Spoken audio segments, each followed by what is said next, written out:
Right side? Yeah. How did they get this guy in? I have no idea. He's good or what? It's like rank 400. It's good for us. I don't think they're taking it serious if they have this. I mean, they're not in division anymore. Like, they're just playing quals.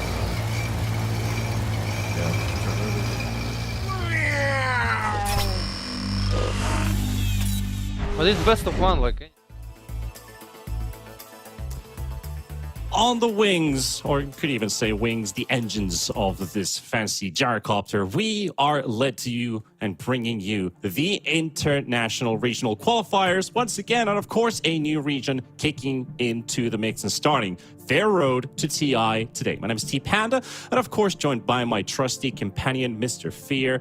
Fear, it's been, you know, we always said it's been a long year. Has it felt like a fast year this time compared to maybe last year's DPC and TI?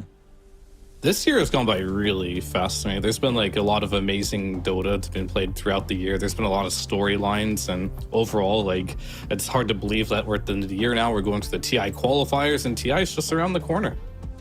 Talk about like so many storylines that have happened throughout the year, and of course the DPC that was rolled out, it was pretty West Europe favored throughout the year. We could maybe look at some of the teams that have already made their way into TI for those people who are just tuning in and not entirely quite sure what teams have been playing throughout this entire year, because one team dominated against everybody else. It was Gaming Gladiators, who took back-to-back major victories. It is quite insane to think that has never happened before in the current system of the DPC. But following that, they're not the only European team to join them. Liquid, Tundra also added into the mix, but we did get a fair share of different regions also going into the TI directly this year. Yeah, I mean, all these teams that have qualified have made their mark. From North America, we do have TSM and Shopify Rebellion, the two teams that have been at the top the entire time. Going to the Eastern European region, 9 Pandas, BB Team, and of course Team Spirit, who just recently won the Riyadh Masters. These teams are all looking really strong, super impressed by Eastern Europe going into the international. And of course, if you're talking Southeast Asia, you can't leave Talon out of the equation here. This is a team that continuously seems to like just do well on LAN. I'm very excited to see what they have to do. And then of course South America, EG, Beast Coast, pretty much everything that we saw throughout the DPC, there's a reason why these teams are going to the international. They're looking really strong, and all these qualified teams, these are the teams that these regional qualifiers, they got to beat them. And it's going to be hard, and they're going to have to bring in their A game, and they're going to get that extra practice here. And they can go a long way, getting that confidence, winning some matches in the regionals, going in to play some of these titans at TI. This practice is going to mean everything for them. And also the funny thing is, we're usually at this point of the year saying, yeah, EG North America, nuh-uh. They haven't been North Americans for almost a year now, so SA representation. But there's one, PSG LGD, the only representation from China directly into TI. They've had a rough year this year. Is this going to be China dominance top 2, top 1? Not even top 3 this year. We'll see what happens. They will at least get one team from the regional qualifiers to join them. So will North America and Eastern Europe, and Southeast Asia. But there are 2 regions that have 2 slots for themselves. South America gets 2. Western Europe, of course, they will hold on to that 2 spots into TI from these regional qualifiers. Considering their past success has been, you know, I'm proud to say as a fellow European that the region has been super strong this year. But also I want to say South America, they've earned it. Yeah, I mean, we're gonna have 4 South American teams at TI, and we're gonna have 2 Chinese teams. It's definitely gonna be a record on both ends there, I think, for having that many teams from each region from South America and having that little teams from China. China, they haven't been doing so hot this year, and going into TI with only 2 teams representing the region, it's gonna be an uphill battle for them for sure. But for all of you people who are tuning in just right now to the North American Rojo, did you have any luck calling bracket and the teams I got them 3 times. For us today, we'll take a look at that in just a tiny second. But there are a lot of spicy names added into the mix. Oh, of he's course, online on we saw Discord. Nouns Oh my was God. one of the teams that was able to make it to the major in the final third tour. I'm gonna have to get miss themselves you, some of that OO. international experience. They also played in the Dream League tournament earlier on before that, so already showing that NA could have a potential third into the international market. But the rest of the teams, well, it's a skirmish. It's going to be a bloody skirmish, a battleground for anyone to get in towards that final spot. Maybe it's against Nouns, maybe it's somebody else. Who do you think? There's going to be a lot of different contenders. I think you got to keep in mind Wildcard Gaming as well, Bait, Nouns, DogChamp is a team that's been doing pretty well, and the rest I think would be a bit of an underdog story, or kind of just TI magic, as we'll call it. A lot of these times these teams will come together at the right time, find that right combination of players, and put up a good fight. So that's what I'm really excited for every time we get into TI qualifiers, that teams seem to bring their A game, or maybe All right, the this all teams at the seems top, solved. like Nouns, who I'll make go a back couple to roster heading changes. Catwoman. Maybe something could go wrong in that regard, where maybe they were top 3 with, let's say, Husky. Now they bring in a new piece and they're trying to aim to like maybe win TI, but maybe they fall a little short because things haven't come together quite quickly. We'll have to see. We'll have to see for sure. But there is, you mentioned Bait. I've been talking to you about Bait for the entire year, but now they actually have a very, very intriguing roster. They brought in V-Tune. You were hyping him up last year in the TI He's last really chance good. qualifiers. He's going to be carrying for them this time. Stonebank into the off lane. Kadaro, another Ukrainian player, brought into the pause 5 role for the team. So Bait, I believe, they just got massively upgraded. Considering what we saw throughout this year, nothing taken away from Funnick, but you get guys like V-Tune and Kadaro into the team, I see a whole lot more promise already coming in from recent results. We've got Wildcard Gaming, RCY, your boy. You've been hyping him up a lot, that maybe he's going to be pulling it off with Taiga in the pause 4 position. Could potentially be one of our deadliest mid, 2-4 duos in this entire NA qualifier. Yeah, I think this wildcard team got supremely upgraded as well. I'm kind of looking at their rosters now. It's like, yeah, Nouns, they always were the 3rd best in NA, right? But now all of a sudden you have players like V-Tune, Kadaro, Taiga entering the scene, playing in the qualifiers for NA. These are some tier 1 players across the board here. It's just really upgrading these other rosters here. And of course, the hopefuls coming out from the 2nd division. Maybe in a moment we'll get to see the playoff bracket as well, what it looks like, as there's only one team missing out, and that was the 7th place Nexus Titans. They did get themselves some DPC points with the roster changes from players joining the team, but they didn't have a full roster to put in together, so they are out and not participating. However, GRIN Esports in the 8th place was then given a spot in the playoffs. And as you can see, upper bracket at the top, mostly Division 1 teams, a couple Division 2 well, I wouldn't say upstarts, but potentials going in there as well, trying out their luck. And in the lower bracket, CDUB, AG, the cut, they've already made, AG as an American Goons, already making their way to round 2. But if you look at the schedule, we're going to kick things off from the lower bracket with a death match. GRIN Esports versus TiltedBoys, both Division 2 teams, 1 game. So, as mentioned, I will just quickly highlight that in the TI brackets, the death round of best of ones was now revamped to BO3s. It's still the regional qualifier where the BO1s have stayed, and we have only one of them. So TiltedBoys, 2 tours in Division 2, and GRIN, who actually were able to beat the top 4 teams in Division 2, as in getting 1 map off of them. They didn't win the series. They were still at the bottom. That still shows a lot of promise and perseverance, which is the stuff you want to see. Oh yeah, definitely. Being able to just compete and with the big teams, being able to get some wins on the board, definitely looking for it. But let's not beat around the bush here. If you're looking at these 2 teams, they're not in a spot right now that is very comfortable. So coming from this lower bracket round 1 here, barely squeaking by, one of these teams will be eliminated, one will move on, and whoever does win the series is going to have to beat one of the upper bracket teams in the next round. So both of them definitely have an uphill battle here, but this is where it's going to start for them. And following up, it's going to be a long day of Dota. Best of threes. We've got Nouns versus Sankin Gomez. Wildcard going up against Bait, a DogChamp versus the Lucky Bird, if I remember correct. And of course, Ravens and Felt going to be matching up against each other at the end of the day. So all upper bracket matches going to be followed up after we start things off with the lower bracket round 1 best of 1. And we are actually looking at the clock. We're so close to soon starting off the game. But of course, a little bit of anticipation, a little bit of build-up here until we head over to that best of 1. And talking about best of 1, the new patch fear, the new drafting system. I think this is, you experiment with stuff, you go with whatever you're comfortable with, or do you just think outside of the box? I mean, anything can happen in a best of 1 with a new draft bracket, right? All right, so when it comes to big patch changes like this, there's so much to think about. There's even more than we could sit here and talk about for an hour, and we still probably won't even cover like half of the things that have changed, like really changed in the patch. But the draft order is going to be a big one, right? You do have like 3 bans now in the first phase, so it's going to be really crazy how this banning stage is going to work.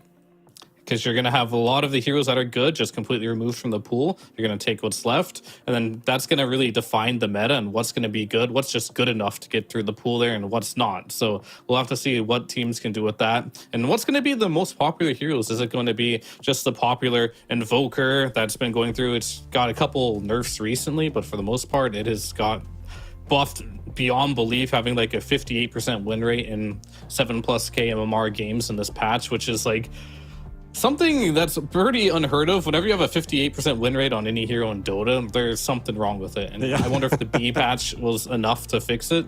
Otherwise, we're just going to see that hero just thrown into the first phase bans throughout the entire tournament, potentially. Yeah, and of course, like there's so many things to take into account, like especially when you think about team perspective. Do they start building the tournament meta? Do they follow the tournament meta? Do they just play their own thing that is kind of, you could say it is, what's the word? Like when you try to replicate something, do you go for that? Or do you follow your own gut and your own instinct? It's a best of 1 to start things off with, so anything can happen. But the future, BO3s, and of course, NA having that 1 slot, a BO5 to finish things off at the qualifiers end. So many things can happen. And you mentioned like some of those heroes, you mentioned the Invoker. I see these +5 Witch Doctors doing like 90,000 hero damage a game with the new pure damage Death Wards.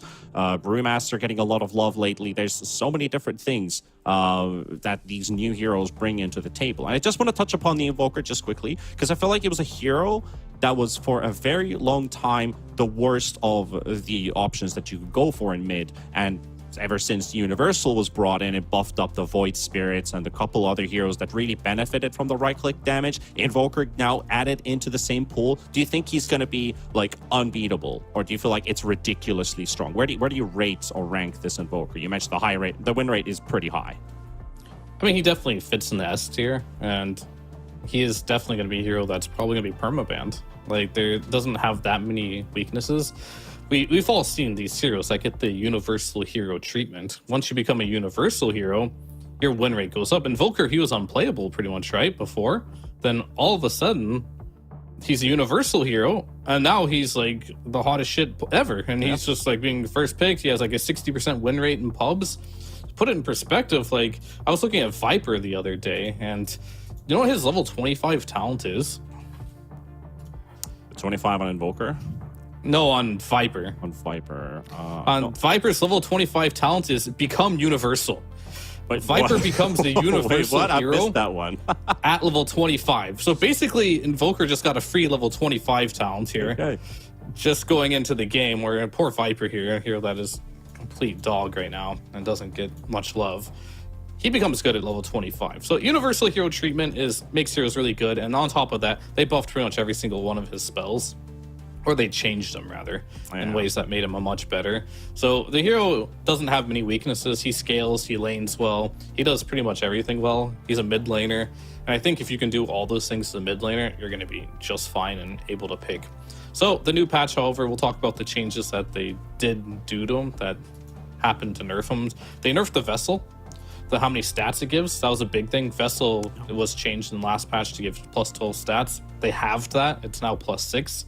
changing it to give 125 health again. And they did a couple other changes to Invoker as well to just reduce his armor a little bit, reduce the Wex cooldown reduction, no longer works on items. I think that was pretty ridiculous as well, that you had cooldown reduction on your items through Wex, through Invoker. And then they nerfed Ghostwalk and a couple other things.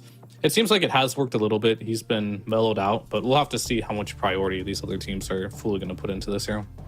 Yeah, there's a couple interesting ones as well into the mix. We kind of touched upon the Enigma, who had a very interesting change in the 7.3.4 patch, but in the B patch, I think they buffed it up a little bit, so it's now ground targeted or point targeted, so you can just spawn your Eidolons wherever you want. You can no longer deny the same way you were used to. So what actually was a big strength for the hero was slowing down the opponent's carry to get your carry a bit of an advantage. No matter what the laning matchup is going to be, you're still taken away from the enemy carry in terms of denying.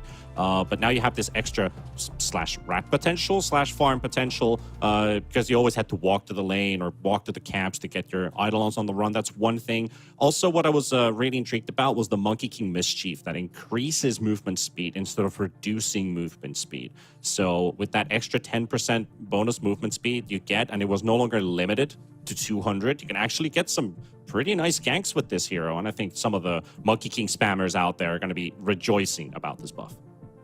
Some might be crying because the really nerdy ones would like bring their couriers to them and turn into their couriers, because you would reduce your move speed depending what you turned into. But if you were next to a courier, you would actually increase your move speed in the early levels. So it makes it more stable, and it makes it more usable, I guess, into that mid-late game especially, where it no longer is just a dodge ability where you can just pop it and then run some heroes and increase your ganking potential. So yeah, I think the changes are definitely going to be interesting. There's so many of them, and which ones will come out as like the strong heroes, it's really going to depend on what's the meta. And I think Monkey King's definitely one of those heroes where, unless he's completely busted, or if you're like Crystallis or something, you don't really pick this hero unless you are playing against melee heroes in lane, you're snowballing the game, still has like the same weaknesses as usual, where playing versus ranged heroes is not your favorite thing to do.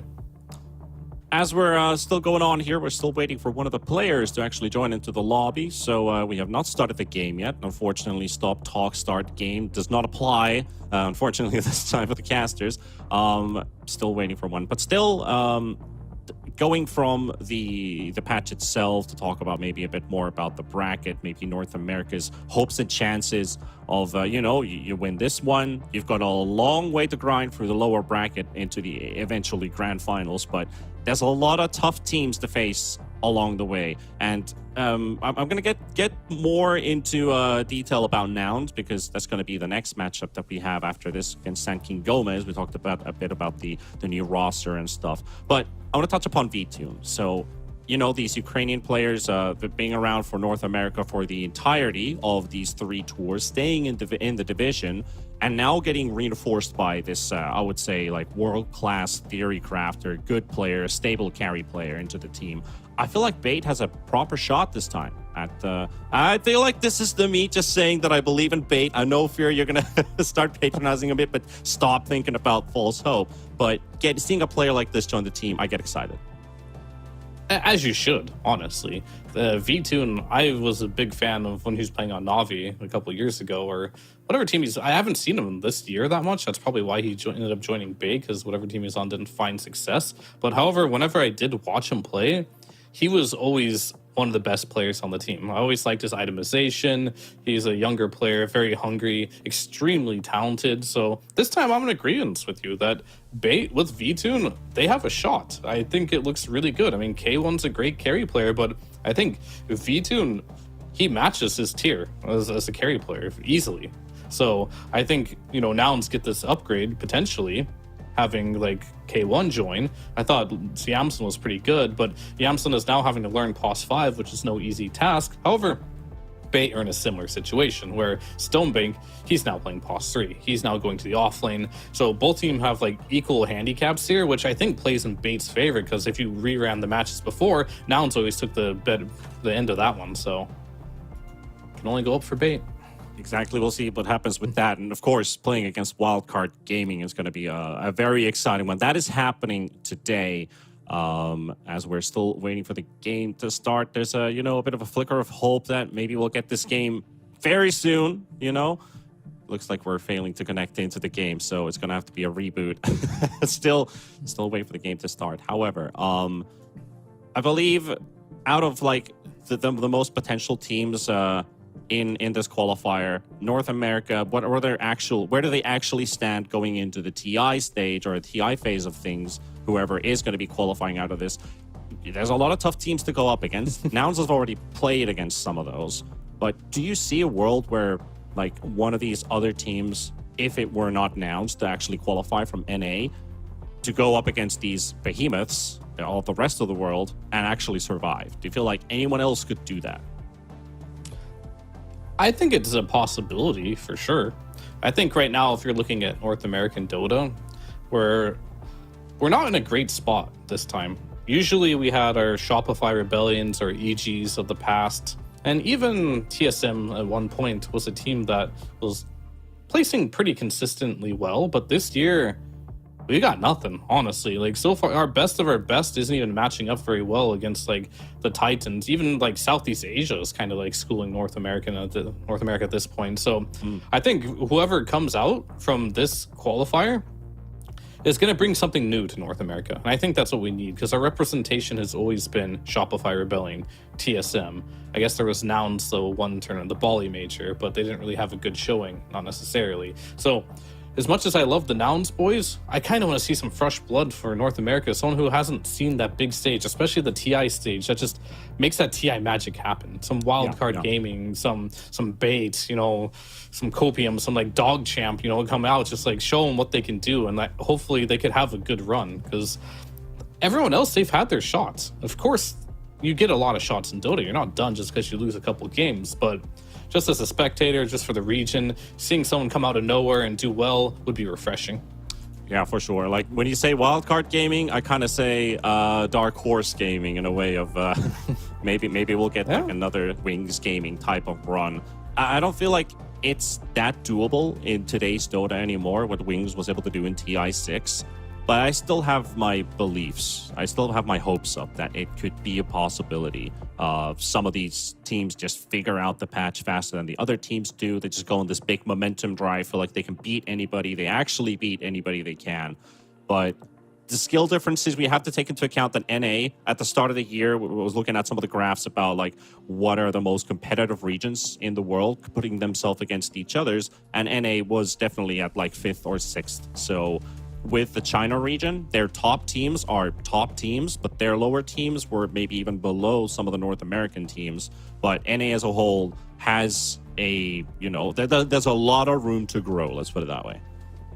Oh, most definitely. The region's always had a lot of room to grow. We just need that team that sticks. We're throwing a lot of stuff at the wall here, but we need that team that really sticks there. I mean, Rebellion kind of is that team for us. They are an NA team. They've been playing the region long enough now. And I think if you're a long-standing fan of that team and you've been watching for now, it's easy to get disappointed because you expect so much more. You're expecting, you know, once upon a time, that was a team that was getting top 3 at every event and getting memed on for getting third place. But now they're not even getting close to that third place anymore. And I think people can be disappointed at that. But whenever they go into a match against any team, you know they're a contender. You know they can win that matchup no matter who they're playing against.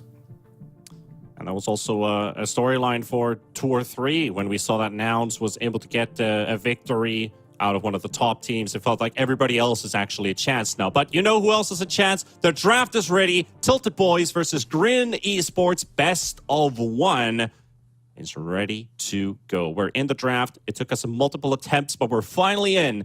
And now we can witness what beholds and what happens here. A lot of bans here at the start. We're also learning on the fly. I think it's my first actual cast on this new patch. I've been watching streams. I've been watching players play it out, but it will be interesting to see what kind of meta is already being built. But note, again, BO1, anything can happen. All right, yeah, so let's break this down a little bit. So the new bans phase, first pick gets 1 ban, second pick gets 2 bans, first pick goes back and gets 1 more ban, and then second pick gets 2 bans, and then first pick gets a ban again. So it's kind of like crazy what's going to happen here if you're just tuning in from watching previous tournaments, haven't watched Captain's Mode. I even have not watched a Captain's Mode game yet on this patch. It is relatively new. You're going to see a completely different drafting order. And there's going to be so many bans in the first phase now. We're going to see that a lot of the heroes we talked about being good in this patch being removed. Earth Spirit, one of them, him becoming invulnerable during the roll was a big buff to that hero. There goes the Invoker as well. Brewmaster, you mentioned, Skywrath, Dawnbreaker. So we got 4 bans here on GRIN Esports, and I believe you get 1 more ban on the side of the Radiant here. So on first pick, you get 3 bans, and on second pick, you get 4 bans. Yeah. And first pick will get the first pick, obviously. And that'll be followed by second pick getting 2 picks, or 1 pick, actually. I feel like when you have like the second pick, potentially you could be looking at banning like laning combos, potential duos, you know, like IO plus something, or just the IO itself. Kind of leave it open for your opponent to analyze. What's the direction they're looking at? Is this directed towards us? Is this like a comfort ban, comfort pick that they're looking for to pair it up with something? And you can start your draft off with something very stable, very simple. I believe support openers are the way to go. Just And pick it your is. 5. So, And we're back to the banning phase. yeah, and we're back to the bans. So let's ban some So more. we this get 2 time. more bans. 2 more, yeah. Yeah, and then going on the second pick, they're going to get 1 ban. And then after these bans, you're going to be like, wow, they picked 1 hero and there's going to be like almost all our bans done yet. But don't worry, after this banning phase, we're going to have a bunch of hero picks coming through here.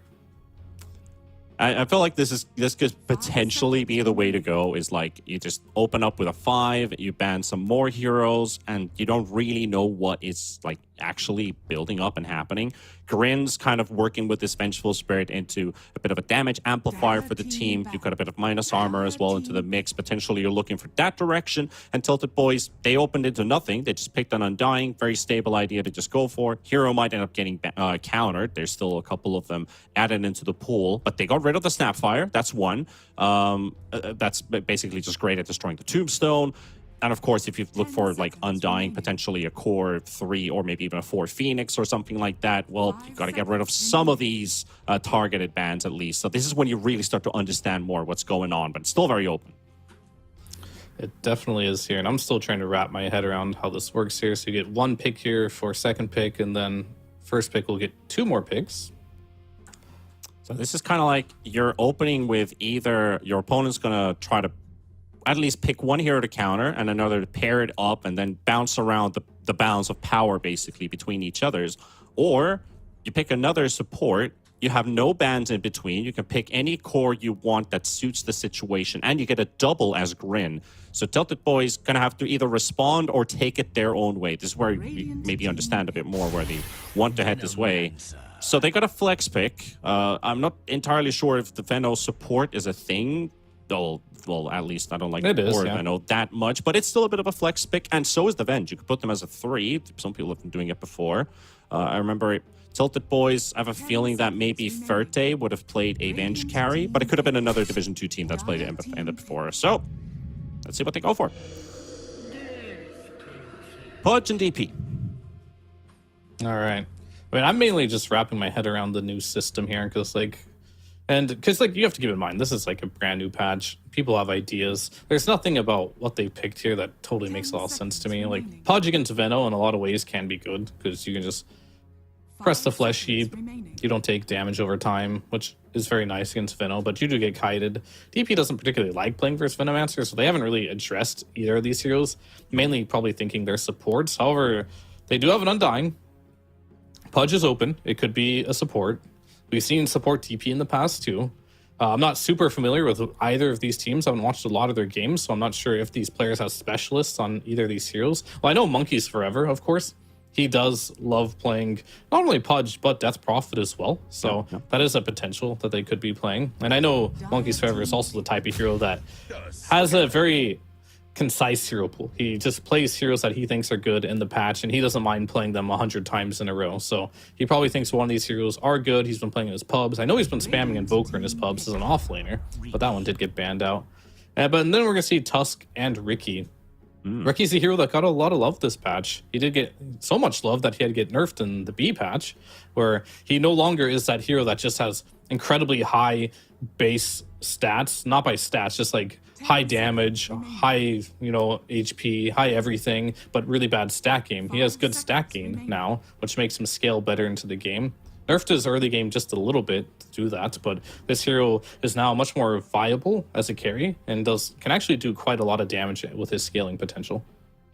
And also adding in the early game potential from Tusk on the tag team, so you can definitely throw in some early big punches. He's got pretty fast right-click speed as well, so that does benefit. Plus the Venge as well, so they're potentially even looking at a core Ricky, maybe even a core Tusk, if they want to keep the Veno 3-4. Venge could somewhere between 3-4-5 area. Tusk could also be just a support as well if they want to play it out as a core. But I feel like this Ricky is more and more looking like this could potentially be even our carry if we want to put the things that way. But carry matchup, it's still maybe open. Ferte, I know he likes to play stuff like the Morphling, the Slark, stuff like that.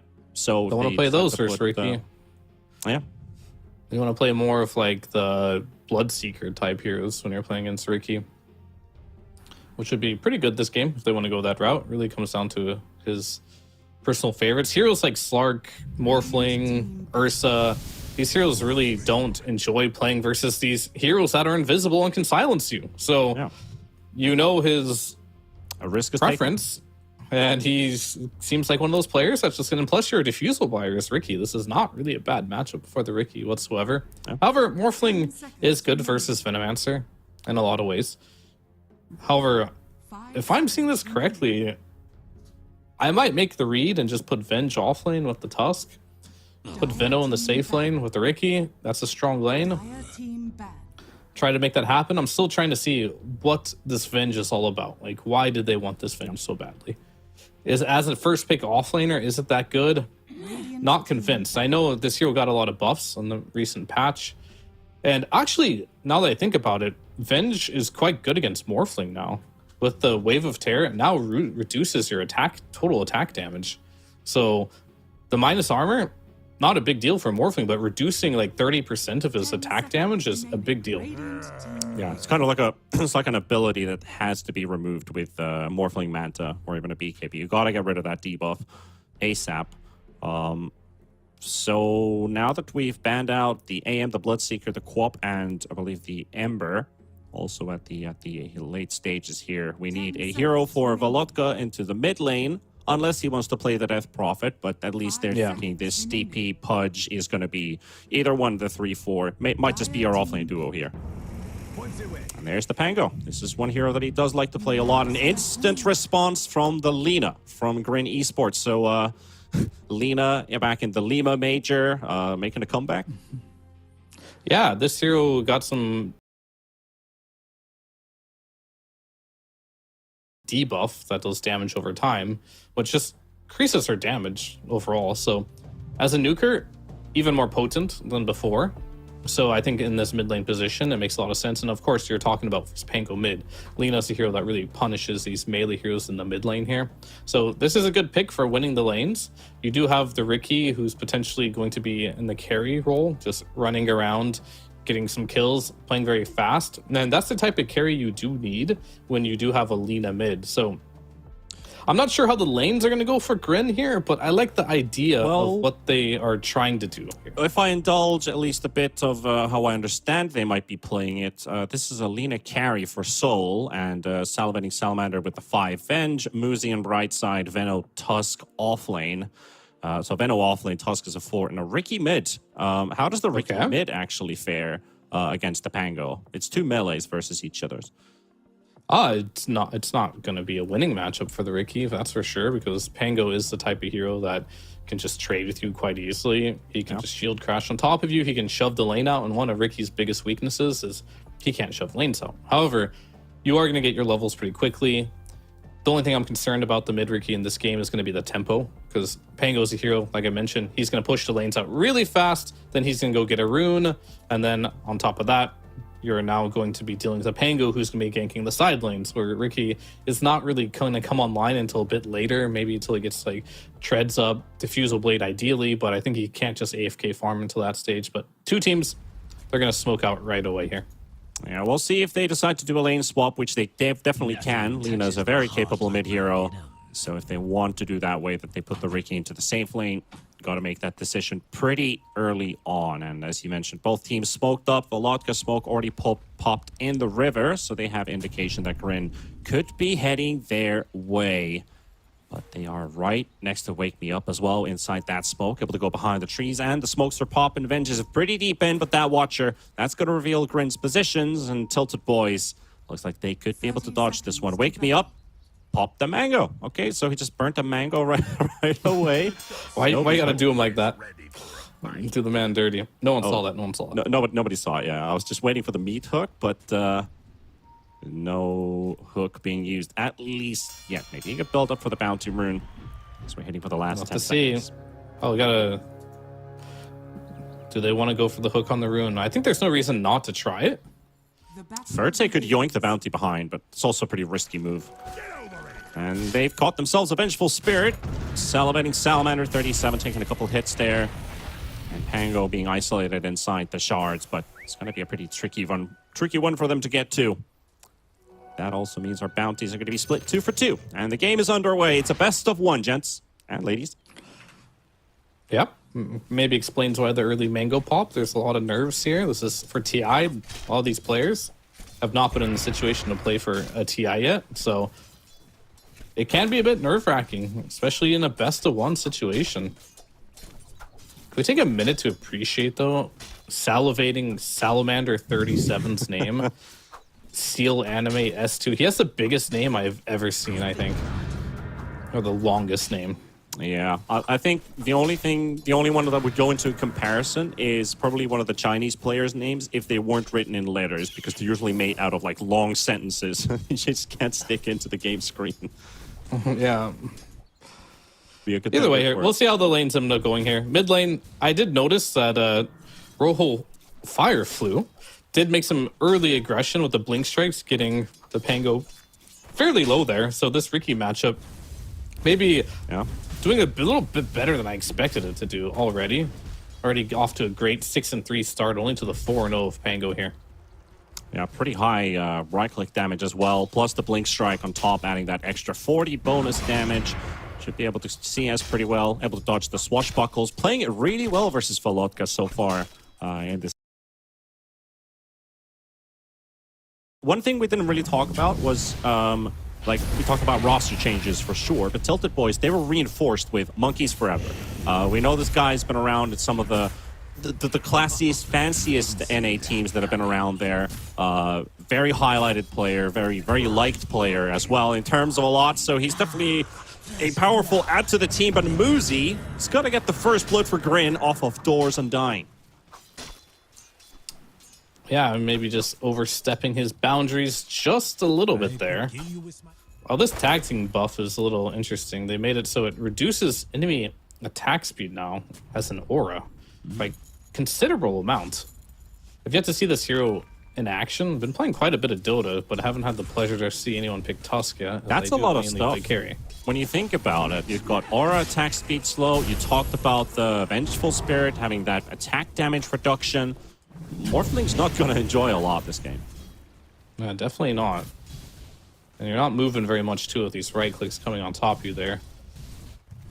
So we'll see what this lane can do here. Yeah, I think for the most part though, this Morph is doing well in the lane. He is free farm. Of course, Vino got the first blood, which isn't great, but this isn't going to be a lane where you can pressure the Morphling. You can Gale him all you want. You can Ice Shard him, but at some point he's going to have the shift available. And maybe he might have to go for an early point in the waveform as well, just to get out of the Ice Shards. But that's not something you necessarily want to do as a Morphling, but you might be forced into it.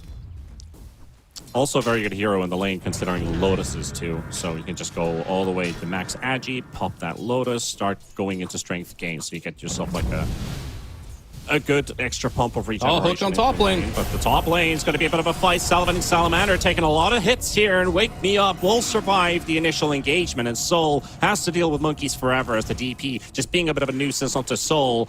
He is kind of out of spells for the time being. Long cooldown for Spirit Siphon, so it's just a right-click battle. Lina has to pop the Lotus, nevertheless.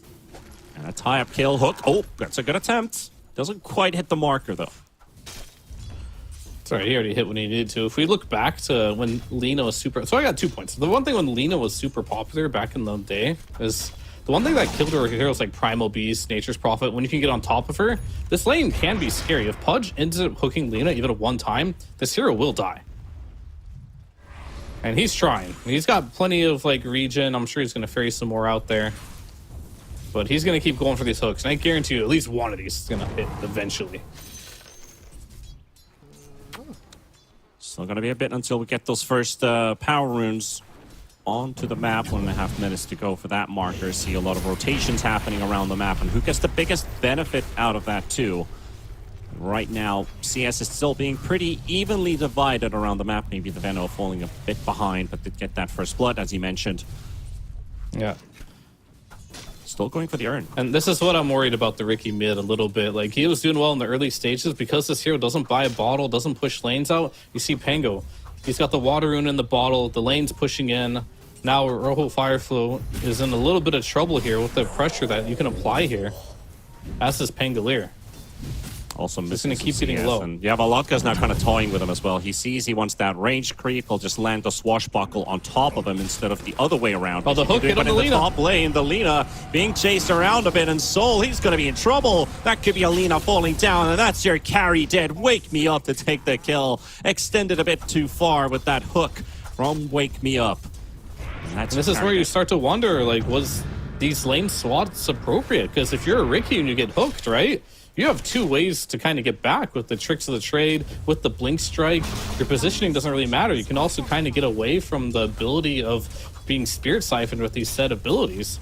And Lina, you're guaranteed to win mid no matter what. What they're trying to do here is be a bit greedy. Try to win two of these. Try to win two, yeah.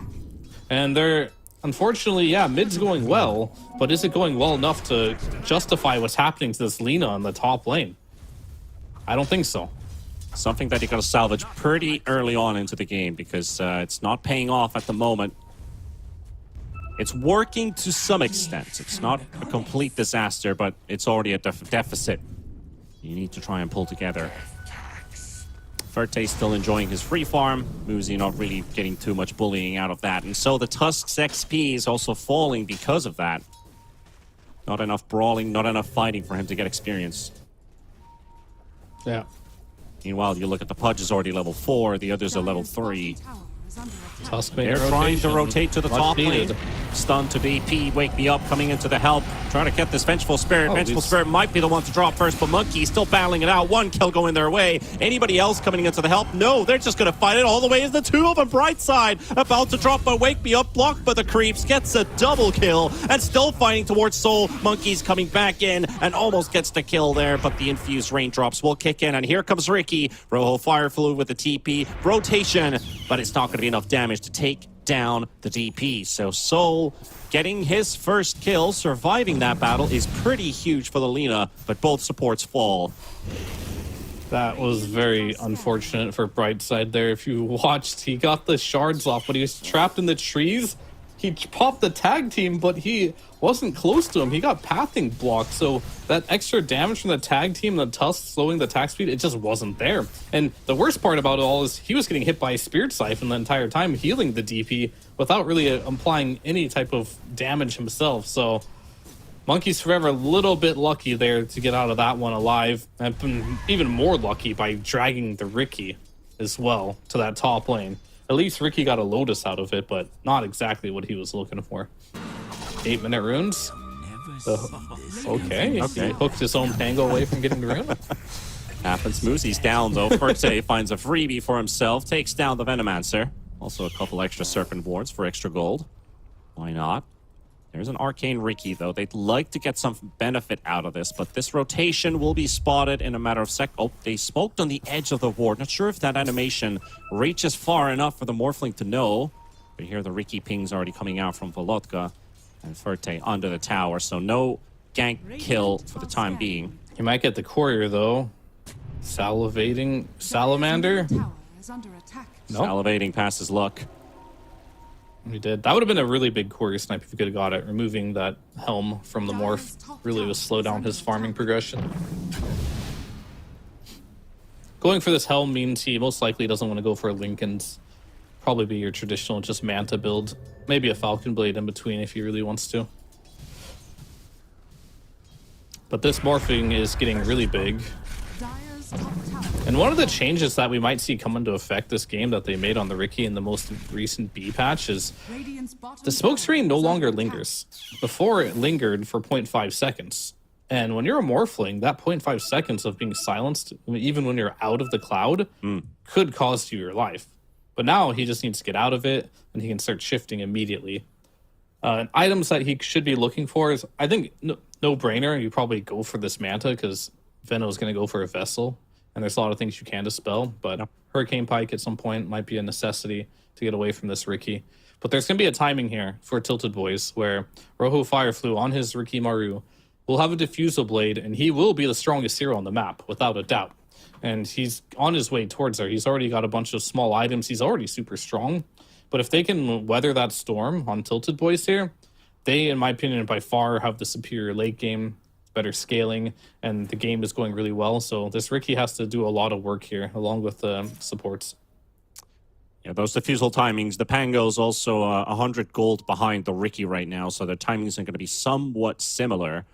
Plus that Orb of Corrosion will help out if this Morphling or even the DP are going to be fighting early. Death Prophet already 1, 0, and 3, so part of 4 out of the 5 kills for TiltedBoys. Monkeys Forever getting himself a good show, good start for this TI run. Reminding this is also a BO1, so one of the things that you mentioned that not necessarily always translates to the audience is this is literally, this could be your one and only game in TI, so the nerves are high. So there's going to be a lot of mistakes, a lot of shakiness from time to time, and you can almost see it happen, especially with those rotations. You know, when do we smoke? We got to make it happen. If it doesn't, how does that hurt your mentality? How do you keep up the balance? These aren't your tier 1 teams, but they would want to be someday. Right. It's like, it's not like at TI, but it's like, it is TI, right? It's like you are playing a TI qualifier. The name is behind it, the prestige. You are playing this for a chance to play at TI. And I think that already is kind of nerve-wracking for a lot of players. And I wouldn't be surprised to see if these games drag out, if we see some very high intensity or low turtle games. I think you get one of the two. Either you get hyper aggression because you don't know what to be doing on the map because your nerves are high, or you just don't do anything. Yeah. And it's not until later where you look at the replays and you're just like, oh, yeah, why were we playing like that? So I don't know why we played like that. We never play like that in scrims. And it really just comes down to you're a bit nervous. Yeah, stuff just happens. And some of the things you can't really judge. You're like, well, I was thinking about this and that in that particular moment, but the focus needs to be super high. And I think in terms of GRIN, you look at Lina building into that Maelstrom, already has a Javelin, the Falcon Blade already built on top. Right. Like, this hero needs to get an early impact, but it's one that you can't afford to let go. She's already died once in the lane. You got a killing spree streak off of your opponent's punch, which kind of helped you still stay on top of, like, well, you're not drowning. You're still on top of the surface, and you want to stay there. But with that Maelstrom, you get that good first rotation that leads into multiple kills. It's a big win condition for GRIN to get control of the game. We'll have to see. I need, like, I don't have any good thoughts right now about this carry Lina. I did Only have some positive. I did have some positive thoughts about playing the mid Lina, going the new Dragon Slave, and how it does burn damage over time. But like, they kind of made it so this level 1 Dragon Slave is not really a great spell anymore. Birthday.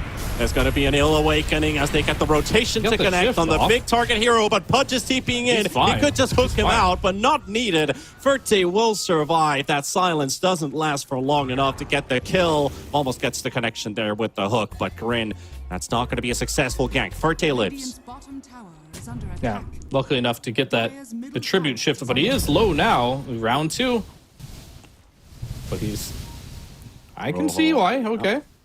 This guy, I see why he picked Morph. He knows his way around his Morphling. You didn't see that. One thing I look for when I watch Morphling players is, like, you have to have situational awareness, and a lot of it, to know when to be high HP, when to be low HP.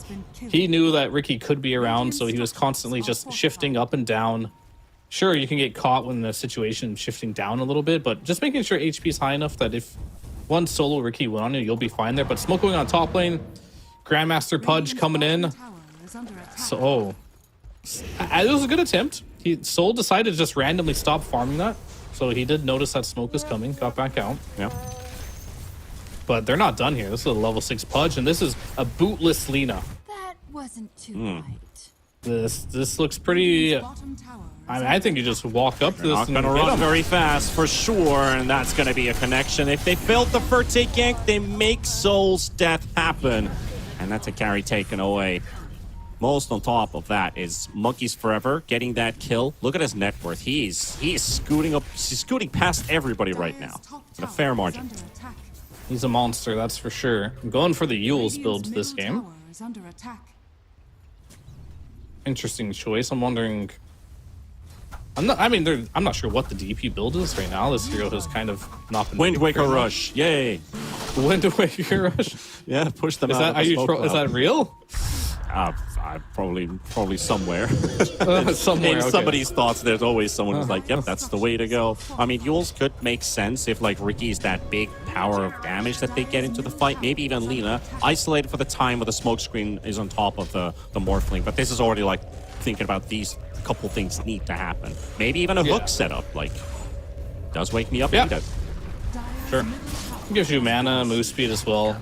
It pretty much gives you a lot of things that you need on the Death Prophet. Yeah. But when I think of heroes like Ricky, you're oftentimes thinking like Force Staffs, BKBs, something to kind of get you out of the smoke screen. You kind of Yules yourself and you're still sitting in the smoke screen.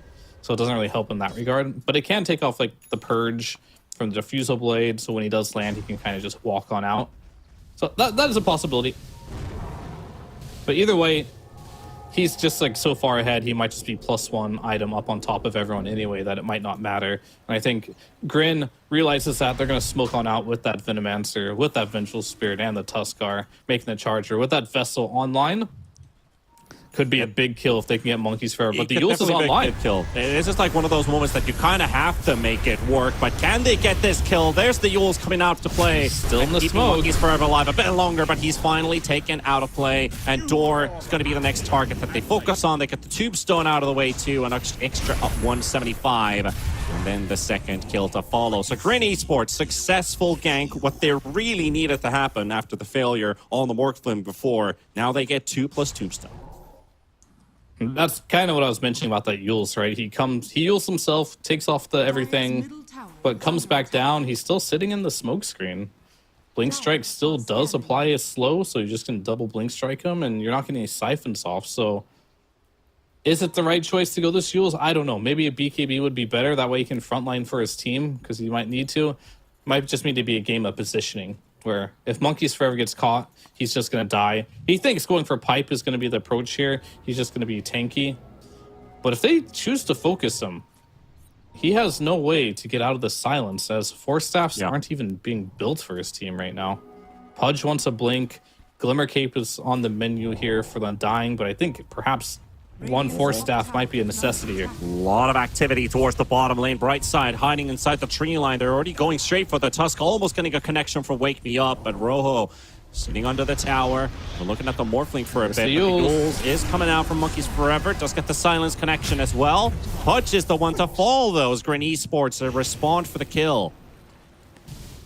Maybe they can't get a second kill, but they're able to be counter-aggressive, or at least offensive there to save their teammates' lives. Get another kill on the books. This Ricky is destroying them with his smoke screen right now. Without Canceling Diffusal. Dismember there. Yeah, without Diffusal Blade. And he's even falling pretty far behind because he's running around. I'd like to see him try and... I don't know, maybe this is the way you do have to play, given the way their draft kind of functions with this Lina that's this far behind. You've got a Venomancer who doesn't really make any plays. I think he actually does have to just keep running at them. Diffusal Blade is on the way, but it gave time for Pango to already finish his Diffusal with the DD on top of it, just in comparison to the mid laners here. But the smoke screen has been clutch. It has got them a couple kills here on that Pudge, stopping the Dismember, and of course on the Death Prophet in the top lane.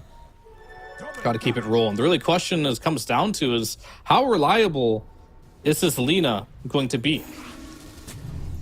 That's my question. I'm not so That's sure. a good question. Because she's taking all the space. Ricky's making a lot of space. But can this hero carry the game? Good old be-all and all carry. However, talking about another carry, Ferte and the boys heading towards the Roche pit for an early 16-minute Roshan. which they can definitely do. GRIN is not reading this at all. They're focusing on a tier 1 tower, expecting TiltedBoys to maybe respond back to them. But TiltedBoys, they weren't successful with 1 or 2 fights that they've had late in the past few minutes, so they're just going to dodge their opponents, get the Aegis, more farming time for Furte. Radiant's middle tower is under attack. Yeah, he chose to took the Aegis on the Morphling. To me, that signifies that the Morph wants to get active in the fights. Generally, if you see the carry not take the Aegis here, it means he doesn't want to TPs. farm. They're coming in to defend this one. Pudge is already here. We've got more coming in. They've already thrown out the Dragon Slave. Pudge hooks out the Lina. Lina preemptively stuns the Pudge. Wake Me Up goes down. They're going to lose the Undying as well. And there's her Aegis. Velotka trying to salvage the situation with the Rolling Thunder moving around, but they got the DP in the middle of as well. Monkeys Forever already vesseled up. Has that Yules. They're fighting on the side. Souls barely surviving. How's he still alive? As well. 40 HP. Meanwhile, Rojo throwing in the hit. He turned The it. Laguna played another dodge. Is it going to be enough? The right click finally finishes him off. But Monkeys Forever versus Ricky. Is Monkeys Forever going to be the final end boss, the raid boss, to fight against Salamander? Stuns the creep. Doesn't matter. They're going to finish off Monkeys Forever. They did lose the Lina, but they lost a whole lot more in TiltedBoys. I'd be a tilted boy after that one if I was on Radiant, that's for sure.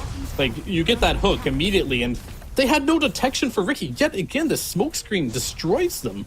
Like, you hook in the Lina, but there's a smokescreen there, silencing multiple heroes. And Morph, he TPs into a smokescreen, instantly loses the Aegis just to a Walrus Punch. And yeah, then he dies immediately after there too. Some good moves there by the Lina. I thought he may have TP'd out when he was hiding in the trees there, but decides to just turn. Look at the timing. Look at the Lina stun timing here. Hook stun, instant, same time. Punch does nothing. Plus the silence on top as well. Yeah, so look at that smoke screen. So beautiful. Good. This Ricky has been a big issue, and this is where you're really kicking yourself. Like, oh, maybe I should have had a sentry on the ground if I'm Pudge here to see this Ricky. If you get a dismember on this Ricky to start this fight, maybe this is a completely different fight here. And this is what I'm talking about, the Lina just sitting there. She could have TP'd here, decides to turn here. Not only Bates gets the Pango kill, but this also gets the DP kill. Of course, she loses her life for this, but her life ended up in 2 more kills, which I would say is completely worth it in this situation. Also, at the same time where they were dealing damage, Furte was trying to run away. He's like, I've got nothing, boys. I'm trying to make my way out. Waveforms out, but still dies to the tick damage and basically just falls on the side of the fight. But this Morphling, he got a... I wouldn't even say he got a good start to the fight. He did what he could, and then he just fell off completely. Boys, I got a strength gain. I need to get on the move. I need to get out of here, and I'm dead. 4K lead It's for just too GRIN. early. Yeah. It's too early for Morph to have much of an impact in this game. Like, he wants to come in later on in the fights. He doesn't want to be the first one in there. And it's just an unfortunate situation where, let's just say, we say this a lot in Dota. He got unlucky. He did get a bit unlucky. Where he chose to TP was unfortunately directly into a smokescreen. But he already started his TP in that situation. He wants to be able to join the fights after they started. Ideally, they get a hook, followed up by a roll. Once the hero gets a bit lower, then the Morphling can commit. And I also think Morphling probably needs a point in his ultimate pretty soon here. That way he can turn into a Tusk and have some more impact into this game. Or I mean, he can turn into any of these heroes. He can turn to Ricky for all I care and drop his own smoke screen. But that'll be definitely a big tool that they could use to help team fight. Right now, his build is not oriented towards team fighting. It's mainly just for getting bigger, farming, surviving ganks. And there's a hook onto Muzi. Well, let's see what they can do with this. Muzi quite deep inside the base. Oh, he just got a force that able to get this one. Misses the swashbuckle as well. Throws the rod out. No way, no and way. He does TPs out. Throws his That middle was so fingers well into the played. air. I'm out, boys. His Force Staff literally just got delivered on Courier to get him out of there. He had the presence of mind to use the Atos on the Rolling Thunder to cancel They're it still staying and to fight. TP immediately. And meanwhile, Monkeys Forever, he's just going to go directly into a silence here, but luckily the Rolling Thunder will be here. Ruh-oh, or Roho, Fire Fluey gets blown up right away. Right side, take the fight to Monkeys Forever, but this Tusk is just buying time for the rest to escape. Salivating Salamander, oh, wake me up! At the same time as the Tusk falls, Punch walks into the camp, and he hooks a Centaur, unable to cancel the teleport off of the Venge, but still 2 kills for TiltedBoys. GRIN, well, they weren't grinning too much after that successful TP. They decided to stay and fight anyway. Wasn't the right call. Definitely wasn't. Sometimes you gotta take risks like that in Dota, be like, okay, our Veno TP'd out. We can burst this DP, let's do it. But unfortunately, with that Yules being there, that was just a dream, not a reality. And unfortunately, they did turn that pretty quickly there by having Pango available with that Rolling Thunder to go and chase them down. And so it comes to pass. 21 minutes played. GRIN's 4K lead now half to 2K. Still anybody's game at the moment. GRIN trying to repel the invaders out of their side of the map. That tier 2 tower will hold. Venge is actually pretty bloody close to getting an Ags. Very, very farmed support, if you ask me. Well, I would agree with your statement that this is a very farmed Venge. And if he does manage to get that, I mean, both the supports, honestly, are really farmed. If you look at the Tusk as well, just look at the net worth disparity. You got 6K on the Tusk, you got 4K or 5K on the Venge, 3.8 and 2.9 on the opposing I side guess there, guess I should say that this Tusk is really farmed because his Venge is, you know, it's just an Aghanim's Rush with brown boots. So that is definitely something to note. The supports are falling in behind. But then again, you got your Pango in a good position. Monkeys Forever had a good start to the game, so he's already got his, you could say, pre-game farm already built up there. He decided not to go for the hood and got himself a cloak into the Force Staff. So they've really now understood the importance of that Force Staff this game. Oh yeah, most definitely. And I think he clicked his support. Getting a Force Staff anytime soon here. And yeah, as our wonderful observers pointing out here, that the Shard on the Ricky will stop the Force Staff plays, but only for allies on him. And still Force Staff yourself out. Radiant's middle tower is under attack. So Monkeys Forever, he's just going to take care of it himself. Now, let's see what the next move is coming out from GRIN, because they're already playing aggressive. There's no tier 2 tower in the bottom lane to take anymore, so they have to put their attention towards the mid, the triangle area, which currently is occupied by TiltedBoys. They've left this bottom lane completely, and you don't really want to go high ground push to 22 minutes either with this kind of lineup. It's literally just Alina who hits buildings, and that's where the Pudge gets really good. Already seen a couple of good hooks coming out from Wake Me Up as they take the Tormentor. I mean, they're working on it. That's for sure. This is one of a pretty depressing Tormentor take, I think, here. Tormentor is really not an objective in Dota that you really seek out very much, just because of how annoying it is to do and where on the position of the map it is. But when you're in the position that TiltedBoys is right now, you might as well do it, because you're kind of being choked into your base regardless. But the one thing I do like about this patch compared to previous patches is if you look where Morphling's at on the map, he can just farm on like the edges of the map. He's on the top side of the map there, just TP'd mid. But either way, just having so much freedom to just farm even though the enemy has map control is a really nice way to kind of like not feel like you're just AFK in base all the time. And I think that's what 7.3 has really like given us. Might be able to catch a Vengeful Spirit at the bottom half of the map for Lotka. Just a bit too far away to catch him. There's no information about the Venge farming camps next to your base. I didn't realize as well, but the Venge also has an Ag Shard on top of almost having an Ags.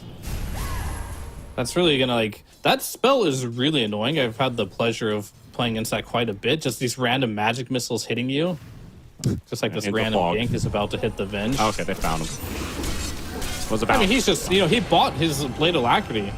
He doesn't care. His team's farming the whole map here. Yep, sure, you're dying on the enemy side of the map. That's always a good death. Yeah. I mean, it's not like no death is particularly good this patch, but if you're talking about a death to be not so bad, that's definitely going to be one of them. Because you're going to see the net worth not change much. You're not going to see objective being taken because of that death. So it's totally fine here. And I do like what Lina is doing here with her build. She has a Daedalus up now. It's going really farmed here. Oh, they're going to get the Tusk. Themselves a Tusk, all right. So this is where you got to be careful. Remember I said deaths aren't so bad. Once one death turns into another death, and then turns into another death, that's when things get pretty bad. Well, look at mid. Might just be another death coming out. They already popped the dust onto him, so he's actually turning around and killing the Pudge himself. So actually gets a kill instead of dying. Might as well. I gotta call it Monkeys Forever there, unfortunately. Well, I mean, did he have Manta there? I mean, he missed He the just silence. got it off but- the courier. He just Yeah, got it no, off the okay. courier. Monkeys Forever didn't get the silence off before the Ricky got the silence, and that caused them to not get the kill. Let's see Little what we can mistake do there. here. Smoking towards the top half of the map with a half HP Ricky. Balocka BKB on expecting Pango. something going on here. Monkeys Forever targeted. Rojo Fire Flu already going on and right away. The tricks of the trade going to be popping. Still going to be hit by the stun. And this Ricky Manta dodge not going to be enough. He's still going to get blown up. And so is this Venge.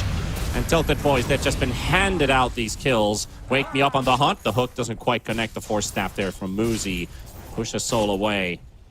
And Roshan's also coming back home. 45 seconds. It's not quite on the marker. But if it was already up, this could have been fantastic for TiltedBoys. But as you can see, the aggression move watch coming this. out here. What are they thinking here? I'm not entirely sure. Like, he knows he has a Yules. This is his first item. They're going with 2 heroes. They're not chain stunning him. They just saw the Morphling on top lane because Tusk died to him.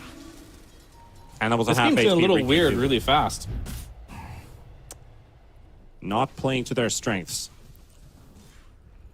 Most definitely. We're just getting some raw Dota here. So we're just playing some Dota here. We're making some calls. And this is the definition of trying to play too fast.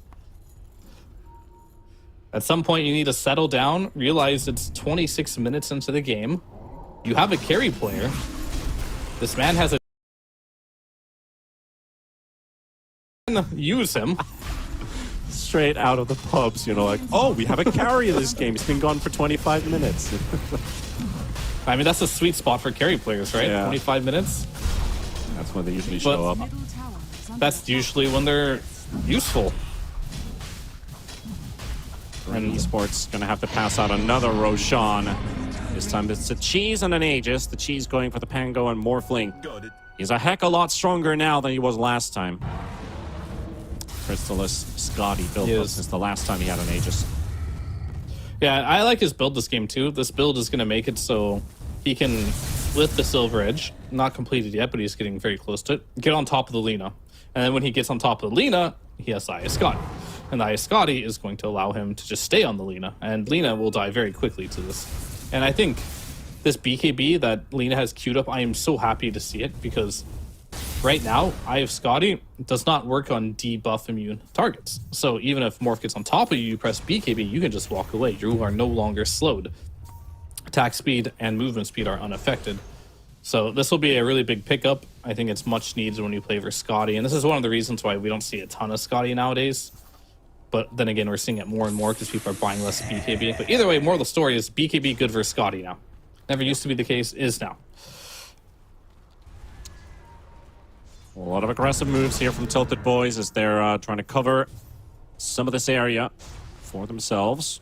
Mid's already pushing in. Bottom, still a lane that they don't care about that too much. It's going to be constantly pushed in. The easier side for GRIN to play. No engagement yet. But this could also mean they could just push out towards that bottom tier 2 if they really want to fight. They've got the Cheese, they've got the Aegis. But a bit of an advantage going their way. And GRIN's just going to have to find that good opening to the fight, just like they did last time in that bottom tier 2 tower. Perfect smoke screen placement. Still get to see any BKBs on the side of TiltedBoys. So they're just going to have to fight through it. Pango has the BKB. Oh, the Pango has one. Well, he's Yeah, got Rolling Pango has Thunder anyway. Well, he that's his way of getting out of smoke screen. Which is kind of what I was looking for TP to do, but it's fine. But they're on TiltedBoys, they're gonna go take the enemy Tormentor. We'll see what that goes to. Gonna go ahead and go, so we got grab ally save now, or bunker, whatever you want to call it. Yeah, good old grab ally. Love that spell name.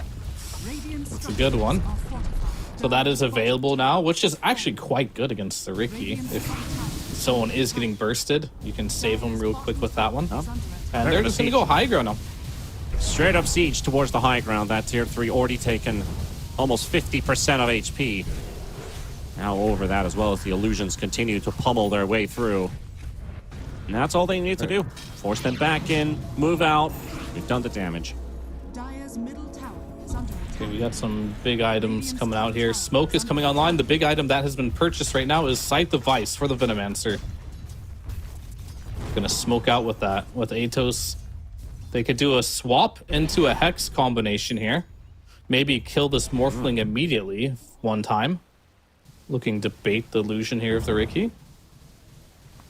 Swap Hex combo could be really good. Venge has found the Undying. They used to swap right away. They want to initiate on it to him, but it's not going to be successful. Pudge going to be blinking in as well. And the big fight happens. Wake Me Up's going to be falling. They've got the bunker placed down as well. They're not going for the Venomous Gale. And this Venge is almost falling, but the Axe is up. And look at that! Verte's down. Volodka about to drop a swap with the BKB able to get out for the time being, but Monkey's forever. He's going to get kicked away from the fight. And GRIN, they reset. They reset the fight. They lost Venge, but that illusion is still back in play. And that Aegis burnt. He's burnt. They want more. Can they find Monkey Sir? Nope. Force stuff out. Still have the Exorcism running, but it's going to be off in a couple seconds. Venge unable to locate a target. So I really like what GRIN did there. The execution was quite sloppy, to be real here, but the idea was good. Like, they should get that swap immediately into a Hex that's pre-clicked, and that Undying would just be dead. And then they can continue the fight there. He still had a pretty decent usage of the Hex there. He used it on the Pango towards the end of the Rolling Thunder there, but unfortunately unable to get the burst, gets the BKB off. But it's kind of to show you like the power of their lineup right now.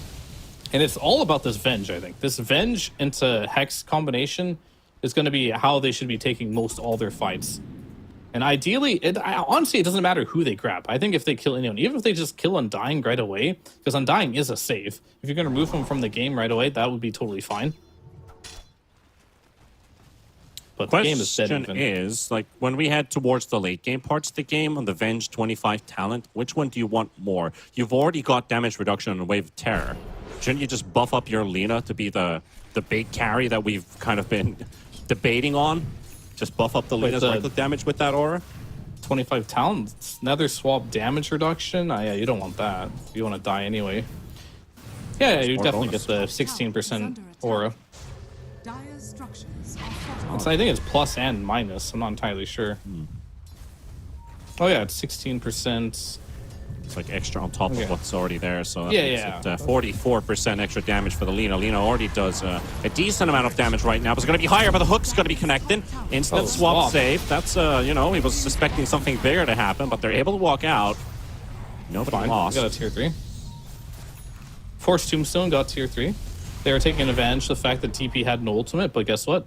TP has ultimate now. Now, if you're in a situation for TiltedBoys, you could consider going.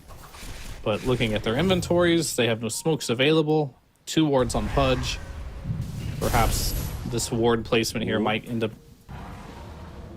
Okay, they pinged it. Yeah, ward placed down. I think they saw him place it down, so... Venge has a sentry. The good old bait the Pudge into hooking? Nah, I'll let it go. I mean, you can tell here that TiltedBoys are very uncomfortable. Their resources they have to take this fight are quite limited. They don't have those smokes. They're trying to get wards down. GRIN, they want to go here. Venge with this Aghanim's leading the charge here. Morph is still running home, yeah. He wants to swap someone. And I think Venge should just play this much more aggressively. Don't let him go on your Lina. Oh, Tusk goes in. There we go. They got the kick on the Pudge. Pudge is gone. No deleted. And they will look for this Pango as well. Look at Soul go! Hammering away with those big fireballs and takes down another. Now Monkeys Forever has to retreat. Keeps that gem intact. The Venge might drop, but he's still back in action. They don't care about that. They don't mind about it at all. 2 big kills. And that high ground is defenseless. Definitely have a feeling in your stomach right now for TiltedBoys. This is the end of our TI run. It's not looking good. It's not over. But that's a major blow, not only to confidence, but structural damage here. As they're going to play it safe and not even finish the range tracks there. But damage has been done there. I think more than anything, the Pango just realizing that I can't even roll in there. Lina's just going to 2-shot me. I wasn't sure if this Lina was the right pick. Could it be a hard carry? Guess with this Venge behind him, it can. The damage is unreal. Very, very high damage output. And the start for the fight as well, you were waiting for the Venge to be aggressive. It was Brightside instead. He blinks in, goes for the Walrus kick. Pudge dies in like less than a second. as Soul just hammers away those big right clicks straight onto the Yeah. Pudge, who has, what, 4 armor. Literally 4 armor. 4 plus Paper. 4. Yeah, it was the aura buff from the tower that was the see. +4, so he's just 4 I was armor. gonna say 4 plus 4 is not 4, my friend. It was 4 for a second, but it turned into 5. We're in EU NA, so we're maths. doing NA math. Yeah. Let's see what happens next. Wake me up, goes for the hook. They've got the Okay. Venge to start things off with, but he's going to return into action. And that's just a kill. Nothing changes. Yep. Oh, they forced him back, actually. Oh, Oh, he bought back for that. Oh, That's. I think he misclicked as this whole team is laughing. well, Rojo's quote there, you didn't see that coming. Well, we did not see that one coming. A retreating buyback. Are scanning. I mean, his spirit was still alive too, so like a buyback there didn't really make much sense. Like I could have seen that being a good play if they went on his spirit, almost killed it. Then Yeah, he yeah, bought back, exactly. Yeah, right. that's what I But thought, that too. was Oh, Ferte with the Shadow Walk and also Monkeys Forever right in between. They see the Ricky illusion running around. They know that's not him. Right? It's giving him some information. And on the left side, they see Ferte. Brings in the North. The illusion, but the kick kick back? comes out. The BKB pop instantly waveforming away. Ferte down a half HP, regenerating a bit, but Brightside in trouble. And now they're really in trouble inside the Grin. Can they fight this back? The Ferte's already taken 2, and they're going to take down the Venge as well, who literally just bought back. So they're going to lose 3. Monkeys Forever now being fought back by Rojo Fireflu, and Ferte is going to finish off that Venge Spirit.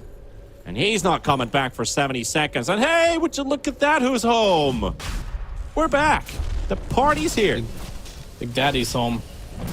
I mean, they're gonna lose their range bergs for that, but no one really cares about that as you end up getting there. You can see TiltedBoys, they could like taste victory, it feels like. Yeah, Then after all of a almost sudden get a losing little the bit TI run. sloppy. Getting a little, I'm not gonna say a little sloppy, really sloppy there. Because I just want to see some clean execution. I want to see this Hex and Vino. Sure, Walrus kick him back into a Hex. That's fine.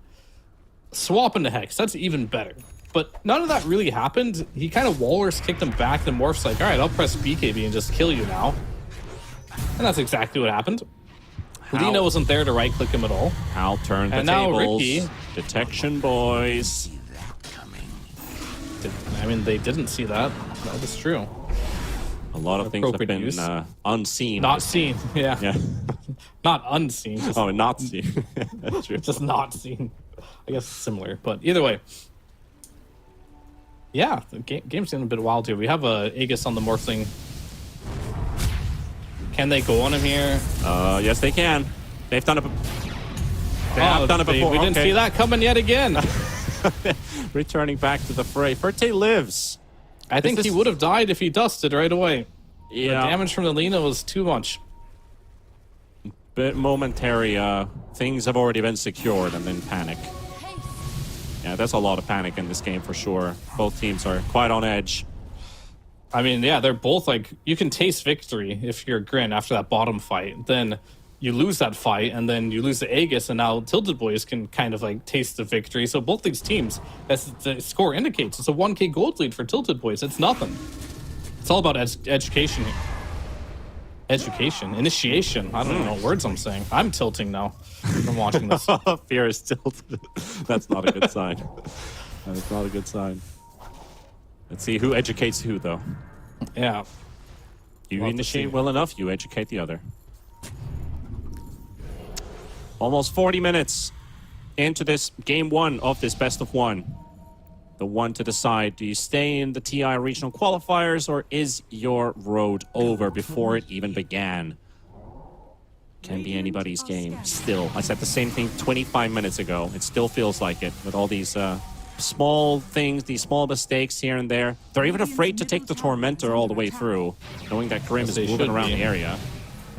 Where's my Venomancer? Please, Venomancer, sit next to your Venge. But they're trying to go for the Morphling with a long-range initiation, but Brightside going to get swapped to safety. Pudge is also stunned around. There goes the Venge, but a beautiful two-man stun from Wildcard. They're also slowed down. Snowball has to be used there, and he's going to have to roll himself back in onto the Pango. Guess the some of the BKB is already going to be popped, and they're trying to just corral and get away. Soul's nowhere nearby, so this is a losing fight for GRIN. So TiltedBoys, they got the Tormentor. They got a fight that they won, and they're feeling pretty happy about that.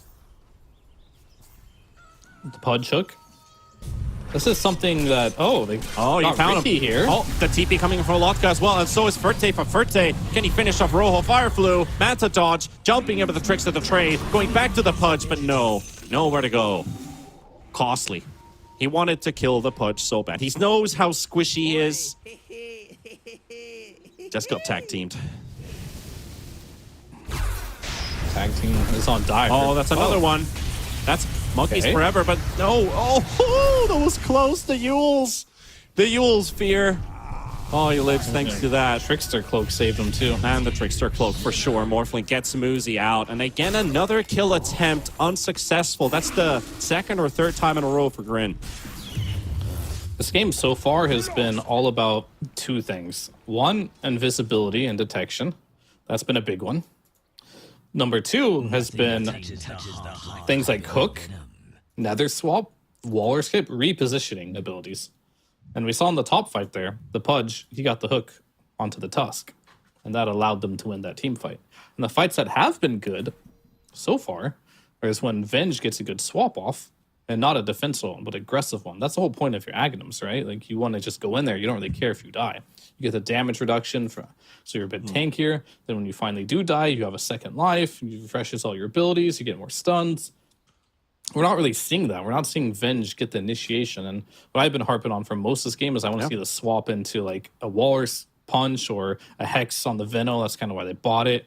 They haven't been able to do that combination too many times, and it's really been hurting them in these fights. Whereas TiltedBoys, I think they got the memo of how this works. Just wait for a Pudge Hook and go, or wait for TiltedBoys to do an initiation, get your BKB off on the Morphling, and then hit the counter initiation.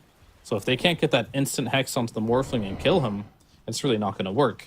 But they didn't really have that option because this Morphling had the Aegis on him, which he still does for another 48 seconds. So maybe in 48 seconds, moving on here, TiltedBoys will have the opportunity to yet again try to make this combination work.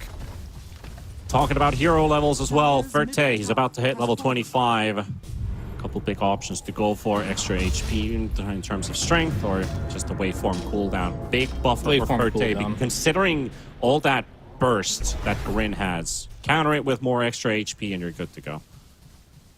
You're definitely got the waveform attacks cooldown. You want to be able to morph in, morph out, maybe or morph in again. More survivability, also an option. More survivability and damage. It's kind of like both. Dire's bottom tower is under Ricky attack. Combos really well with like the level 20 talents of Yeah. waveform attacks targets, right? That also works. And there's a DD rune on the bot lane. Radiant's top tower is under attack. Who shall get it? Morphling with DD is pretty disgusting. Might just be Volotka to pick it up. Already hits for Not as 216 disgusting. right-click damage, so Pango does hurt with that swashbuckle. It's better on the morph, but it's very good on the Pango. Yeah, the DD doesn't really apply to Swash. It doesn't at all apply to Swashbuckle, so Middle tower is under that attack. won't help too much. But if he just gets in there and right-clicks them with BKB on, it could hurt. I definitely think Morph should have taken it. I think they're a bit lazy to not give Morph that. He could just bottle it right before a potential fight and just go in. But it is what it is. They're going to go bottom. Pango has it. And we're getting a bit of a stalemate at this point. TiltedBoys definitely a bit in the lead here, but I don't think this game is really going to be determined by net worth, as we do have a Pudge on one side, we do have a Venge and Tusk on the other side. These repositioning abilities can change any net worth advantage quite easily. And it also feels like even if you get a great initiation, the counter initiation might even be better. So it's not even about who starts the fight. It really goes into small detail. Definitely does. Full-on smoke from GRIN Esports heading all the way to the Radiant Triangle. Nobody to be found. Soul wants to force them back by showing himself right in front of the Tier 3 tower. Meanwhile, TiltedBoys, DD already popped off a Lotka. Hits for almost 500 right-click damage on this Pango. They're actually opting to TP back home instead of push towards the Tier 3. Radiant's middle tower is under attack. Still can't finish it off.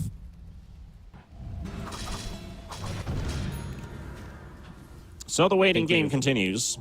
Yeah, I think we hit the stage of the game where both teams are no longer confident in winning the game like easily. And we're gonna see Vengeful die twice here. Easy. And by die twice, I mean the Aghanim's that creates an illusion will die on top of the real hero. He could buy back. But his illusion isn't alive. Come on, you gotta wait for illusion to be alive for that. That is true. That is true. But to go back to my point here, both these teams not being confident in winning the game, it basically just means they're playing the game at a tempo where they're just seeing what's going to happen. They're not really making any big plays. They're kind of like playing a bit more conservative. They're waiting to find openings like that Venge dying right there. That was an opening that they could use. And then, of course, Roshan. The earliest possible spawn can be in 5 seconds, but very unlikely. Talking about how even this game is, even the win probability graph with a 10k lead for TiltedBoys says that this game is even. Dead even. It very much so is. And it feels weird, like when you say it, like 11k is usually an indicator of this team is obviously in the lead. They've got more kills. That also proves a fact on top of that. But no, that's not at all the story of this game. Yeah, I mean, the way like net worth and everything works, kills, it scales, right? Yeah. And net worth means more the earlier it is in the game. The later in the game, less net worth matters. Exactly. Kills are like the opposite. The less they mean earlier on in the game, and the more they mean later on in the game. So when it gets to a game like this, where you get a bunch of kills in the early game, it doesn't really matter that much. And Do you remember? Not, Do you remember a game that you've won where you've had less kills than the opponent, and you've had like barely any kills? I mean, definitely. I remember games where I've just never had a gold lead and I've won. But if you had like 5 kills and you won the game. Oh yeah, those are the games where you just like win one fight in the late game and you end up throwing them. Yeah. Oh, the hook comes out, but the swap's also there. Punch is gone. Deleted. Gem down on the ground. They're going to finish off the bench. They've also got a lot of stuff going on right now. Grab ally plays down as well, but it's too far away from the front. Ferte blinks in for the fight. Wants to take down this Tusk, but Tusk has the Ghost Scepter and kicks the Morphling away. The bench stun coming out as well to play Roll Fireflu, now making his entry into the fight. Ferte wanted the gem. He wanted the gem, but he might lose his life for it. He's down. Has to buy back. Has to join in. TiltedBoys. They're in trouble. Very costly defense coming out from then as Ferte just walks in to take out that gem, but it's not over yet. Pango gonna get hit by the stun, and look at Soul go hammering away. Finishes off the Pango. If you're GRIN, you go back away. The hook's not gonna connect either. Thank you. Thank you, thank you. I mean, you could do a fake back if you want, but you just achieved everything you wanted and more. Lina still has BKB. You got 3 buybacks. Write the timer down. You can even be approximate as you want as well, like 54, 55. There you go. All their buybacks. And Roshan is up as well. Every time it's been going for TiltedBoys when they want to fight or got a couple pickoffs. Might just be the same thing here as well. Punch gonna get the jump onto the Tusk on bright side. Give it away. He's gonna come back with a buyback. Venge already blown up. He could and buy here comes back, the pendulum. but no. And swinging back. Go. And now TiltedBoys could just take Roche again, and we're back in the storyline that this whole game has been about. Venge does have buyback here, but the thing is, you didn't expend really anything there for TiltedBoys. TiltedBoys winning the fights that matter around the Roche pit. But they're not done here. They want to go in. They go for the Undying.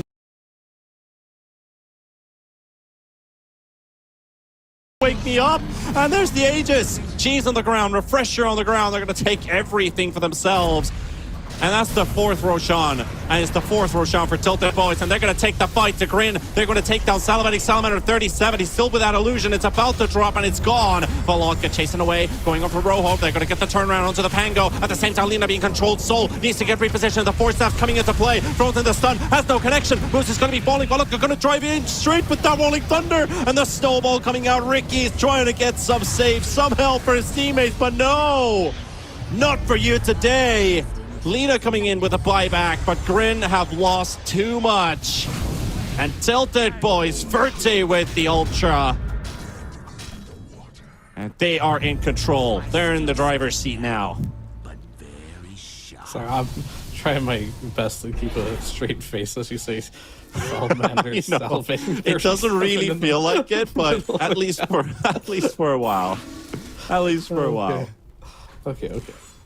No, I mean that fight was there's a lot going on. There's a lot to unpack for sure in that one. I think the biggest mistake that happened there was the Tusk using the walrus kick on that Undying, kicking him away from his team, kicking him out of the smoke screen, kicking him out of the tricks of the trade, saving his life a little bit, but Pudge coming in clutch with that hook, disjointing the last couple attacks from Lina with that Agnum shard, saving his ally there, buying time to get that Aegis.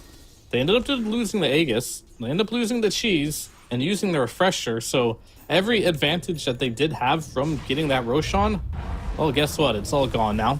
However, they did get a couple kills, and their net worth lead has gone up to 15,000 now.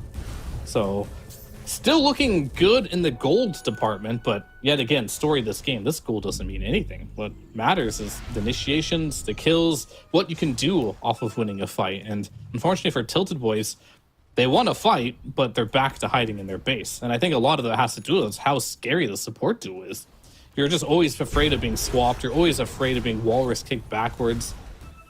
This Lina starting to look better and better as a pick now that the supports have really lined up, because like you don't have to go in first. You can just sit back so far, like 4 or 5 screens away. Then all of a sudden, you're in a great situation. I said write down the buyback timers. We got another 4 minutes where you don't have buybacks for TiltedBoys. This could be an opening for GRIN here to make something happen if you can get a kill on these key targets. But I guess you did expend a couple buybacks yourself there from GRIN, so I guess what I'm trying to say is this game's probably going an hour long because both teams Very are likely, yeah. going to just wait for their buyback resets and then go again. Yeah. And in the meanwhile, we're just gonna have we're gonna chill out a little bit. Yeah, TiltedBoys, they were in the driver's seat for the time until I lied. Korean, They're going. respawned. This Lina has no buyback. They're running into each other. Okay, could just be game over. I don't know about goes this into the back, one. but look, they were ready for it. They've got the aim that's already popping out. Soul trying to stand his ground. Valotka's about to drop, and that Pango live. No, he doesn't. He's going to go down. They're trying to initiate onto Soul. Soul needs some help, and no! That's who carry out of the game. Brightside trying to make a run for it, but they're also finding on the right side for Monkeys Forever, trying to force them away. The Tusk is falling, and in the river, still chasing Toro. Fireflow tries to jump away with the tricks of the trade, gets Yule's up, and the hook, it will pull Monkeys Forever instead of the Ricky, so Ricky lives, but Brightside will not. He's down. 3 for 1 so far. Maybe they can get the punch. They've tried this so many times, over and out, over and again, but not successful in doing so. Salamander trying to throw out these constant stuns out. And now Muzi gonna get targeted by Ferte. Ferte with a double kill. And GRIN Esports. Looks like they are pretty much at the end of the road here. Gotta have to defend without Lina for 80 seconds. I mean, not Lina, just like the Venge Illusion and Ricky are the only thing that can defend at this point. We'll see how crazy things can get here. But we got they hit hard enough. The Wave of Terror does do a bit of work here.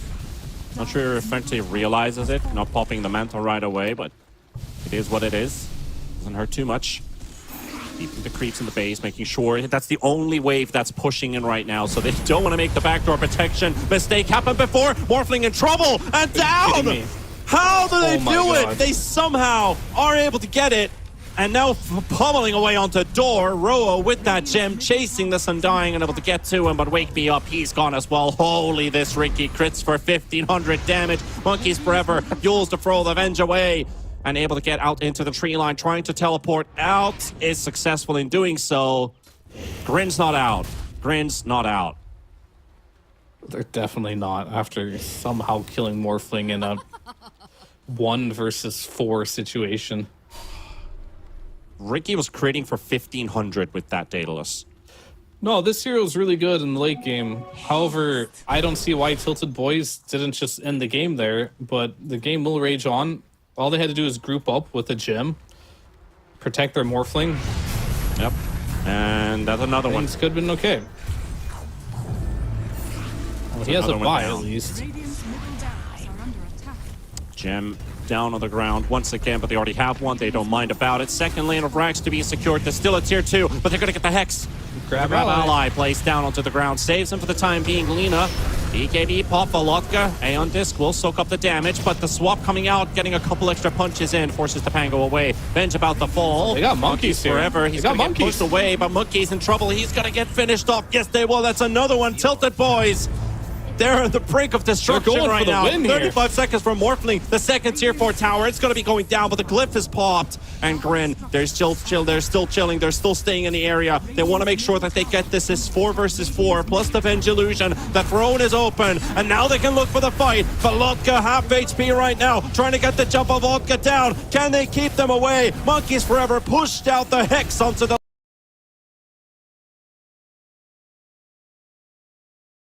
action, and that punch is gone, back in and so is 7, the but Monkey's DP, dead. and so is your TI run. GRIN Esports. Morphling finally back in, but is it enough? 1000 HP. What? They just cleaned them out. They got Bleed as well. They got Moody Canyon. They got Broho. 700 HP on the Ancients, and they're still fighting versus Brightside, but they hold. How do they do it? Verte came back in, and they just evaporated, but there's the GG call. It's not TiltedBoys, it's GRIN who calls it. Unbelievable finish to this game. I mean, this was a best of 1, but what a start for the NA qualies. I know. Don't make me analyze this game, but I mean, it was a crazy one. I saw at the end, I knew like GRIN was going to lose this game if they would have stayed in the base. Morph was respawning. This Lina, instead of killing the heroes in front of him and backing, decides to just hit the throne. Did not have enough damage for that, my friend. Ends up dying to the Morphling, and this game was just up and down, up and down. It was a seesaw if I ever saw one, and this, I don't know what else to say. It was fun. It was fun as hell to watch. I'll put it that way. That was a really fun game, and it seems like GRIN, they're in good spirits about it too. Like, good luck further. Fun game. It was a fun game to play. It was a fun game to watch. I don't have much to say. That was a good treat. Yeah, I have to say at the start of the day, basically it was like, yeah, let's have a, maybe some chill games, teams are still testing out each other's, and then we get this kind of barn burner at the end of the game, a bit of a base race action from TiltedBoys and GRIN Esports. But it was TiltedBoys who won this game in the end. Starting all the way from the laning stage, things were pretty even. GRIN Esports getting the first blood for the Venomancer, not really getting too much for Muzi this game, but it starts to build up. It's a very back and forth game. TiltedBoys get Roche 1, they get Roche 2, they win a fight, they get Roche 3. They also got Roche 4, and they also won the game in the end, but not in the way we expected them to win. Yeah.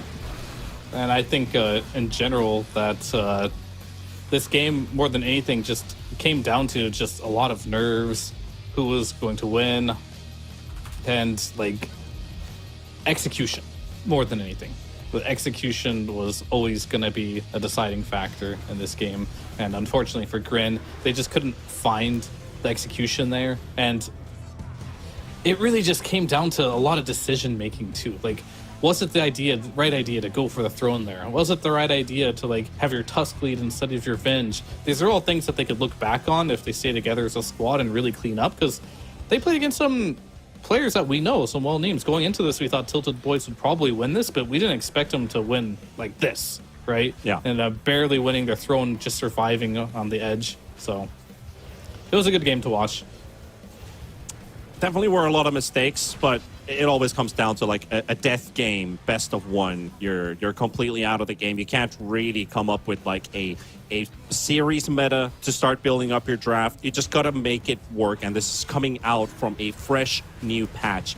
Looking at this last fight here, Morphling's still dead for 20 seconds. It's like, it feels like it's all over, but they're stalling just enough to make it work. Yeah, watch this. I mean, I want to talk about this a little bit. Yeah, go ahead. Because like they're all alive here. They got 2 kills. This DP's dead. You back here, by the way. You kill this Undying, you back. But look, someone made the call, just hit the throne in the game. Then watch Morph. He just goes in, kills everyone. The waveform attacks targets. Lina has no BKB. They end the game. If they just reset there, this game is just a free win, in my opinion, for GRIN. And they're going to look back at this replay, or maybe they're not going to watch the replay. I don't know how much they care. But either way, I can tell you they could have won this game with a little more patience when it comes down to it. Minus all the mistakes, all the craziness. If you look at 54 minutes and 50 seconds into this game, that is where the most crucial decision-making needed to be done. And sometimes these calls, you know, you can never know. Sometimes it leads to a win. Sometimes it will lead to a loss. This time, TiltedBoys, they get their victory on the board. Forte, phenomenal Morphling performance coming out of this game, but he was also a big target. So some of these fights were super difficult for him to also approach. Volotka and Monkeys Forever, they would try their best, even with the limited armor that they had, to soak up as much attention as possible. But Wake Me Up, that was a good Pudge performance, I have to say. You don't always get to see the highest hero level on the server is the Pudge out of all the other heroes, basically. So if you had to choose an MVP, which one would you go for, Fear, out of these 5? I would say BP did a lot of heavy lifting, but is it Forte? Somebody else? It's definitely Forte. 22, 3, and 12 at the end with the game-winning waveform there, killing out 2 heroes in the Ricky and the Lina, securing the game there.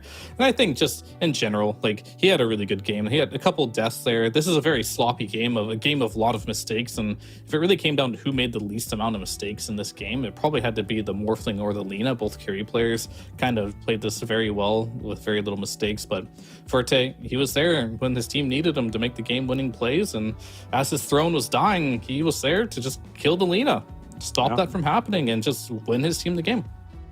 And that means that TiltedBoys get to move on to the next round of the lower bracket, and GRIN Esports, the first team to be eliminated with the 3 buys, the unnamed buys, basically, from the lower bracket round. But, ladies and gents, we've got a lot more Dota to come. We've got 4 best of 3s to follow after this one has now finished.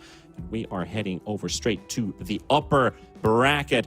And what better could it be than the 3rd NA team, the hopeful, up against the new up-and-comings. It's Nouns versus Sandking GÓMEZ with T-Panda and Fear. We're going to head over to a break, and after that, we're going to start breaking down what is happening with these 2 teams and how far will they potentially go. We'll be back in a couple minutes.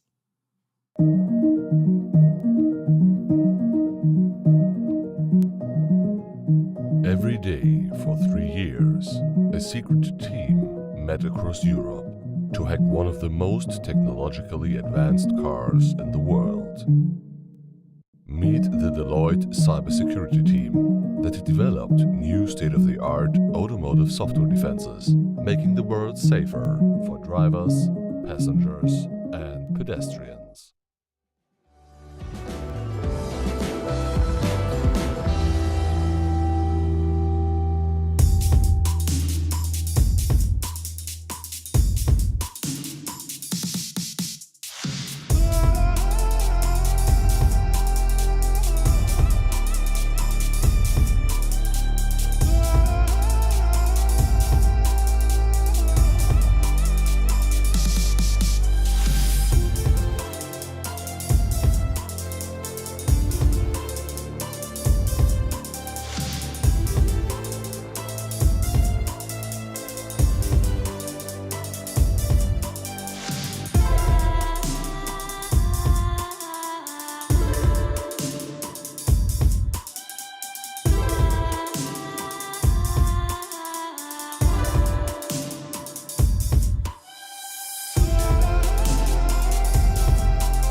And welcome back, ladies and gents, as we've returned from our break. And from the lower bracket, we head to the upper bracket best of threes. There's going to be 4 of them, and they're all going to be played out today here with T-Panda and Fear. We're going to start wrapping, oh, well, not wrapping up. We're going to start breaking down the big favorites to win this qualifier up against the up and rising Sankin GÓMEZ versus Nouns. Both teams have been going through some roster changes. A couple new players added to Sankin GÓMEZ, and Nouns obviously as well, with their fresh new Pause 1 player playing his first tournament with the team in a TI qualifier. So let's see what they're made out of. And of course, to highlight that player, Fear, K1 Hector, renowned in the Dota scene to be one of the best farming carry players out there, one of the most stable performers as well. What do you think? Did Nouns get upgraded with Nouns putting Yamson into position 5, Husky out of the team, and K1 as a carry? That is a very difficult question to answer, but I think I can see the rationale of why they did what they did. And the main reason is going to be they played it. One of the Dream Leagues got eliminated really early on. Then they played the Bali Major, got eliminated really on. And I think they realized in international competition that squad just wasn't cutting it anymore, and some changes needed to be made. So they made the hard call of removing Husky and then adding K1 as having their premier carry player, and then they decided to move Yamson over to support. How fast is Yamson going to transition in a POS 5 position from a POS 1? Not an easy transition. When you go from being the star of the game, getting to carry everything, to just going to a position where you don't get a farm anymore. So we'll have to see how he does with that. Kind of reminded me of one of the Div 1 mid players put into Pause 4. Solji was the guy. He was basically still playing like 2 or 3 heroes in the Pause 4 role. Basically, one which you already had in the mid lane, just kind of rotated back into Pause 4. And also, Sankin GÓMEZ, Slawi, the ex-Hippomaniacs player, coming in to carry for the team, and Chan coming out as a Pause 5. They had Leonidas, they had Neko, and they had Jan Bura, the Brazilian Pause 5 player, before in the team. So Lund, Ducho, 9 still continuing in the team. Slawi, a European, to reinforce the ex-Mexican roster. All right, we'll see what they can do against Nouns. As I think going into this one, on paper, gotta say Nouns is the heavy favorite, right? Yep. This is a team that was always the 3rd spot, sometimes the 2nd spot throughout the TPC in North America, going against Sankin GÓMEZ, who's been sitting in comfortably in like Division 2, right? So we'll have to see how their debut against one of the better teams from North America is going to look out. And I think going into this, Nouns they have to be the favorite, right? To just win the qualifier. They are the favorites to win the qualifier on paper, just how the season has gone. And we're going to see the Venge get picked up yet again. Countered by the Willow, and then back into the banning phase. But back into the bans, yeah. Basically, looking at the track record for both of these two teams, Nouns in the 3rd tour were able to get past TSM and get into the major to play at Bali. And Sankin GÓMEZ, the only Series 1 was against Alpha. You remember Alpha from Tour 1, and they weren't really that phenomenal, that special, basically. So Sankin GÓMEZ only getting a victory out of that series. But what I wanted to talk to you about now, specifically, talking about K1, I had a bit of a chat with Astini yesterday about the roster and the team, because I was curious about how does the team sit in with K1 coming into carry, Yamson going out as a 5. Do they see it as a major improvement, or how do they sit in? So Astini, he responded, they definitely have a change of perspective on playstyle. Hector being very experienced and very proactive in communicating. So they play a lot around him. So maybe that also changes the way that they see like win conditions in the game. And one thing that was very interesting to me with this new system in drafting, they said that they're trying to create their own meta during the qualifiers, because not only the team is a new formation, but the game changed a lot in the last patch. So let's see where that direction goes. Okay, we'll have to see. Create their own meta. And I don't think anyone even knows what the meta is, so whatever they create will definitely be new. I think that's kind of the advantage you have of being a qualifier team, is you literally are setting the meta. Even the teams that are going to TI, right? They're sitting back, they're watching these games. They're watching to see. They're probably on their vacation on some beach right now and chilling out, but they got their iPad open and they're watching these games when they go back. And you are kind of doing the experimentation for everyone right now. And a lot of these games are going to be a deciding factor. We saw the Tusk in the last game. We saw the Venge in the last game. It's going to be very popular heroes. Now, Nouns, they got 2 more picks to go. And it really feels like you don't see much of this new drafting formation. Before, I'd be like, okay, maybe because I'm just like a noob right now, because like my eyes don't understand what I'm looking at, and it's just like, okay, there's a bunch of bands here, and you don't have any information, so you just kind of got to pick some heroes now. And I think that's like the intent of it, to make it so you can't counter pick as hard. And these flex picks are going to become a lot more. They're going to be a lot better, especially I think if you are on second pick, because if you pick 2 heroes that you don't know where they're going, and you're on Nouns aside in first pick, you got to pick 3 heroes. So at some point, when you pick 3 heroes, you have to show a core. That's just kind of like how it goes. Unless you have 3 heroes that can all be flex, but then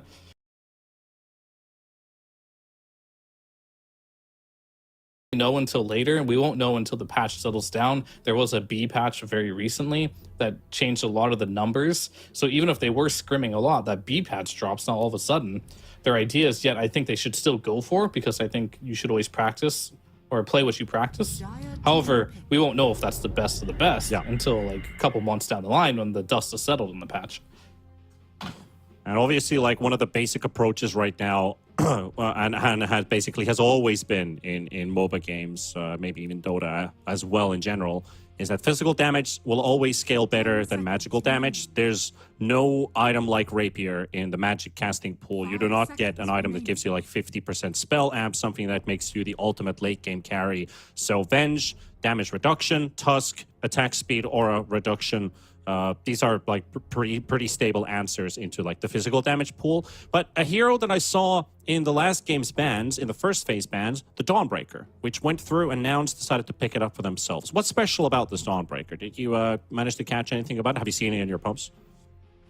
I have not seen Dawnbreaker, and I haven't really played her too much. Let's take a look real quick. Armor increased, cast point increased on the Starbreaker. Solar Guardian now pierces debuff immunity.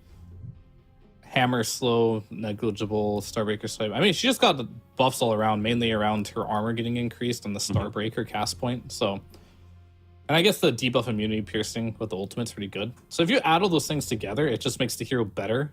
And I think whenever this hero is in question, it really comes down to like, is this hero going to be enough to carry the game? Or is this hero going to be good as a support? We'll have to see. And Sand King GÓMEZ, they're going to think this is an offlane Dawnbreaker. I know Moo really likes playing it. But whenever you play against the Dawnbreaker in the laning stage, you typically want to be able to get away from the Starbreaker and not get chain stunned. And Void's really good at that. You can just time walk away. You won't get that final smash damage off. Or if she throws a hammer at you, you can just take it off instantly with the time walk as well. And of course, with the time dilation, you can put yourself in a situation where Dawnbreaker is really slow and she can't use that mobility to her advantage. And of course, if you do decide to put this Dawn as a 3, you already got the damage amp coming out from this Vengeful Spirit, making Dawn a tiny bit stronger.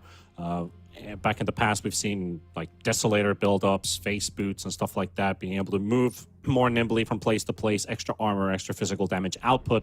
So Phoenix doesn't really sit into that picture, but Phoenix doesn't have to synergize directly with the buffs that are given from your teammates. He's kind of like the creator of situations with that egg being placed down, with the attack speed slows that you have that can be very annoying for the Faceless Void to deal with.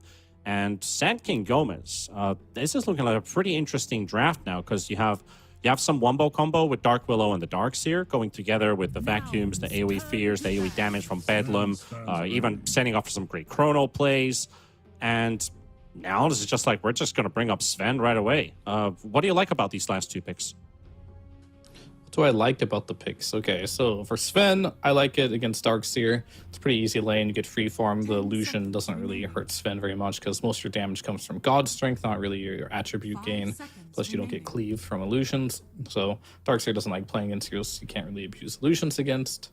For the Darkseer, I mean, Darkseer's just a strong hero, man. It's a blind pick. You're picking them into heroes like Venge, which don't really pressure you too hard in the lane. It's not like a Dispel, so you kind of see the supports.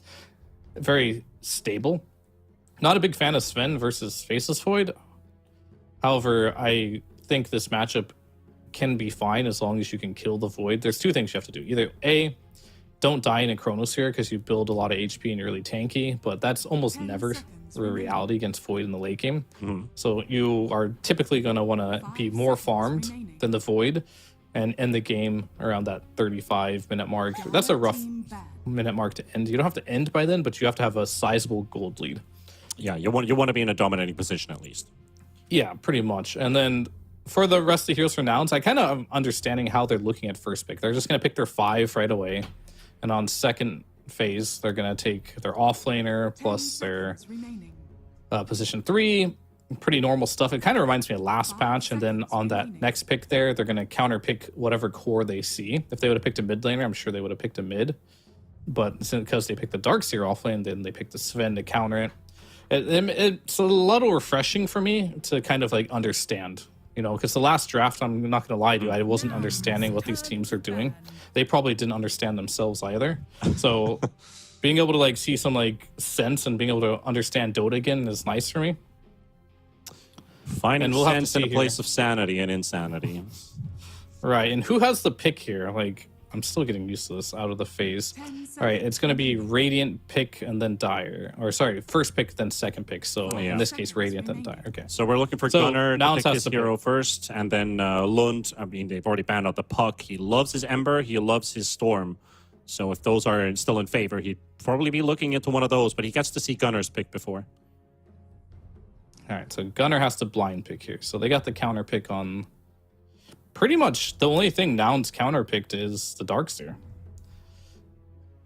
They didn't get a counter pick anything else here. So that's normally what we look at, a core-to-core matchup on what side's better, who gets more counter picks. And given this situation, second pick is still getting more counter picks. Well, you got 3 stuns in your team on Nouns, plus the Phoenix Egg. Make that 4. They banned out the Husker, because they might want Ember. There we go. That's a smart I mean, they ban into pick. So normally you ban a Huskar, right? And you're like, oh, I'm banning Ember, right? Yeah. But now that it's changed a little bit where you can just ban into pick immediately. So you kind of get that surprise ban. And it's going to be more important in which position you ban a hero now. Because like ban into instant pick is kind of a powerful tool you can use. Yeah. So now it's down to, do they want to get Storm versus Ember? Do they look for something else for Lund? I'm just so used to seeing him playing Ember Spirit, so he knows this hero really, really well. And Gunnar's playstyle is Invoker's in the pool. Actually, Invoker, yeah, that's a good one. There's a Faceless Void in this game. The lane should be fine. The hero's strong. Oh, wow. Okay, they're just going all in for the laning stage. Like, Ember... I mean, I've seen this one before. Like, it takes a lot of confidence, or you're not very confident. Take your pick, but either way, it's like, I've seen Gunnar play versus terrible matchups before, and he normally skill differences it. And if you're a monkey mid, a couple things are going to happen. First of all, you're playing versus a Phoenix, which is a terrible matchup for you throughout the game. Absolutely awful.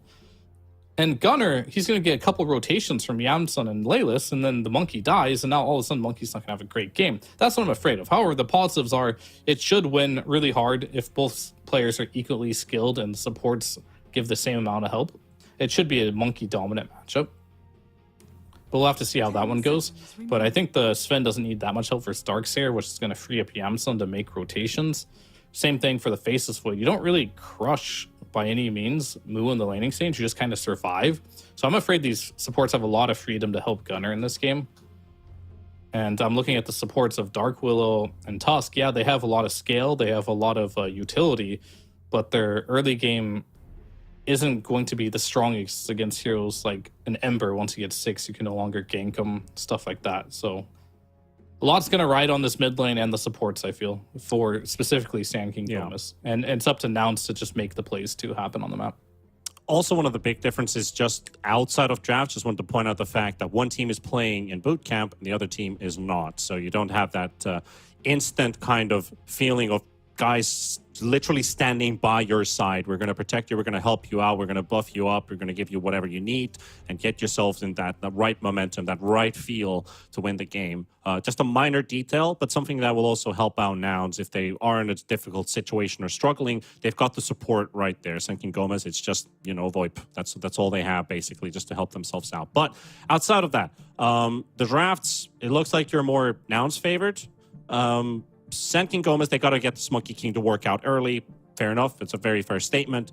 But they've also got the Faces Void. Can this hero be strong enough to win this game for Senkin GÓMEZ? Is it down to him? Is it down to somebody else? The answer is Faces Void is always strong enough to win any game. But I give Nouns an advantage in this game for a couple reasons. One, I think Nouns got everything that they wanted.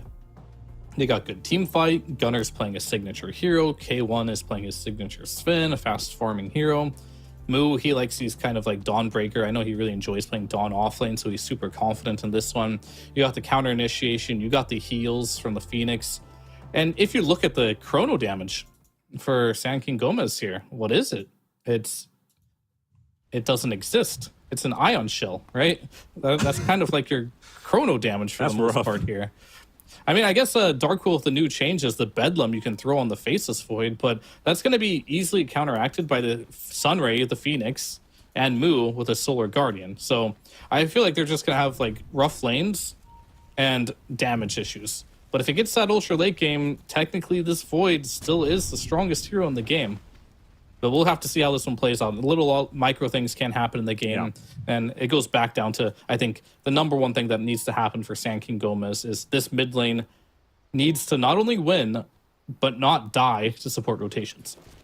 I have to say that new Bedlam on the Dark Willow looks very intriguing with being able to jump onto your ally, buff up that extra damage. If it works inside Chrono, that's pretty cool, because I haven't seen it in action. I don't know if the model disappears and you're just moving around inside next to the Void, or if you're actually throwing your hero in when you just get stuck inside the Chrono. So that could be something that works. Yeah, I'm pretty sure it works. I haven't seen it personally, but it should work. Well, I tried. Probably we will be seeing that at some point this game, making that Willow a little bit stronger, because the hero has always it's been a range nuisance. And only if it's 100% sure it can hurt an enemy, it will go into melee range to do damage. So now you have an option of buffing your ally or making yourself look strong without putting yourself really in harm's way. Oh, I think it's a big buff for Dark Willow to be able to do that. Yeah, it just gives you an extra tool that you just didn't have before. And I think you're right on the money. Like, at some point, you want to turn into an Ags and be a carry on this hero, and you no longer use the Bedlam. But now, you can still do that and still use the Bedlam. But the same issues still arrive with this hero, where this hero takes a lot of time to come online. A little bit greedy on that regard. And the damage output, even from level 1 Bedlam, isn't that much. So they're really playing for the late game here on Senkin GÓMEZ. If you can get to that Willow with the Aghanims, with like some vacuum into Chrono, some Wukong's command on top of it, like, it all sounds great in theory, but like, you've got a lot of dough to play until you can get to that stage of the game. Also, what I like to see is already looking at the carry itemizations. They've got so many items on their quick buy. Sven, he's already got like the basic farm build that he needs. But most importantly, K1 is a hell of a farmer, so Faces Void's like, I need Midas this game. I gotta keep up to K1. Yeah, it's pretty much the Void build right now. Most everyone goes Midas. That too as well. It's just kind of the storyline of like how good K1 actually is in terms of farming. I mean, he's definitely a beast. He was a bit too much of a beast for Beast Coast, so maybe farmed a little too much, and I think that's where he's spent a lot of time thinking about, because whenever you get like removed from a roster, you can't just be like, oh, these guys are terrible. You have to find some truth on why they would do what they did. And I think the reason why Beast Coast did remove him is they wanted Parker, who is a player that farms also a lot, but is a bit more active. So we're going to have to see if K1 is going to implement being a little more active into his gameplay. Yeah, that does ring some truth to the words that Astini did talk about, him being a bit of a proactive player. So we suspect Nouns to be playing around him a lot. But Yamson, the ex-carry, I'll have to give away his life to Ducho with 9 bullying him around with that iron shell and leads into a first blood for good old Sand King GÓMEZ, aka Sand King GÓMEZ. Did you get deja vu on that kill? Because I did. Literally last Same place. Same place, same tusk, same death. But either way, it seems to be if you try to chase that around there, it's going to happen. It's not the biggest deal. K1 is still farming. It's just a little bit of extra gold. I say it's not a big deal, but it's kind of a big deal for the Darkseer to get that early ring of health. It won't stop the Sven from farming, but it'll pretty much make it so they can no longer stop the Darkseer from farming, which was a possibility until that point, as they do end up getting another support kill here onto the Dark Willow. Pretty forgiving in that regard. Of course, that's Nouns getting on the board as well with their first kill, went to 1. Can't quite kill off Slawi. The carry faces Void, but anything that they can take, they will. And also looking at this mid matchup, we haven't really touched upon Lund. Was expected to maybe destroy the matchup. Gunnar not in a really favorable position. Now doubling the CS on this Monkey King. This is bound to happen. He's doing better than I expected, to be honest with you. However, what I'm really worried about is going to be that 6 to 8 minute mark. Will the supports just collapse on him, make his life a living hell or not? If he can avoid that, then this Monkey King can work. See, we'll get a proc here. There's something mesmerizing about watching a Monkey King play Dota. Yeah, the sliding banana in the river. Not that part, but you know, each their own. We all look out for different things in the game. Yeah. You're just looking for sliding bananas. I'm just watching. The moment you said it, I was just stacking. looking at Lund sliding on bananas. There's something mesmerizing about it. Like, oh, okay, sure thing. Whatever works for you, man. No judgment here. But either way, like, No shaming. where is the action? I mean, I think it's just mid lane where the action's happening. I'm kind of looking at the other lanes, and not a lot is happening that is super unexpected, I want to say. In fact, nowhere on the map, nothing happening that is unexpected. Even this top lane, I'm a little surprised that Void is doing as well as he is. Mm-hmm. Because I think Dawnbreaker is a very strong laner, and you, like I mentioned, you pick this Void to survive the lane. You don't really pick it to crush the lane. I don't think there's any Void that truly like crushes the lane. He just kind of like chills out. Yeah. Also, most likely, if I haven't heard any updates, Slawi playing from Slovakia or Slovenia. I'm not entirely sure. I remember Hippomaniacs being a Czech organization. Because Willow's actually in trouble as we talk about this top lane. Moo just needs one connection on a right click, and that should be an... Nope, gonna need another one. Yeah, he's just gonna burn to death from that right click. And that's gonna be a kill for them, taking off that that Willow. But yeah, Slawi gonna have to play on a bit of a higher ping. But that's not gonna be an excuse. This is TI qualies. Doesn't get better than that. Yeah, now this lane is actually going really bad for the Void on the top lane. The lane's going to push backwards, and we're going to see a ripple effect here. Because if they do this correctly on Nouns, they're going to be like, okay, 6-minute runes coming in a minute here. Moo kind of has lane equilibrium. Actually, they're going on Moo. Attempting their best to take down this Dawnbreaker, but 5 armor at level 4. Very much HP as well. Going to be super difficult. And unfortunately, Bramble Maze is a spell that isn't reliable, so the Brambles didn't connect whatsoever there. Remember those Asian video games where there's like bullet hell games? You know bullet hells as a category? There's like a million Fire things Survivor happening on or the what? screen, and you're trying to dodge every single particle on the screen and try to kill I the see, boss. okay. Yeah. So Bramble Maze is always kind of like where you have to dodge Yeah, all it those is. particles. Lund in trouble in the river. Third hero also showing up is Yamson, throwing in that extra wave of terror. Grenade to slow him down. Gunnar close to getting the kill, and he's gonna get it. I mean, who could have predicted this, you know what I mean? Nine still trying to fight all the way to the end, but Gunnar already level 6 into the Bramble Maze. Gets another jump out. Got the rune. John Trying to help him out, but this, yep, he's got the haste, he's got the bottle regeneration, he's got to be fine. Even turning around is like, guys, you want some dominance? I'll show you some dominance. See him Gunnar dodge runs the back in with brambles that there. haste rune. Has another remnant available, throwing it already out. He's going to be able to move away from that snowball. Well, at least pull 9 a bit further away. He was just probably suspecting him to run away. Gets the Neutral deny. got it. Mr. Pinecone gets the kill, and Yamson in trouble as Lund has already come back, so Lund gets a kill and make it 1 apiece. And Slawi also dropping fairly low in the top lane, but he's okay. Yeah, not bad, not bad.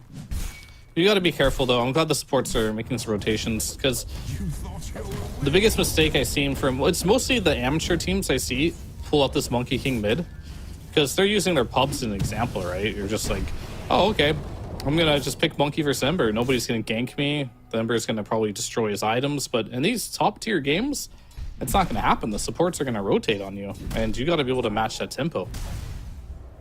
And to some degree here they are, and they're doing a good job. And Gunnar, he's doing, you can tell he knows this matchup. Gunnar loves this Monkey King. So he knows how this hero functions, and he's doing everything he can. As you can see, he's just pushing that mid lane in by dragging the wave over there. So now that he will at least have a wave to farm. Yeah.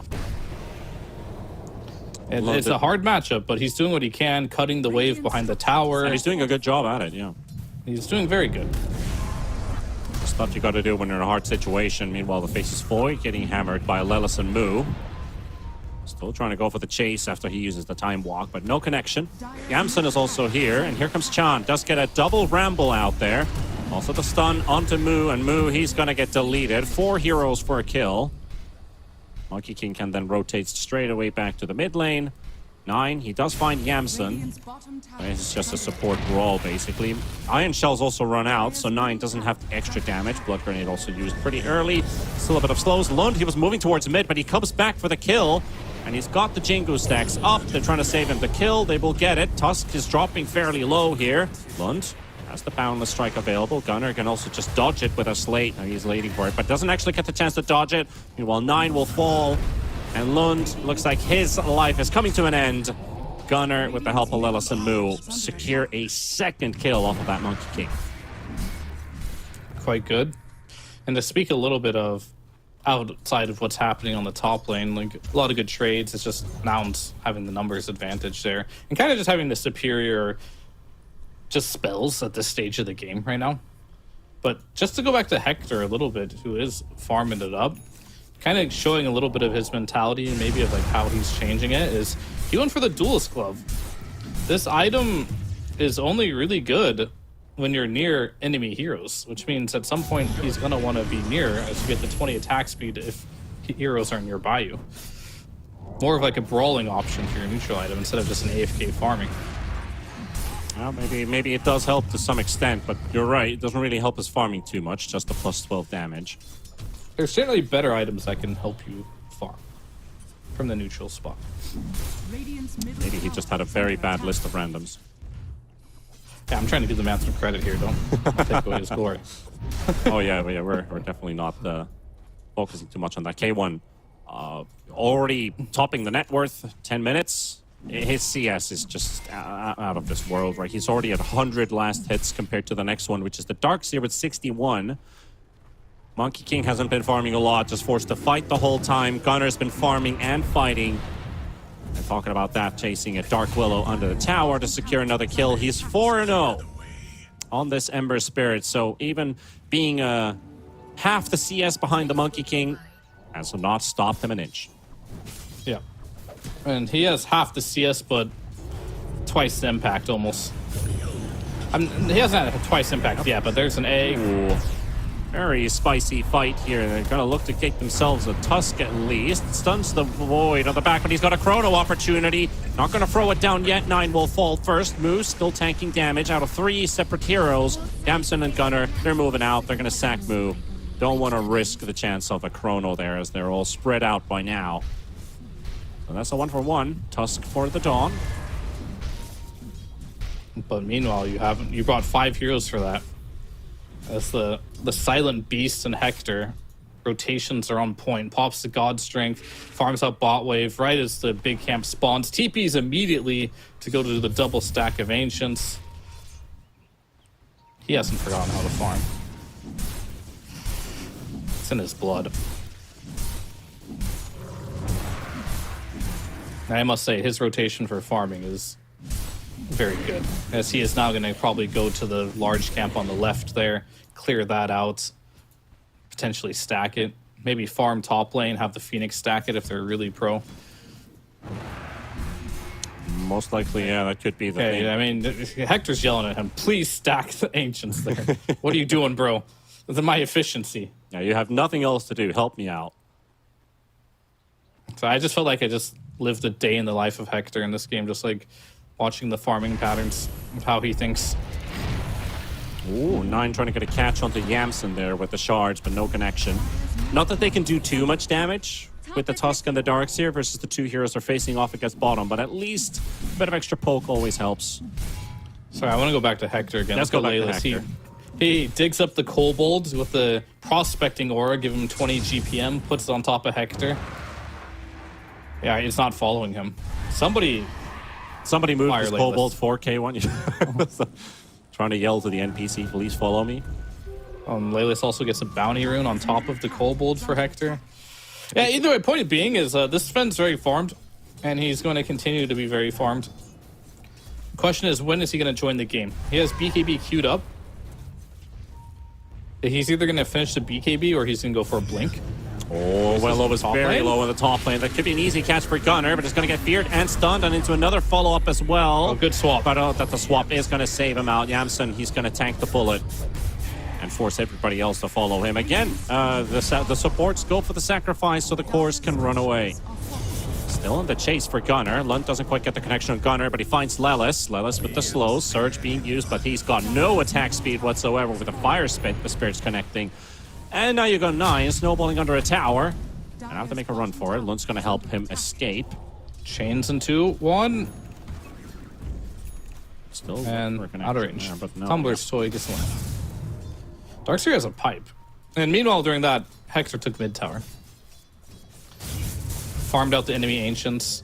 Farmed enemy Triangle. Remember when I said 100 CS at 10 minutes? He's 184 at 13 minutes and 40 seconds. So this guy is building stonks. If you have any K1 stonks, you got to watch out for those in a bit.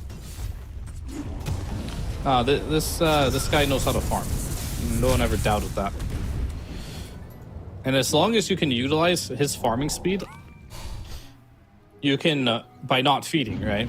Yeah, and I think Nouns has been doing a good job of just not feeding, taking these fights. And I think Gunner's really a great mid laner to have with you if you're like one of these really hard farming players, because Gunner, he kind of likes just making plays by himself on the map. He likes playing these spirits, these embers, just like having you come gank him. And I think he gets some weird enjoyment out of like you bringing 4 heroes to kill him. He doesn't kill anyone, barely lives. And then like, haha, you just wasted all your time there. And that really benefits carry players who know how to farm fast to have that type of space. Because not only are they drawing his attention away from K1 so he can farm everything, but it's also just like he's playing a hero that can flash farm too. So he's like able to hit everything on the map as fast as he can while knowing he's not getting ganked, because Gunner's giving space. He's giving information of every hero on the map right now as he's going to claim another tier 1 on the top lane. He is, but there's also a smoke coming down towards the bottom lane. Senkin GÓMEZ racking up the numbers. Lund's going to be in the lane, but they're all out of there. As Roshan is also going to head over to the Twin Gates. Is under attack. But this point isn't doing bad. Lelis is I will say. going to walk into a trap, maybe. No, they're not actually. Trap the Twin Gate? No. Yeah, they were not going through. Well, that's your smoke. They will trade for a tier 1, which Hector has already finished off ages ago. Is under attack. Radiant's bottom tower. And Hector has a BKB if he wants to use it. I like how he has not disassembled the Echo just yet, because if he disassembles the Echo, it'll slow down not only his damage, but his farm output. He'll probably do it as needed Dire's top tower. if they're about to fight. Oh no, he actually just bought a new one. Okay, so he just didn't even need to disassemble Echo at all. He's just that farmed. That farmed and that confident. 5k lead for Nouns without any real proper huge fights taking place. Just singular skirmishes, a couple 3-man rotations here and there. All right, Now, Hector, they found he Hector. is They're playing going in a for little. He's got a very BKB. deep, but he has a BKB. No ulti in 20 seconds. Turn around, taste the damage onto the Tusk. They've got the Dawnbreaker coming in. 2-man stun. 1 kill going their way. Can they get another? They got the Darks here in the chains from Gunnar. And Dutcho dropping low. Moo coming there for the rescue as well to help him out. He might lose his life, but they finished off a kill already. And the rest of them, they're already moving. Oh, but the Chrono misses. It doesn't hit anything. Oh. Schooled again, man. That hurts. That hurts your confidence, if nothing else. That was probably one of the best fights you could have taken as Sand King GÓMEZ. Sure, having a BKB on Sven isn't great, but his God Strength was on cooldown. So they caught him without God Strength. They caught him alone. The Dawn died to save him, without a doubt. Sure, I would have liked that Void to be a little earlier, just so we can get the Chrono off, but it is what it is. But unfortunately, at the end, he thought he could catch Gunnar at the edge of that Chronosphere, but Gunnar a little bit too fast. It's kind of what he's known for these Embers. He's a quick kid. He's quick on his fingers. You can't Chrono him. You got to think twice before you start using Chrono on a Gunnar Ember Spirit. Especially, as you said, Slawi maybe playing on a little bit of ping. You're not chronoing this Gunnar Ember anytime soon. Nope. Nor are you going to be escaping either, because Lelis, Gunnar, Yamsen all making their way to the Faceless Void, and that's the carry about to drop. They use the swap to prevent the time walk from going off, making sure that they will actually catch him. And the Dark Willow, oh, Lund's been taken down by Hector at the same time. That's with the help of Moo. But that fight still in the mid lane with 3. They find the Void, they kill the Monkey King, and Nouns losing no one. Definitely rough out here if you are Sand King GÓMEZ. We talked about the basis of their strategy, what they needed to accomplish, and it's just... it's hard at this point. It is hard. Like your Monkey King he needs his BKB online. The Faceless Void, he needs level 20 at this point to do damage. And you He's talked about it in level the 12. draft as well. Like, this Monkey King needs to get a good start for the game, but it really, I feel like he's just being outscaled at this point. Like, already out-farmed, you could say. Not in So the far, I dominating position. really do enjoy what they're putting together here. What I did see from Yamsen when they played with Nouns, he tried to be active. In fact, what I noticed from a lot of Yamsen, like, he didn't know what he needed to do on the team just to carry. He had good seasons, he had bad seasons, and Moo will be dying, so that's kind of a bad death, but Yamsen didn't, like, have an identity. That's the best way to put it. For K1, he's always had this identity. And I think that empowers Nouns a little bit to know exactly how they should play with Hector. Hector, he's gonna farm. Gunnar, he's gonna make space. Yamsen, he knows both that, so he just has to support that idea. Same with Lelis. And Moo, I don't even know what Moo is most of the time. Moo is he just did Moo. just make space. He basically found the enemy. They're doing Roshan at the same time. Guys, they're not contesting you. They might kill me here, but you're going to get Rosh for free. Yeah. Nines found some stacks, though. Not a lot of stacks, but something. And Gunnar sees him. And yeah, I think he should get this kill. Oh, he has dagger, so we'll see. Have to time it. Yeah, I guess he did. He's dead. If you see that Moo has queued up on this Dawnbreaker, disassemble the Echo, finish the Point Breaker. He's got an Aghanim Scepter almost completed. A lot And of this heal. is going to give more heal, evasion, on top of the Sven, who is It's your already chrono counter, yeah. 6,000 ahead of Void. How do you kill the Sven? I don't think you do. And that's your chrono counter right there, basically. So Void, he already needs like an MKB to counter what. He needs a lot. It's not even an item that Sven has. It's not like he has a butterfly. It's the Dawnbreaker buffing up the Void, buffing up the Sven, and K1's on the hunt. With that, God Strength still up for a little bit, but not able to find a connection with that. Silver Edge gonna have to reveal himself. Go straight for the tower. Even without God Strength, this guy is a force to be reckoned with right now. So Sand King GÓMEZ, they understand the situation. They go for the Tormentor. Sean. Oh, Gunnar's coming in. He's hungry. He realizes something's up Can you here. steal the Tormentor? Here, does connect, actually. But there goes your Willow. K1 finds the easiest kill of his life. And the Tormentor is yoink. Oh, they got it by the monkey. Monkey steals it. Yoinks it for Chan. There you go. He gave his life away, but now he's gifted a shard. Worth. Still a tower down. And onto the high ground they go. Yeah, it's 21 minutes here, but with this support duo of Phoenix and having Moo with the Saganums completed,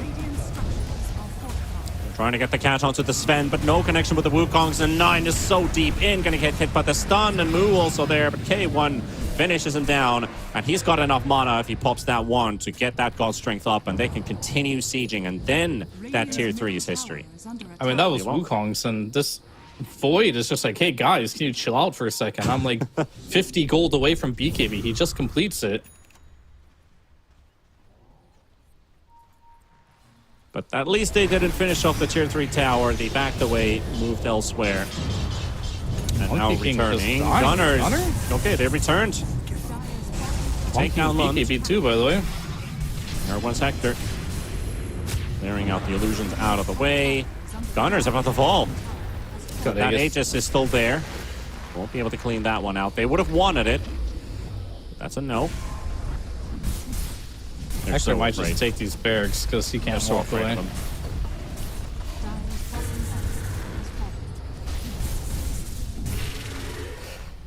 them. Alright, so he should back down. And through the wall he goes once again. Those illusions are instantly cleared out. Range racks down, tier 3 down. Not too much of a challenge coming out from Sankin Gomez, and nouns into a 15k lead. I mean, honestly, that shard for the Willow there kind of saved their barracks of how many of those brambles were just laid on the ground to slow that Sven down. I think the big problem is going to happen very soon here, and I think this Aegis on Ember doesn't really matter that much. I think we would get a Satanic on Sven, which is coming soon. He is just going to go high ground. And with this Phoenix, who I think should have a shard coming out to him. Yes, Phoenix has a shard coming. With a Phoenix shard behind you and an Aghanim's on this Dawnbreaker, I think Hector can confidently just walk up to the high ground, not use God's Strength, and just hit the buildings. He can use God's Strength if he wants, but I don't think he really needs to. Yeah. Because then it puts him on a timer. Gunners on a roll here. He's gonna do it without his team though. I kind of want his team to be behind him for this one Oh, though. Hector also just diving straight to the back. 1-2 hits to take down the Tusk with the crit to the face. Slawi able to get to safety with that BKB, but really, there's no real safety in this game. No one nouns are inside your base. That's the melee Rex down. Gunner hunting down the Willow, slowly burning him down with the He's got flame 3 guard, seconds on Aegis. Okay. and he's out. Full heal for Gunner. Just killed a Almost dead. Shadow Realm Willow with a flame guard. That's all. That's all, folks. That's all, folks. All right. Win probability giving a generous 12% for Sankin Gomez right now. We haven't seen them pull off a full-on 5 team fight yet. And are we going to get to see one of those, Fear? I mean, yeah, we probably will see something of that nature. But the problem is they just don't have damage. Like, they kind of have to do something. But I'm just afraid, like, no matter what they do here, their options are limited of it succeeding. Monkey King's super poor. Faces Void has pretty good net worth, but his net worth is being dwarfed by how much net worth that K1 has. Yeah. And it goes back down to, like, you pick this Void with no chrono damage, and you have so much save right now on nouns. They're all on the same page. Like, they're gonna play for K1. You got the Venge swap, you got the drums on Venge, you got the Solar Crest on Venge, you got the Aura on Venge.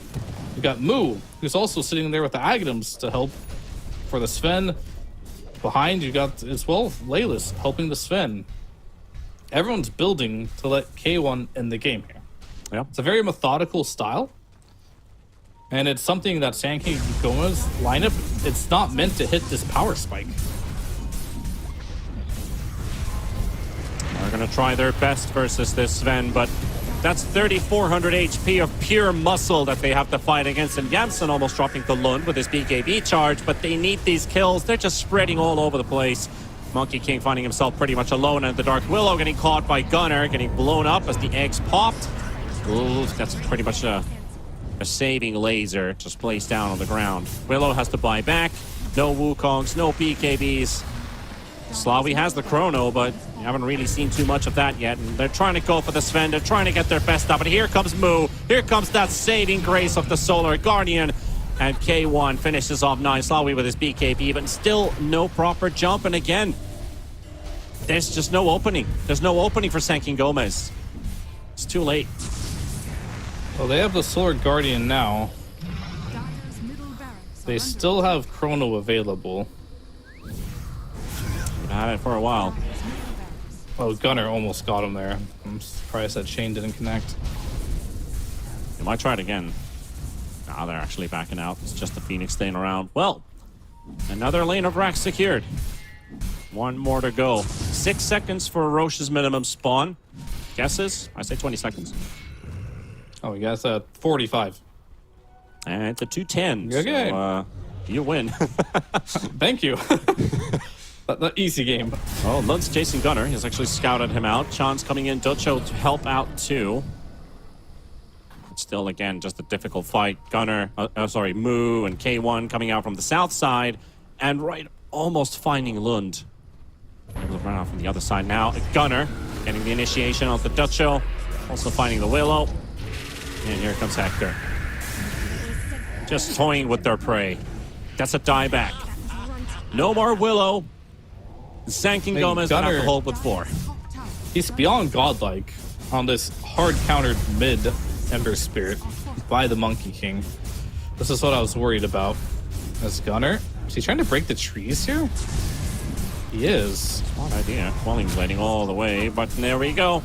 There's the entry, but who's in the Wukongs? Well, it's definitely not the heroes that they needed to be in there. Gunner's out. K1's hammering away. One more hit to finish off the Darkseer. He's got him, and Slawi might just have to save Chrono. Well, K1 stunned, still on cooldown. Gunner now jumping on the other side onto this Monkey King. He's really toying with Lund. You might have gotten away in the laning stage, but you didn't get away with the game. And that They is definitely mega. tried. They tried to bring the pressure to Nouns here. Their draft was like, okay, let's win this lane. Let's pick the Darkseer. Sure, Void plus... Void and Darkseer are pretty good together. Oh, and they're going to chase heroes down, but they might kill supports at this. They've tried to get this Venge for such a long time. Moo's providing the heal, and so is that Phoenix Egg. Oh, the heal is higher than the damage being dealt, and GG's call from Sankin Gomez. Nouns will take the first game. I think what you said at the end there was pretty much described the game. The heals are more than the damage of Sankin Gomez. The Faceless Void pick, it is good versus Dawnbreaker in a lot of ways. I would never say a Void pick is a bad pick. However, I do think the support duo left a lot to be desired here. You have the Tusk. You also have yourself a Dark Willow. These heroes are, sure, they're strong in the laning stage. They scale really well, but they're not the type of supports you really want to play with a Faceless Void. And then, of course, you went in for that all-in play at the end there, not really giving yourself any chance in the late game with the Monkey King, instead of going for like an Invoker, for example, who can bring the Chrono damage. Don't think I saw a single Chrono in this game other than the one that missed on Gunner. Yeah. And even if he would have thrown one, it probably wouldn't have done anything. It just, they kind of got outpicked here and a bit of outplayed. Yeah, the play styles from these drafts were very different. So for now, it's like you kind of pointed it out that they had a clean idea, and Sankin Gomez wasn't prepared for the way that Nouns is going to play this draft around, which is around K1.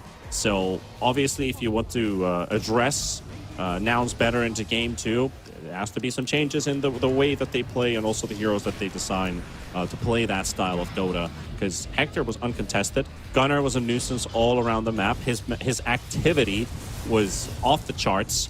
And then this support work, like even Moo, I would say he felt like a bit of a support this game. He would create space, he would provide backup, but that's what the team's job was. Make Hector as big as possible. Sankin Gomez, if they got more out of the Faceless Void, it would have probably been a bigger outcome from them in this game if they were able to get to maybe kill Hector once. Look at It Venge. disrupts his rotation tip, but Tried so hard. yeah. I mean, they're really far behind, but still, it's like, I really an attempt like. was made. Yeah, I really like this. So let's put it this way, right? I look at a lot of teams, and I filter them by 2 ways. There's like how well does your 3, 4, and 5 work together? And how well does your 1 and 2 work together?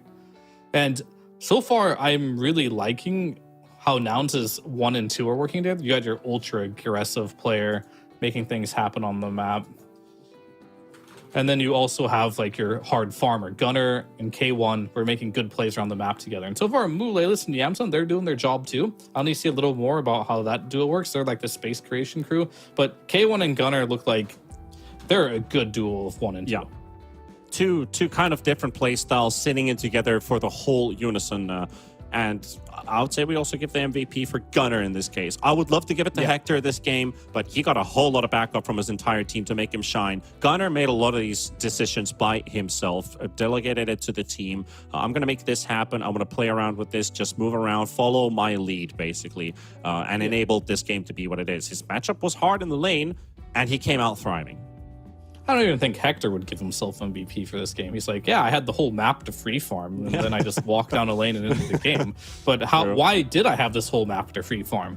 It's because Gunner and the supports ran around the map and made all the space for him. Of course, he had great farming patterns. I kept an eye on it.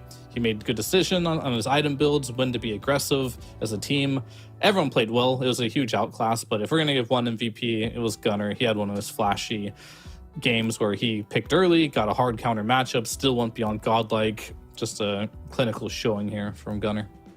And let's see if that performance repeats or if Senk and GÓMEZ can pull themselves together, because game 1 is history and it's time to look forward. Game 2, they got to tie it up as SKG, otherwise Nouns will march onward and head towards the second round of the upper bracket. Of course, a loss doesn't mean that you're out of the tournament, but that's not what you're thinking. You're looking to win. It's the TI qualifiers. We'll be back after a break for game number 2 with Nouns and Senk and GÓMEZ.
And we're back and refreshed, heading over into the second game of Nouns versus Sand King GÓMEZ at the North American TI Regional Qualifiers. We already saw Nouns have a very convincing Game 1 victory. So Sand King GÓMEZ, we kind of touched upon it already. We could break it down a little bit further with the drafting styles and the drafting ideas that they had for this game because, you know, patch is still fresh, everything's still new. But a couple ideas that they brought into that first game did not work out in favor for Sand King GÓMEZ. Basically, they couldn't touch Hector, they couldn't really touch Gunner, and the game just slid away from them slowly but surely. So what are these kind of approaches you can potentially take? Is it more execution-wise if the draft allows it? Because in that last game, the draft didn't allow it, so that really hurts their execution as well. I think a lot is going to come down to what pick order and how to use it. And I think for the last game, don't get caught into a trap. Don't think that you're better than everyone else and be like, oh, I can play monkey mid and I'm going to be the only team in the world that's good at this. No, I mean, no team has been picking monkey mid for the longest time now because it just doesn't win you games. So is your idea, Sand King GÓMEZ, going to be, we're just going to lose a series, but we at least want to get to the mid game, and we can't get to the mid game unless we pick these really cheesy laners? If so, they can go that route, but they're never going to win the game that way. If they want to win the game, they're going to have to pick a much more stable draft. They're going to have to make sure not only do they do well in the laning stage, but they can fight in the mid game. And what happened in the last game is they just could not fight in the mid game whatsoever. And that just allowed Gunner to run around.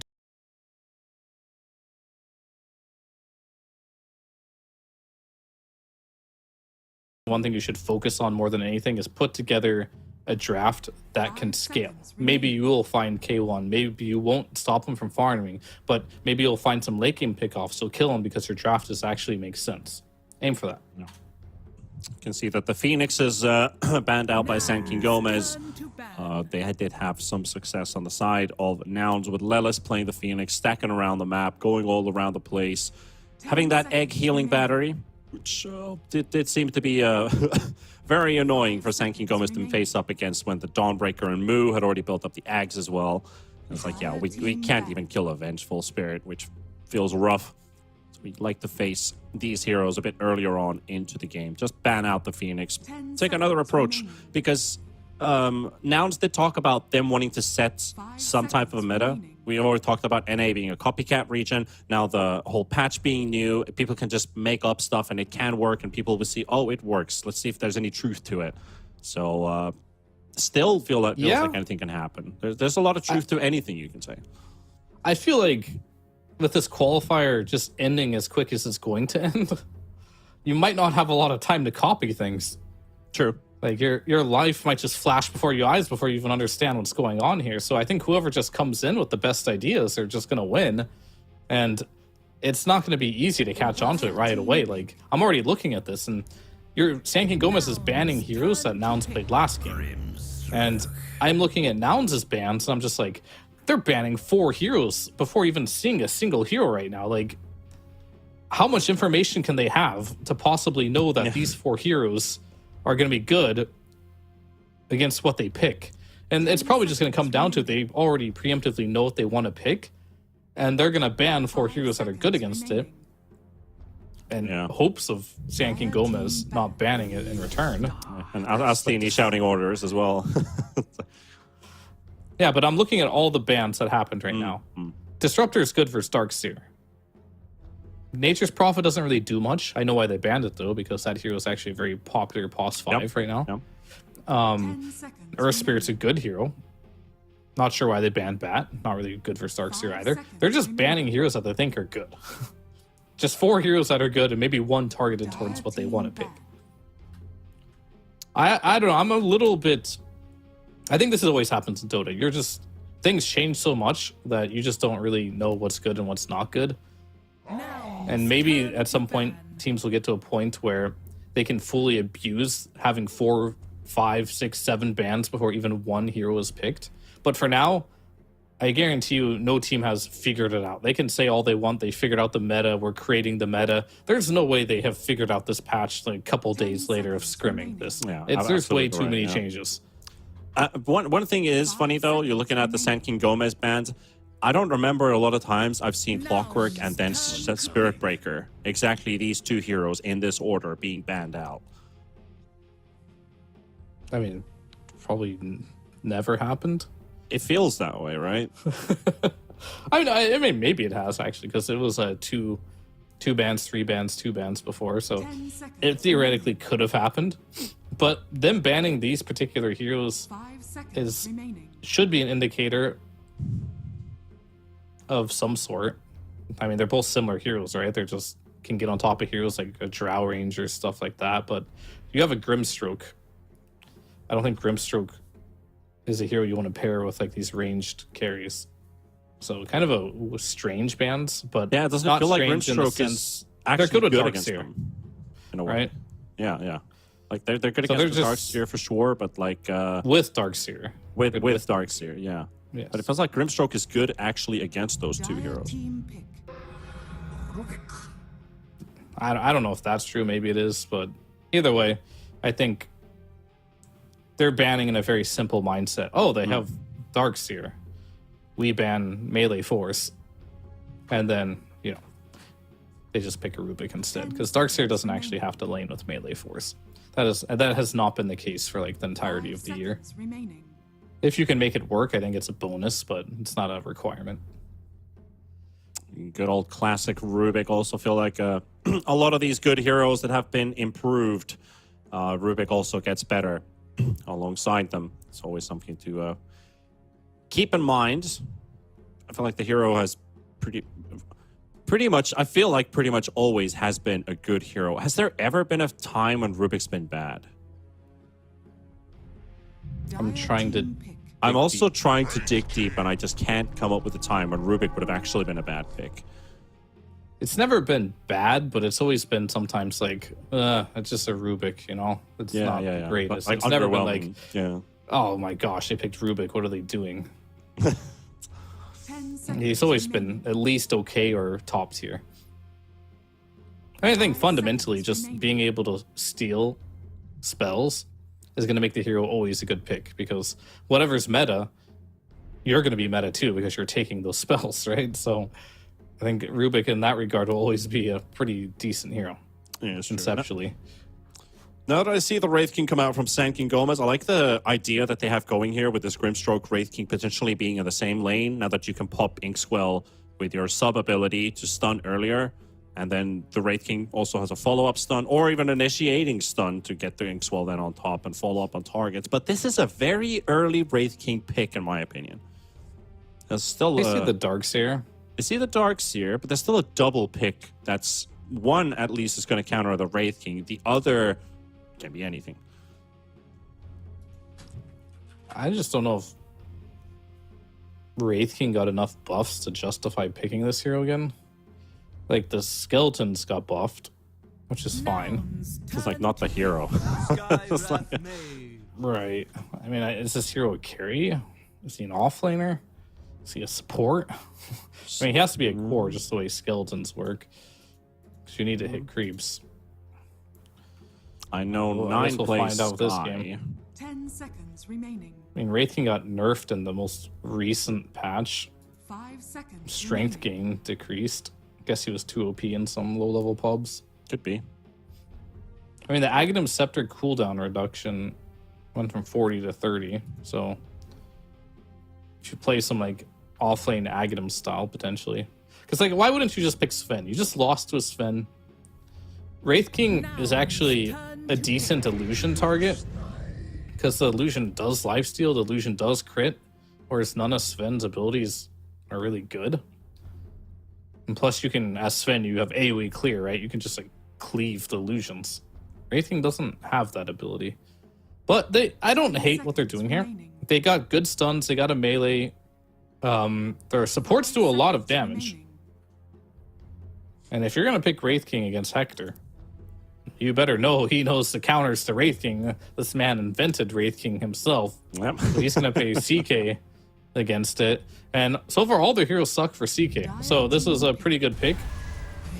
They're leaving Gunner's pick for last. I'm a little surprised they didn't pick Gunner there. I guess Hector really wanted the CK. CK is a hero that does well in most laning matchups. He's a strong laner. So it's not easy to find an offlaner that'll just crush him. I think potentially in this 10 position, seconds remaining. you are searching for stuns. Of course, I would look at like an Underlord or 5 something be a seconds remaining. possible option. But they're going to go for Legion Commander. I think that one's pretty good too. You do have the extra damage for illusions. You have that stun. And this lineup makes sense. I actually like what they're doing here. They're fixing a lot of their issues. They are showing that they want to play super fast because Grimstroke and Sky, they are not passive supports. They want to go, go, go. They want to fight. They want to make things happen here. And they're going to have to make that happen in this game as well as Sand King GÓMEZ. They're going to get counterpicked here. So they're banning out Gunner's Lone Druid, indicating they probably want a Spirit Hero for the mid laner. And I would 100% agree with that. Getting some Ember, getting some Storm, even a Void Spirit I would be fine with. Tiny is fine. I don't really enjoy Tiny that much, but they need something melee, runs around, that can play with Sky plus Grim. Because I think they're all in with this strategy. They have no team fight. There's no way they can salvage their team fight issues. Literally impossible. So they need to go and just go all in, play the aggressive game, play fast, and try to win that way. Yeah, also with these bans into ban pick for Sand King GÓMEZ, already getting rid of the Lone Druid. We see the Lesh. 10 seconds And remaining. now also Gunner gets to ban out another hero. Still gets to 5 see his seconds matchup. remaining. So he's probably already thinking ahead, like what he most likely wants to pick. And Astini and Lelis have their own ideas of what could probably benefit the team the most if they want Gunner again to be that kind of active tempo controller for the game. Everybody else sets the pace for Hector. Now you're playing a CK, which comes up comes online earlier. A lot earlier, that's what I wanted to say. A lot earlier than last game with the Sven, and Sven came on fairly early as well. They were in good commanding position. But CK, already in the laning stage, a nuisance, 10 to 15 minutes, capable of farming very fast with Phantasm. Even 15 minutes onward, you can start looking at Roshan and finding your opponents. And we see Meepo. Ember ban and a Meepo ban. A Meepo that has actually gone down in win rate a lot, at what I was looking at least on the trends. And Meepo has took a bit of a hit. Very Yeah, interesting. he got some nerfs, especially the Atos nerf, but I thought they're going to ban 10 Puck here, take seconds Storm. That would have been, it's a really good Storm game. 5 seconds remaining. There are those confident players who are just like, they'll pick Storm now, and then they get countered by Puck. It's like, saw that one coming. I mean, Meepo also is like a Puck in a way, right? You have that lockdown, but instead they're going to go for the Queen of Pain, which is... That's a Lund classic. He did play a decent amount of co-op in Division 1 and Division 2. Oh, here comes Puck or Kunkka. 10 seconds remaining. Gunner Kunkka, actually, intrigue. Or maybe something new. 5 Has Gunner seconds actually... I remaining. didn't look at his pro tracker, but if he's played something new in this patch that he's made work, like, remember the Ricky mid meta? Gunner was one of them who really Earth like Spirit, played a lot. Invoker, Zeus, Earth are his Spirits, most played heroes. pretty hot. Yeah. Banned. If I also I think- understood correct, Invoker is not even a playable hero in the tournament. If I understood correctly. What does that mean? Some of the changes on the hero Choose your hero. did not get through properly, so not sure if Invoker is being played in any regions qualifiers. Like it's bad or it's like banned? Banned. So I think there's some technicalities regarding to the hero. If I Oh, so understood you just- correctly. So nobody can pick it. Yeah, nobody can pick it. Yeah, I mean, it got banned in the first series. it was banned in the first series. Yeah, They Even though forgot to like note. it's already permac banned. Yeah, So they just wasted a ban. could be. Yeah. Very But good, very good. outside of that, we're looking at these finalized drafts. Gunner with the Tiny. You talked about this Tiny a bit. You're a Tiny enjoyer in this particular draft. It does sit into Gunner's playstyle just as it should. So there's nothing Gunner experimenting on a new hero type of thing. Yeah, I think Gunner, he looked at the Puck and he's like, I'm playing versus 2 silences, no thanks. He looked at the Kunkka and it was like, technically a good Kunkka game, but Kunkka has not been a hero that's been a good hero for a very long time, so he doesn't want to get baited by playing a bait hero. And Tiny, what's his job going to be this game? It's going to just kill these supports, these squishy supports. Tiny loves doing that, and that's pretty much just going to be his purpose in this game. Yeah, it fits what it needs to do. The only thing you have to be worried about is potentially the laning, but it should be fine there too. So, big issue I have with Tiny most of the time is how it scales into the game. But you're playing with K1. He takes care of most of the scaling for you. You got a Darkseer on your team. So I think this pick does what it needs to do. It's not too flashy, makes plays on the map, kills the supports. You saw in the last game was Ember. He really focused the supports down, and that's going to be his mission in this game as well. And this is also a do-or-die situation in a way for Sanking GÓMEZ as well. They got to tie this series up to keep their hopes alive into the upper bracket. How do they achieve this? We didn't really get to see them do too many achievements in that first game, but I hope that they've addressed at least some of those issues. Hector was uncontested. Gunnar became a problem that they couldn't really deal with. And, well, they might get a casual kill on Moo, maybe even get a... They didn't kill Lelis at all last game, so that's another, like, the Phoenix was untouched. And it was basically just Moo and Yamson. They should get kills this game. Like, you don't have the save potential that you did in game 1. Sure, you still have the Venge, and Darkseer will buy some support items. However, last game you had the Venge, you had the Phoenix, and you had the Dawnbreaker with the Ags.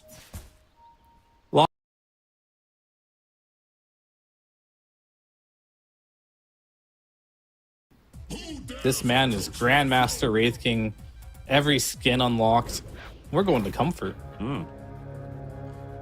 Yeah, I do recall Slawi back in Hippomaniacs would really like to go to this Wraith King pick from time to time. I think the biggest issue with the team was he wasn't really the star player of the team. That was when the types of Supreme and Saberlight were the people everybody were watching, like, oh, these guys are pretty good. And Slawi was just kind of living in the shadow, but he would play heroes like Wraith King from time to time and have a good time. Then again, you got another Wraith King. I was about to say CK specialist. Well, you do have a CK specialist as well in K1 Hector, but he, like you said, he's the king of Wraith King, the KWK. Hector, KWK. Anyway, we're going to play a lot of pressure to Hector down here, for sure. I'm trying to take a look at the laning matchup, and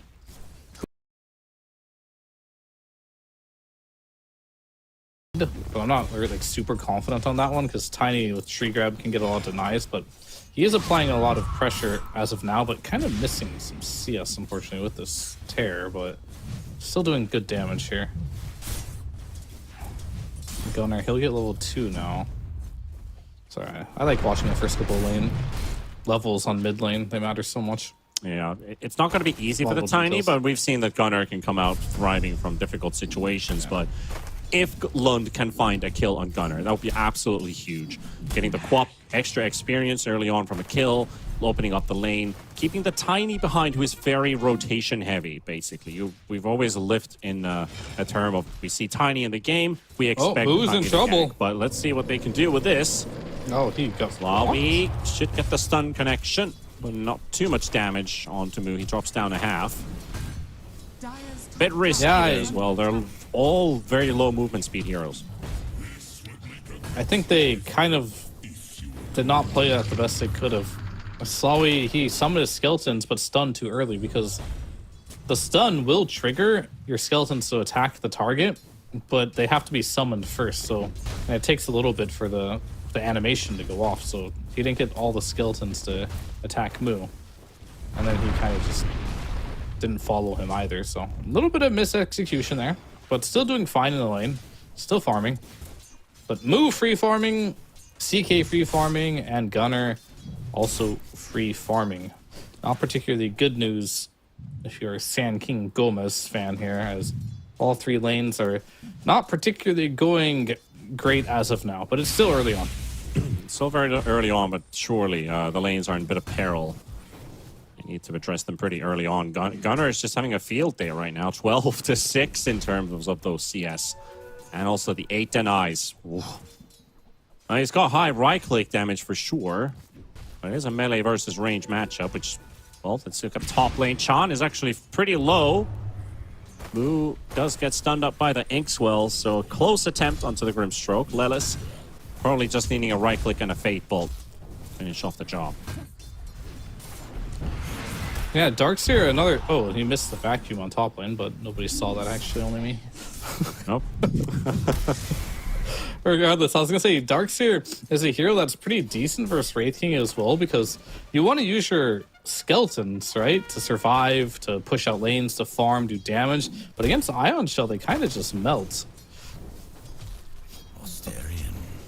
Oh, the Skywrath Mage in trouble in the bottom lane. Nine going to get pulled in with the Blood Grenade, and that's going to be first blood. Yamson to pick it up. K1 Hector to provide the extra battery. First blood for Nouns. Top lane also a bit of damage dealt onto Slawi. Down to 200 HP. And ready with the Fate Bolt is Lelis. They just need a little bit more to snipe this Wraith King.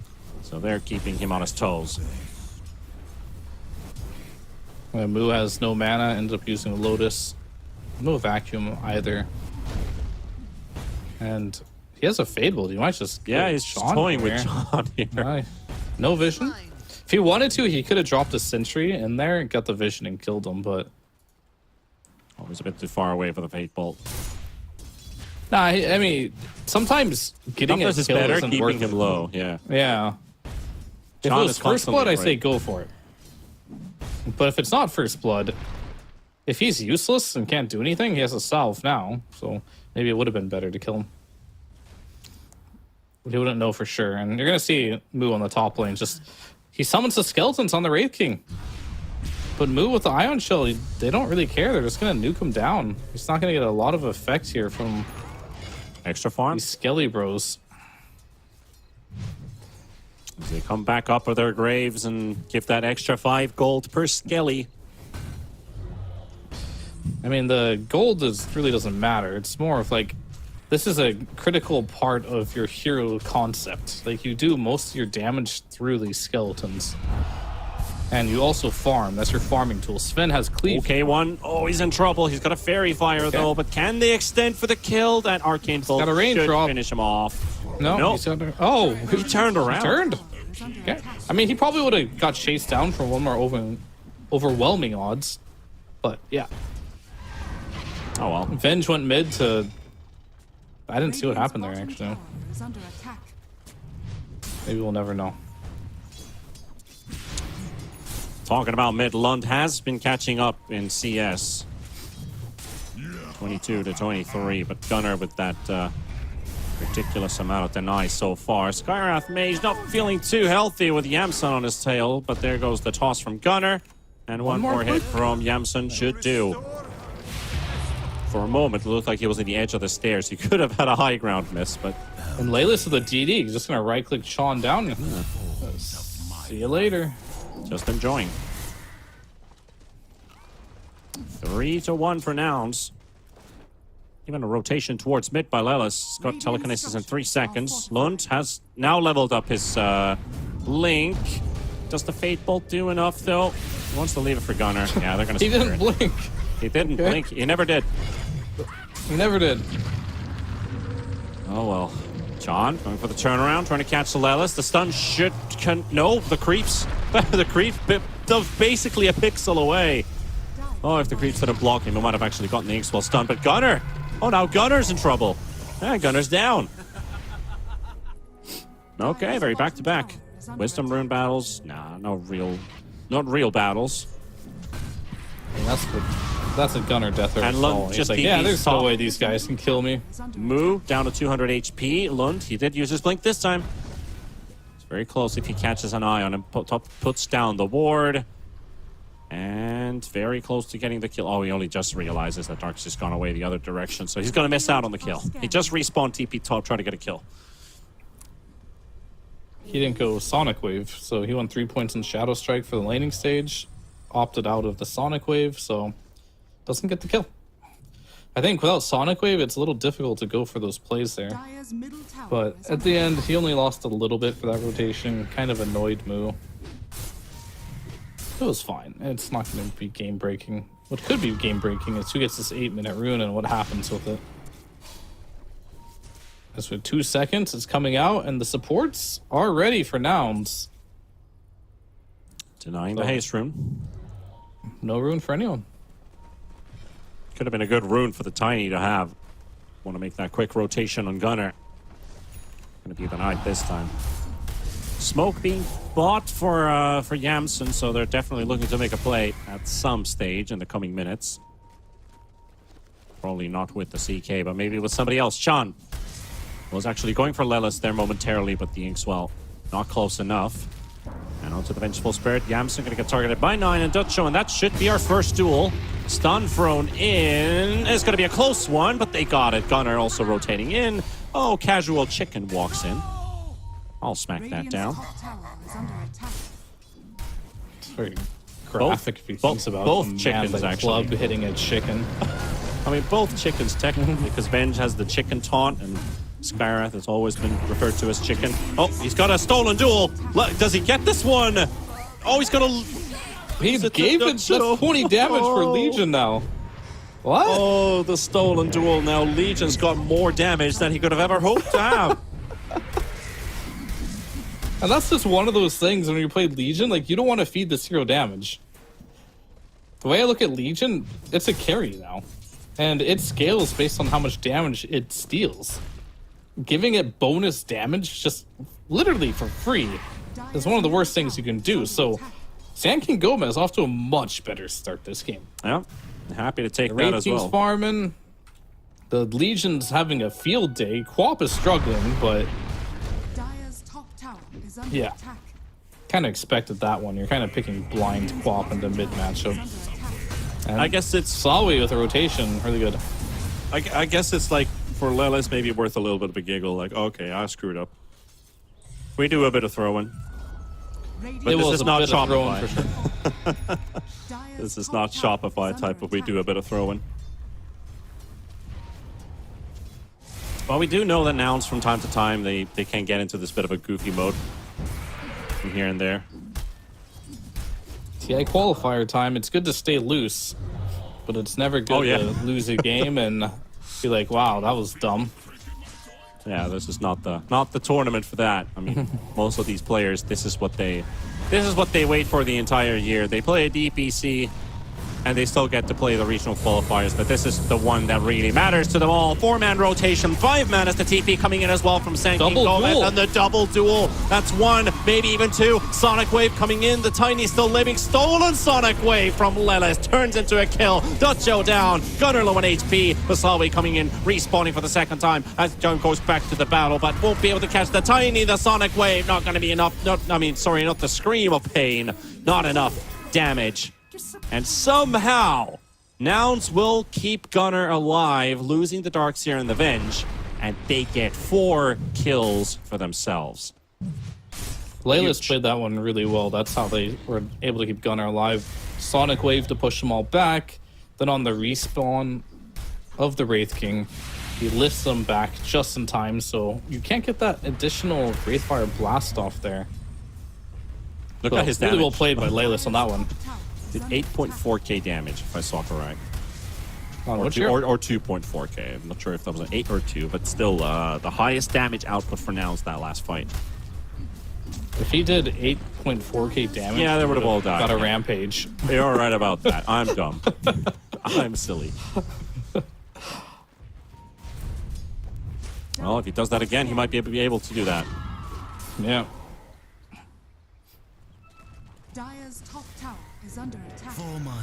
8 to 7, 15 kills in 12 minutes. Nice over 1 kill per minute pace. What we like to see from a brawl. But it is Slawi in top of net worth. This Wraith King currently 6.7 to Hector's 5.8. Not a huge difference between the two. But this CK only now getting farm active. This Wraith King always has the Mr. Skeletons to help him out. Yeah. And it's a different game. You see how the farming speed of a CK compared to Sven of last game. It's much different. Of course, Sven isn't going to be good every single game. Well, if you have the type of game you had in game 1, maybe it will be. Oh, are they going to get him here? Oh. Oh, close to getting it, but no. Oh, he Tumber Toy to the wrong spot. Avalanche, He's avalanche, dead. avalanche. Oh, he anticipated. He anticipated him. He thought he made it over the cliff. Oh, Never been more happy to have a miscalculation. big kill going for Sanking Gomez with K1 and Yamsen finishing off this Queen of Pain. Stun locked on the spot. Is it a big kill? I don't even know at this point. This co-op is kind of like a creep.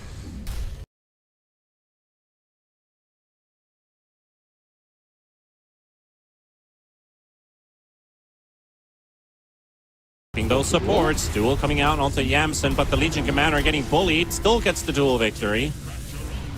And onto the next one they go. It's Gunner this time. This is a very tanky Tiny. They've got the wall placed on the ground. Vacuum already popped as well. And the Grimstroke ult, the Soul Bind. Slowing down Gunner and Moo on the escape. Lund throws in the Sonic Wave. And Gunner very low on HP. No blink. They got to get a couple of hits in, but no, he doesn't get it. Doesn't get it. And the Surge stolen by Lelis. He's going to be able to get back to safety. And no Did he kill double click it or something? He used overwhelming odds on himself? It's TI time. You can. That's how you know. These mistakes, you know, these players would never make in a pub.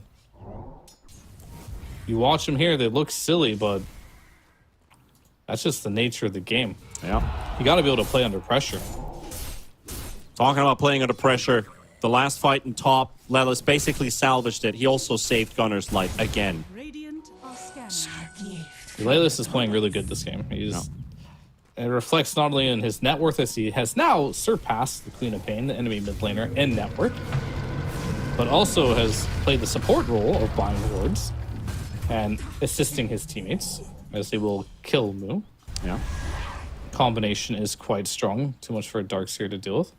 But it was also Moo who landed a pretty clutch surge to get the Tiny out of harm's way, making sure the Quap's not going to be going for a all-in blink to Scream of Pain to try and get the kill. Now he did get picked off in the top lane. All right. Sending every spell that they have in their arsenal to secure that stack. Meanwhile, LC building into the Blink Dagger, still going to take some time. He did build that Blade Mail Rush.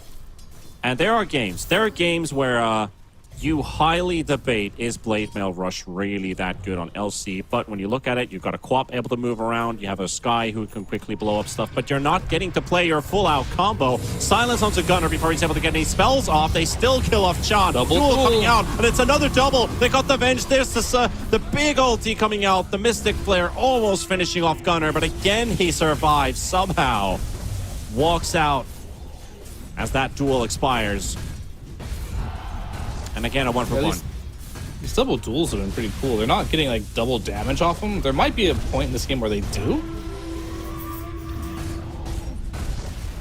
But for now, the duels right now they're at least locking 2 heroes down, and he's always getting at least one. Already up to 58 damage. Has the talent of +8 duel damage. If he keeps getting these kills, along with the Blink Dagger also coming, it could be scary. We talked about the game plan post-game of what they need to do. They just got to battle, fight, skirmish. Team fighting is not going to be quite as good. The Queen of Pain is giving a little bit of team fight, but it's not going to be... I mean, maybe it will be as good as the Darkseer. I think with the wave pushing it back and the overwhelming odds, you don't have the best team fight either here for nouns. So this game is much closer. Let's just put it that way. It's a very close game. Slawy's taking ahead in the net worth for his team with the Legion Commander. The only thing you have to be worried about is this Queen of Pain. And I think what's going to come down for Quap is, can she buy an item that is low net worth that has high impact right away? Well, let's see what this smoke leads into. 3 heroes, maybe 4 heroes, heading over to the bottom lane. And with that blink reveal, they got the jump onto Tiny, but he survives the duel, and Gunner trying to make a run for it once again. He lives. The surge just in time, but can they turn this around? Dutcho's at 50 HP, and Hector, he wants blood. He wants to hammer them down. Dutcho and Moo both down. Gunner went for the sacrificial play. He tried to get something to open up, but he will give his life away for it, and Hector can find a follow-up. The Sonic Wave will push back the CK. And he's going to be a bit too far to catch anybody. The Phantasm Illusions giving him the way, but nobody to be found. And a 2-for-1 trade with the Wraith King just popping his reincarnation. There might be still some action. They're still hanging around. No LC, though. Are they waiting for Yamsen to walk? Oh, they're going to go for it. Go straight for the trees. They see it with the ward, and there goes Yamsen. He's deleted. Maybe even more with Lela scouted out, but no mana for Mystic Flare. And no slow. Just pops the silence. Prevents him from getting any spells. And Hector. He wants a bit of vengeance here. Oh, but the Inkswell, okay. nicely timed there from Chan. Throws in the sub ability. Make sure I that didn't think of that. That was a good play. I was wondering, like, yeah, with the shard and the sub ability, you can just instantly take stuns off now. That makes sense why this hero has such a good win rate. Strong I dispel. was like, yeah, I was like, oh, this is good. This hero, like, you can choose, it'll give you more aggressive options, but the problem before is, like, getting that strong dispel is a little hard because you had to wait perfect timing. Now you have a 5-second window that you can take off any CK stun. Look at the river. Or lift. They want to use some of that advantage for themselves as well. They're suspecting there's a deep ward placed down. They'll choose to pick up that token and blink away. Quick pick off for them. But yeah, indeed, that's what seems to be working in their favor. Like that strong dispel with the Inkswell. Very handy. And obviously the sub ability, just having that ability to cancel the Inkswell whenever you want to. Canceling the right-click animation from the CK, even if your hero is stunned, you get rid of the stun, and you also prevent them from dying from that crucial one right-click that would have finished his life. Very, very perfect timing there. Couldn't have been better. Yeah, not really. And Solar Crest on Binge, Darkseer, Interesting. Vanguard. John wants to build an Ags as well on this Grimstroke. Is it that good when you're controlling a CK illusion? It's not the best, but is it It's really definitely that not the best, but it's definitely not bad either. good? Okay.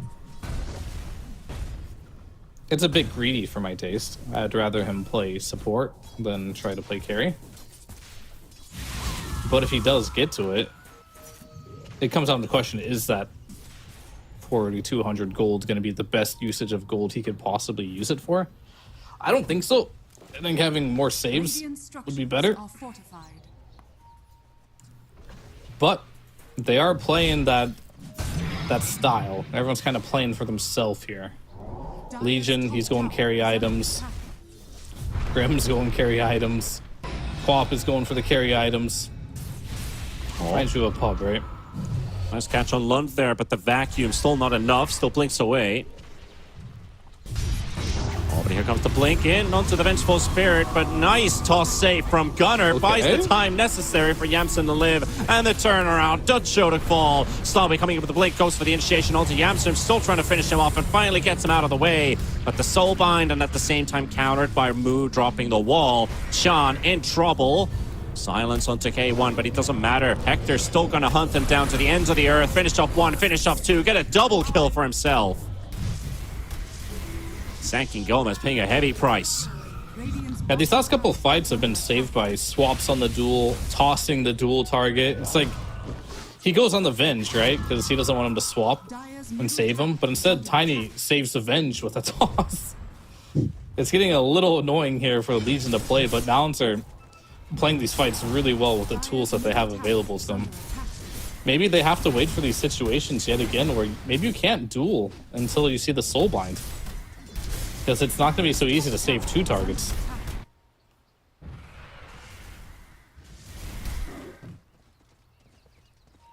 It is some good prevention coming out from Nouns, having these answers against the duel, against the Soulbind answers. Like you still have the toss to throw people to safety. You have a lot of stuns to prevent the frontliners from blowing up the targets being dueled. Because Gunnar still wants to be that backline sniper, right? He wants to just find a squishy Skywrath, maybe even a Queen of Pain, but would love to just finish off Quap and Grimstroke. These are like, sorry, Quap and Grimstroke. The Sky and Grimstroke. Sorry, these are the two heroes he really wants to find. But at the moment, it's him saving his allies from the initiation. Sanking GÓMEZ is forming their way. And it's going to come down to Hector as well on the CK. Is this hero going to be the end-all carry of this game?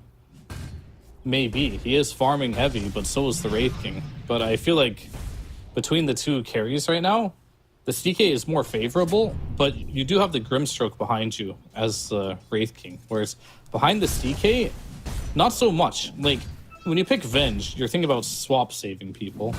or doing aggressive swaps. But CK is generally not a hero that needs save because he is playing around the illusions. So it's still a good lineup overall. Sand King GÓMEZ in a much better spot than they were in game number 1, that's for sure. There's definitely lots of things they can do to win this game. Looks like they're going to trade tier 2s here. I don't think Nouns should defend it, nor should Sand King GÓMEZ try to defend their tier 2 here, as they both will die relatively at the same time. But Roshan is now on the Radiant side here, and I think you can just go and collect this right now. And now it comes to the decision. What do you want to do if you're Nouns? Do you want to push high ground, or are you going to defend this Rosh? Looks like they're You picking can the trade for a tier 2 tier 2 tower. mid, Yeah. but that's like... That's not a good trade in my eyes. Yeah, it's not an objective you would want to prioritize, at least when you're trading off against a Roshan. This is a trade that Sand King GÓMEZ is happy to take. Nouns are waiting for somebody to show up, but there's nobody there. And by now, they should be getting an indicator that, guys, I think we're late. This could be also troublesome if they don't finish this tower. Well, they do. But if they were a bit slower pushing that tower down, Sand King GÓMEZ, they could just teleport to that tower, defend it as well, after taking the Aegis. It's just the way the map has been changed of the twin gates and Roshan being on the corners of the map. Like, these mid towers no longer have the value that they used to be. Before, I'd been like, wow, losing mid towers are really bad because you can no longer defend Rosh who's in the middle of the pit. But nowadays, it's you lose a couple mid towers and you're like, this doesn't really impact the game very much. It's like an inconvenience at most. Whereas this Aegis could define the game, as they're going to go into the Tormentor here for Sand King GÓMEZ and try to clean that one up with 3 heroes here. And they are currently losing to the Tormentor. That seems to be happening a lot. Tormentor is a very strong creep. Still a 6k lead for Nouns, but numbers are numbers in the end. Still has to go down to the human factor. To finish off these games, Skyrath lining up a Boots of Bearing. I was a bit curious about. I guess he's the right hero to build it. Nobody else really wants to get it, especially when Grimstroke's still dreaming about that Aghanims. My man has big dreams here. He does. Reminds me of some of those pause 4, pause 5 players when you're like, oh, I see a lion. What? He's building a heart? I've seen that. What lion is made of heart? In Riyadh Masters, there was a game we were casting, one of the East Europeans. Oh, really? I think it was Antares who was building a heart online in a game they were already winning. Oh, okay. So I was like, I mean, sure. you do you at this point. Yeah. But that's a game that they're winning really hard. It doesn't matter what he buys. Yeah. This is not the case here in this game. I really think Grimstroke and the supports should be focusing on buying items that will allow them to not get one shot by time. I think that's pretty important. Lund? And that would be like Glimmer Caves. That would just be some raw HP items, Aeon Discs, these type of items. Lund is the one also carrying that Aegis on the Queen of Pain. Don't really want it on a Wraith King. He's not exactly the best carrier of the item. You get a 3rd life, but most of those lives are usually spent on... By the time they've killed you the 2nd time, they've already got all their stuns back up, so... Just gonna spend your time standing still, getting stunned, and getting killed. Yeah, Queen of Pain has the Aghanims available now, so that Shadow Strike upgrade is there. A little more AoE damage. Definitely helps against the CK solutions. Yeah. Speaking of They're coming to defend. They're coming to defend this tower. Hector and Gunnar both in the front line. They don't have everybody there. They don't have Yamsen. No swap save for you, but they will try to initiate. They got Dutcho. They got Dutcho first, and now slowly going to be battling it out. They got the Soulbind connecting both the Rubik and the CK, and there goes Lelis. That's got to be a 1-for-1. Can they get more? They got the Quapox. They're already doing some work. K1 going to a straight for 9. Wants to get that Skyrath, but he's not going to be fast enough to catch him. And now onto Lund he goes. He can't find any other target. Has to focus him down. They got buyback coming out from Dutcha. He wants to retake part into this fight, and he will be. And Slowy gets the stun on Hector just before he gets that teleport through. And he needs some help, but he's not going to be tanky enough. And there, the raid boss, the CK is down. Sand King GÓMEZ finding 3. I feel really bad for this Legion. He's been so close to this BKB, but he had to buy back that fight. Like, it'll mean the world to him. And what I even feel worse about for him as well, like that fight, he dueled the Tiny. We're talking about the swaps and the tosses during the duels. the reality rift was the game changer on that one. It pulled him away. There's so many ways to reposition this Legion commander, and BKB will fix a lot of those issues. Maybe not so much against TK when he gets level 20 and he gets the talent of reality rift pierce to spell immunity, but at least at that point you're evading a lot of the magic damage that's coming your way from like Laylas. Middle tower has fallen. Now, of But course, pretty that- good fight overall. You did Yeah. expend a buyback. That could be a factor later on. I really want Ducho to really focus Radiant are super hard on, first of all, not feeding this gem that he just got handed, but finishing that BKB. We saw was how a much r- damage he got in the Yeah. early game, and it's just like he hasn't got any since. And it was a really good start for the fight too, because Yamson wasn't there. He was still in the next to the portal, basically, the twin gate, by the time the fight broke loose. So he was a bit late, didn't get that extra damage out for his team. And perfect timing for Sanking Gomez. But now they've smoked up as 4, placing, or at least living around those wards they've placed down earlier. Could establish more control next to the outpost. Slawi shows himself in the lane. They're going to get the early jump on the Wraith King, but that's a pretty difficult target to work on at the start of the fight. Yamson going to get hit by a Shadow Strike. That's about it. That's it for that fight. They're pinging the tier 1 in top. Yep. I was just watching Yamson award that, waiting for a fight there. Do you remember the patches where those 2 high grounds, Yeah. people just sit there and ward and just AFK there forever? Yeah. Can't do Classics. that anymore. Radiant As soon as you do that now, you literally just, you play around these gates on the sides of the map. You don't care about the middle of the map anymore. It's all about the sides of the map.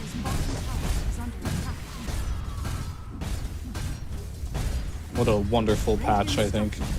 Honestly, I've really enjoyed this patch. I think it's made the game so much more refreshing.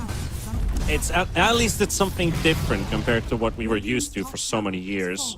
That it was always about the middle areas and the jungles, but now more increasing the map size, being able to play around different areas, controlling the They're going high sides. ground here. Oh, let's see what they can do here. They got themselves the CK already. Sorry, yeah, that was the Wraith King, not the CK. Got himself a grab. Popped him the first time. Back wall catching too. London trouble. The Queen of Pain. Oh, barely gets himself out. But Slawi not going to be as lucky. And that's the Wraith King down. A perfect start for Nouns. And they can clean up to take down more. They've got the Skywrath. And now following all the way. Still trying to get a catch onto this Legion commander. Or maybe even the Queen of Pain. Lund, he was so close to dying. Barely survives. But Ducho just gets the blink out. Hector. Shadowblade already run out. No gem there, so Ducho, he's gonna be safe in the end. That's exactly how you want to take those fights if you're Nouns. You want to just poke at the Wraith King. Don't commit. Burn his first life, and then after that, then you can commit. They just throw some like Venge Stun. CK has the shard available. They're just using some lifts, some fade bolts, just throwing all these long range spells on them. 1 meter swap. They got the dual damage to 86. Dire's top tower is under These can add up. You got to be a little bit careful. I Slowly oftentimes climbing up. like to say I don't mind when you feed offlaners if it's for space, but Legion's the exception. He's like the one hero as an offlaner that you just cannot feed.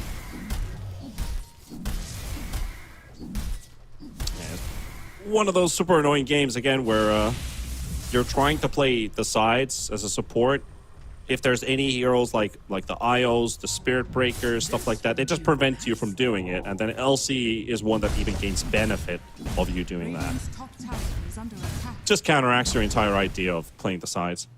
Yeah.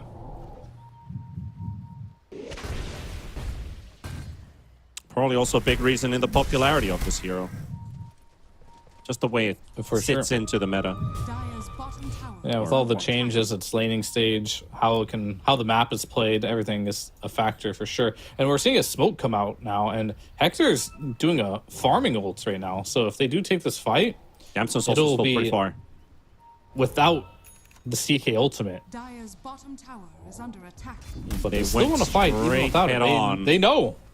They would have been able to catch without, but oh, that's a perfect jump from Ducho. Actually finds They everybody, can but get a him. beautiful two-man stun coming out at the same time. And now K1 forces 9 away. He's going to get some of the heal from Ducho.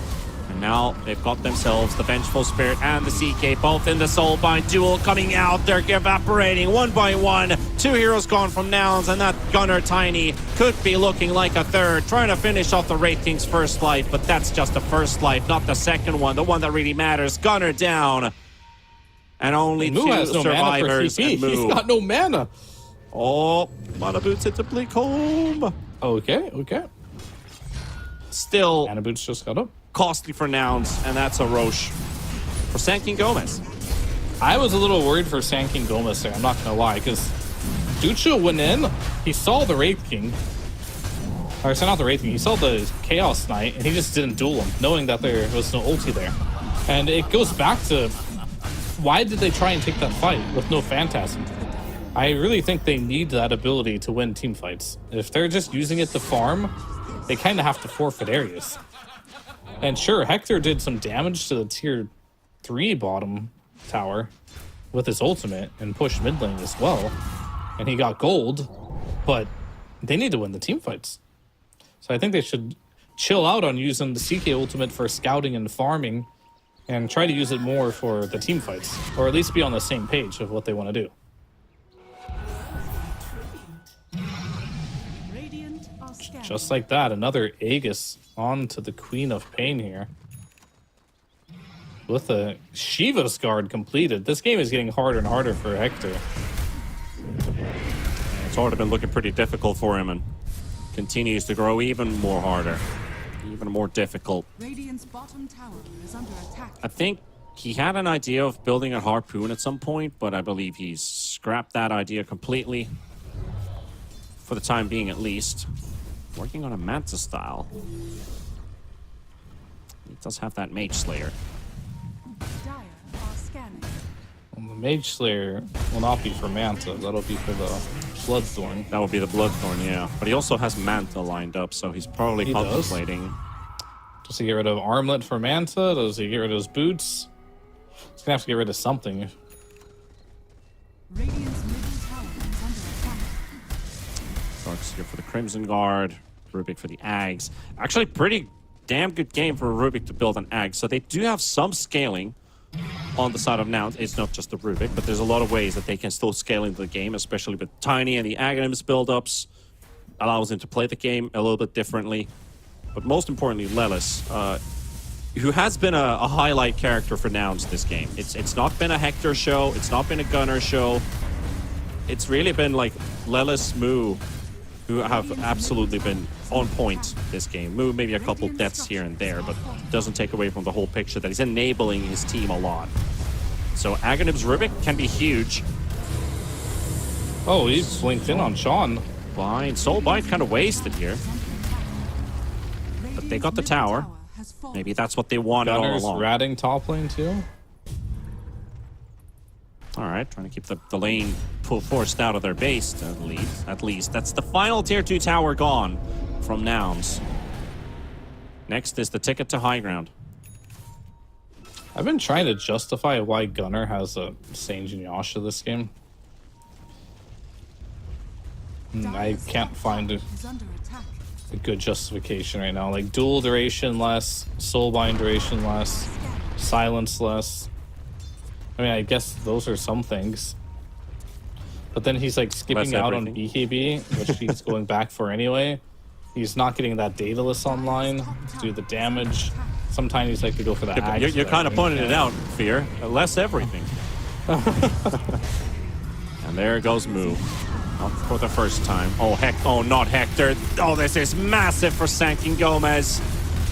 Catching Hector on the run. Dual victory for Dutcher. 180. No need to run to your base when you can 180 to the enemy base. Yep. You could. You could. I think it's just kind of feeling like I'm just looking at the items of all these teams, and Sanking Gomez they're stronger in almost every aspect. This CK pick is just not really working out for them. The Tiny mid is definitely not working out for them. I think Gunner on this Tiny has way less resources to do things than he would on, let's say, his Embers and heroes like that. They're going to lose this side. Yeah. That is a painful jump from Slawi. Maybe a swap save from Yamsen could do something, double but duel, not enough. And double the double damage. duel, double damage, just like Fear said. And now with the buybacks, trying to retaliate. Dutcho pops the cheese just in the nick of time. Full heal, melee racks cleaned out, bottom racks completely gone. Nouns, you're in trouble now. That's If you weren't already. 256 damage. Oh, they're in really big trouble because their lineup, I was trying to justify Sanking Gomez's lineup like not being good in late game earlier on in this draft, and I was like, well, everything is relative in Dota, and their late game relative to Nouns' late game is comparable. In fact, it could potentially be even better. Because like if you look at what we have Illusions on Darkseer, we have Illusions on Chaos Knight, and we got a Legion Commander, right? This hero loves playing against Illusions. And of course, the Queen of Pain's building into Shivas, you got the Aghanims, Octarine build. They've got a lot of AoE in that regard. Now, Wraith King has a 25% cleave talent. So this Illusion strategy they have, it's not that scary anymore. Hector charging in. He's under a sentry ward. alone. They know where he He's is, alone. and they're going to get the jump on him. He's got no backup right now. Any save, nothing. Hector out of play. Nouns. Whoa. That is worrisome. That is very He was on a worrisome. completely different page. To the rest, his rest of his team was turtling. He ran out alone. Maybe he made the follow-up, no call. backup. Go, let's go fight. And that's just another list of things that Nouns they're struggling with right now. They just lost their carry all by himself. Oh, Gunnar, he tosses a creep. Poor creep. Don't bully him. Lund does throw out the dagger. Prevents Gunnar from going in for any further blink plays as they've finished off at the mid racks. And one more to go. Radiant's top tower. Mo goes in, 3-man vacuum wall can be placed down, but Gunnar, he doesn't have the damage. There's just not sufficient. Yamsen tries to help him out. That's another one gone. Gunnar into the duel. 300 and not 22, 32 dual damage for Dutcho. And that's GG. We are going to a game number 3 with Nouns and Sanking GÓMEZ. A bit unsurprising here to see the favorite already losing a game in the first round to a team that I don't think anyone would put in their top 3 in North America Division, but having a chance now to knock Nouns down in a game number 3. And I will say, like, this draft was much better than game number 1. Nouns, their draft was good enough, honestly. I can't make too many excuses for them here. Like, their draft was good enough. They just didn't execute very well this particular game. I feel like they had a hard time getting Hector into the game. I feel like Gunnar really struggled to kill any supports in this game.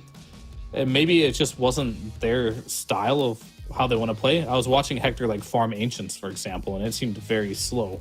Maybe put him on a faster farming hero and utilize that style. It worked for them in game number 1.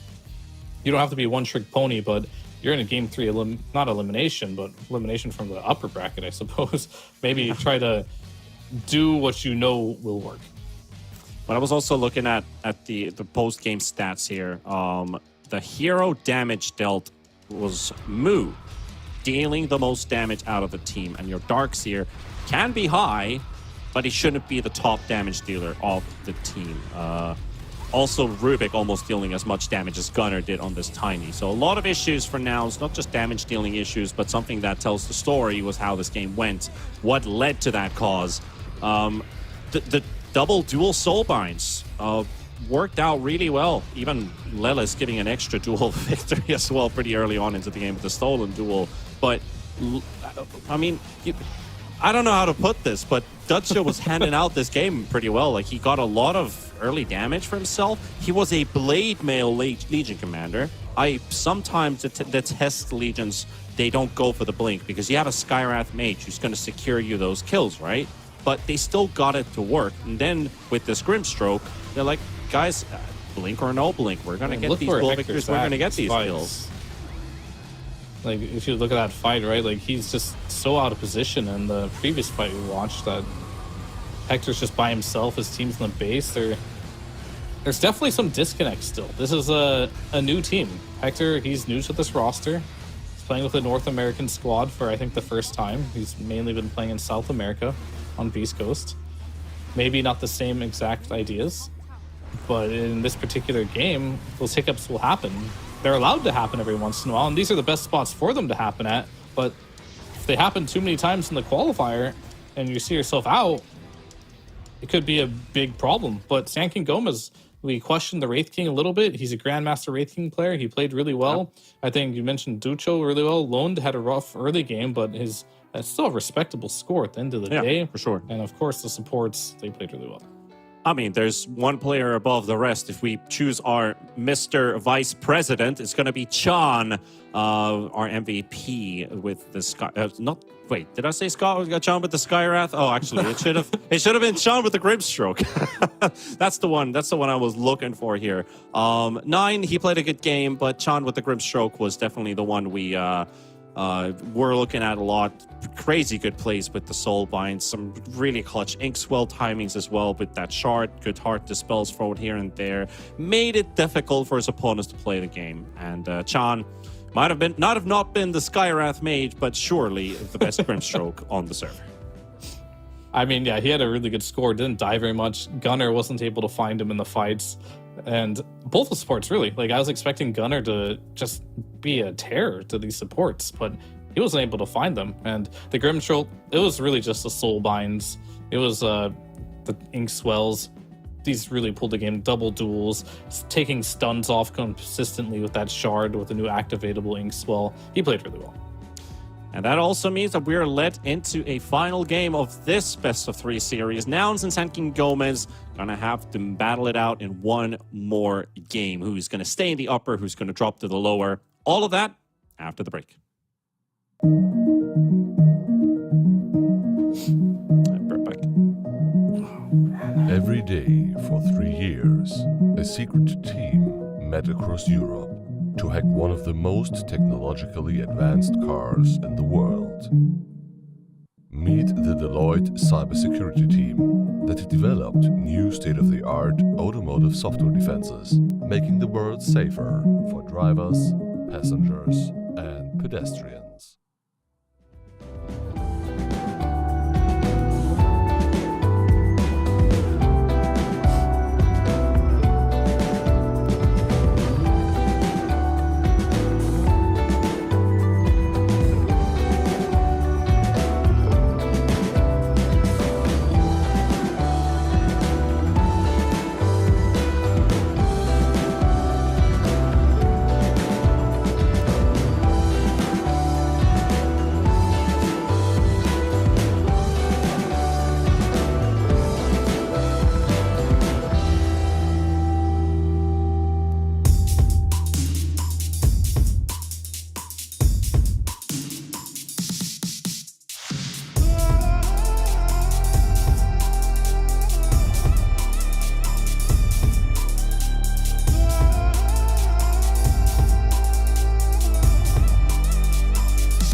And of course, what would be better than to see Nouns go in a third game versus Sand King GÓMEZ? Out of all the teams, they're able to tie this series up, and now the final decider, who gets to continue their upper bracket run and who drops down to the lower. Here with T-Panda and Fear, of course, bringing you the commentary.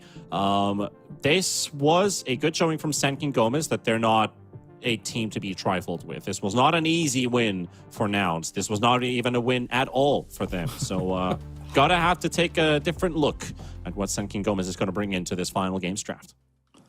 Oh, definitely. And so far, first pick has won both, and Nouns are taking first pick. So if you believe in superstitions in that regard, first pick team has been doing the best. However, it's hard to really pinpoint like all the issues.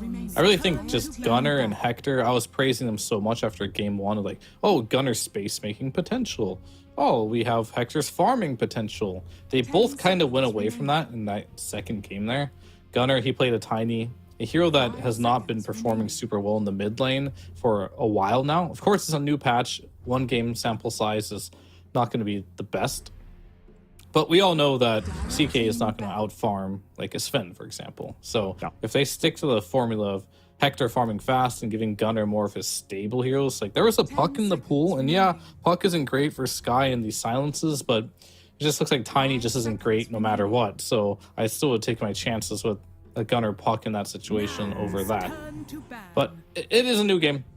I think more than anything, Nouns just played a bit too sloppy. Or just not on the same page in the mid-late game scenarios.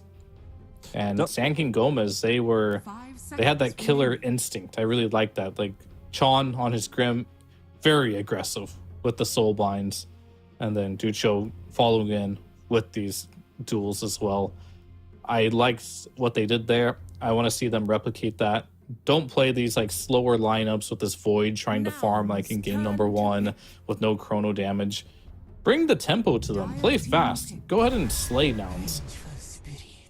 I think like the idea with the Puck, going back to that as well, like I could have seen a potential for him to be potentially picked in the game. But I also understand that Puck right now, he's a hero that doesn't have a go-to / viable itemization build, unlike the other heroes that are poorly picked above. Like I can see the place how it counters 1 or 2, but because of the kind of limitedness of how do you itemize on a Puck, it just feels to fall behind so many different types of options to go for. So obviously I like seeing Puck. I love watching games, love casting games where Puck is in, because it always feels like, oh, something exciting is happening when you hit a multiple hero dream coil, or even like the playmaking capability of just outplaying somebody, moving around with your phase shift and stuff. But it feels like the itemization currently doesn't really like make any favors for Puck. I mean, you go Witchblade, Blink, Kaya Sange. That's pretty much every Puck is doing. Yeah. The Octarine, the classic build, but the hero is not sitting on a high win rate, so correct. It is not a very strong hero right now. But we'll see if the matchup to make the right. argument for Tiny, is Saint Yasha Tiny the meta? True. That is also a good point. Like, Is this the one we're going to go for? I mean, both these heroes are not doing well in Dota right now, so 10 seconds remaining. all right, pick your poison, I guess. Maybe just find a better hero, better Dota, or pick his hero earlier.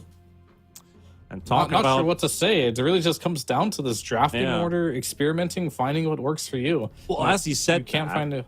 As he said that, they literally just banned Lone Druid. It's like, well, you're not getting that either. This is a hero they've left for the final banning phase because they know Gunnar's been picking his hero last. It's been working for them. It did not work last game. He also got to see his matchup, and he even got to ban heroes versus the option they were going for. If they went for the Tiny, if they went for the Conquer, whatever, they could have sat in well, but the execution wasn't on point. So they banned the Lone Druid already, because they're suspecting they might have a shift in their draft, as both teams have to pick 3 heroes now. And I like the nouns adaptation in this game. We talked about, what are these 4 bans on first pick really for? And they banned 3 of the 5 heroes that they had in the last game, and Nouns is onto something with this Bat Rider. They decided everything that they banned in the last game could be replaced. but this bat cannot. They've banned this bat every single game. So this is a hero that they're clearly afraid of. But then they banned out the Legion from the last game, the Grimstroke from the last game, and the Wraith King from the last game. Banning out, for Sand King GÓMEZ, that is, we're talking about the Lone Druid. This is a hero that he loves playing versus Spirits mid. So Sand King GÓMEZ is going to go ahead and just take that out and then steal that Ember Spirit away, taking Gunner's comfort against Ember right away from him. Yep. And Lund is happy to get his Ember Spirit as well. He's probably been drooling after it for quite some time. Now finally gets to pick it. However, we did see a Husker ban in the first phase, but you cannot really pick Husker now. There's a couple good semi-counters or make his game really difficult if you decided to pick it now. So Sand King GÓMEZ, very comfortable with this Ember pick. And if you bait out the Husker early on, it could be nouns with like the old 18th, you know, the fourth pick when you've already seen your opponent's double in the old patch. Could be something to be considered if the game's still providing in that direction. Steenie looks a little stumped here. I was kind of like looking at his cam, and he doesn't seem like he has the face of someone that knows exactly what they want to do. They are experimenting for sure, and experimentation does lead into a couple new hero picks. We got the Coddle and the Night Stalker.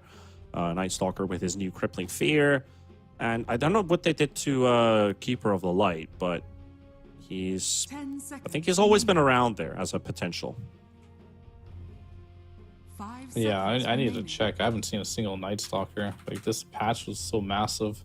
And like, they did a massive patch into like another massive patch, which is the B patch. So basically, Night Stalker does damage in the Crippling Fear. It's like a small tick damage dot, preventing targets from blinking out if he's on top of them. Oh, so right-clicking, he can kind of force them to stay.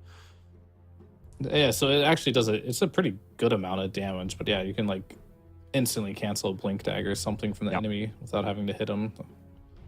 And then Dark Ascension refreshes the cooldowns of your other spells, so and you have Coddle to reduce even more. Yeah, sure. I mean, it's okay. I think those buffs don't really push the hero over the edge to make him OP, but when you're playing versus an Ember Spirit, having that ground silence is always nice, because he doesn't want to build any items that can get him out of that. So Coddle Night Stalker used to be a classic when the Aghanim Scepter was really popular. You just like double Q, and it'd be really annoying in the fights. One thing that I find funny is I'm looking at Slawy's camera right now. It's like, is that his keyboard in front of his webcam, and he's sitting somewhere under the desk? Or what is that? It kind of looks like he's got like this massive table right now, and he's super far away. 10 seconds remaining. That is interesting. It does look like a keyboard, doesn't it? I mean, it's lighting up, so whatever it is electronic. Or maybe he stands up while he plays. That could also be a thing, you know? I don't see a lot of pro players stand up while gamer. Wow. Stand up gamer. That sounds like something different, but yeah. How would you accommodate for that on LAN? Like, I need my LAN desk to be standing for ergonomics. Oh, that would be great. You got 4 guys sitting down. You have one with an electric table pushed up higher than the others, and he's standing on like a pedestal or something. He brings it the with future him. of gaming. Travel with it. All right. Anyway, all trolling aside, I really like Sand King GÓMEZ's picks at the current point in time. This they're really targeted towards this Night Stalker. You are playing this Undying and TB.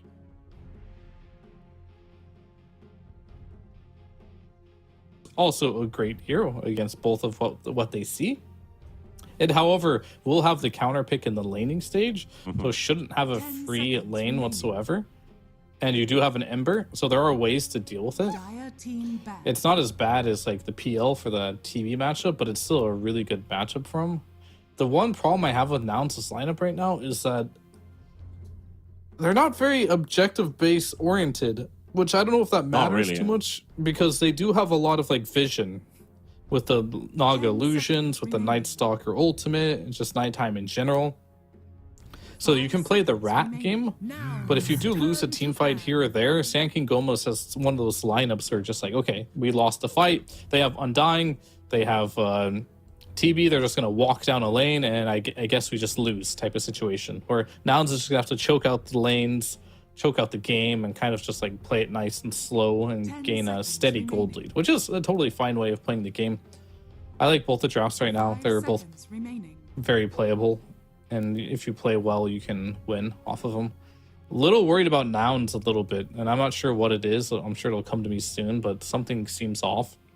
Maybe I'm just not a huge believer in like the Coddle Night Stalker at the current point in time, but it is a new patch and learning new things every game I watch or play.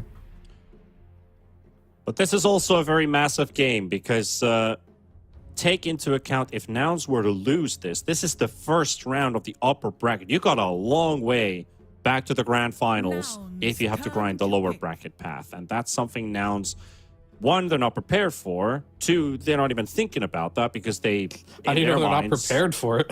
Well, they're going to have to prepare for it if they don't win this one because they were seeing we're going to 2-0 this series. We're going to 2-0 the next one. We'll have a battle at the upper bracket finals and see if that team is good enough against us because we've been at the major. We've been at the Dream League. We've been playing against international teams and we deserve to be the top 3 in NA, maybe even better if our standing is higher in TI compared to Shopify and TSM. So lower bracket is just not in the question for this team at all. They have to win this one in their eyes. But Sankin GÓMEZ has already given a very formidable opponent in this first series of the upper bracket. As things are still new, things are a bit hectic and different, that's the time to strike. And they're going to bring up Gunner's Leshrac. It could be a Moo Leshrac if Gunner wants to play Coddle, but very likely a Gunner Leshrac. Yeah, I think Leshrac versus Ember is a matchup which I underestimated quite a bit with the not recent changes. When I say recent, I think of like the most recent patch, but the 33 patch. The patch before that, they made Lightning Storm do 100 damage. They nerfed Ember's shield, so you can actually bully him quite hard in the laning stage.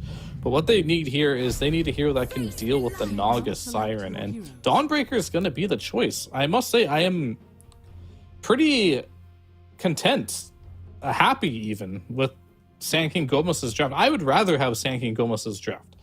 Just looking at these two at face value. You have a lot of heals.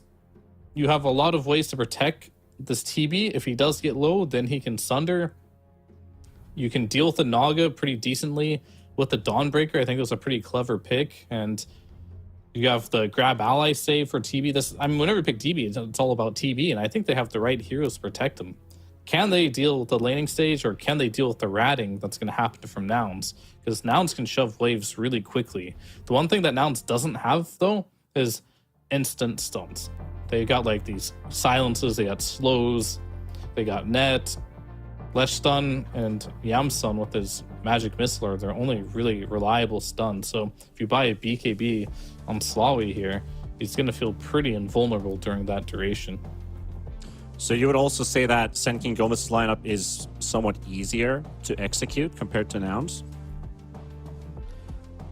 Easier, not necessarily. Or more enjoyable? I mean, I guess it's more intuitive. So in that regard, yeah, it's a little easier to execute. It has a pretty clear game plan. Like you can go to objective and take them. Or nouns, yeah, they have to play the map. Depends on what's easier for you. Are you the type of player that wants to hit an item timing and end the game? Or are you the type of player that just like wants to see how the game is going, split push forever, and try to dodge people? Well, I feel like that doesn't favor. Yeah. Maybe, so I was going to say that doesn't favor nouns. Maybe it's going to be enough for Sankin GÓMEZ in terms of the draft and execution, already seeing the hunger that they have, and putting it to state what nouns also need to achieve. Do they live off of Gunner having a great game on this Leshrac? We've seen those so many times during the course of this year in the North American First Division DPC. And Moo's going to walk into a Rude Awakening, but luckily it's a Terrorblade in the front, so that slow is not going to be enough for them to actually catch and go for first blood off of the Night Stalker. Definitely not. And Moo has went Boots of Speed. First item. So essentially forfeiting the lane. Okay. So Terrorblade's going to free farm. I mean, he's laning versus Undying, right? So the rationale is just run away from Undying. Which is fine. That's a fine thing to do. I don't mind that approach. But it is going to give TB free farm, which I don't think you could have stopped anyway. It's a TB Undying lane, and here's just a Night Stalker. What the hell are you going to do against that? Not much. As he is postured pretty aggressively here, trying to steal the enemy bounty with that night vision and boots of speed. Also another potential skirmish in the bottom half of the map. K1 is an Illuminate. Nine's got to be careful here. That's a big nuke. He will be able to dodge it. Does get hit by Gunner, split, or stun. And Dutcho walks away with that bounty rune. And one left. Which bounty is actually... Wait, did they... No, never mind. They were all... Got it now. I just saw three of the logs, so I was like, why is there a bounty on my mini-maps? It's like, there's no bounty there. Just a UI bug. And Moo just walked up and stole the bounty from Slawi, and that is one of the unfortunate things of Dota. When Moo sitting on 10 ping and Slawi at 100 plus, no matter how you do it, whoever has the least amount of ping will always win the rune fights. Yeah. It's the reality of life.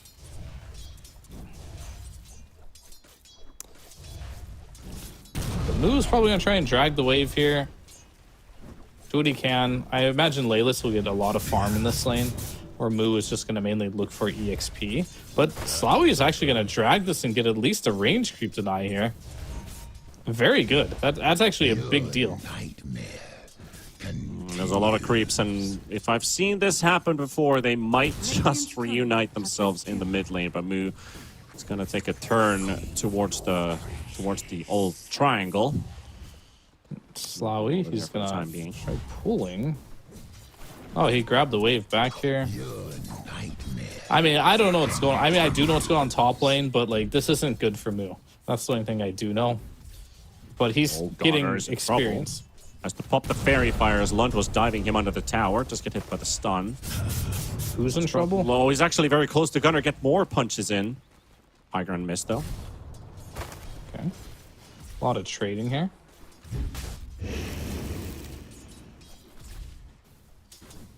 At least you have Gunner pump faking split earth, and Lund has to use a slate of fist very carefully.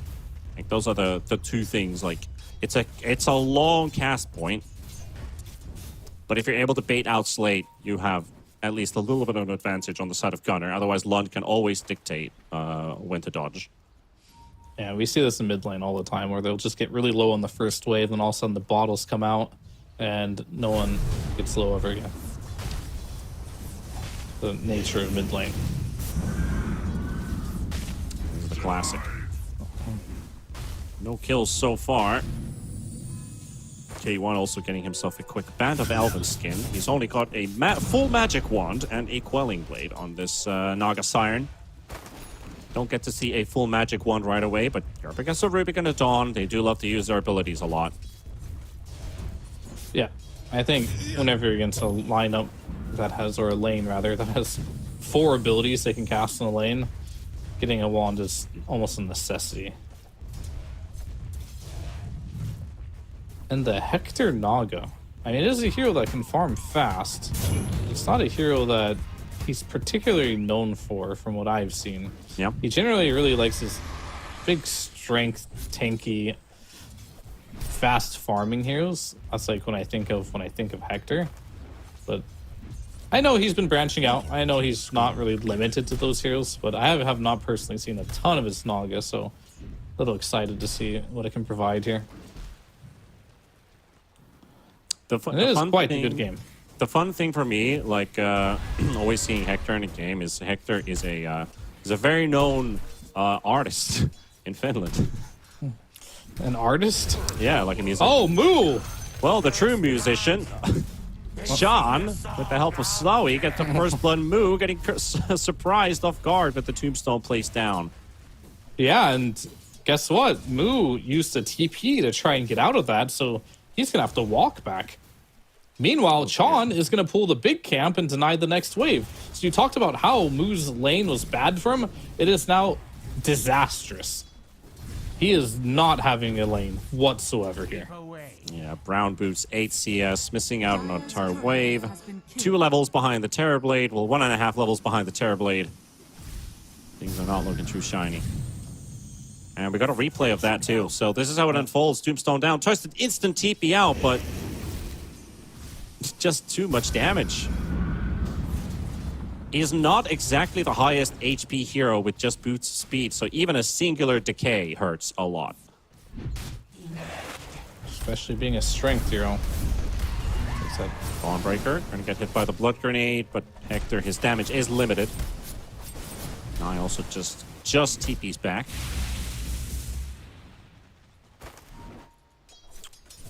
Shrek leading the Ember Spirit in mid, but just a couple CS, a couple more denies. Yamsun bot lane. Oh, Yamsun. Did you go too far? Dutcho, which one went too far? It's gonna be Okay. Yamsun to drop first. Sorry, Dutcho does drop first, but Yamsun also falls as 9. Does get the snipe. But And it's worth those it. are things that Hector's really thankful for, because this lane is going fine for them. However, they didn't need to go for this Venge kill. They really didn't. And he kind of just suicided to kill a Venge. And of course, if you're getting solo EXP as a Naga, getting accelerating to more levels, and more levels on Naga means more farm. This is the type of hero that just needs levels to get farm.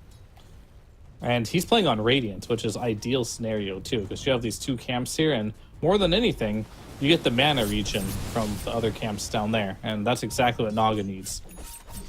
So this should be a very farm Naga, and this is what we like to see from Hector. 6-minute rune, gonna go for Gunner. It's gonna be an illusion rune, so no big rotational ability. Haste, no DD, no arcane. Help out pressure off of the sidelines.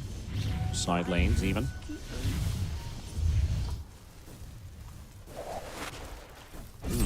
Yamsun and K1, they want to punish the Dawnbreaker, knowing that this Rubik's been missing for a while, so he does get a couple punches in onto the Dawn. Yep. Not really anything damage. kill-worthy. Meanwhile, kill-worthy in the top lane, we've got Gunner rotating onto Terribly. We actually talked about he doesn't have that action rune or the power rune to make a good rotation, but it doesn't matter. Disco Pony in, and Moo gets the kill on Slawi. There goes your Terribly. Get some with the tip too. Good rotation from Gunner there. Much needed kill. Keep him down. And Gunner's net worth is taken off here. Have like good laning stage in the mid lane. We'll see who gets the 8-minute rune. But more than anything, it's gonna. What can you do to the Snaga? Radiant's middle tower is under attack. Well, Wait and the see. Snaga might be able to kill you. Ooh, good stun from Yamsun Oh. timing, but there we go. 9 counters with another stun. Yeah, 9 with the Fade Bolt there, clearing those illusions before they could proc just 1 or 2 more times and actually end up getting the kill there. So very nice, very nice. Nice save at least. Now Yamsun rotating to top. Walk straight to the portal. Radiant's middle tower is under attack. Move. Shan is here, though. Lelis. John is in the trees. Slawi playing from behind the tower. And that bench has been spotted and scouted out. TP's still on a good pace. Just getting bullied by Moo a little bit here. 3 points in Void. That 240 damage does hurt. Can only cast it 3 times until his mana pool is empty, though, so can't just go around wasting him. Well, he's got a coddle. Oh, he's got a coddle. That's true. So That'll technically isn't a waste. Radiant's top tower is under attack. Also like what John is doing with his item skill build on this Undying. He's skipping out on Soul Rip. More worried about the decay. Getting that extra damage. It is very handy in this lane. He's saving a point. He doesn't know what to get yet. Maybe the panic heal. Who knows?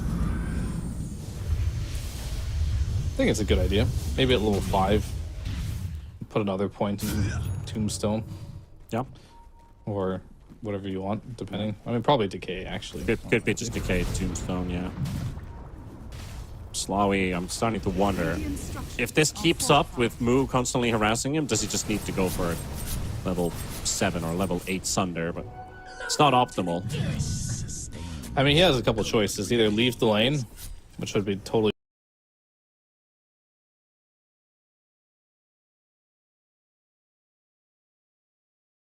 on the corner of the map.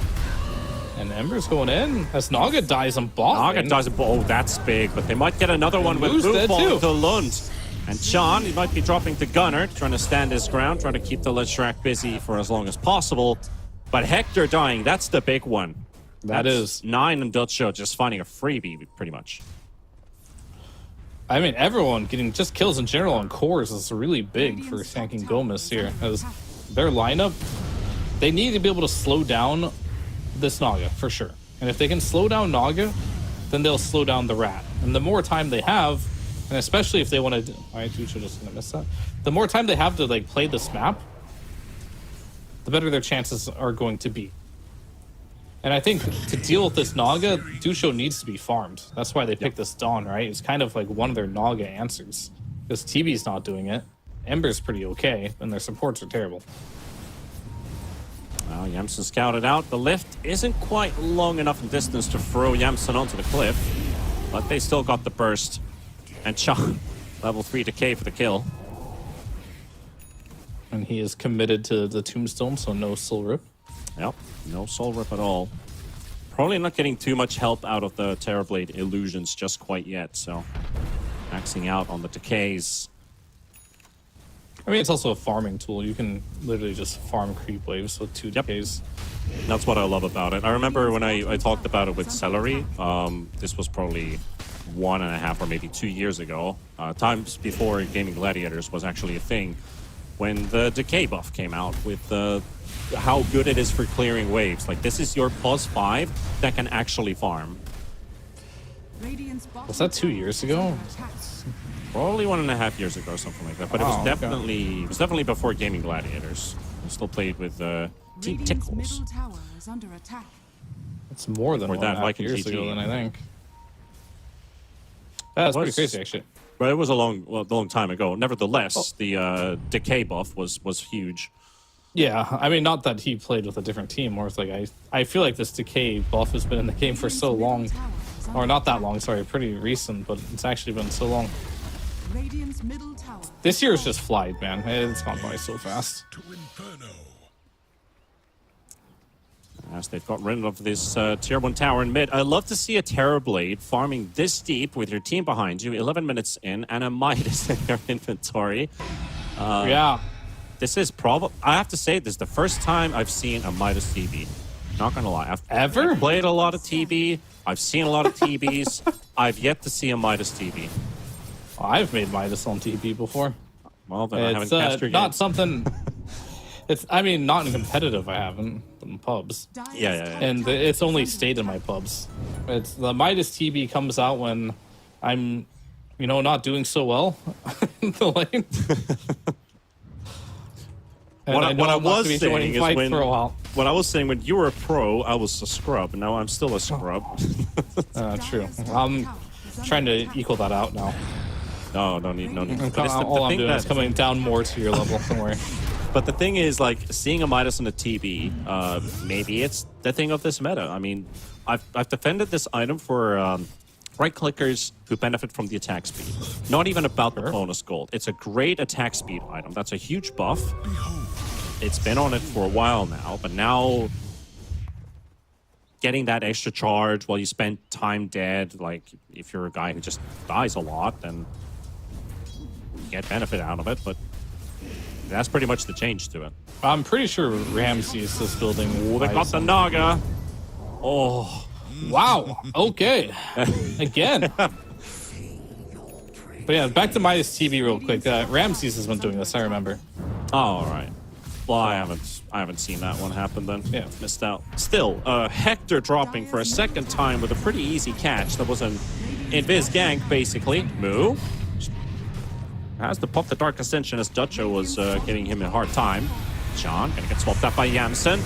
Dying's gonna be the one to fall first, and Dawnbreaker goes back in. Oh, he went in? He went back in. Yeah, he went in. Not I thought the it way was to like, go. peace out, I'm farming mid or something, but no, he tried saving us on Dying.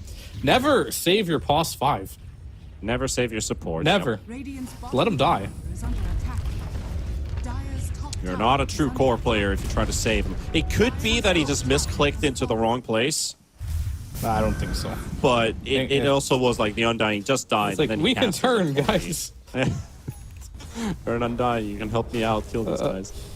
He saw, like, game 1, you know how they were trying to kill the Venge, but the Dawn plus Phoenix kept him alive? Overestimated his heals just a little bit there, but that is an opening. And he's going at BKB, first item on Ducho. We saw Moo play this hero. Different idea. Echo Saber into Oh, that Naga one. found once again. Lund is not giving any time for No. Hector to recover. And Yamsen throws out the stun. Here comes Moo to help him out as well. The silence is there, but Lund, he's got that haste rune, able to walk away. But Hector, he's being constantly reminded about the threat that lurks in their jungle. That is Lund. Radiant's bottom He's an tower issue as meta is available here for the Terrorblade. Oh, darkness. And Moo is feeding his courier. Okay. Oh, Gunner. Are they going to catch him? Nasty He's punches. They dead. got him. Well, Nouns are crumbling. nouns are really crumbling under pressure here because Senkin Gomez, I don't know what kind of high they got from that game number 2, but it is, we can see it. We can literally see it. They've got this driving force going on right now. Most definitely do. Got to come up with something and quick because I don't think it was really in anybody's predictions for the North American qualifiers to put nouns into the lower bracket after the first day. I mean, everyone thought they'd win it all. Like, if you just look at it, they've been second or third seed and throughout the entire tour. Losing to a Division 2 team is definitely not something anyone particularly would expect. As Terrorblade is going in for the dragon. He's actually going for a lot of small items on this TB. I don't think they particularly matter that much because he is farming. He is not necessarily needed. Radiant's top tower These couple kills that they have got on Hector have been absolutely massive, as he's a 16-minute Manta, which is not bad, but it's definitely not good either. Yeah, he's 2K Normally- behind the TB, but they're going to be taking the fight to the mid lane. Rubik going to be caught instantly as the first one. Now Lund is going to be the next target. Nouns, they got to win this fight.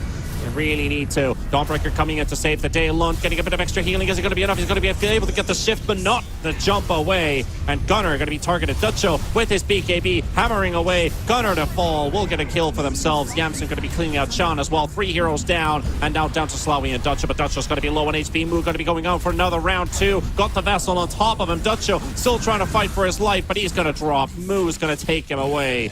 And Slawi forced out from this one. That's 4 kills. At the cost of Gunner's Lesh. Can they still get the tower? Oh, here comes Hector. They're not done yet. All right, that's exactly 9 what they dice needed. twice. That's what, 5 kills for them, just like that? Good rotation there. I think Boo, with that Vessel, getting out into that fight with the Dark Ascension, exactly what they needed. They locked down that Ember. He even had a shield rune, by the way, during that fight, and still they were able to burn through it and kill him. Really decisive fight there. As you can see, Lund, he now has a BKB queued up, realizing this Night Stalker silence. This is why they picked this hero, to lock down Lund. Yeah. And if he doesn't have a BKB, it's gonna work. And as you were talking about how far the Naga Siren was, the 16-minute Manta style, 7.6k net worth, he's now 9k after that fight. He basically got like 1,500 extra gold from a comeback, small comeback. You can say comeback in a bit because there was a lot of gold going their way and Hector being a part of that fight for a very long time. Also a kill for himself out of 9's Rubik. Dire's middle tower is under Not that far Definitely behind the quite TB good. anymore. And the TB even came to that fight too, right? To join. So he stopped farming just to retreat, essentially.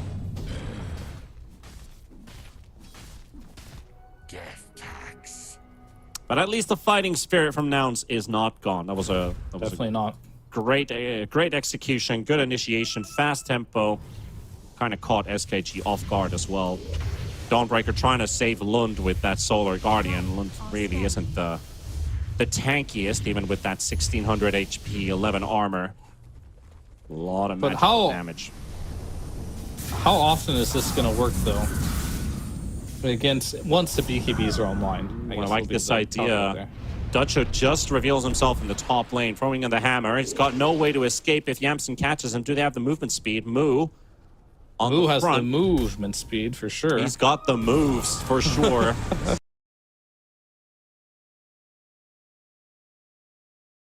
No, can't TP out of Yamsen's hands. Brought back in, stunned under the tower as his BKP runs out, and a kill for him. He would have been maybe safe if he just kept running. The moment he pops his TP is the moment he sealed his life. Yeah, actually, you could be right. I'm not entirely sure.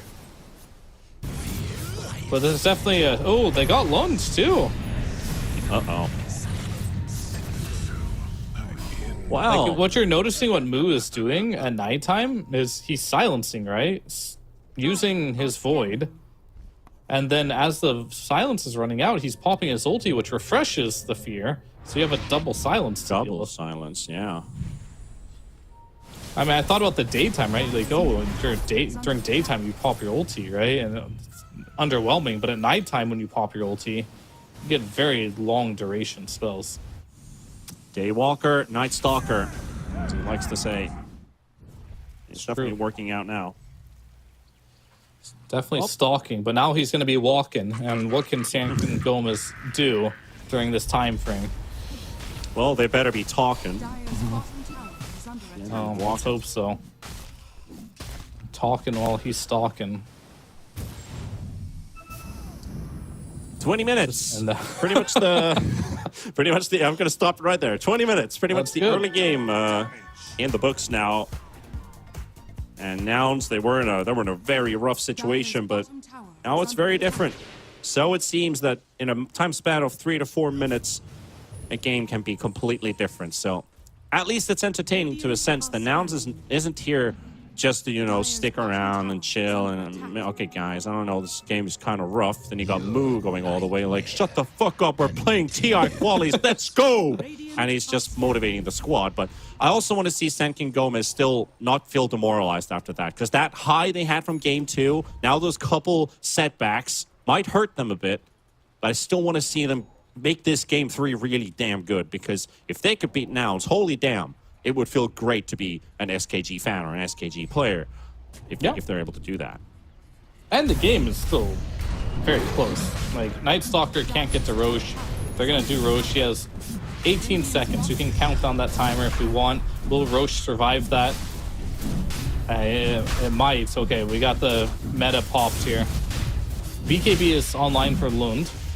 And Lund should probably stop tanking Roche if I were him, because he's getting a bit Gonna low. be tight. I think they're going to get Roche just in time. 1,000 HP. Moo is getting closer and closer with that smoke. Come on, guys. Can they get it? Yes, they can. But can Nouns now respond to Slawi in the pit? They forgot the Aegis. Lund had to jump back in.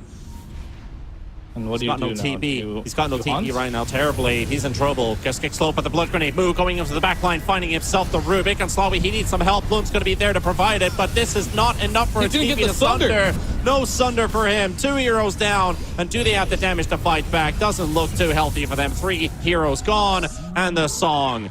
Ember has no TP. Dawnbreaker has no TP. Their fates are sealed. No Remnant. No nothing. Seal the deal with the team wipe as Lund will drop, and Nouns might have lost to Roche, but they took everything from Sankin Gomez.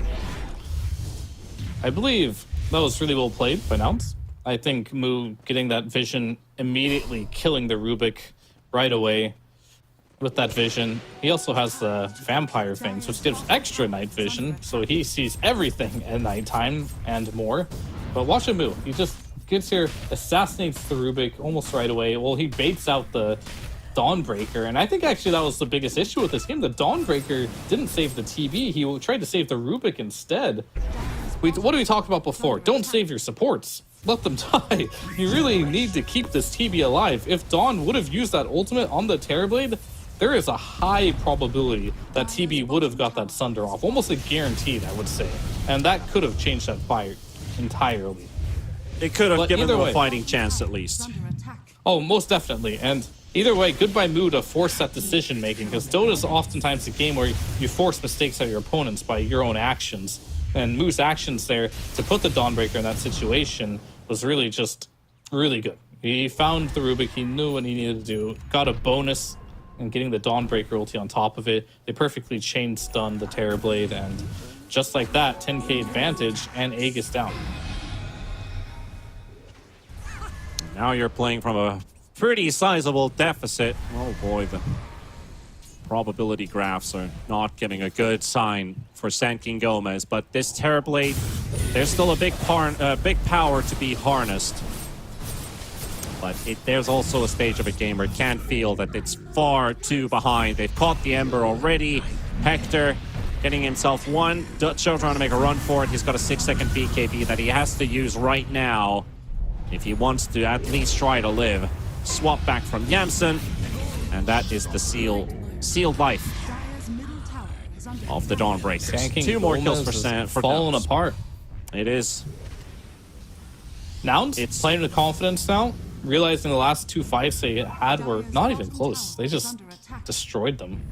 And now, full confidence, nighttime available, dark ascension available. Dire's middle tower. Moo on his Night Stalker has been very scary. And it all changed 9 minutes ago when you mentioned Naga, the 16-minute Manta. Is under attack. Yep. Since then, it's been one side only. Heart online, Bloodthorn right around the corner. And at this point, you don't have enough farm on Ducho or Lund to deal with this. And TB is just not a hero that really deals with this. Oh, they've spotted them. They saw the sparks coming out from the Tormentor. Something's happening here. Chaw's got to be dropping Moo very low on HP, trying to make a run for it. And the song to set up, or at least try to disengage. Lund, can he catch anyone? He's got chains in 1 second. Looks like they're just going to take the Tormentor, which Nouns were working on at first. They fended away the aggressors. It does come at a cost of their Undying losing his life. It's something. I think losing that would have been even more insult to entry there for sure. So I'm glad they were able to pick that one up. They did use meta for it though. And with meta being down, that's going to leave quite the opening. Oh. But I think if you're Nouns, you don't really need to do much right now. Because if you look at the positioning of Sand King Gomez, they're already kind of chilling in their base. You've got a Naga, you could just farm everything, wait for next Roche. We talked about before in the draft, they don't really have the best high ground type of lineup. What they want to do here is they want to just choke them out, keep them inside their base. 9 had swap stolen. Uses it that way. I mean, actually, you might have died on Ember. He had no BKB available. It's definitely been a game now for Nouns where they don't need to do that much heavy lifting compared to where the situation was Radiant's bottom at the tower 15-minute is mark. under attack. You don't need to force unnecessary moves. As you can see, they're still poking, but they're not just rushing straight under the tier 2 tower. They're fighting outside of it. Chan gone. Amson might be following. There's Dutcho does get the Starbreaker. Nice 2-man stun from Gunner. Hector coming in from the side. The surprise attack from the Naga Siren. The silences are there, but the BKB jump away from Lund. Oh, 9, he didn't go up high ground. 9. Oh, he's in a world of hurt. This Night Stalker has literally been the nightmare of this Rubik. Dire's top tower And he even is pings under it. Night Stalker's missing, guys. He needs help. He's got a 4 staff, but it's not going to be enough. There's no item he can really buy to save him from this very scary Night Stalker that's always going to be on top of him here. Yeah. They're going to have to find an opportunity to win a team fight. Whether it was Moo or somebody else on the team who gave that pep talk that we got to start winning this game, it's definitely worked.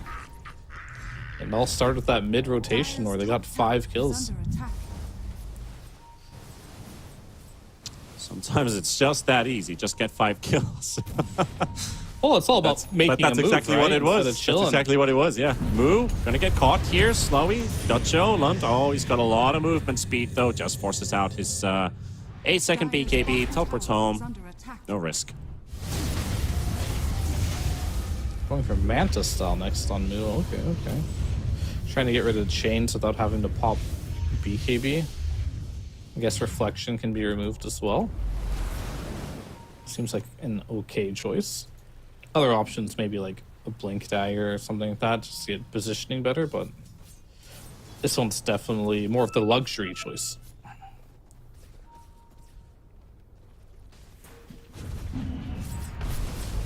And this poor Ember, man, he does not have the tools to deal with this Oh, Nog. really? Yeah. This is one of those performances from Lund which I've rarely seen, especially like in the Division 2. Obviously, it's a tier, Division 1 team versus an ex-Division 2 who played Division 1 last tour only got like a taste of what that level is. Some of these players have been playing for quite some time, but as a team, I want to note, Lund has had some phenomenal Ember Spirit games. He's had some really good ones where you can actually compare to like some of the top mid players, but it's not like super consistent, obviously, otherwise he would stay and be in Division 1 for a much longer time. But this is one of those games again where you're like, well, the skill gap, it's definitely there. Game 2, he had a good game, but this game 3, it's nowhere close to it. Yeah, man, they're just smoked as 5 in their triangle. They see Hector. This is real. But that sleep is also real. As he's just going to walk straight to his team without a care in the world, as he has a butterfly and a manta. One's too far away. Do what you will, this Naga is... And they're going to turn around. Yamsen is going to be joining in the silence on the Rubik, and he's going to be caught in the river with that stun connecting onto 2.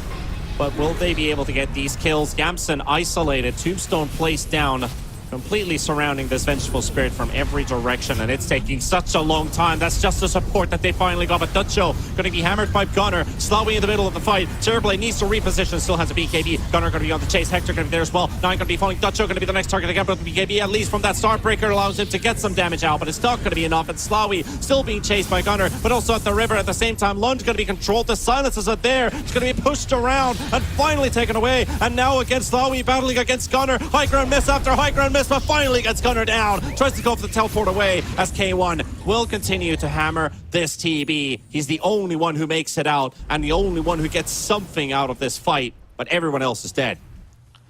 And that's what TB does. He's good against all 4 heroes and nouns, but there's one hero that he's not good against, and that's the Naga Siren of Hector.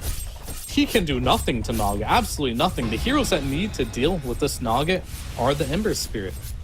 They are the Dawnbreaker. But they just don't have enough farm to do it. Look at their net worths. They can't deal with this Naga, so therefore his teammates that need to pull the weight to deal with Naga just aren't having a game. And so Hector will continuously be a problem into these fights unless they can somehow isolate the real Naga, chain stun it, and look at your chain stun options. You have, what, Starbreaker and Lift? Those are your only stuns before he gets his BKB off, or not BKB, his song off. It's not easy. It's definitely really hard. So they gotta just turtle up a bit and get some items. You mentioned the net worth. I'm looking at Lund's Ember Spirit, you know, the casual, the BKBs, the Maelstroms. I'm looking at Lelis, who just went past them in net worth, Octarine Core, Ultimate Orb, Force Staff, Glimmer Cape, and 2.5k HP on a goddamn Gandalf. Gandalf is powerful, though. Gandalf is definitely very powerful this game, but this Ember, not quite as much. Sinking GÓMEZ, smoking up behind Slawi, but I feel like they've already seen this move happen. Roshan has also spawned, and just in the nick of time, but there's a Naga illusion for 6 seconds. Okay, Slawi just reveals himself, and they see that Roshan is also there. G's and Ages to be taken, but for which team? Last time they got it, they lost their whole team. Nouns are coming in with speed with that smoke up. And Dutcho in the front. Slawi also been spotted out. Metamorph, 10 more seconds is required. Hector diving straight in. Lund trying to buy some time. Gets the root out onto the left track. But the BKB popped. He's already moving away. Moo giving some vision with the Dark Ascension. Hector coming up the other side. They're all stuck. They're all being sandwiched on the edge of the earth. But can they get these kills on the side on Nouns? They've gotten 3. They're taking a 4th. And down to the Terrorblade. He's gone as well. Clean wipe, with nobody dying. Flawless victory in that fight for Nouns. Just sandwiched into such a small area. What can you do? Nothing really. This Naga just ran into 5 heroes, right? And they used everything on the Naga. They used everything they could. They used the Starbreaker, they used the Sleight of Fist, they used the Tombstone, Fade Bolt, and that was pretty much all they have for Naga right now. And Hector, he doesn't care. He just ran into 5 heroes knowing that he is super strong. You're going to see in a replay here. I specifically want to just watch what Hector's doing at some point here. He's in there. They're using everything on Hector. He's not taking any damage. No damage whatsoever. They killed his illusions, but his hero's still at like 90% health. The only damage they do in that fight is a Sunder on top of Gunnar. And that's the best they can really muster out. This Naga has hit critical mass. And maybe they'll have a chance some point later against this Naga, but it's going to be a while. And I don't know if that's time they have, because they're living on borrowed time right now. And that certainly is the case as Gunnar finishing them off one by one. Lund, Hector is Chan allowing them to down. stay in this game for a few minutes longer until he decides they have to leave. Gunnar into the base with his nihilism. Will take 0 hits from the fountain. Getting himself an ultra, looking for the rampage, but there's a BKB Dutcho he cannot kill with spells. And he might just take the Terror Blade. Might as well. Let's do it in fashion. 1 rampage, 2 rampage, and GG is called. He still wants to find Dutcho. He's like, I want all of you right now. Get over here. They found him. Can they get him before the Ancient destroyed? Hector finishes off the godlike spree. It's not a triple rampage, but it's more than just a statement here. Nouns take the victory. It looked a little scary, and this Nouns is undoubtedly a little shaky, right? This did go to 3 games. We didn't really expect that so much. This game number 3 looked a little bit scary at the beginning of the game, but they pulled it back together. They showed that they're a tier 1 team when things are going their way. They just need to be able to find when things are not going their way, how to rebound quicker, and ideally prevent it from happening to begin with. But every team's going to have its hardships, for sure. But at the end of the day, they got their W, and that is what matters. And I will say, San King Gilmas, they're not looking too bad. I was expecting this to be more one-sided going into this, but it was a very competitive series, and I think they have a good chance going to that lower bracket to contend against a lot of the teams that they will meet down there. And a lot of things were corrected from the side of Nouns. I think already looking at how much damage they were dealing in game number 2, nothing wasn't really working in their favor. Nothing wasn't working out. This third game, it started off them being slightly behind. You could even put that way. Terrorblade was 2K, 2.5K net worth. Well, they definitely were, yeah. The Naga. And it all came down to that one big rotation where Mu was mustering the troops. Let's charge into mid under the cover of darkness. Try to get something done here in mid. And it wasn't just something. It was actually 5 kills and a tower that they got. Basically, Rubik dying twice, so nearly a team wipe. Only the Terrorblade survived. But then that led into another fight, which they were also successful in, getting 3 or 4 kills, maybe losing Gunnar. That's all that they lost. And you're at a point where, well, we got a Terrorblade, but it's not the Terrorblade, basically. It's not the scary thing in the world that's going to destroy and dismantle our opponents.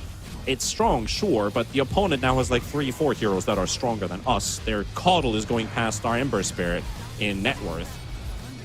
But it's like a bad said, carry-to-carry matchup. It's like Peel and Augur, the 2 That's matchups that TV just can't man-fight against. And there's not many of those matchups TV can't man-fight. It's pretty much just those 2. And that's why they valued the Naga so high, even though they gave San King Gomez that last pick counter pick. Because they know they wanted to have the carry matchup for Hector himself to be able to be confident to that late game. And that's something that San King Gomez, maybe they ran out of steam a bit. Weren't quite sure about what to do with that mid-fight. Maybe things were falling apart a little bit there. But Lund was having a really good start for the game of the Ember Spirit, but not quite enough. However, like you said, I totally agree. This was not a punching bag team that Nouns was playing against. This did go to 3 games, and the third game also started off with their opponents basically in the lead, which they were able to then corral back to themselves. And as the more experienced teams show how they can always win these series, how they always end up in the top 3 of North America, and how last time they went into the major and now look themselves towards TI. It's not a TI victory yet, though, but the basically the journey has begun with this win and advancing to the next round. But for Nouns, who is your Mr. Vice President? Vice President? Yes, your Is that MVP. like second place? Oh, okay. Not Mr. President? Who's Mr. President then? I mean, Lelis, clean game, 27 Okay, we got it. It's but Mu. let's go with Mu. I mean, Mu did I mean, he a hell of was a lot for of work me. this game. It's because Mu in this particular game, he had a rough lane. Like, by design, he was not supposed to win top lane. And of course, he did not. But it was the game of the vision. His positioning, where he's supposed to be, that's exactly where he wanted to be on the map, and that's where he needed to be. And his rotations really won him the game. Like when he was flying around the Roshan pits, giving all the vision to his team, that mid tower, when they were starting to lose the game, he was the forefront. I'm sure he did the pep talk as well. You brought that story up as well. Let's go, guys. We're going to win this one. Moo was there for all the fights. He bought all the right items, and I definitely think he deserves it. Hector, a little bit of feeding in this one, or else I would have given him the MVP. Gunner, same story. Sure, he got a fancy rampage, but the Night Stalker was the reason that they took the W at the end. And that also closes out the series. Senkin GÓMEZ is going to have to go to the lower bracket. And Senkin GÓMEZ is going to be facing off against CDUB Esports. Not today, but later on in the bracket. Most likely tomorrow, because today is full upper bracket action. And nouns, upper bracket semifinals. Basically top 6 now secured for them, but only top 1 is going to go into TI. So the next series, Fear, I want to get your quick ideas, because we're going to pass out to the next caster pair, Bait versus Wildcard. I would have loved to cast this game. I'm definitely going to be watching this one. What do you think about this one? It's going to be hype, at least. That's probably going to be the closest. It should be the closest or the highest skill match of the day, for sure. It's definitely going to be a good one. Both these squads are going to be showing their new rosters. I'm going to be watching it, for sure. Would have loved to cast it as well, but I'm definitely going to still watch it because it's a must watch. I think if you love NA Dota, you're going to want to watch these two teams, because these are going to be definitely some of the top 3 teams with nouns, and these two teams playing up. I imagine these are my top 3 picks, and 2 of them playing already. That's huge. Well, from our part, thanks for the day and listening to our commentary, but we're going to pass over the to our 2 absolutely handsome man candy for you people to enjoy after the break, where we have Bait versus Wildcard game.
Hello and welcome back, all you wonderful people out there. NA qualifiers for TI coming up right now in front of your eyes, and we already have one of the favorites potentially for the entire thing moving on a little bit there. They're still to be contested a little bit, but Nouns definitely looking good after that last game. And Trent, we're here. We're ready for the next one.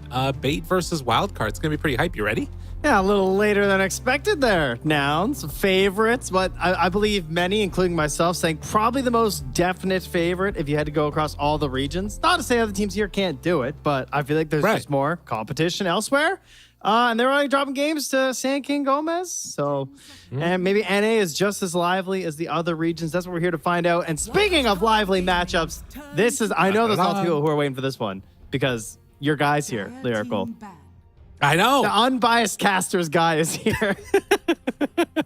I am a self-confessed Taiga fanboy a little bit, but I also like a lot of the other players on both of these teams. I think VTune has sort of been perennially underrated as such a freaking strong character.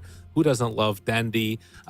Sammy Boy is a character. Apparently RCY is the new hotness. I'm excited to see how he does here. And of course, the thing that we've already seen a little bit of over the past couple of days is this new drafting format with the new captain's mode. I got to reorient myself. I don't even know what the hell to expect. It's crazy. I was like going into captain's mode just with the bots and just like looking at the order of it and just being like, I don't know what to do.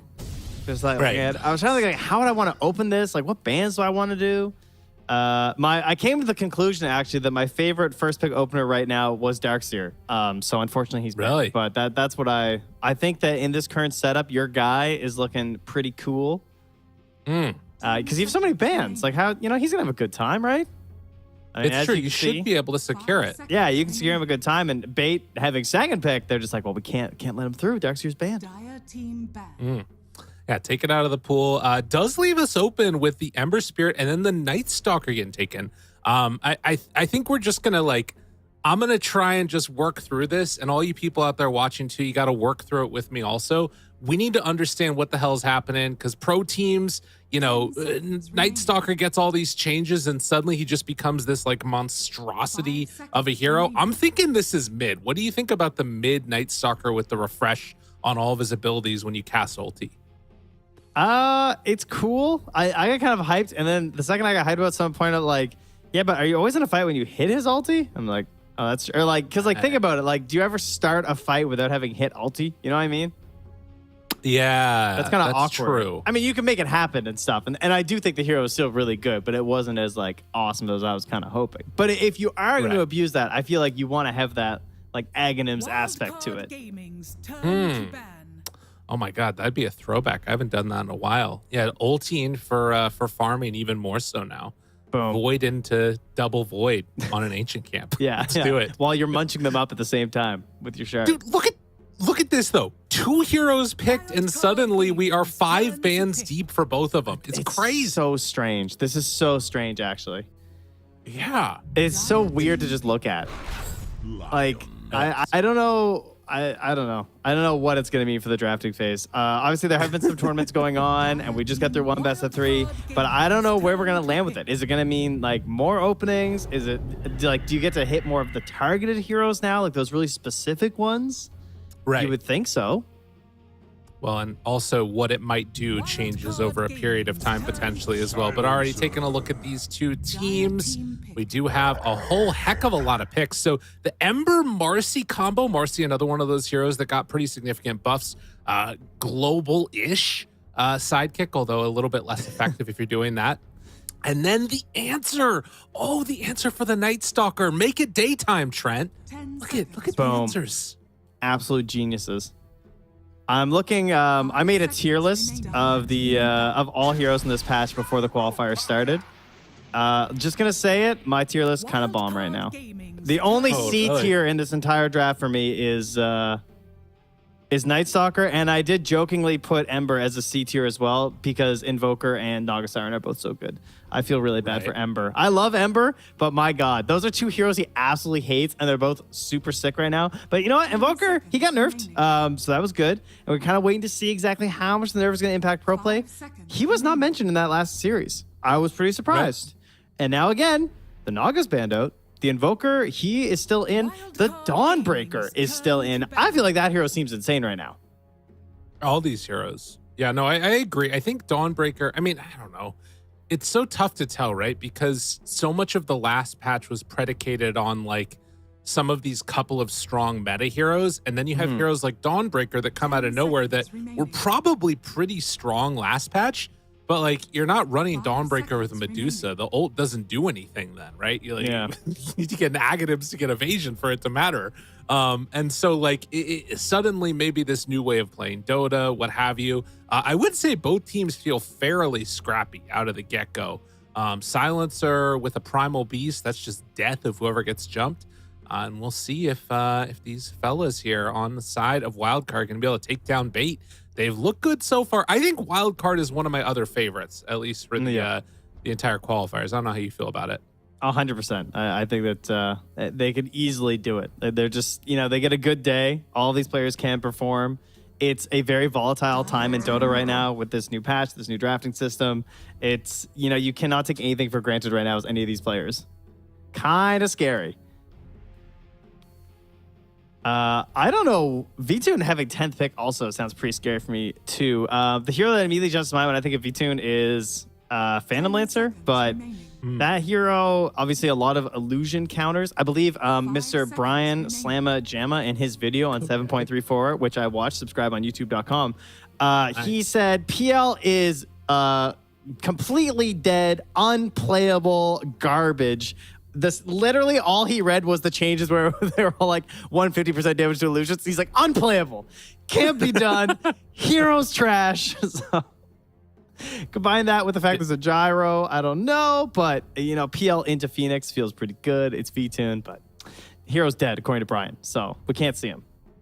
Right. I mean, and that's one of those things where like player hero combo, it sounds good just in any game. But also with like all the changes that they got with Maelstrom doing more damage to illusions, everything feels a little bad. We'll see if they decide to reach into their bag of tricks. Who knows? Maybe they're crazy and they just want to do it. They just want to run it. Wildcard though, looking for their last pick here. I'm assuming that Marcy is now seen much more as a support, so we're just going to be looking for that last offlaner out of Wildcard. I'm assuming that's the case. I do like Dawnbreaker, but then I also really like the Slark for Vtoon. Whoa. They're going to go for the Mart, dude. That's pretty nice. That's a good hero versus Slark. He doesn't like that guy. Interesting. That's like one of those matchups that statistically is one of his worst, which kind of makes sense because he can target you through all of your evasive ideas. And like the things you depend on as a Slark, you can't rely on versus Mars. But other than that, it still looks like a really good Slark game. 5 seconds remaining. Could be a nice little pickup for them. It would be a lot of melee cores together into that Mars. That's true. And I will say that, while they have lockdown on the side of Bait, it's sort of predicated on this Lion, I feel like, getting in their late game, at least once they start running into like sort of these reaction moves, whether it's a Blink Dagger on Mars or, just Ember in general. Well, yeah, Primal Beast can get in there. Actually catching an Ember is really tough unless Lion gets Blink. So I want to see that Lion get off to a hot start here. Well, they have a lot of time to consider, though. Yeah. I mean, laning matchups, we would see like the Lifestealer was a bit of a classic as well. It's like kind of okay versus some of these heroes. But we're going to PA. Dude, that's another Vtoon hero. Yeah, she's pretty cool right now. I'd say she's probably your like second level of carry, in terms of just like who the absolute best carries are. I put her like a slight tier below into the kind of situational, and this looks pretty good. It's a late pick. I guess, is she more dependable now? Is how we kind of view her at the moment. Right. Yeah, for those of you that missed it, the change to the ulti where now it sort of gives you a percentage chance to secure a crit on the next hit that you take. Very weird. I think only lasts like 6 seconds or something like that. But as you said, does at least give you that knowledge of like if you're in the middle of a fight, suddenly you have a crit proc coming up and you're keeping track of it. You can jump to somebody and blow them up maybe at the start. We'll see what ends up happening. But definitely the like explosion factor coming from bait feels to be their route, right? In the midst of this global, they want to have a hero that can just kill somebody, and that's what PA is. That assassin just running at you. It's gonna be up to Taiga to be able to get off these eggs preemptively, because it could be really rough for him otherwise. And it feels like the Phoenix eggs are really important. Have the natural survivability there with Sunlight's Mars as well. Yeah, and you're going to be trying to get those eggs off versus Global Silence, versus a Lion and a Night Stalker. Yeah. Those are 3 heroes I would not want to deal with. We'll see what ends up happening as we get ready to go into this game number 1. Again, best of 3 here in the upper bracket, trying to decide that one team that's coming from North America. Who is it going to be? Maybe one of these two. Who's to say?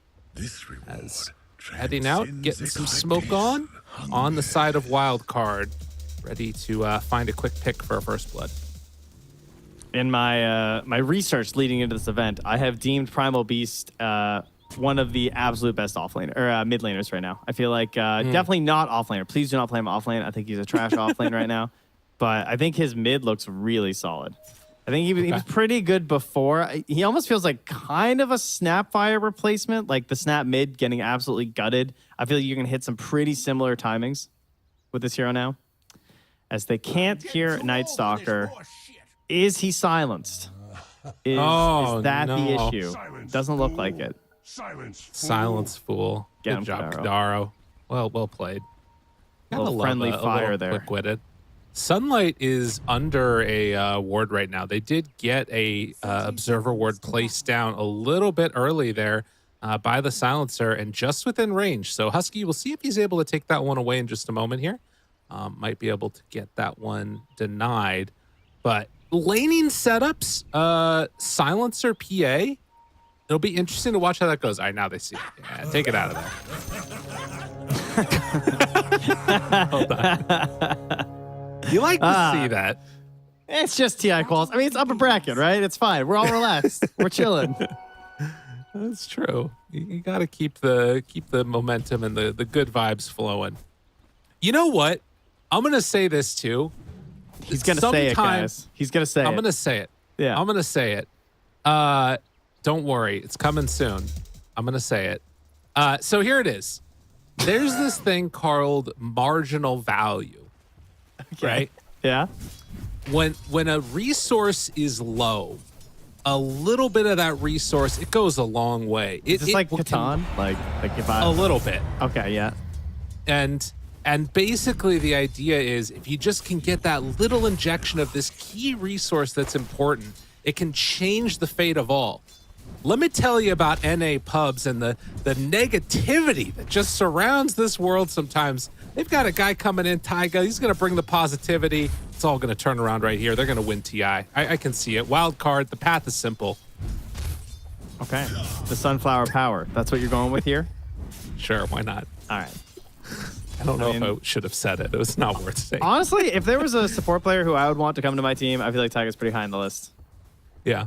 Like he slots in pretty nicely. He's had to play a couple different roles before. He's had to move around a bit. He's got a nice hero pool. He is that generally, happy disposition. So it's pretty sweet. Unfortunately, he is playing a one of the more annoying laning matchups in Dota of Phoenix into Silencer. Boo. But everything else about Phoenix feels pretty solid. It's just a good hero. Got some somewhat good targets for the Sunlight this game too, or the Sunray this game and the Gyrocopter, because even though he's a range hero, he's kind of stationary. Right. Absolutely. Oh man, there's a good amount of damage, but didn't quite connect there. Sunlight onto Kadaro, and in fact, Taiga gonna have to dive away. Does manage to live and had the salve brought out, so perfectly fine. Resetting this lane here for the moment. And Silencer, in fact, is going to be the one that has to sort of recover for a bit. Blightstone PA chucking daggers at you as a Phoenix. That is frightening. Such a low armor hero here. Well, meanwhile, in the mid lane, something that we've looked at for a while is this Dendi sort of trying to continue to keep his good times rolling. Has been obviously around for a very long time. And then one of the younger mid players coming out of NA that has gotten a lot of acclaim from people, I feel like. RCY, we'll see how he manages to handle this. at least at the early going here, seems to be doing quite well. 12, 13, and 6 versus 6 and 3. RCY is killing it. I mean, versus the Dondo. I mean, isn't that must just be crazy to him? Be like, oh, I'm laning versus Dendi. I mean, I know, like, you know, he's obviously been in the region for a while and stuff, and obviously this has happened before, but like the fact that you are competing for the international right now in a lane versus Dendi, he's 17. Yeah, when Dendi won TI, I think he was how old was he? He was like 5 years old or something. Is that right? That can't be right. is that correct? The international. Let's do the math here for a second. We went right into the trap, so we have to talk about this. That would have been for a little 2011. That would be 12 years ago. Oh my God, he was 5 years old. He was 5 years old, and now when Dendi won TI, now he's playing against some Sunlight. Meanwhile, down bottom, he's taking a lot of harassment. V2 goes in for the kill. They managed to just barely take him down, but Taiga, it's a huge injection of golden experience surviving through that. Still has 10 stick charges. Too bad. So supports are the tanky ones and the cores in this lane now. I'm still not over that. That's crazy. All right, well, go RCY. Dendi, the future is now, old man. Get some last hits, bud. He is really crushing you. He is 10 behind right now. I mean, normally we talk about people like having some type of, fear or anxiety about it. He doesn't know who the hell Dendi is. Yeah, on TikTok? I don't know. Meanwhile, keeping the pressure on down bottom, Kadaro in some trouble. Burning isn't enough. Not quite 7 HP. Barely survives through that one and has the Sow for round 2. Dendi is doing the classic Primal Beast. A little early rotation down here. Is it just for the bounty? Yeah, it's just the bounty. They've moved too far back. Okay, just making sure. Sometimes you get a nice little charge in, but they're not going to offer it up to him right now. Just going to work on a stack while he's at it. Nice. Does not want to go back mid. Going to use his trample. Level 3. This is a nice way to catch back up on the hero. Yeah, needs to make that happen for sure. I mean, again, this is a hero that I think you care more about levels than getting the farm, but he needs to get to those levels. Level 6, super important to try and make some madness happen on the map. And well, speaking of the map, 5 minutes, things maybe could start to get a little bit dicey. While bottom, there's still a lot of potential action. Night Stalker, level 4. We'll see what he wants to try and do if he wants to get active here or just farm. And the Marcy lane. Oh, Dendi though, getting low. Teammate help. The turn. RCY hanging around, trying to bring down this Lion. And Sleight of Fist, a couple more hits. All he needs is another touch. And Sleight of Fist back up in 3, 2, 1. Oh, not gonna go for it. Huh. Did not go for it. Oh, wait, Dendi? Oh, Dendi, no! He goes down. RCY finds the kill. Was he trying to get the shield rune and then to use that as some way to survive? Because that's a little crazy. I mean, Taiga snagged it, so no such luck. But that was a pretty free gift there to give up. Yeah, that's pretty huge for him. And I mean, again, giving these supports levels, it's not 7 minutes yet, and they're both level 4.5. Although Sunlight, he's hurting for it. Gonna get pushed back all the way underneath that tower. Does have a lot of stick charges. And Mr. Samson, as he is now, getting pressure on the tower as they force back that Night Stalker. But the teammate, his support has left to go bottom. And unfortunate here. They can't sort themselves out. I can't connect him to the fountain or to the Lotus Pool, unfortunately. But they do secure their rune at the very least. Man, Marcy is so low. Got the boots now, so big improvement there. Oh, yeah. Definitely much needed. But the build for the these Marcies, he went level 1 on the dispose, and then some people are trying to max the sidekick like instantly, but I've seen a lot of people going for the second point in the rebound as well. So just that extra like 100 range seems to feel a little bit better, a little bit extra stun. I'll be curious to see what Husky goes for. It is a gyro game though, obviously, so they certainly are going to have a strategy here where they're probably going to want to utilize that with the flat cannon and maybe get some stacks going. Not many so far though. Just one ancient stack. Right, Oh, and that hard camp you talked about, but yeah, it's not that like huge amount that we've seen occasionally. And in the meantime, again, it feels like RCY has definitely been given the huge freedom. Support's more focused on ensuring he has a good start to his game and try and make that space for Samson to catch back up later. I mean, he's not catch back up. He's just continue the lead because he's top net worth right now. I actually think that the Rocket Barrage build, like there used to be this thing in the past where like if you went Rocket Barrage, you couldn't farm that well, as Taiga's being pressured into tower again here. But if you get the Occult Bracelet, like it does not matter at all because like Falcon Blade's a new invention. As Taiga again getting pretty low here. What I'm trying to say is Samson's gonna farm like a madman. Oh, Taiga living? They end up getting the dive away, still ends up going down. But yeah, Kadaro trying to escape. Does he get denied out on the creeps? No, not going to happen. Yeah, this is actually so ridiculous though. Because all you have to do is tank the creeps to get your Occult Bracelet going.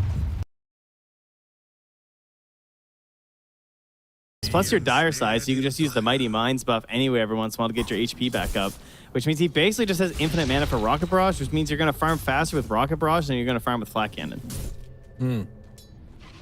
That's pretty nutty. awesome.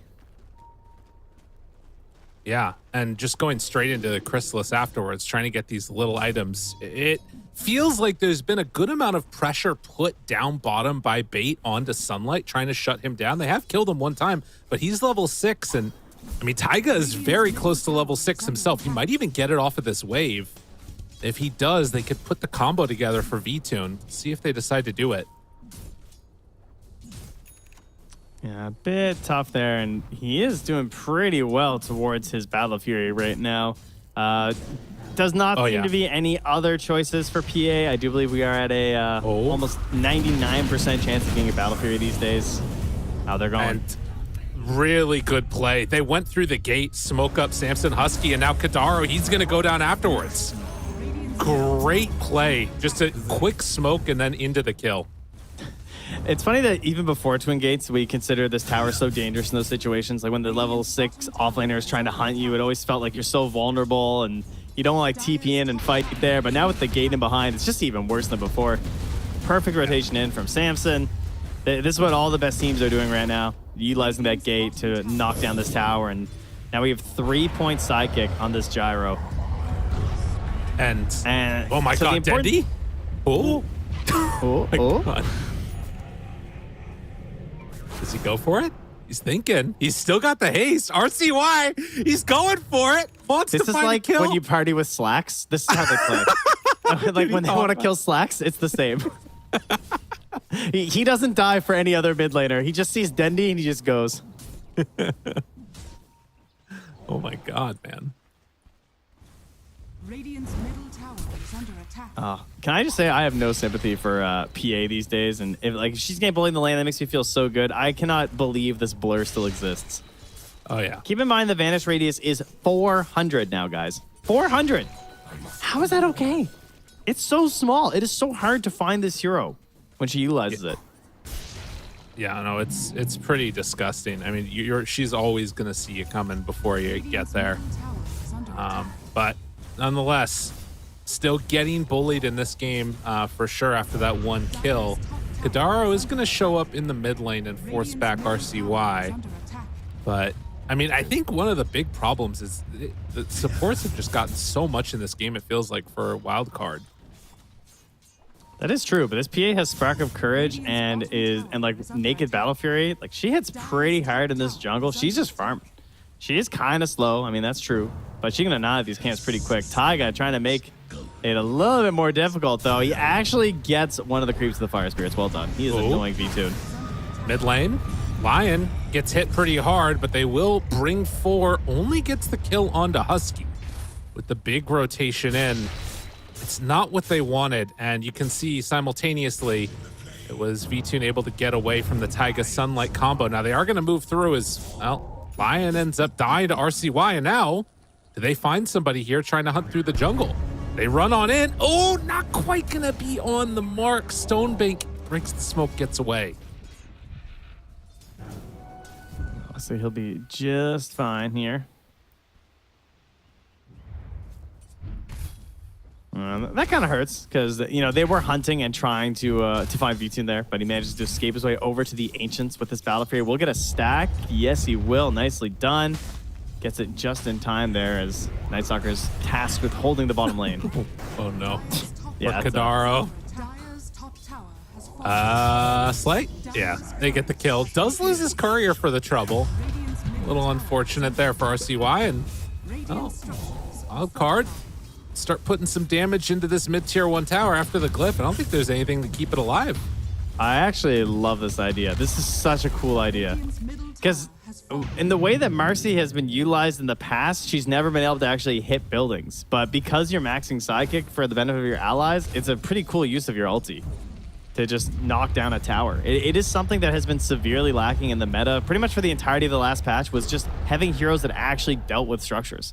You know, we had all these spirits mid and everything and harder carries in the safe lane.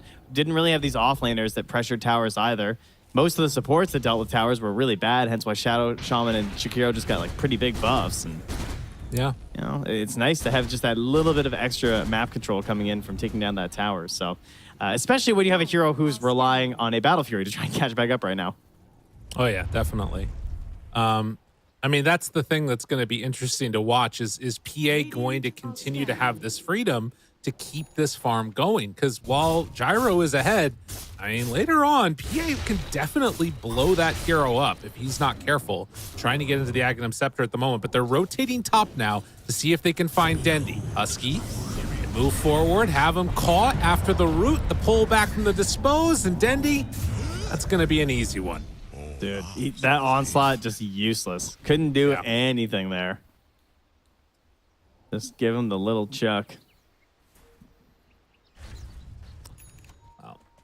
Now, 14 minutes in with Sunlight having the Blink Dagger done, and we're seeing Samson go on over and take the Wisdom Rune for himself. It's definitely feeling like a nice lead to hold on to for the moment for Wildcard. We're just going to have to see what they want to do with it. And for bait, they're going to have to try and get Dendi into this BKB. He needs his BKB, and then he needs Stonebank to blink in and just start wailing on this back line, create a little bit of chaos, and then allow the BKB to get Dendi impacting some damage into these fights. Of course, by the time he is BKB, he's going to be contending with the Aghanim's Chrysalis from the Gyrocopter, which is just about to be finished up here. And that is a significant amount of damage, as that obviously got buffed as you get the additional attack when you have Flat Cannon going. Do they realize what's going on? The Night Stalker did take that bounty rune. Taiga is the one that they might run into here in just a moment. Ward he down. looks pretty dead. Yeah, jump forward, silence, gone. Don't have the Blink Dagger done the Lion, but Stonebank having it sets up for some good movement around the map. Yeah, and of course, that's going to give him the goal, too, to grab it. So, assuming he doesn't die right now. He wants this wave so bad. This is a classic support issue. He's like, oh god, I'm so close. Please don't kill me. Nice. All right, blink done. And then on the other side, you know, this DD bottled up for Ember along with the BKB, so they do have some answers. But of course, Lion, that great equalizer with 2 points in Hex, 4 in Earth Spike. They can definitely blow up the Ember if they manage to get the Primal Beast there with the Pulverize after. We'll just see if they can make it work together perfectly in Symphony. Top, though. Oh, my God. He just got his BK. Oh, wait, no, he doesn't have it yet. He's really close. Instead, Kadaro, they see him. They have vision of RCY right now. Instead, they're going to decide to go on to the Phoenix. Dispose, maybe? Can they get it off in time? Trying to pull him out of it, but the silence, it's too big of an AoE, and the silence coming from the global as well. They find Silencer now with RCY trying to run him down. Should be more than enough for the kill. So it ends up just being a 1-for-1 trade. It's going to be a tough game for a couple of these backline supports. Wait, jump. Stoma blinks in. That's Sam. Finding him. No finger. Not enough damage. Samson trying to live through this. Is he up enough to kill Stonebait? Not quite. Stonebait gets a free one. Actually insane that he catches that back up there. Kind of crazy positioning, considering they knew there was like wards in the area and everything. I mean, I didn't really know. Did he come through the gate and try and like catch them up or something? I don't even know. I guess he must have come through the gate, right? Yeah, maybe. I guess. I don't know. I wasn't looking there. That's a bit crazy. Well, a big kill. And, I mean, the top net worth going down. Night Stalker is incredibly farmed in this game, starting to scale quite hard. And, I mean, he's going to have a BKB timing now, too. When he disassembles this Echo Saber, this is going to hit incredibly hard from Bait. And PA's untouched. Yeah, and then the next thing coming up really for Wildcard will be the Deso here for RCY. So he goes for this BKB first. He didn't have to use it. That is good news. And that fight up top kills the Silencer having to waste an early charge or something like that. But he just recognizes, you know, I'm going to be being gone on by the Lions going to be hunting for me. There's Global Silence. He's going to have to obviously be extremely careful to make sure he doesn't pop his BKB too early. Which is a whole little mind game of its own versus the Silencer, as he's going to get a freebie here on the Stoma. Oh, yeah. The help of his Marcy. There is nobody coming to save you right now, bud. Husky will take the gold for that kill. But it is cool to go all this minus armor because they're going Solar Crest on the Marcy, they're going Deso on the Ember versus double strength cores of the Primal Beast and the Night Stalker. But his armor's not too bad on Night Stalker right now. But Primal Beast, he's very Pudge-like, you know. He's got 9 armor right now. Not that high. Nice remnant away there. Doesn't have to worry about anything as Dendi not able to connect onto him. Yeah, it's true. I mean, I think that this is going to be an interesting dynamic to watch for sure. And you can see that also on the side of Bait, they're kind of going all in on this minus armor as well. Night Stalker picking up that orb of destruction. I mean, they're going to try and go in and just beat people to death. It is a smoke up now coming from the side of Bait. And VTune gets in this one, so he'll have Blur if they manage to find a kill for right afterwards. Radiant's top tower is under attack. Mid. RCY, the hacks to jump, dispose. Oh, it went crazy. But now the pullback, the Lotus. Oh, it did everything, keeping him alive there. I don't know if that was broken or what happened, but the fight went terribly for Bait. Absolute destruction. Dendi now in further trouble. What a freaking pickup that one was. As the Lotus coming in from Taiga completely salvaged that fight. Oh, doesn't get him though. Okay. You're a little late. Manages to escape there. I don't know about for you, but the fight recap is definitely bugged for me. I just get 0. Oh, nice. Yeah, not surprising. Perhaps a bit of a toughie there when the tower's still sitting there as well. 20 minutes, again, kind of an issue in terms of, you know, still not being able to knock down that very important mid tower and taking a big fight there. And with all that minus armor that's being stacked up, head right into the Roche with the early Solar Crest. Man, what a freaking... I mean, we've talked about, I mean, a couple of big things, right? How important be to control the supports for Wildcard, and then on top of that... Oh, mid, RCY's dead? Oh. They just caught him sleeping there with BKB still in CD. Wow, nice pickup. Oh, that's huge. That was a good read. That was they're definitely Roshing, go kill that guy. Like, yeah. He's just playing cocky, and they're going to lose their tower because of that. Wow. What a change-up. Dude, these builds. Freaking Silver Edge on Gyrocopter now after the Aghanim Scepter. I mean, these couple of big pickoffs by Bait onto Wildcard are going to be an issue for sure. Because they are still staying really farmed in this game on Bait, despite the fact that they're losing towers now. And that was a really good utilization and like sort of display of why the refresh can be pretty strong on this hero. because you can use your crippling fear to blink in for free, and then you get that 3 seconds in the daytime, and then he ults, it becomes nighttime, and then you get 6 additional seconds of lockdown there when you know there's no BKB back. Right. Pretty cool.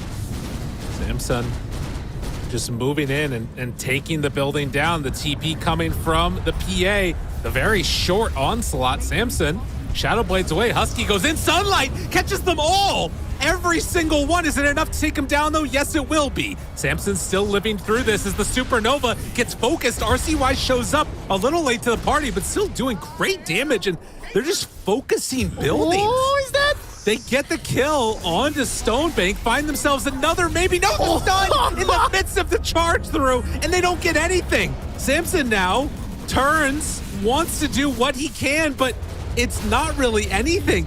They're gonna just glyph and keep it alive. Oh my God, decision making.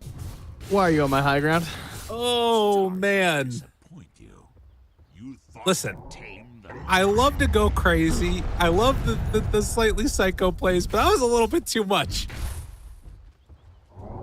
I mean, I was kind of shocked when they when he went for that flat cannon at like 400 HP, because that if he had died there and then had to refresh with 0 flat cannon, it would have been so bad. Right here. But I mean, it starts out looking kind of okay, right? They don't get that second burst. They get a great catch there, but the damage doesn't come out quite fast enough there. That pulverize was huge, actually, because while they're all stuck inside, Dendy does delay what Sam's trying to do.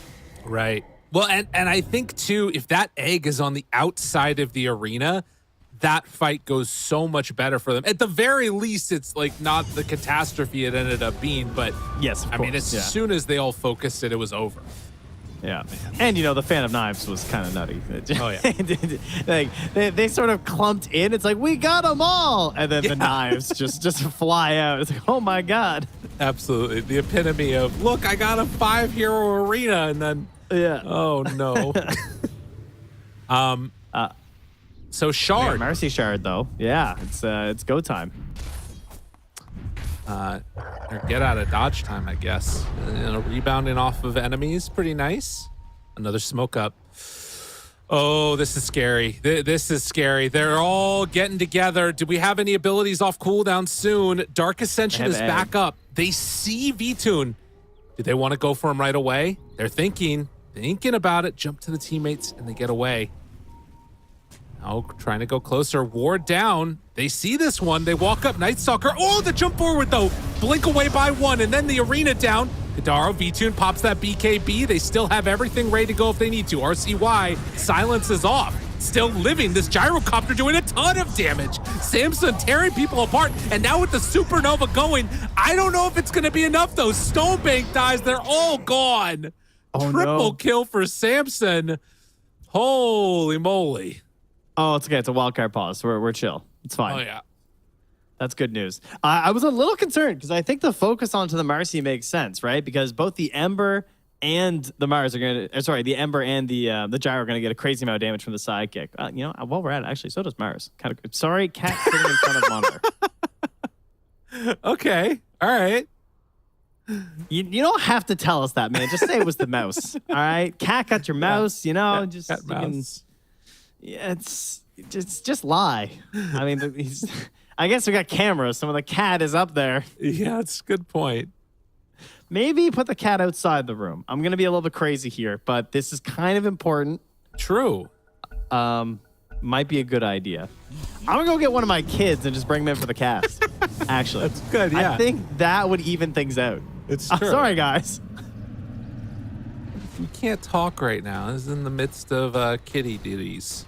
Yeah, a little bit busy here. So here's the replay. Does it show the cat on the monitor? Is that what we're checking?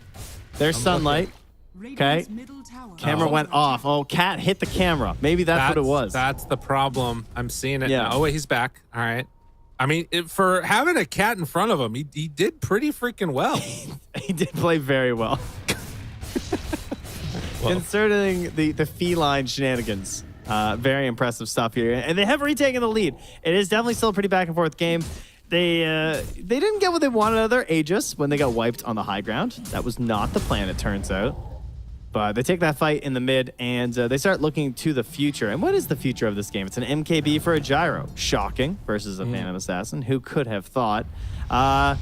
What is the plan for Sunlight? He's got a lot of gold. He's currently eyeing up the Lotus to give him some protection. You know what else protects you from Global? Just get the Refresher, right? True. I mean, 2 BKBs. Why not? Obviously a very popular item with Mars, but hard to make work with the poor dumb guy. That mana pool pretty small.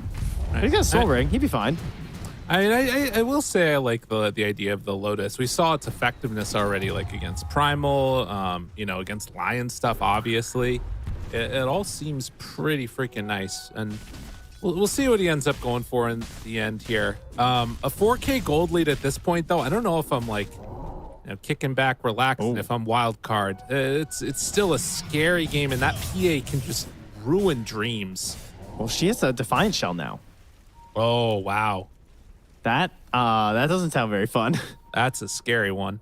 Yeah. No, thank you. Man. Radiant's middle tower And a Basher. Oh my god, she's so frustrating. Please just buy Ags next. Can I just see the Ags queued up? I hate that Ags so much. 10-second blur. Refresh on kills. We'll see what they end up going for. It ends up being a Paladin Sword for RCY. He had the Orb Obstruction in his inventory before. Still a lot of minus armor on the team. I was waiting for somebody to get something like an AC, but I don't know if anybody can comfortably buy it on Wildcard. No, that is one of the issues with Mars for sure. He likes the more initiating. He doesn't tend to go for those bigger aura items. And there's not many offlaners, obviously, that even enjoy it. It's like Lycan, you know, is the one that comes to mind, really. But Taiga. Looking for a play here. That's going to be a catch. Does he have enough to get away? Doesn't look like it. No BKB means he's gone, but the buyback is there. Now trying to run away. The jump forward. Look at him get destroyed. V-Tune so low on HP, and now the chase down coming. They got him in their sights. Manages to get the blink away, but Husky running forward, finding V-Tune, pulling him back in, getting the kill. Back in my day, not a great place to take a fight as the Dire, but these days, it's a great spot. You know, the immediate buyback there from Taiga, the full forces return, it just turns into a chase. And look at the damage coming out. I mean, with this DD on Ember wearing out soon, this is going to be a ton. PA doesn't have buyback.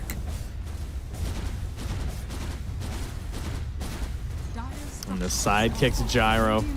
Oh my god. Just hitting away right now.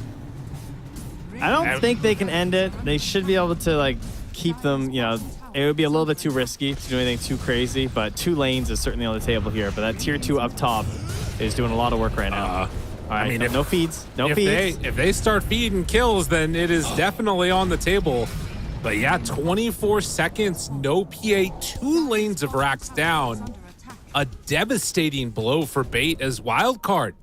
Pull together a solid fight, come away with the win. It's so scary versus Phantom Assassin how quickly she can create that immediate spike in just of, you know, oh, we're going to win now. Like, it all takes that, like, one fight on their high ground, feels really bad, and then you just come back right away from Wildcard there. Clutch it up with the buyback from Taiga.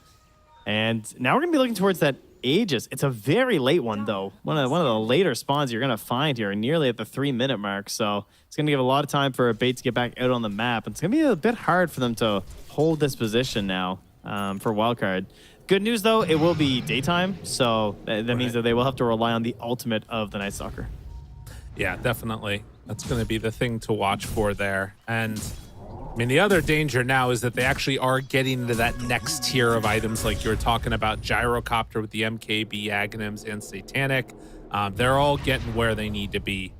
And Taiga almost has a freaking Hex stun. Now, Roche is that capable of respawning, and Bait think that they're over there.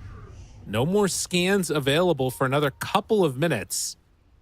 It looks like the wraparounds come in. V-Tune looking for a target. They pop the ulti. Oh, this is really bad unless they can get a great fight. Jump forward, find him. The gyrocopter right at the stars enough. Yes! And no buyback. Oh, the jump through. Sunlight takes down 1. That's Lion for Gyro. The buyback comes out immediately. They gotta win this fight and win it hard. But Stonebake, he already goes down. They take down another to boot. And then the TP in from the Lion, he's just gonna end up falling. nowhere left to go. Bait, they lose 4. Yeah, some communication issue there of just PA is like, nah, I can't. There's no way. BKB's done. I can't fight right now. And Lion kind of YOLOs in, likely not realizing that Gyro doesn't have buyback, you know? But, I mean, obviously Wildcard recognizing that fact, and they immediately just went all in and say that we need to win the rest of this fight right now. We're still pretty strong. They commit super hard to get that Gyro kill. They recognize immediately he's up on top of that. Oh, they got him. Nice try, Gennaro. Another one. He thought they were taking Roche and he could just get a little farming in. I mean, there aren't that many more dangerous places on the map to be farming, you know, realistically speaking, but ends up getting brought down. And now, with no silencer, Gyro's going to be back up. I think they can just go take Roche. Radiant's top tower is under It's looking like it. Wow.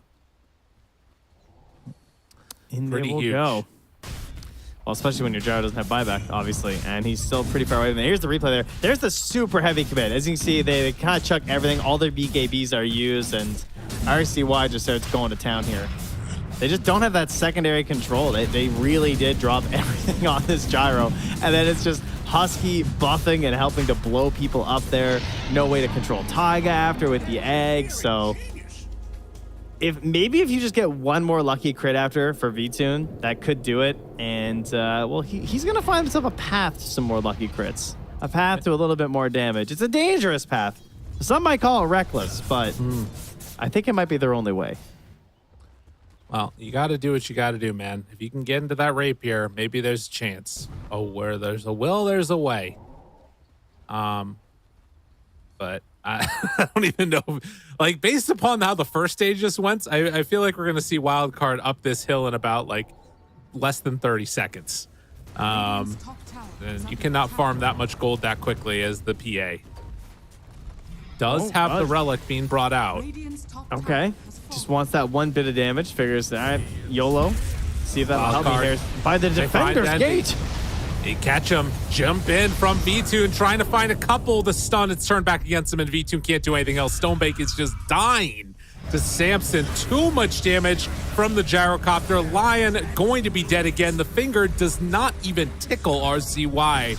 And Wildcard looking to end this game in style. Game number 1 of their upper bracket run. Bait do not have an answer at this point, in spite of the Phoenix going down. Has been cool, calm, and collected, and very easily done over the last couple minutes for Wildcard. Yeah, I really like this Marcy combo. The Marcy plus Ember and Gyro. It just made it so that wherever Husky went, something good was happening. He's either buffing up RCY for the ganks, flying around and onto the raiding side of the map, or he follows Samson for a little bit in the jungle. It gives him a bit of a buff up. And then when the big team fights come, of course, you just pop that on Samson, and life's easy. Control, get one kill. RCY's back into the fight, and Dendy doesn't have anything left in the tank. No more pulverize available. They get the jump, pushback connection onto the PA. World Snowman is just going to have to mana drain for all he's worth, but he too eventually will fall as they set their sights onto the Ancient. And it is going to be Wildcard winning this game number 1 as Samson, eyes on the prize, taking down the Ancient. GG doll.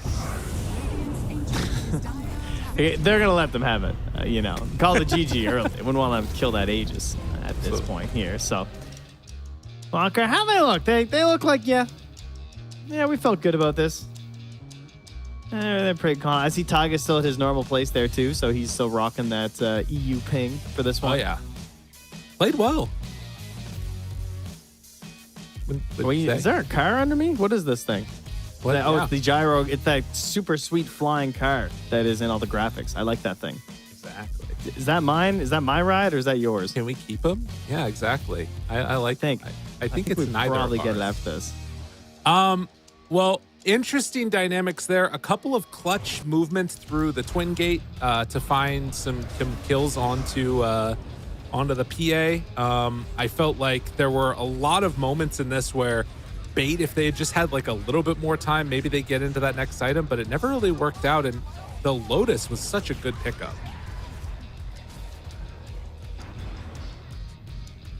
Yeah, he played super well. Sorry, I forgot our MVP here. of course. I've chosen. I've sent it in, but nice. Who do you think I chose as the MVP here of Wildcard? If you had to guess, Lyric. RCY. I didn't actually. Oh, That would have been a good no. one though. No, Oh. why don't you try guess number 2? How about Sunlight? No, I didn't. I did not choose Samson? Sunlight. No. Husky? I did. Wow. Okay, cool. Position 5 player. Real respect, real. Okay. So here's my reasoning. I think that this idea of the Marcy builds a foundation for a lot of this strategy. Right. I will say RCY did play incredible. His laning stage was insane. Very well done. So he was already off to a good start before. But I just think that I didn't see Husky make a single mistake. And I think that Marcy is a hero that's pretty easy to make mistakes on in terms of like the jumps you go for, your positioning. He got blown up like once before an important fight started.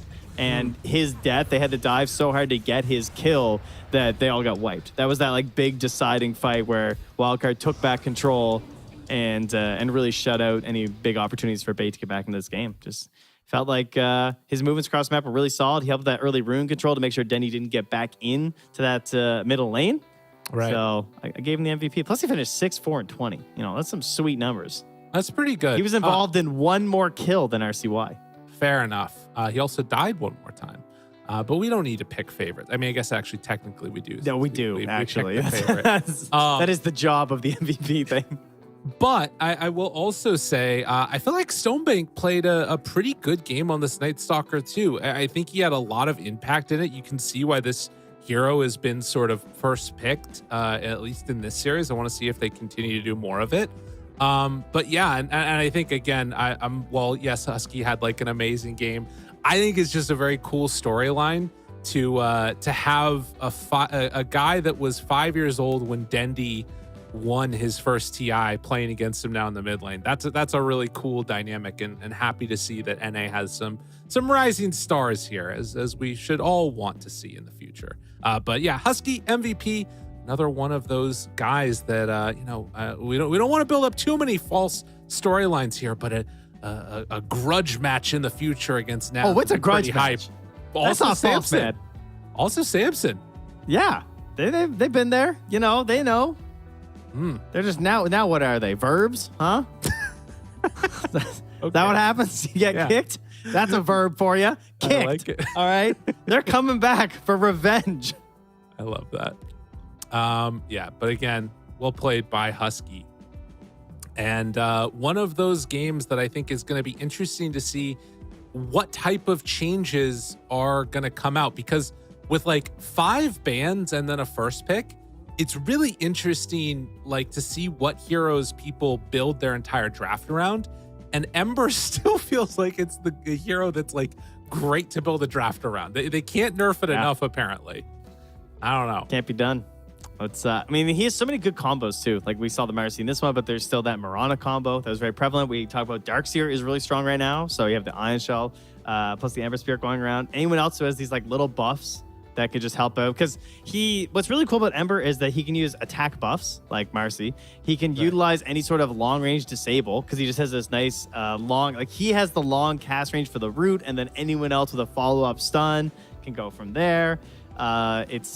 It's just frustrating. And then of course, if he gets to level 6, he's very hard to bring down in that mid lane. So you really got to draft a little bit harder around him. And again, considering how early he was picked up, not the best answers, really. Just like the Night Stalker and the Lion were hoping to catch him, but the super early BKB was clutch. Yeah, really clutch indeed. Well, you know what else is going to be clutch here, Trent? It's going to be this quick break that we go to as we get ready for game number 2. So stay tuned, everybody. Wildcard took it down. It looked like it could have been close at times. Maybe with a better draft, Bait are going to be able to pull this back to an even 1-1, as we've seen so far in these qualifiers. But we'll be back on the other side of this break. See you then.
back, everybody. You guys know what's going on right now. That's right, the gyrocopter. Sammy boy saw it earlier and was like, listen, these are some cool graphics. I just got to cosplay this, get myself ready for the event.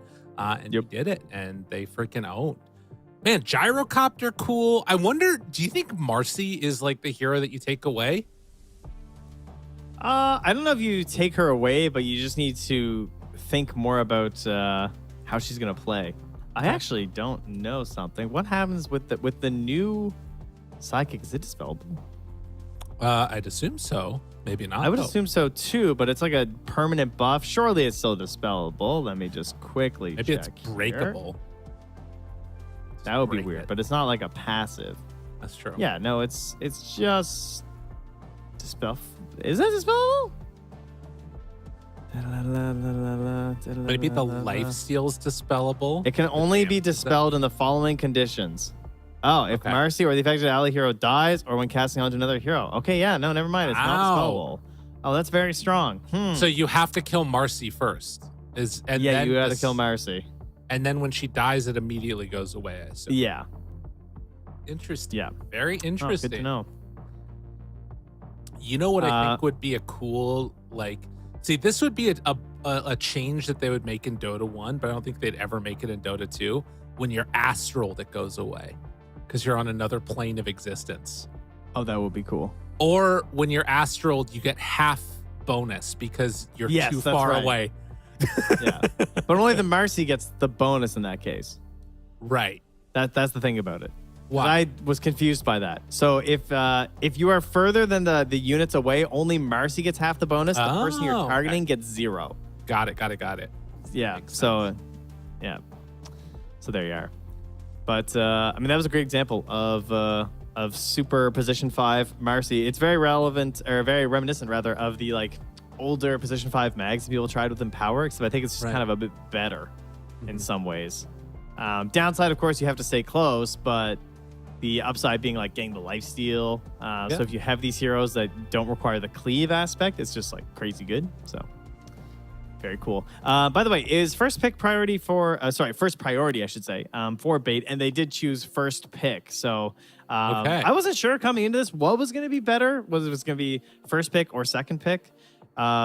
I personally like first pick, but I've heard people having saying that they like the second pick better because you get more protected picks in a sense of you get like more of the ban into pick situations. Right. But to me, the first pick just looks better because you get quite a bit revealed at the start, I feel like, from the second pick team. And the only way for second pick to look really solid to me is your last pick just has to be like crazy good in my eyes. I'm gonna be honest with you. I don't know who's doing what, where, when, why. No one does. It was crystallized in my brain how the draft worked before, and now it's all gone. But I'm gonna be picking up the pieces, just like you out there watching. We're gonna learn together. Trent will guide us. It's gonna be great. But let's get ready to go into this game number 2. 10 Dun, seconds dun, dun, dun, remaining. dun, dun, dun, dun, dun. The draft has begun, and the slew of bans to start. The other thing that didn't get talked about, I think, nearly as much as the other changes, is the reduced time on bans now, too. I think that's another pretty big part of this. True. Just getting us through the games quicker. Well, this game's gonna be looking a little bit different there as the laugh comes out from Kadaro as they ban out the Ember. They say, nice try. Good luck to Hey, I know who that is. Who's that? That's Mag. Is it? Radiant team banned. Is that? Is it not Oh. Mag? Oh, wait, maybe it's not. I saw the side of his face. Is that not Mag? It's nutmeg is a spice. 10 seconds remaining. Okay. It looks like Mag. Is he listed 5 on there? seconds remaining. I'm going to do a little bit of researching here for you real quickly. Never you fear. Obviously, we have the wrong names, just to be clear here. That is not Husky. That is Dendy. Right. I'm thinking that's probably Mag. I mean, he worked with Dendy quite a bit in the past. 5 Met- seconds Metrum? remaining. Nope, that's. Wait. I don't even know. I'm looking at these other ones and trying to figure out when exactly it was from. But regardless, I guess that we don't have a ton to talk about because it's all just bans right now. I need to just go to the bait page to try and figure out. 6 days ago, Mag is bait coach. There we go. I found Wow. it. Yeah. Okay. Former Bet Boom team coach, Mag. It's not even They've updated. yet to officially announce Mag, but that is definitely Mag. It's not even updated on the Wikipedia yet. Interesting. Oh, there you go. That's pretty cool. Very solid drafter. Has had quite a history in the past of some pretty sick Dota 2 play. So we're all Mag fans. It's pretty nice. He's like, guys, pick Magnus. Wait, what was his hero that he ran all the time? It was Mag, right? Was it Mag? I don't know if he actually played that. I always think of Brood. Yeah, that was a good one. Well, Primal is the pick again for bait, and after Ember is banned, that does decide to go the direction of Pangolier, which did receive some pretty insane nerfs in terms of what this hero did. So the big things that stood out to me were that Shield Crash is now a flat barrier, which is pretty significant. It's much worse if you're at max HP. It's like probably a little better if you're at like almost no HP. Getting a barrier then is really nice. Because it was like percentage damage reduction. And then the other thing is that you no longer are disarming on lucky shots. So that's the rough one. Yeah, there's a couple that have come out for this hero, but I think it's still quite good. And we've still seen some play of it, even in the last series. It looked decent. Yeah. So basically, the buff from Shield Crash is essentially better in the early game now and worse in the late game because it was based on number of heroes around you and it was a percentage that you were blocking, whereas now it's just how much flat buff you get based on heroes around you. And, in the early game, flat buffs are a lot better. They tend to be a lot stronger. It's like how strong your mech is of 250 HP early versus late game. Mech doesn't feel quite as insane. So, but yeah, the losing disarm is real rough. Absolutely. But Silencer's going to return this time for Wildcard. Okay. Yeah, so they run that one again and then gonna switch on bait to the gyrocopters. So they take it away this time. Gonna pair it with the IO. Let's go. All right, are we gonna see a Doom? Is it Doom time? No healing allowed? Yeah. No heals. Doom That's a good question. Grimstroke? 10 seconds. There we go. Dude, honestly, that was the first thought. Grimstroke seems kind of insane. The first time after the patch, you know how you like read through the patch notes, but it doesn't all sink in? I was watching a pub, and this Grimstroke and Primal Beast were so in sync. I was like, oh my god, his timings are so good on sync spell. And after I reread the patch, I was like, oh, right, okay. You can just like blow it up when you want now. Man, a lot of so much more sense. Okay, cool. Lyrical will return. He's making his way back there. Sorry, lots of silences, and you said smiles. Why were there smiles? Well, it felt like there's a lot of smiles because they're anticipating the picks or something. They're feeling good about everything. Whatever the case is, they're doing it. They get the Rubik Underlord, and waiting for this last pick carry potentially coming from them. We'll see what they decide to run with. Yeah, this is basically my theories right now. My theory is that 10th pick needs, because I do think that a lot of the hardcore carries are quite good right now. I think they're all pretty viable. Just they have to be in the right game. This idea of like I think like Lone Druid looks like a pretty good hero now in the right game. I think Anti-Mage, I think Ricky looks like a good hero right now in the right game. We already saw one earlier today. So I think that right now it's super important to have a hard carry is very well practiced on a ton of different heroes. Because the 10th pick should pretty much almost always be reserved for your hard carry. And there's a lot of good ones as long as you can fit it into that nice game. So they got to wow us here with this pick. It has to be just like the perfect pick. And they don't want to see Grimstroke for bait right now. Wow. Exactly. No bait. Bait, Grimstroke. They were waiting for that last pick out of the four, most likely, because I'm assuming it's going to be Io Gyro together. To be honest with you, I think that like the combination of Primal Beast and Legion Commander, it's really single target focused right now. I'm a little bit concerned about the lack of AoE. Obviously Gyrocopter helps with that, but I don't know, man. It's I mean, Earth Spike. That's not exactly what you're hoping for. Rubik's really happy seeing that now. It's a finally a pretty good steal here. The rest of the steals were looking pretty bad, I gotta say, for this draft. Oh, yeah. It's like, Pulverize is kind of okay because it's so free, but 10 seconds remaining. Well, last pick. What are they going to run? 5 seconds Lincoln remaining. Sphere is really good this game. Morphlane, is that a too dangerous of a hero to pick up here? no. I think you're pretty spot on with that one. That's a pretty good idea. Other ones? I mean, you really want to Lincolns, I think. I think that's a nice shout. If they had more damage, I'd say Faceless Void could be kind of okay, but they don't really have the best damage for the Chrono. Like Pango kind of struggles, and Underlord's like kind of pretty iffy in that regard. It's the Samson hero. Who are we getting? I feel like so much of my mind with him is just sort of stuck on, him playing in the position 5 or what have you. It feels like outranging would feel really good in this game, but that's kind of tough. Right. Like, I feel like Drow took some pretty big hits. She doesn't feel very good. I don't know if Sniper, that sounds kind of crazy. They're going to go for the Luna. Okay. So, interestingly enough, statistically, currently, since the patch dropped, Luna, in pubs at least, has been bodying Io. The Io pairings. It has like a really good statistical matchup. And Underlord is the worst hero for both Gyro and Io to face into at the moment. So we'll have to see if Sunlight is going to be that strong here. But sorry, technically Elder Titan's actually the worst for Io. Again, this like idea of getting multiple heroes. But number 2 is Underlord. Very small sample sizes, of course, as we're right after the patch. So you can't take anything like too seriously. But when you see double there, it does make sense, right?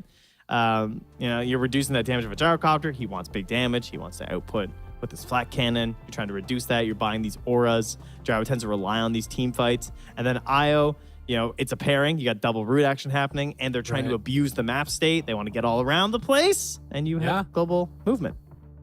I think it's an interesting dynamic too, because in a way, like you're talking about here, Io is just all about buffing up that hero, buffing up the damage. But now they kind of have 3 different sources of damage reduction, not just the Underlord, but Fade Bolt, and then also Pango. While it's disarm is gone, it's minus 160 attack speed. Gyro might do nothing in these fights. I'm really going to be interested to watch the damage numbers. I'm wondering if that's what they were laughing about. Like Sammy Boy was just like, we're just going to not let this guy attack at all. He's just not going to hit anybody or something. I don't know. I can't do a good Sammy Boy impression. I'm sorry. No, you're not there yet? No. Okay. Unfortunate. He's kind of like what's that guy's name? Edward Norton. Okay. That's Sammy Boy. All right. So, yeah. Edward Norton's gonna play Sammy Boy in the in the documentary of their TI win here in 2023. Exactly. I like that. It's gonna be the crazy. rise. What would the name of it be? The wildest of cards. No, it would just have to be like what is it? Full House. We have to make a card deck. It has to be a card joke. Okay. Yeah. Shuffle. The aces of bad spades. shuffle. Bad shuffle. Why bad? And it's just kicked because it's Tyga, Husky, Samson. That's damn, dude. It's just kicked. That's it. Yeah. Well, we'll see. An underdog story. Kicked an underdog story. Love that. D Ward comes out. A little bit of trash talk to start this game number 2. Wildcard looking to move on here if they at all can do it in these NA qualifiers. Again, just one team that makes their way through. And of course, if they manage to win this game, they'd be going up in the grudge match against Nouns this early on in the tournament in the upper bracket finals, which would be freaking awesome to see. Meanwhile, Husky and Tiger run into V-Tune and Kadaro and try to get the missile. Not quite gonna happen though. Will we see a 4-staffed missile this game? I don't think I've ever seen that happen since it got added like 5 years ago, 6 years ago. Right. That was a long time ago. You kind of feel like it's recent. It's not recent. It's been a while, guys. That was so long ago. Yep. So my thoughts on Luna. Luna to me is she's a bit of a trap. She's like Troll. You look at it and you're like, this has got to be good. Lanes well. You know, but Luna, you're just like, oh, the glaives. You know, everyone's drawn to the glaives. And no matter what patch happens, everyone always comes back to Luna. And it feels like she always has bad time. But this time, she's making me want to believe. True. So, which means it'll just be a trap again and she'll lose. It's a very, like, this carry is just there, and the rest of the team is going to, like, kind of win you the game. Luna's just kind of chilling. As Taiga does lose his courier up on the top side. But she's a great sort of, I mean, almost supporting carry. But also does have some of that mixed damage, too, as Dendi staying on top of RCY, getting some good damage in there in the mid, going a lot better for him than in the last game. Taiga getting pretty low here. Oh, easy. Live. Thanks for the tower armor there. Speaking of Luna, though, right now this patch, Night Stalker Luna drafts, perhaps global, you know, global range on the aura at night sounds pretty cool with Night Stalker. Just saying. Yeah, it could be down for that. Sounds pretty cool. I think the thing that I'm interested to watch in this game is, are we going to be able to see that global versus global dynamic that you're talking about again, of the relocate versus the Fiend's Gate? As the missile is not going to be taken down. Still a lot of damage spread up top there. As in the mid lane, RCY making good use of the shield crash barrier.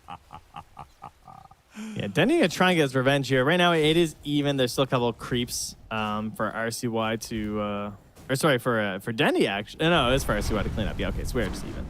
I was a little blind there for a second, but Denny will get back in there. And Samson and Stonemeyer are having a moment down bottom, it seems. It's got a last hit on Luna. They both Got went his for ass. they went for the deny, and he got the last, and he's like, yeah, take that. It might have been 2 in a row or something. RCY took a lot of damage from that trample, though. He was under that tower and getting whooped a little bit there. And hopefully Dandy just gonna try and clean it up this game. I mean, it is another melee versus melee matchup. Way less annoying than it used to be, of course. Don't have to worry about that nuisance of Lucky Shot. Right. Still can be an annoying hero to play against, definitely on the Pango.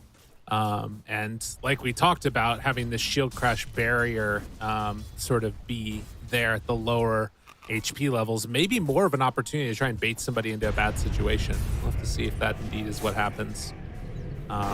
Meanwhile, down bottom, Stonebank, they managed to come on over and contest this pull, it looks like. Still keeping a pretty good hold over the lane, it feels. But yeah, pretty low-key start to this laning stage. Yeah, probably not expecting as many rotations mid. The supports don't really go for it as well. I guess Io can make the play with someone like Primal Beast, actually, because you don't really think of Io as being the best rotator mid, but when you have a mid that can get right on top of them, it benefits quite a bit from the early tether overcharge. That could be nice. Just, I mean, spell amp for Primal Beast is pretty sweet, obviously. That was a nice play. RCY in the mid lane. Dodged the onslaught as Stonebank takes a lot of damage back down bottom. Soman tries to redraw aggro. Is he going to be able to get that pull off? Well, it does look like they're going to get it, actually. B-Tune. Taking damage. Lifted, pulled back in, and Sunlight just takes him down. He was just in completely the wrong position.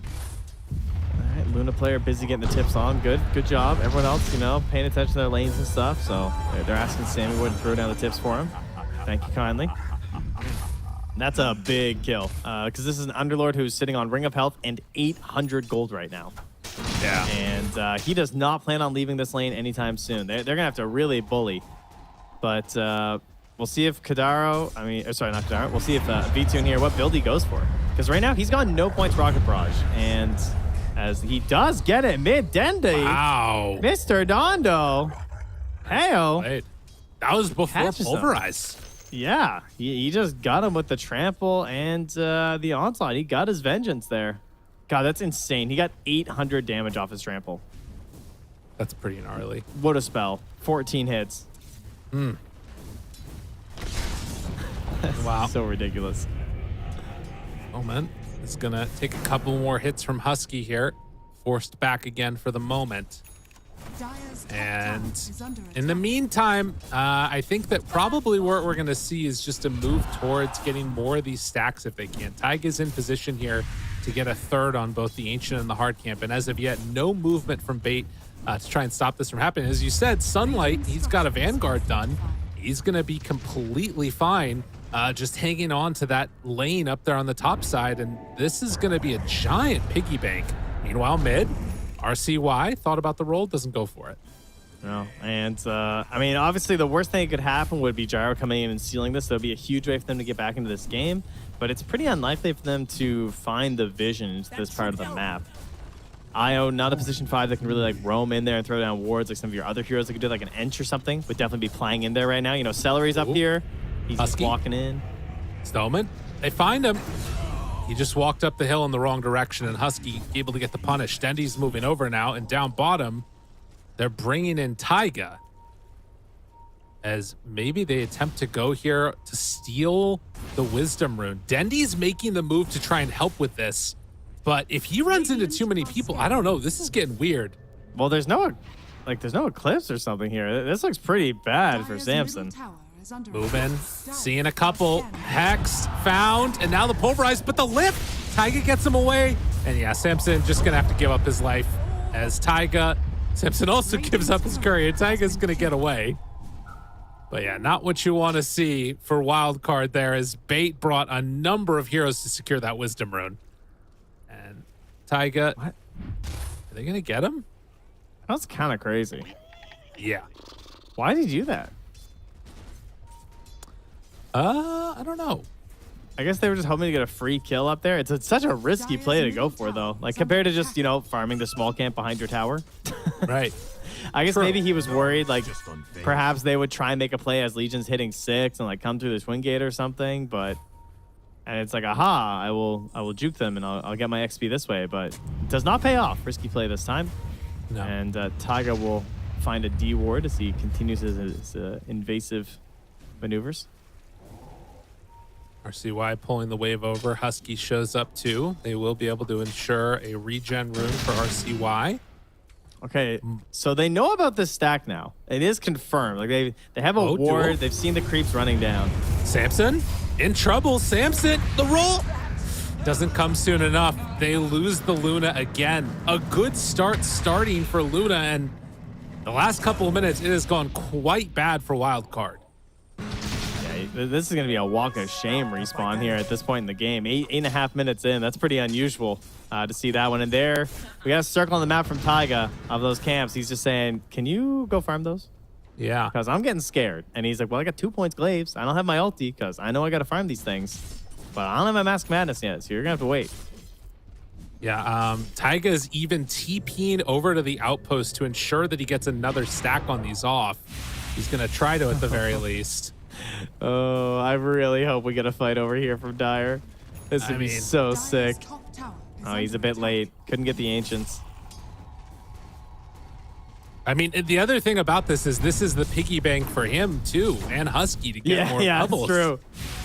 I mean, RCY is going to come and farm it up as well. Obviously, Pango's still pretty solid at it, especially for the hard camp, not so much the Ancients. Right.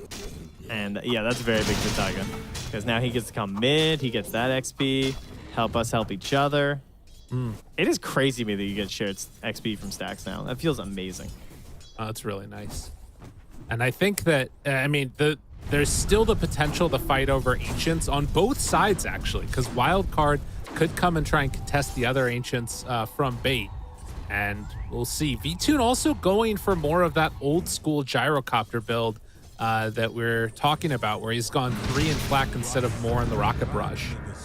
Yeah, I think that was due to the fact that he didn't think he could bully out the two up top, which does make sense. It's pretty hard to pressure with rocket barrage with an eye on your team. They're going to go for the relocate mid.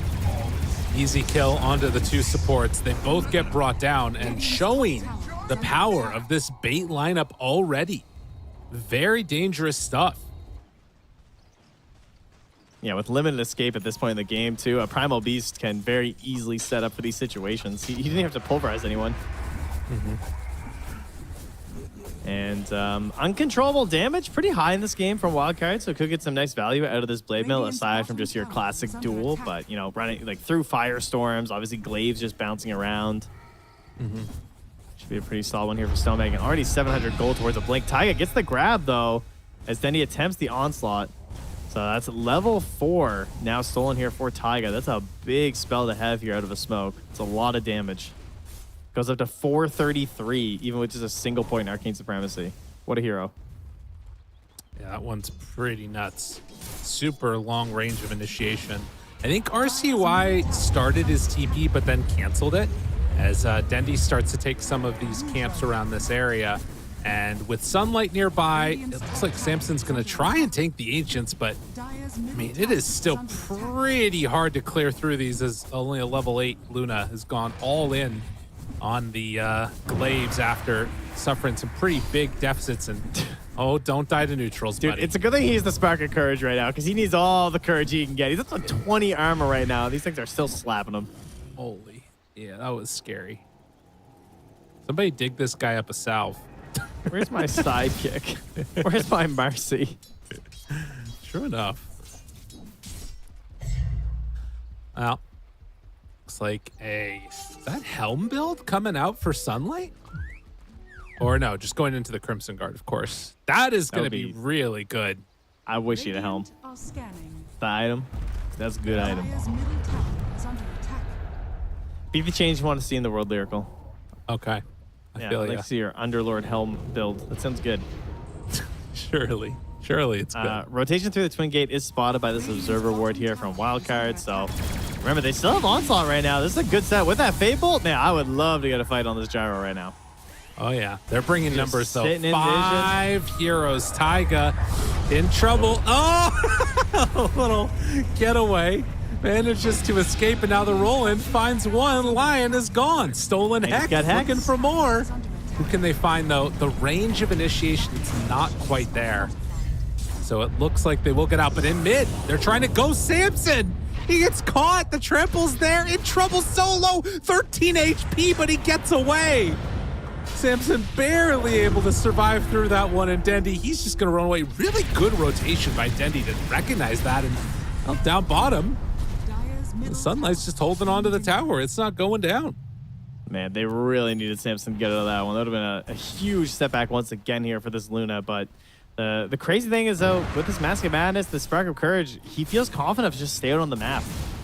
That's big for a carry player. Not getting sent all the way back to this moment. But speaking of big, 7K gold right now for V2. Add on all the rest of this camp here.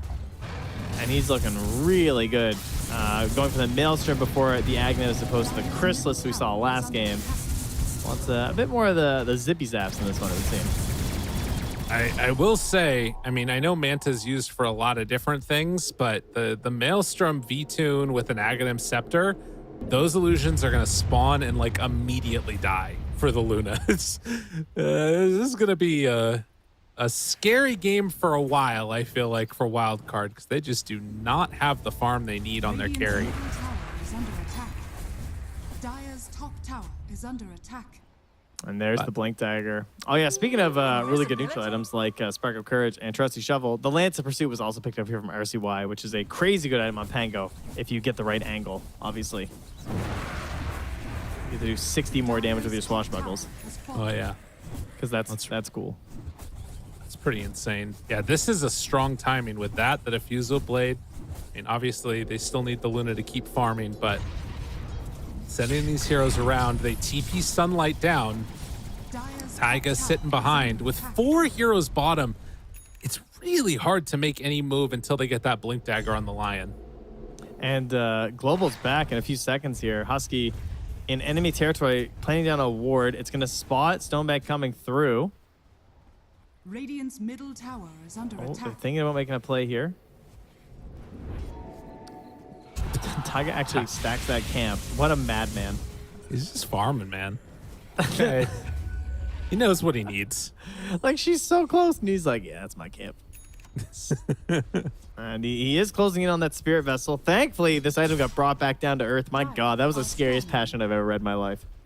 Oh, yeah. I had to like make sure I wasn't going crazy. I was like, excuse me?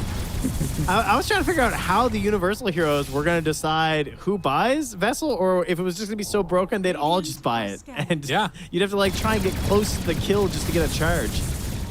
Absolutely. I mean, it definitely feels like that item, even now, is still probably pretty good on some of those heroes. But definitely needed that little bit of a touch-up. Beta are again going to group together as 5. This feels like a smoke player, some type of a move with the Blink Dagger done on Lion, but RCY, he's backing away. He is still going to be kind of in range here, but he gets out.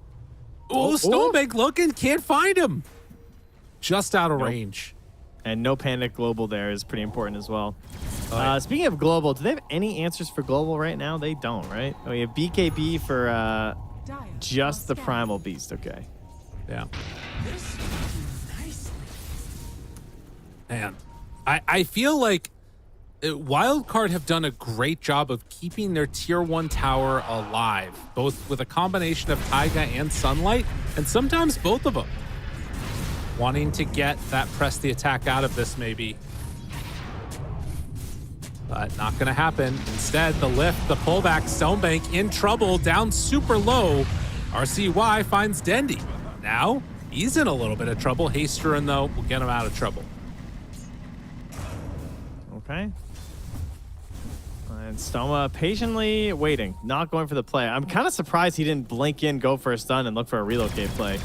But they decided that wasn't quite their moment. They just want to take a little bit more time here, keep farming up towards that next item. They don't seem too concerned about the progression here of Samson, but his items are coming. Dendy gonna run into, like the wrong way, Stonebank! Oh, no. Oh! They at least get the global out of that. That's big. That's something. He at the very was least. so dead. He was so dead. He definitely was. But I mean, at the very least, they're going to get this tower. They're going to have, 100 seconds where they're very capable of, getting out of harm's way. Radiant are scanning. Or making a move if they want to.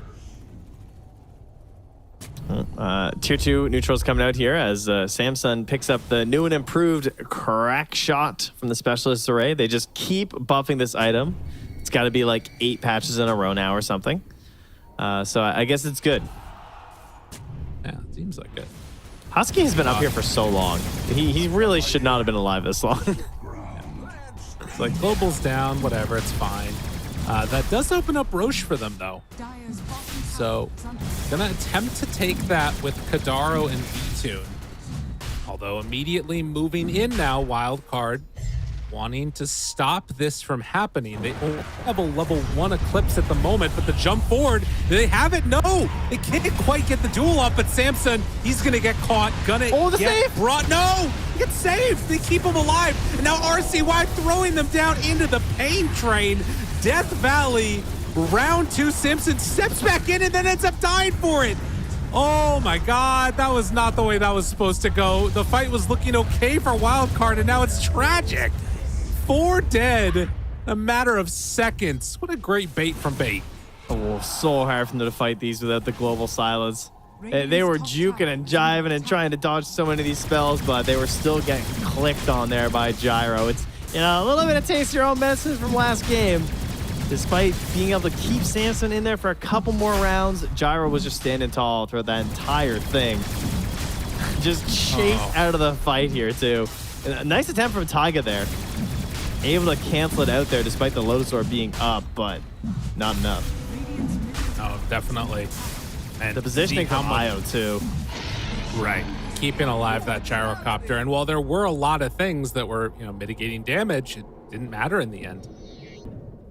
Unreal. Well, big win. And Bait up 7,000 net worth here at just under 20 minutes. With an Aegis in hand, it's going to be a scary next few to see it go on. What did I tell you about Luna Lyrical? What did I tell you? She's a trap. Don't ever believe patch notes. Oh, Every time you think this hero is going to be good. Nope. You see the IO down bottom there? No, I didn't. NA Classic. Oh, yeah. All right, he gets away. He had cliffed himself as they managed to find Taiga, kill him underneath the tier 2 tower. Radiant's bottom tower is Man. under attack. Impressive Radiant stuff from Bait. structures are fortified. He was just feeding for the one charge. I see. Yeah. That's important. Yeah. Tactical. Radiant's bottom tower is under attack. That's actually not noted anywhere on the item, is it? Does it not say it? I don't think it does. Interesting. Well, if you guys haven't bought Vessel in a while, a long time ago they made it so you get a charge if you die with 0. So there you go. Relocate. Get a wisdom rune. Oh. Bendy? They're gonna try and maybe no, never mind. I was gonna say try and catch them on the way back, but kind of looked like they were trying to figure out if that's where they were. Sunlight. Now global. Now stolen pulverized. This fight could be okay for them if they can get in range to actually start it. Dude, But they have an not easy. Aegis and there's Stone Blink Bake. Duel, man. Always thinking Looking about it. for it. Finds the duel. Gets Husky. And the big Earth Spike hits onto 3. They don't go for any more. Turn now onto the missile. Kill it off. But it'll just be the end of that engagement as Wildcard, like dogs chasing a car, not knowing what to do when they find it. And then the car turns around and hit them. And it was a flying car with missiles on it. And it's also on our graphics. Yeah. That's the good stuff here. They have 3 kills this game. That's yeah, it. It's not good. It's not. It is a poor state of affairs here. You know, it's not just you, but I did have an aversion to you saying this because you were saying, like, you know, Luna's a trap, all the rest of it. Somebody else said that to me on my stream, and I was, you know, I don't like people pointing out things that are blatantly obvious. Yeah. Ever.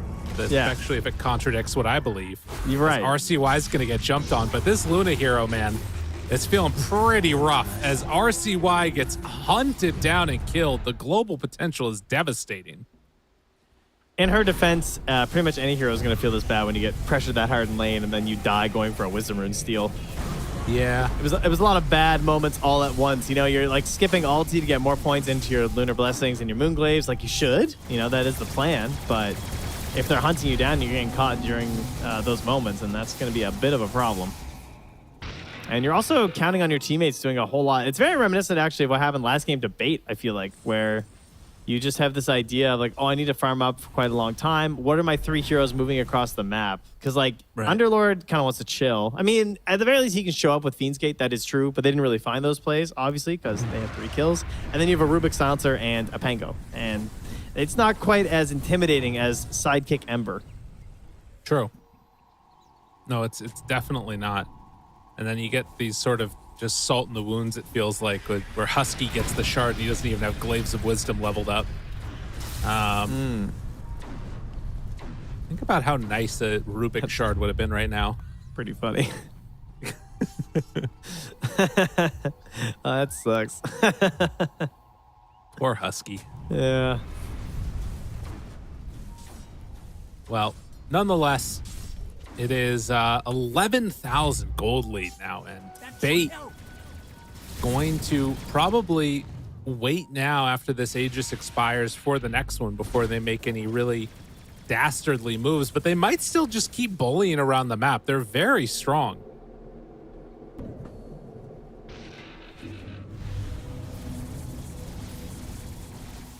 Not really pressured to do much else. No. But as Wildcard, what do you need to do? You need to make this Luna scary. We already have the Spirit Vessel coming out from Rubik. This is an idea of how to deal with this Gyro and the IO. And the eventual Scotty was pretty much a guaranteed for Samson. Trying to figure out into your build is tough, but he's kind of at the point where he just heads together, right? He's got these smaller items. That's going to be a grab here. Maybe a save, though? Oh, a save? The save! And then gets the rollout to roll away. Snowman in the area. Samson shows up. They're all grouping together. Oh, God. Got to be careful. The lift in the midst of it, though, gets the Onslaught stolen. Now the turn eclipsed. Do they have enough damage? The Onslaught through from Taiga. It was a good attempt for a save, but it was not nearly enough. So 2 go down, and Sunlight He's going to be brought down as well. Even has the Satanic in tow, ready to go for V-Tune. The connection onto RCY. Everybody going down. Still just 3 kills on the board. Still just 3 kills as they've gained 5 more. It was 3-12. They've got 5 kills. We'll see. We'll see if they can pull one out here. Is that a wild card? Get us a 4 on the board, perhaps. Well, it is going to be a quick move from Bait if they keep this up. And Gyro? GG. Yeah. I'm expecting them to come out right now. I've been watching the bottom of the screen. I was like, I don't think I can keep playing this out. No, it's feeling rough. There's no doubt. Gyrocopter is looking incredibly good. You know, I was watching that nouns game earlier, and Hector played Sven. I'm feeling like the stacking meta and these carries that take it quick. It's starting to see some play here. Yep. I mean, it was good previously, but it just feels a little bit better now. I mean, every support wants it. Oh, yeah. Jump forward. Duel. Got him. Big roll Saved through. again? Maybe enough for a save. Is it going to be enough to keep him alive? Yes, but not after that happened. Sunlight also going to go down. Samson chasing. RCY rolling. Don't even connect onto V-Tune. He still has BKB. He still has Satanic. Bait are not afraid. He still has a spark of courage. I mean, that's the point of this game. He just has no cares. He's like, just give me that damage. I want a little bit more. And potential for Roche in 25 seconds. Bad news for Wildcard. It's going to be a 4-second Roche spawn. Oh, wow. Yeah. Interesting. I've predicted it. I'm using ready all my for your calculations and my hacks and checking the stars and the moon and my sundial. Well, I'm saying it's going to be 1 minute and 23. 1, 2, 3. All right. ABC. Get your guesses in chat, 1, quick. 2, 3. Me and oh my you, God, baby. it was 2, 3, 1. You read it backwards. You're I'm cosmically sorry. a little mixed up. I'm a little dyslexic. It's my bad. Sorry, guys. They were so close. Mid. Maybe they'll catch V-Tune here, and it's going to be easy as 3, 2, 1, and then the relocate save. They have nope. They're okay. They really can't do much, can they? Wait. Okay. Hold on. Global. Still have BKB. Still have Satanic. Pops the Satanic. Backs away. And that is it. Trent. That is all. What if they GG'd out right there? Would that be the funny? That wouldn't top that one Chinese series. You know what I'm talking about? Yes, I do. I gotta find a replay of that. That game was great. Samson sprinting for the Wisdom Rune for Ancients.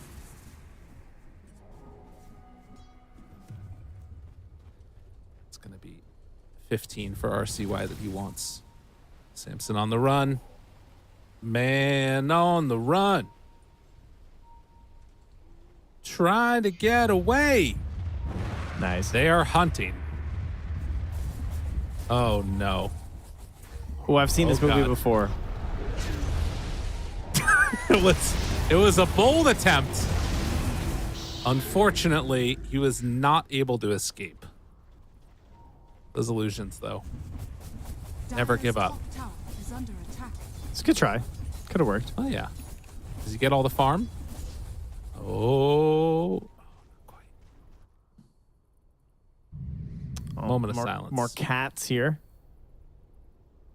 Up on the keyboards, I'm sure. As we are looking down the barrel of a 30-minute 3-20 kill score lead. And you can see Dendy, after a devastating game number 1, has absolutely come back in this game number 2 and put on a really good performance against RCY. RCY still staying, somewhat there with them in terms of damage and impact in this game, but it's definitely been a story of this gyrocopter V-Tune doing what he does best. Yeah. For a while, RCY was even leading in last hits. It was, he did have a decent start considering leading for his team, at least, I think. Yeah. But He definitely did not get the mid lane he got in game 1. And that's been a big part of why this game has gone this way. I think, I mean, anytime the game is 3-20, it has a lot to do with lanes for the most part. Big old zap there. Speaking of 1, 2, 3, you know, it's popping up everywhere. Oh my God, I'm seeing it everywhere. 3, 2, 1, 23K lead. Wow. 321 to, or 3 whatever till Roche, 231. Amazing. Speaking of which, where is that Roche? 10 seconds away. All right, we're almost there. Oh, Taiga. Oh, Taiga. And there we go. Into the pit they are going to head. And Roche is going to be gifted to them immediately. What a time to be alive for the side of Bait. Or to just be the solo pick-off there, you know? Oh, yeah. Yeah. Wait, what? But Tiger, you know, he just got oh, picked yeah. off all alone. Yeah. Wow, 14%. That's, no, wait, hold up. Cut that down, on. cut that down. Down to 10. It's dropping by the second. This Roche right. gets claimed. It's feeling real bad for old Radiant here. And Samson just chilling at the shop here. Oh, okay. He picked up an ultimate orb, sold it back immediately, changed his mind. Said, never mind. I don't have time to get a Scotty. I got to pick something a little bit cheaper and something that I can finish hopefully while I'm here. So he grabs the talisman. He's like, I'm not going to get a chance of getting this Scotty out here because I'm never leaving the base again. It's a low chance I get back here. So has the fully completed butterfly, Gyrocopter is going to be close to the Mjolnir, which is sort of that, you know, somewhat effective way to be like a little mini True Strike. You get the Chain Lightning procs. But I have a prediction though. Stonebank is gonna blink up and just duel him, and they won't be able to save him. I feel like die. Stonebank's gonna duel him and then gonna give up damage. Oh my God, is it gonna go one way or the other? Which way is it gonna go? He gets the kill. Trent, you were freaking right. Unbelievable. Immediately jumped in, got the duel. Dendi now controlling on the Pango. GG is called. We're going to a game number 3.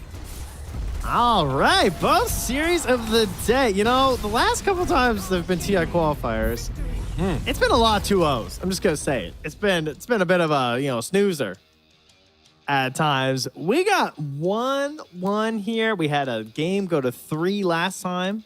For now, it's Sanky GÓMEZ and Bait. They're feeling good. They're looking good. NA's wide open. A lot can happen. You take a couple of these series off, you get into TI form. If you get yourself a decent draft, suddenly things could go your way. Who's to say, man? Really impressed. And for Bait, I mean, there were a lot of different people that felt like they were setting the tempo. I think V-Tune, obviously, tons of farm for himself. Could shout out Dendi too. I'm not really sure at this point. I was feeling really impressed with Bait's performance, though. Really, really good.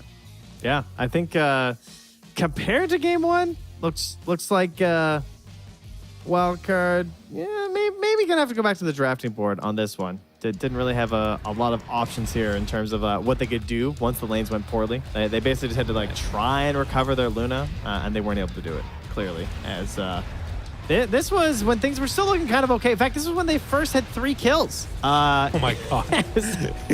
18 minutes. That was a long time ago. Yeah, that was about, how long was that? 12 minutes without a kill? Yeah. Maybe a little more? It was, they were close on a couple here. Stonebank, that would have been his only death of the game, I believe, right? He didn't actually end up going down that entire time. Same thing for Dendi, so shout outs. Huge change from game number 1, but Bait just, they just looked damn good this time.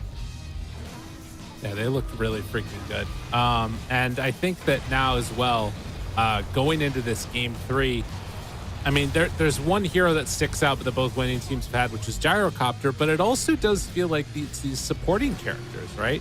Obviously, the IO, really impressive in terms of what he was able to do to keep this Gyrocopter all stacked up. But V-Tune, I mean, he didn't really get hit, felt like for most of the game. There were a couple of times where like he was going high ground and he received a lot of damage, but besides that, it is basically only untouched, only one death, 10, 1, and 13. Really impressed with the way that he was able to just keep that farm going. And Luna, I mean, yeah, we've talked it to death at this point. It's a rough Trap. Don't believe in Luna, guys. She'll lead you down a dark road. It's full of pain and anger and losing here. But Gyro stays winning. That's our hero right here. Lion as well, looking pretty solid. He's gotten a lot of buffs lately. Thought he was pretty good in this game. The blink timing really paid off. Finished game with bots because, you know, just mad chill in this game for Stoma here. But the change to Earth Spec, I feel like, it just gives you way more of these like little Ravage plays. He had so much confidence, just chilling off to the side. And then, you get these random shards now as a support, and his shard just kept getting buffed and buffed and buffed. So that's pretty cool. And failing to really make a lot of plays happen between their 5, their 4, and their mid laner for Wildcard is definitely the thing that stands out the most to me. Also, towers, right? We talk about how important knocking down towers early was for Wildcard to give them so much space. And like this idea of wanting to play aggressive was there for them in game number 1. This time, they were the ones on the back foot. They're the ones who are chilling out. It does feel like it is a first pick, second pick thing. I think that this second pick idea of like picking the hard carry and trying to farm it out, it has to be the perfect carry. I don't think Samson found the perfect one in the Luna this game, and they did not get the space to provide it to this carry either because they were just constantly playing defense. No, for sure. And I mean, I think those couple of deaths. So I'm curious because I feel like I don't remember if this happened or not, but maybe like when they were watching some like replays of Wildcard games or something, they noticed that they were going to the Wisdom Rune at 7 with like this organization of a lineup, because it felt like it was a move that Wildcard was like practiced in, but also Bait were so ready for it. They started TPing Dendi over before they even saw anybody moving that direction. They were like completely prepared. And then that snowballed into the Luna death right afterwards, and everything fell apart after that. So maybe some like, research on their opponent, a little bit of predictability, whatever it ends up being. It was a nice performance. Love to see that, man. And the best performance, I gotta say, I think Stonebank. Stonebank that game. Like the reason that this whole draft required Luna to do well, and Stonebank in combination there, just with obviously many rotations to his lane too. But the stalwart force, he was just hanging out there. He's just like, you are not coming back to this lane, bleeding the jungle early. That allowed the rest of the team to just chase them around the map, and then finish the game 6-0 and 11. Super solid initiations the entire game. This was into Global Silence. This is into Underlord having Crimson Guard pretty early, right? He had that very early Vanguard. Then he went for a mech. Then he went for a pipe. Then you have Taiga being here. So he's going to have at least telekinesis, if not some steal with like a secondary disable. Didn't matter at all. Stonebank duels just were super solid. Thought he had excellent initiations throughout the entire game. So that's why I chose him for the MVP. Amazing, Trent. Love to see that one. Well, you know what the real MVP is? What's that? The break that's going to be coming up to prepare for these teams to get ready for the game number 3. Because I think game number 3 is actually the real MVP. We're going to see what these teams choose, what the priority is, what sides it is, but it all is going to happen after this quick break that we're going to have. Stick around, everybody. More to come right after this.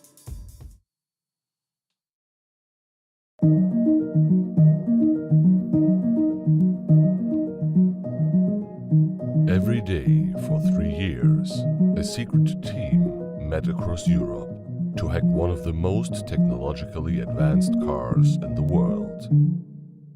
Meet the Deloitte cybersecurity team that developed new state-of-the-art automotive software defenses, making the world safer for drivers, passengers, and pedestrians.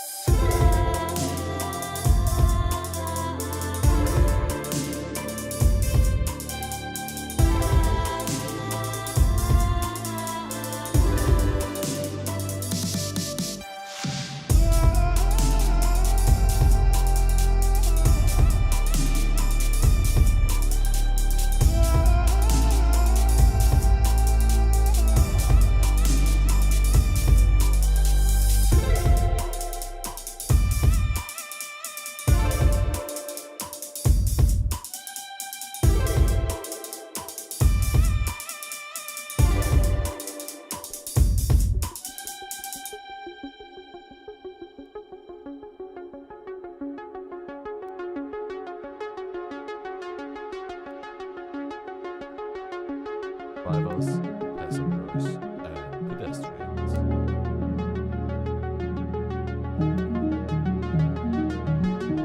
Driver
Just like that, we're back, you beautiful people out there, getting ready for another game. Game number 3 of these NA regional qualifiers. The draft is just about to get underway, and we are ready to hop into it in just a few minutes here, as Wildcard have again been like the favorites, but get taken down by bait earlier today. Sanking GÓMEZ were coming in as the underdogs against Nouns. They able to take one game off of them in the series.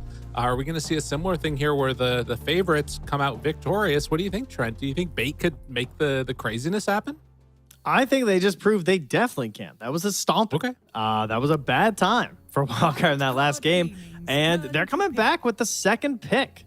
So they're gonna have to figure their way through this one again here. I mean, personally, it seemed like first pick felt a little bit better, and you know who made it through? Ooh. The Nature's Prophet. All right. So S tier. He's currently the best hero. If you go to the toppest tier of pubs and you specifically sort by just 7.34B, Nature's Prophet leads the way. He's slowly been dwindling down. People are starting to figure him out, but he's currently sitting at about a 54.7% win rate despite being the most picked hero. So he looks fantastic. He's the most picked hero. He still has a great win rate right now. But the thing is, he's a support for the most part. If you guys have not been watching, this is not typically core. You can still play him core, of course, but for the most part, we're just seeing support Prophet, maxing the Sprout, and getting like medallions, maybe orchids, eggs, those kind of items, and you just want to get in there and click people. Right. I mean, what's interesting is you remember we were having all these talks about this. Like, there were so many times where you and I would talk about Nature's Prophet, and we were like, he's got to be good. Like, people are going to figure out a way to play this hero, and then when they figure it out, he's going to be busted because you have so much more map that, like, his ability to be wherever and just, like, make something happen. I think that it's like, it's been a long time coming for NP where, like, people were not playing him the way they needed to. And, of course, the sprout damage helps, but it's big. It's really big. I think he just needed that little nudge, and he got his nudge. Like, there's always this thing where, like, a hero can be okay, and maybe they were viable, and then it gets just, like, a little over-tweaked. Right. Exactly. You know what I'm waiting for? What's that? I want to see a talent for Nature's Prophet, which instead of, like, the mischance for Sprouted unit at 20, I want to see Sprout produces another ring of trees. So you have 2 rings of trees that you have to get through. I think that Why are you like this? That would be cool. You just, like, make a grove. Oh, new ability for Magnum Shard. Grove. Create a grove of trees. It's just trees. Yeah. Units inside are, like, exempt, and the tree doesn't spawn on them, but on that, it's just trees.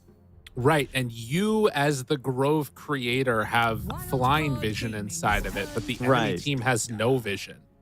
Oh, Okay. I like this. Well, these are good ideas. You're Better welcome, ideas are picking these 2 supports.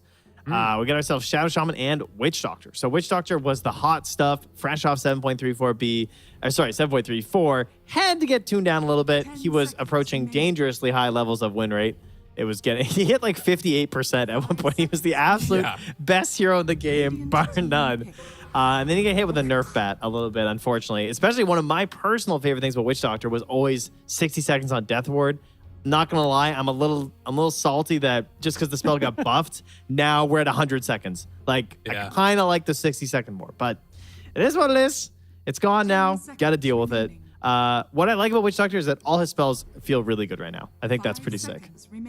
No, totally. He is a very, very viable hero. Does a ton of damage. Very annoying to play against.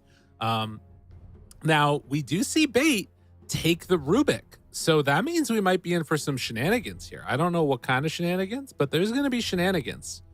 I feel like NP core is probably the route they're going to go. Maybe not. I don't know. Oh, wait. Wasn't NP a V-Tune hero? Am I remembering that right? Yeah, I'm sure he's played it. That would make sense. I mean, he was playing in the era when that hero was like a requirement. So, right. Yeah, I believe he is indeed capable on that one. I guess so. I was not expecting a position of 1 Nature's Prophet though. It could be Dendy Rubik too. Yeah, but I don't see a reason for Dendy Rubik right now. Yeah, would be my first thought. That's kind of interesting. Something weird. Huh. Well, I mean, we'll see. We'll see if he goes for it. I mean, he has played as Nature's Prophet in the past. The last time he was gaming for 9 Pandas, he was playing it. So we'll see. Okay. Wildcard using a good amount of reserve time here as they get ready for their 3rd pick.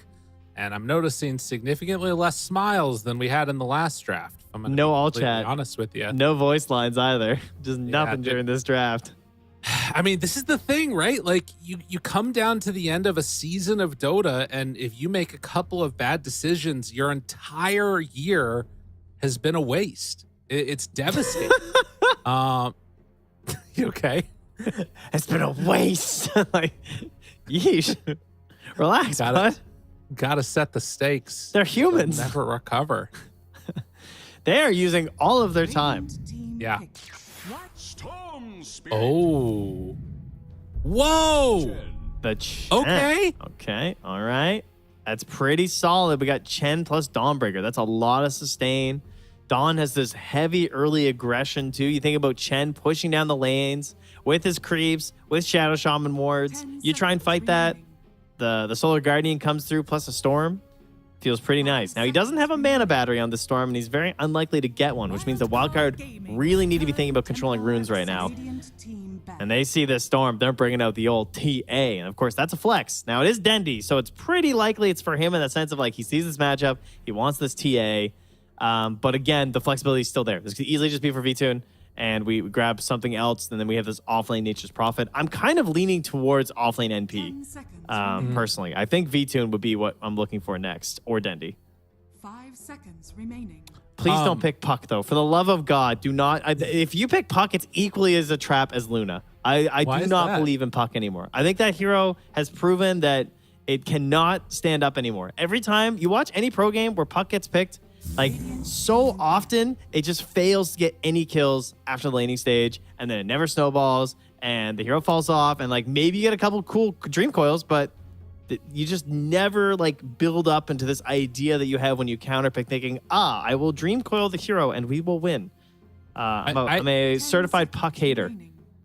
I definitely agree with you that, like, the hero has fallen off a lot. I think the thing that's tough is that it feels like that's kind of the hero they need in a way. Right? Exactly. Like that's why it's such a trap. They have so much damage to start and just not that much in the ways of control. But yeah, we'll see. Also, I mean, this is more of a meta commentary. You're looking at the dynamics of these two teams. For Bait, you know, they're playing together somewhat. Their coach is in the room talking to them, helping them draft. For Wildcard, they don't, I think, have a coach. I don't know if they have other people that are watching the games and keeping in contact with them. As this series goes on and on, I'm feeling like Bait have gained momentum after that, particularly the first initial game. We'll see if Wildcard have what it takes to sort of survive through this. But last pick coming up from Bait, are they going to take the trap card? I do love their bans, I will say. I think Sammy would be looking for exactly those two heroes, Naga or TB. I think those are his go-to heroes in any state, because he just thinks that they could just win the game. And like, if we're pushing early and winning, good, I'll join in, I'll make stuff happen. If things don't go perfectly and it's kind of even, then that's okay. I'm TB Naga, I can win any game state. And if you're losing like crazy, well, there's always a chance with those heroes. Right. So get rid of those factors, make them commit to a certain timing on Wildcard, and then play around that.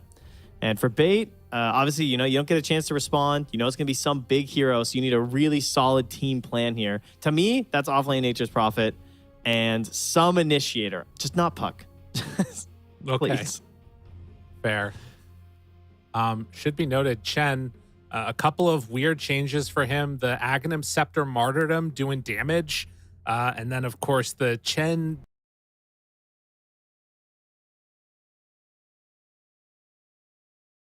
change. But if Taiga's playing it, I would imagine he's going to be getting towards a lot of farm, and we'll be trying to group together early. And then, you know, some Chen sendbacks for Spirit, for Storm Spirit, right? It works like that, right? Right. Oh my God. When they needed him Husky's most. face. Husky's face right now. He just made the biggest, what the It's just like the infinite tiebreakers. The punch. When Bait were in round 3 or whatever the hell we were in of tiebreakers, and they needed a hero to end it, to win it, to finish it. That's what they went for. They chose Pudge. It's really appropriate, isn't it? I mean, what more could you want? Honestly. Oh my God. It's Dendi Witch Doctor. What? It's Dendi Witch. I saw Kadaro pick the Nature's Prophet and my mind exploded. I was like, they're still doing 5 NP. What? It's Dendi Witch Doctor. Did he see the patch? Sunlight's laughing. He's having a giggle. What? I've been seeing a lot of Bane mid. Did they misclick? Nah, it's go time, bud. I mean, you know. Witch Doctor got the saw. Look at Dendi. Yes, good. Yes, thank you, Mag. That's what he just said. Yeah, fist bump. Okay. Yes, Mag's just like, I hate you so much. Do what? All right, let's see if it works. It's really funny that they have the Chen, so they don't have... You would think that if anyone was going to do core Witch Doctor, they would have the Chen to do the Penitence combo, right? Where you get the crazy Death Ward or whatever thing. Okay. But yeah. Wait, what if Rubik steals it? Oh my God. I'm trying... Wait, hold on. I'm trying to understand this. Oh my God. So I've been looking... I'm trying to look at, like, the heroes that he's played over time. And I believe that Witch Doctor is amongst his least successful heroes that he's ever played in Dota. He has 3 games on it. Or no, not 3 games on it. Sorry, almost 300 games on it. But this is... Wait, I need to look at his esports profile. That's the problem right now. Yeah. We're going to try and understand this. But he played it 3 days ago, so it's something he's been working on. We're going to have to try and figure it out. I can tell you in his last pub as mid Witch Doctor... he lost 3 days ago, but in that 45-minute loss, he did build Blink, Bots, Ags, BKB, Refresher, Bots 2. Okay. So that's kind of gnarly. He has 4 games on in his professional career, and he has only won 1 of them. That's okay. Okay. It's Witch Doctor. Those don't count. What? Why not? What do you mean it doesn't count? Because they were Does so this long game ago. not count? They were so long ago. This is a new hero. He's different. He's built different. It was 5 months ago, 7 months ago, actually. Yeah, he was a different hero then. That was like, you know, he wasn't the same. He went now he's got overwhelming pure damage, Lyrical. Pure.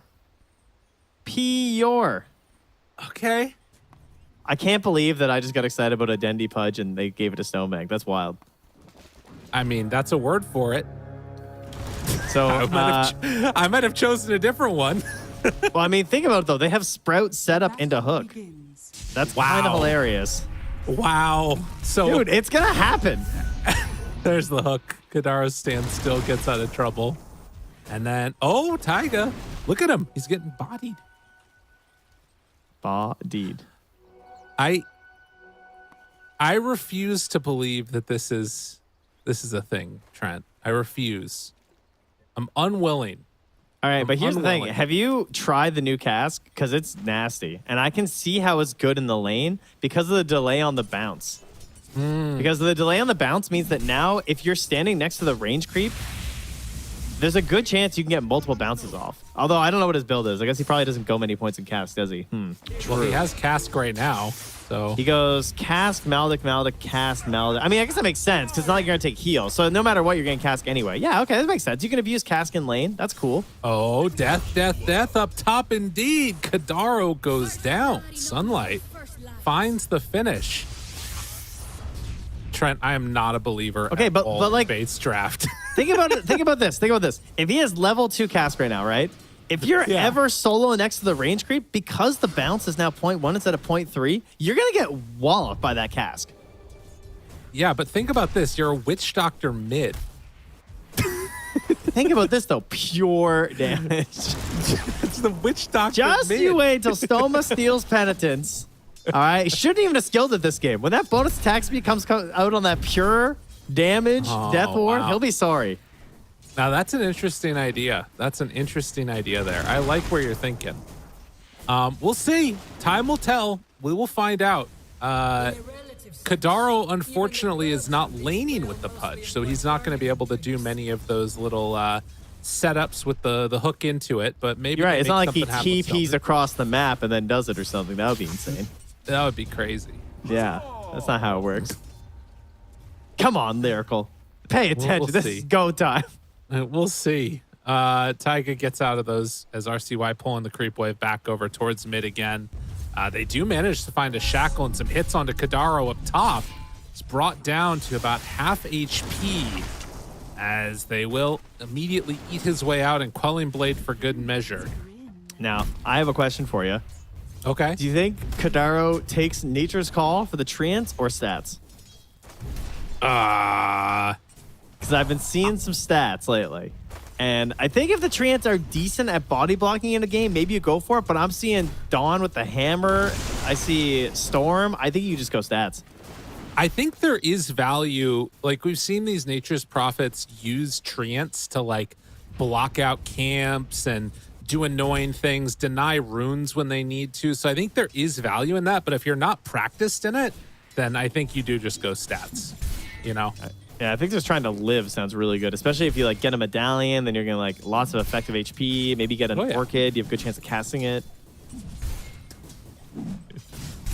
I can't believe, like you said, that they picked Pudge and then gave it to Stonebank. That was cruel. What the hell, man? Oh, that just That was so cast unlucky. mid. Were you? Yeah, I was watching that too. That was all right. My whole plan went out the window there. He cast and Maledict, and it just did like 200 damage. It was such nice positioning. Like he was by the range creep, the rest of the people was far away, and he just got that bounce. He did 100. He did 1 damage per mana on his spell casting. Granted, it does have a pretty good mana pool on Witch Doctor at least, and having this bottle, he's going to be able to keep spamming it. Dandy. We'll see. But you know, his true hero down bottom there on the Pudge, not enjoying being cleaved level 2 by the Sven. That is not great. I mean, he's in tower range and he has double bracer and a ring, so it's kind of okay.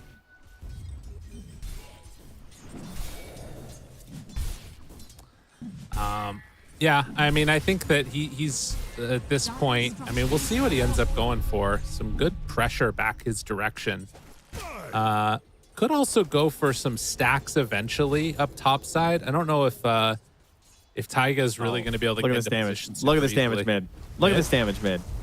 Look at this damage. RCY, he's gone. The kill is there. Kadaro takes him down, and now the turn onto Taiga. And some more punches, why not? Maledict, but then healing with the shackles. Oh, it's going to keep him alive, and Kadaro, he's in trouble now. Under tower, taking the shots, but it is still going to be a double kill. Those rotations, Trent, you're on something here. I tell you, man, he's actually going to TP back up top. What a gamer. I definitely thought he was going back, you know, because he's an Nature's Prophet. I mean, he doesn't sprout for 30 seconds, so. True. He can't really do anything. He's like, yeah, I got my pull off now. Easy life, and Denny will go and grab the bounty rune. Life's good.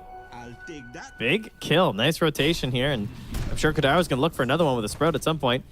He's going to ward their twin gate to watch for that play through. Good call, but we still have Sunlight to watch out for. Had a really nice game, number 1. Not so much in game number 2, but now he's on the Dawnbreaker. This is a playmaking hero. Samson playing together with Husky down bottom, gained some good damage back onto Stonebank after he got hooked. But there won't be anything else used, it looks like, as we are getting closer and closer. I want to see what happens. Look at this damage. Oh, Sunlight just lost half his life. Despite having the ice armor, he got level 2 sprouted and just clicked a bunch, and he lost half his life. RCY, the TPN, they find him. Couple more hits, it's all they need. He's in trouble. Going to die. Witch Doctor moving in. Did have to use the ulti for that, but much worth it to kill Storm before 6. Don't make a big mess. That's what he says. He's right. And, of course, not able to get that Storm, the rune. I mean, we talk about it. The Storm needs runes. And it's going to wait till 8 minutes, try and go for it. The wraparound from Kadaro. What's up? He's just in their face. Uh-oh. Oh, my God. He takes a little bit of damage after. And Catapult's still doing some good deeps as well to that tower before it gets taken down. Oh, is he going to steal? Wait, does he have TP? He's TPing 17 seconds. Do you think he steals their Wisdom Rune? Oh, he's TPing. He's scanning and TPing right now from Taiga. Yeah. Oh, sorry, that was Dire Scan. So now they realize, and no, he's not going to be able to get there in time. So That's Taiga, a good idea, though. Because, like, Kadaro has no TP, so he scans. He's like, okay, if they're not there right away, then I'll TP after. Well, so far so good for Bait. They've come up with some pretty good answers. And RCY has definitely been shut down. He is not having a good time at all. Lowest of the cores. And Kadaro, what's he going for? Wow, what is he buying? He just has boots and then, like, circlets. Kadaro tries to turn on to Taiga, do what damage he can. Now in trouble. The coconut bounces. The damage is there. And Taiga, he's just going to pop. So even though they got some good damage onto V2 and it wasn't enough. Man, it is insane how tanky Sunlight is right now. Is anyone like, it's like he has more HP than Pudge. Yeah. 1260 HP right now. Sven the only one above him in the game. He's a beefy guy. So taking down the support next to him, super solid idea here. As Husky's also backing up Sunlight right now. All right, what about old V2? Haven't really discussed too much of his game plan here. Doesn't have a lot of stacks to work with. That would be something that would be nice. Yeah, we got a couple around. I mean, I think the thing is that like his game is not going great, but he's definitely able to catch back up quicker than the Storm is. And RCY is also getting his camps blocked. Not only does he not have stacks to return to, but that medium camp right below his tower has been blocked out. Super annoying to play against. And they're also getting wards in the area for the Rubik. Witch Doctor Blink Dagger now done at 8.5 minutes. All right, I'm turning towards a believer. Dendi is making this look real good. Yeah, you're a turbo player, aren't you? You should be taking some notes here. This is some turbo gameplay if I've ever seen it. I mean, I usually rush Dagon when I play the Witch Doctor, to be fair, but maybe that's coming next. Gives you the real wait for it energy. Oh, yeah.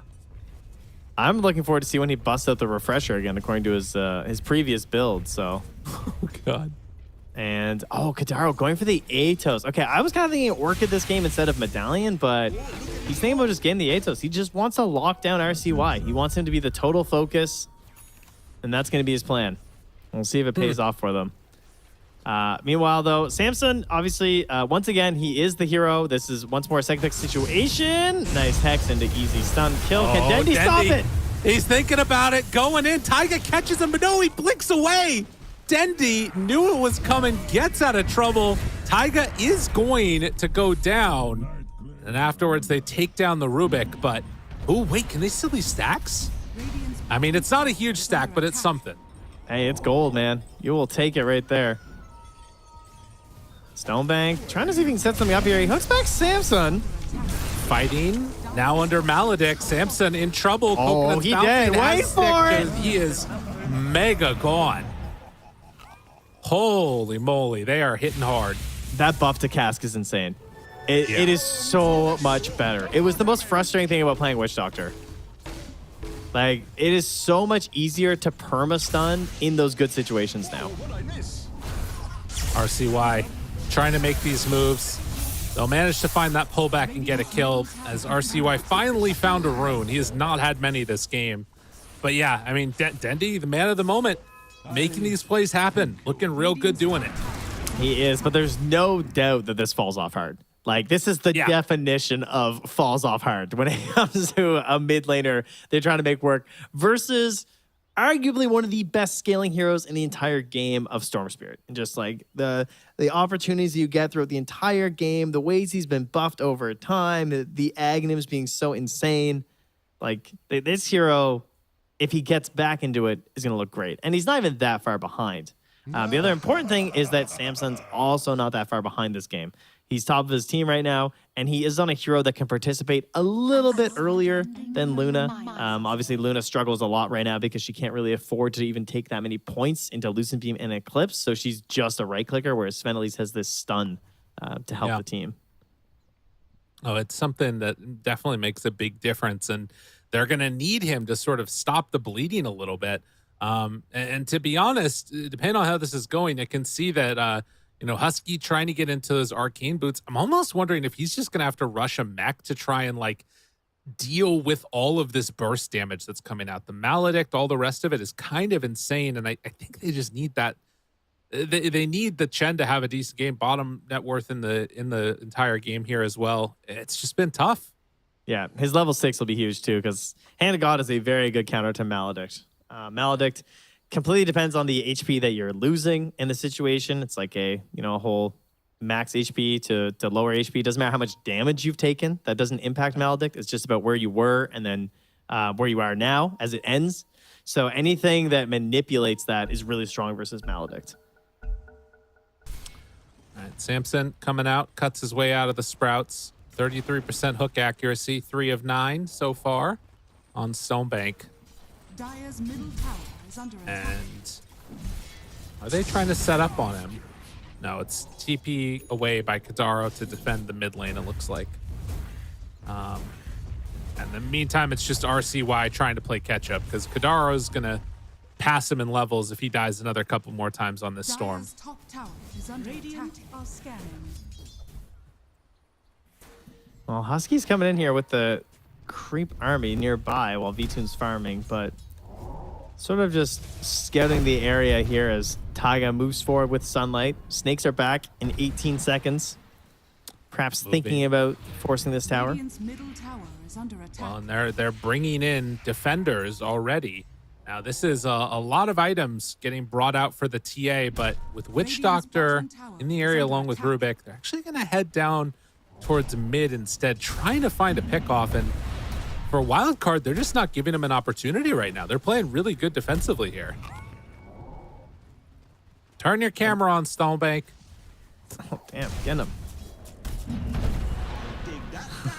Might have everything muted. That's a very real possibility. Taiga just drops the snakes and the shackles. They're gonna be able to turn this around, but Kadaro taking a lot of damage. It won't end up being enough, and Taiga now just focusing down the buildings as Bait try and chase. They find themselves one. It's Husky is gonna die, but that is 5 heroes top committed for this. While people starting to push these other lanes. Samson in the mid. TP coming from Dendi. Wants to jump onto him. Has Maledict back up in a second. Oh, it's a onto good a stun. creep. He's in trouble. Damage onto Samson, but the turn and the save. And now onto Kadaro. Sprout is down. Stun onto 2. Samson's died, but he takes Dendi with him. And now, living through this entire initiation, this is the turnaround we were worried about. As Bait, they lose 3. That is so painful to be that close for Rubik. He was like 30 XP or 50 XP away, something like that, from level 6 when that whole play was going down. Like he couldn't get the steal from the stun on Samson or something. And a lot of that has to do with how Dendi was forced to play that. He took a long time to do the Maledict because he felt it was too risky to do Blink, Maledict, and then the cast. So he missed out on a lot of that bonus damage. And that's the stuff that adds up really quick when you're doing this build. And of course, he had just used this ulti there as well. So Right.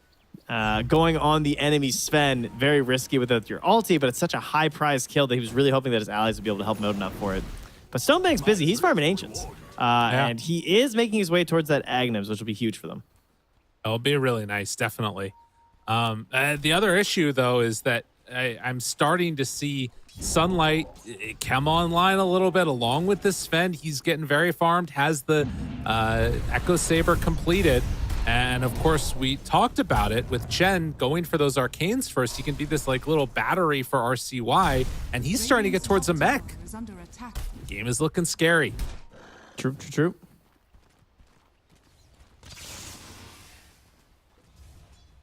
B-Tune gonna evacuate the top lane. And another round of snakes already. If Taiga wants to drop him, he can, but he could also just commit with the heroes to take this tower. Oh, it's actually such a good Harpoon game. I mean, every game is a good Harpoon game for Dawnbreaker, but the Harpoon's going to do some work in this one. Versus Nature's Prophet, you can make some cool plays. Versus TA, versus Pudge. Versus a core Witch Doctor, man, you grab that guy. He's having a bad time. But Denny, going to try not to get grabbed here, because in 5 seconds, he's buying a shard. He's bringing out the voodoo switcheroo on him. Interesting. Not exactly what I would have expected, but it is obviously really impressive how much damage you can do and sort of using it to be that other Maledict combo. But Wildcard, after taking the tier 1 tower, can instead use the snakes to secure the Roche. This is huge. And that all comes back to that pressure up top here, opening this up. TP? Is he TPing in? He keeps doing it. He's thinking about it, not going to go for it. Okay. It's like, that'd be the craziest steal ever. I'll be a bit much on that one. And of course, they give to RCY. So this idea of using the Atos to grab a quick kill with help of Dendi, not going to be there. They have to find this kill without the Death Ward, or they're going to have to find a way to follow up after. If Dendi kills him with Death Ward, what can they do on the resummon? Anything? I mean, I guess they can just spam telekinesis. Well, Yeah. he's dead though by RCY's hand right now. True. Pairing together. They get the Oh. kill. Speaking of which, though, the silence from TA, the trap, that's going to be really good this game versus Dawnbreaker and Storm. I feel like Dawn really likes to, you know, pick her moments very carefully with Starbreaker and Celestial Hammer. So Right. the silence could be clutch. Dire's bottom tower Look is at under Kadaro attack. here. Still not taking any points in Treants to try and control this, but is grabbing the wave and then pulling him every which way. Interesting. Still managed Scary to take the versus tier 1 Storm. tower. Attack. Yeah. Taiga on the hunt. Ward. Does Imagine. he find him? Oh, he knows he's over here. Taiga hunting Kadaro. Ah! Finds him. Right off to the side. An easy bring down. And Kadaro does have the harpoon to pull him back in. Ooh, cancels. Get away. Not going to happen. What a nuisance. It was worth a decent amount of change, though. It's not like it was totally pointless. Right. Oh, bust out the Phillies. Dendy, he says, you know, that's not minus the attack damage on my death ward. So I'll hand it over. Let's go back here. So to reiterate his RCY build. zips in. Thank you. Aegis down. Sunlight. Samson onto both of them. Blows up Dendy before he can get anything off. And now Stonebake about to go down. That's his Aghanims reveal. I mean, they get the kill on RCY, but that's 3 gone. What the hell? They were prepping through that. Like he was going through the twin gate down bottom, setting up for everything. Had a beautiful ward in the area. It just set everything up for them. It's just a unfortunate failure to get a solid controlled division on your side of the map there from Bait. Dire's middle tower is under attack. Uh-oh. They were looking really good, and now Hastern on Storm with Orchid done. I mean, this is starting to get scary. Only that Orchid is going to set up for some pretty free picks on like 4 of these heroes. I mean, really? Like, I guess mostly just 3 of them. The Rubik, the Witch Doctor, and the Nature's Prophet, but... And Sunlight's right here. This looks easy. Looking, jumping, finds him. Takes only a second. Only a second. My goodness. Dendy, though, And- trying to grab one on Samson. Up top, Taiga drops the wards, turns to fight. Stun is there, in some trouble. Stolen stun, looking for the hunt down, and BKB TP out. Oh, the hook though! Stonebait got him, but then Sunlight coming in for the turnaround. Turns, tries to beat him to death. Dendy is nearby, doesn't have Voodoo Switcheroo though. Does have the Maledict. With Stonebank on it, Oh, it's Stone more Stun than again? enough to find the kill, and Sunlight. Harpoon pulls him back in.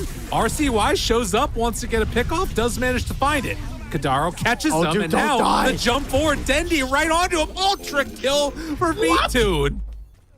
Oh my god. How? How? This all... Oh, my God.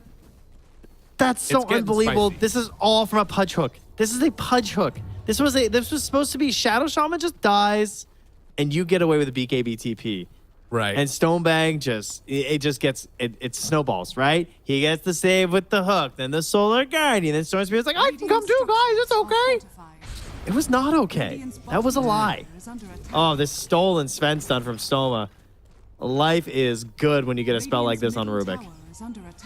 Yeah, that is really going to be tough for them to deal with because, you know, I mean, only 1 point in telekinesis, although actually, no, Rubik ended up dying. So good decision by RCY to make sure that they got that kill there because otherwise the next couple of minutes would have been hell. But That's true. Dies for it. At least it's gone for the ultra kill on TA. Yeah, that's fair. As V-Tune will start working towards the BKB, and we got 3 minutes until that Roche is up. Obviously, it went down pretty fast on RCY last time. Radiant's bottom tower is under attack. So we still have a ways to go, even though it feels like we've been a while without it. We do have the Psionic Trap upgrade as well from Templar Assassin. So that has been snagged up by them. We got to watch out for those silences in these fights. And we still have Tormentors to do now for both sides. Oh. Generally pretty easy for TA to do it. So already over here, we're going to have Rubik or NP They have such good vision in this area. And they're going to find and jump on the Rubik right away. Catch him for the kill. Now, that was the Tormentor and Wisdom Rune gained, so they won't be able to find anything afterwards on the side of Wildcard in spite of that great vision. Oh, you know what? The Curse of the Old Growth feels really good in this game, too. Yeah. That's pretty good. Like, just getting the vision for a TA is just so huge. And, a Pudge. I mean, yeah, maybe. Yeah. Maybe Stonebank, that Curse of the Old Growth, maybe he hits something. Oh, wow. Also, the cask. Holy shit, that's actually so good. That's really nice. Well, still a very even game. It's again hard to see exactly the pathway that Bait has to crazy successes. I mean, it is just TA, I guess. VTune having a really good one. When these BKBs come out eventually, you're anticipating seeing, particularly on the Storm, that'll mitigate some of those like real dangerous situations of, Until Cass Dendy messing them up. Yeah, until Dendy gets eggs next. Right. Which he just queued up right now. Because Okay. that is really your only choice. And he, I mean, that's why he went for the Philosopher's Stone. He knows that for this to work, it's cheesy. It needs a lot of gold. But, I mean, you guys have all seen it. It is a dumb eggs. It is one of the most purchased eggs because at low MMR, Witch Doctor is one of the most popular heroes, and he spiked with this patch too. And in low MMR, they literally just all rush the eggs because it's really fun. I mean, of course you do. Yeah, of course. And it wins games. You've all seen it. It's hilarious. It's hilarious how broken it is, and now it's pure damage with many decent talents. Right. The plus damage at 20, and then the attack range at 25. Or sorry, damage 25, range at 20. Speaking of talents, Dawnbreaker level 20. I don't know if you have seen that, but I think that's a big reason why this hero is nuts right now. The -1 luminosity attacks required is crazy. When you hit level 20 on Dawnbreaker, it feels like she just like ascends to a new level of hero. Right. Taiga. I mean, trying to get use Nice out of warding. her right now. They realize that he's in the area. Immediately spot the ward. And they will back away. Holding on to and defending their ward now here. As, well, creeps are starting to take down the building. That's a lot to rally. That is the tower going down. Will it be enough? Doesn't quite look like it. Wait, did you know holding Alt shows you the available runes? Ooh. I did not know. It shows the runes that haven't spawned yet. That's so sick. Oh, I like that. I had been like keeping track. Now you know. Because if It you guys goes don't very know, quick. I'm sure I know most of you do. You have to go through every rune now before you can get the same rune again. Radiant's middle tower is under attack. Oh, whoops. Oh my god, I thought I just pinged something. Kataro denied the invisibility rune there though. Oh my god. Dude, we used to get in so much trouble for accidentally pinging things in these games. 12-14. And you can feel the tension. Again, the difference of upper bracket versus lower bracket in these types of qualifiers is enormous. And both teams wanting to get that first crack at nouns in the upper bracket finals. Yeah. See what ends up happening as they're bringing up the gem on Husky here. So one way to deal with this vision, obviously they've been doing a great job playing around wards, and Taiga's been solid on the warding so far, but they want to be watching out for those traps because it's really hard to play around on that bait side. The enemy has about you, and we're starting to prepare for a Roche. So it's time to get set up. It's 25 minutes. This Roche will be occurring on Dire's side. That is a guarantee. Peter's going to check the portal, see if there's a Roche running through right now. And they're setting up. They're going to send out these treants. So they're just level 2, but that's fine. I'm actually surprised he didn't just go level 1. They saw, they jump, they find B2 and BKB run away. Taiga dead. Now the silence, the catch. He's caught there in the Sprout, has to turn and fight. Stonebank onto him. They have a huge turnaround. So much damage out, but the Witch Doctor ulti blows up Samson a bit. Can they hunt down B2? Catches onto him here after the buyback comes out, and Taiga into the thick of things. They manage to save for a moment, but will it be enough to save them both? No. Instead, they both go down, and opening up Roche, but 40 seconds away is a long time. Oh, that is so painful that they're actually going to get these respawns out. But there won't be BKBs if they hard commit and just like stay in the area and go for it right away. Rubik is still lurking nearby, though, and he does have level 4 Hex. It's a good steal. If they can get back into it, they're going to need Dendy's ulti. It's back in 40 seconds. And he does have a 9-second BKB still up. Did not get a chance to pop it. Trying to hunt Kadaro there. Dendy gonna bottle that DD. And into the pit. They're hanging out nearby, waiting. Do they come back and try and contest this on bait? It feels like the answer should be yes. Again, buyback status really important. It's so unlikely that you would have found like that it was going to be that long. I mean, now they are TPing, but it's going to be too late, obviously. Yeah. Man, big plays from Wildcard. That's what you need to blow this game open. An Aegis on an Aegis on Samson. Okay. Not what I was anticipating, clearly, but definitely can still have some value. But oh, these transformation heroes always feel a little bit anemic when they pick up that Aegis and come back to life. Yeah, that is a tough one. I mean, there's kind of multiple ways to look at it. Like, he is still valuable, even outside the God Strength. Part of it is that he's so reliant on those BKB too, though, so that's kind of like a short window. Yeah, I don't know. I'm definitely would have been leaning more towards Storm. But I mean, Storm has cheese, which obviously is great for Storm. It just means that you don't have to wait for that little break period. Right.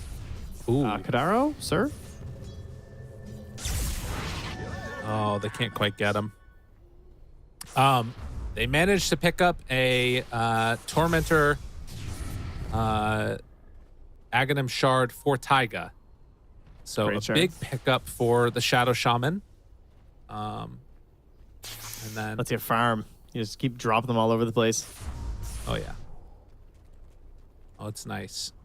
Of course, like we already talked about, Curse of the Old Growth. TA has her shard. No shard yet on two of the best saves in the game with it, with Stonebank and Stoneman, of course. Yeah, I couldn't help but notice that when they got them hooked and force staff directly over to Stonebank, and I immediately checked. I was like, ooh, no shard, Yeah. Maybe that could have been it, but I'm not even sure if Dismember was quite back yet. It might have been close, but... This might be the other thing, is now that Samson has an AC completed, I think the idea of going high ground with the Aegis now on him, this is the timing that they want to try and, if not end the game, put themselves in a winning position in this game. Because Wildcard, if they start pressuring down these other towers, they will take tier 3s very rapidly. Yeah, and that's usually why you see these transformation heroes get Aegis, is because they just want to hit the building. They're not as concerned about the fight. Like, we'll see this with Razor sometimes. I can remember a Razor plus Storm game recently where this happened. And I was a little bit like, really? Not the Storm? But then I watched Razor hit the buildings. And I was like, oh, yeah, this makes sense. They just can't do anything. So he can just casually chill. He's a lot of auras. Whoa. Big old server lag there for a second. Yeah, me too. Maybe some patch or something. The C patches come out. Really? You're gonna get the people hyped up like that? Maybe an anniversary. Is that a battle pass I see? Oh wait, let me check my messages from Valve here. Lyrical, Nice. please stop getting the hopes of the people up. It's coming. A little glyph used. Now, no glyph available. Well, actually, they're gonna have another one now. Wow, that's actually huge. 3 glyphs. Radiant's top tower is under attack. Go make them use it, Samson. I wonder if they're going to. It looks like they're gonna back. No creep wave either. Nature's Prophet doing what Nature's Prophet does best, cutting waves. Very annoying. I mean, this is important. This lineup from Bait. I mean, again, it's weird because they have this Witch Doctor mid, and it's like, okay, is this actually going to be good later? But they will buy time. They'll probably be able to wait out this Aegis. He has eggs in 50 gold. It's happening. Imagine. Radiant's top tower is under It's attack. kind of nuts. Can Dondo the Super Mida do it? How much damage does it end up being? 205 damage per second with the 25 talent. I don't think we're getting there. Well, maybe we will. He needs to get level 18 as well as the other problem, though, because it's another really big spike, especially when you're splashing on everyone, right? And it's all pure damage. I think VTune realized there was smoke behind that camp because he side-bladed onto Samson. Although Samson walks around. Does he see him? Jump forward. Hex is out. sunlight onto him with the 4-step, keeping him alive. Simpson now popping ulti, wanting to run in, can't get away. Actually got pulled in off to the weird angle there, but they will manage to take down this mid-tier 2 tower. Jeez, the saves and then the blink out as well. Yeah. Obviously, TA, she can be a bit aggressive because of the refractions, but pretty scary there. Tune hooks back up, still no shard save.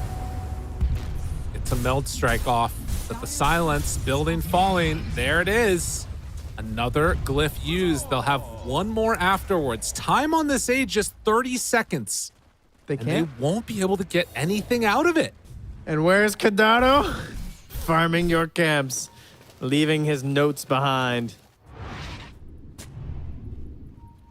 I mean, they're buying time.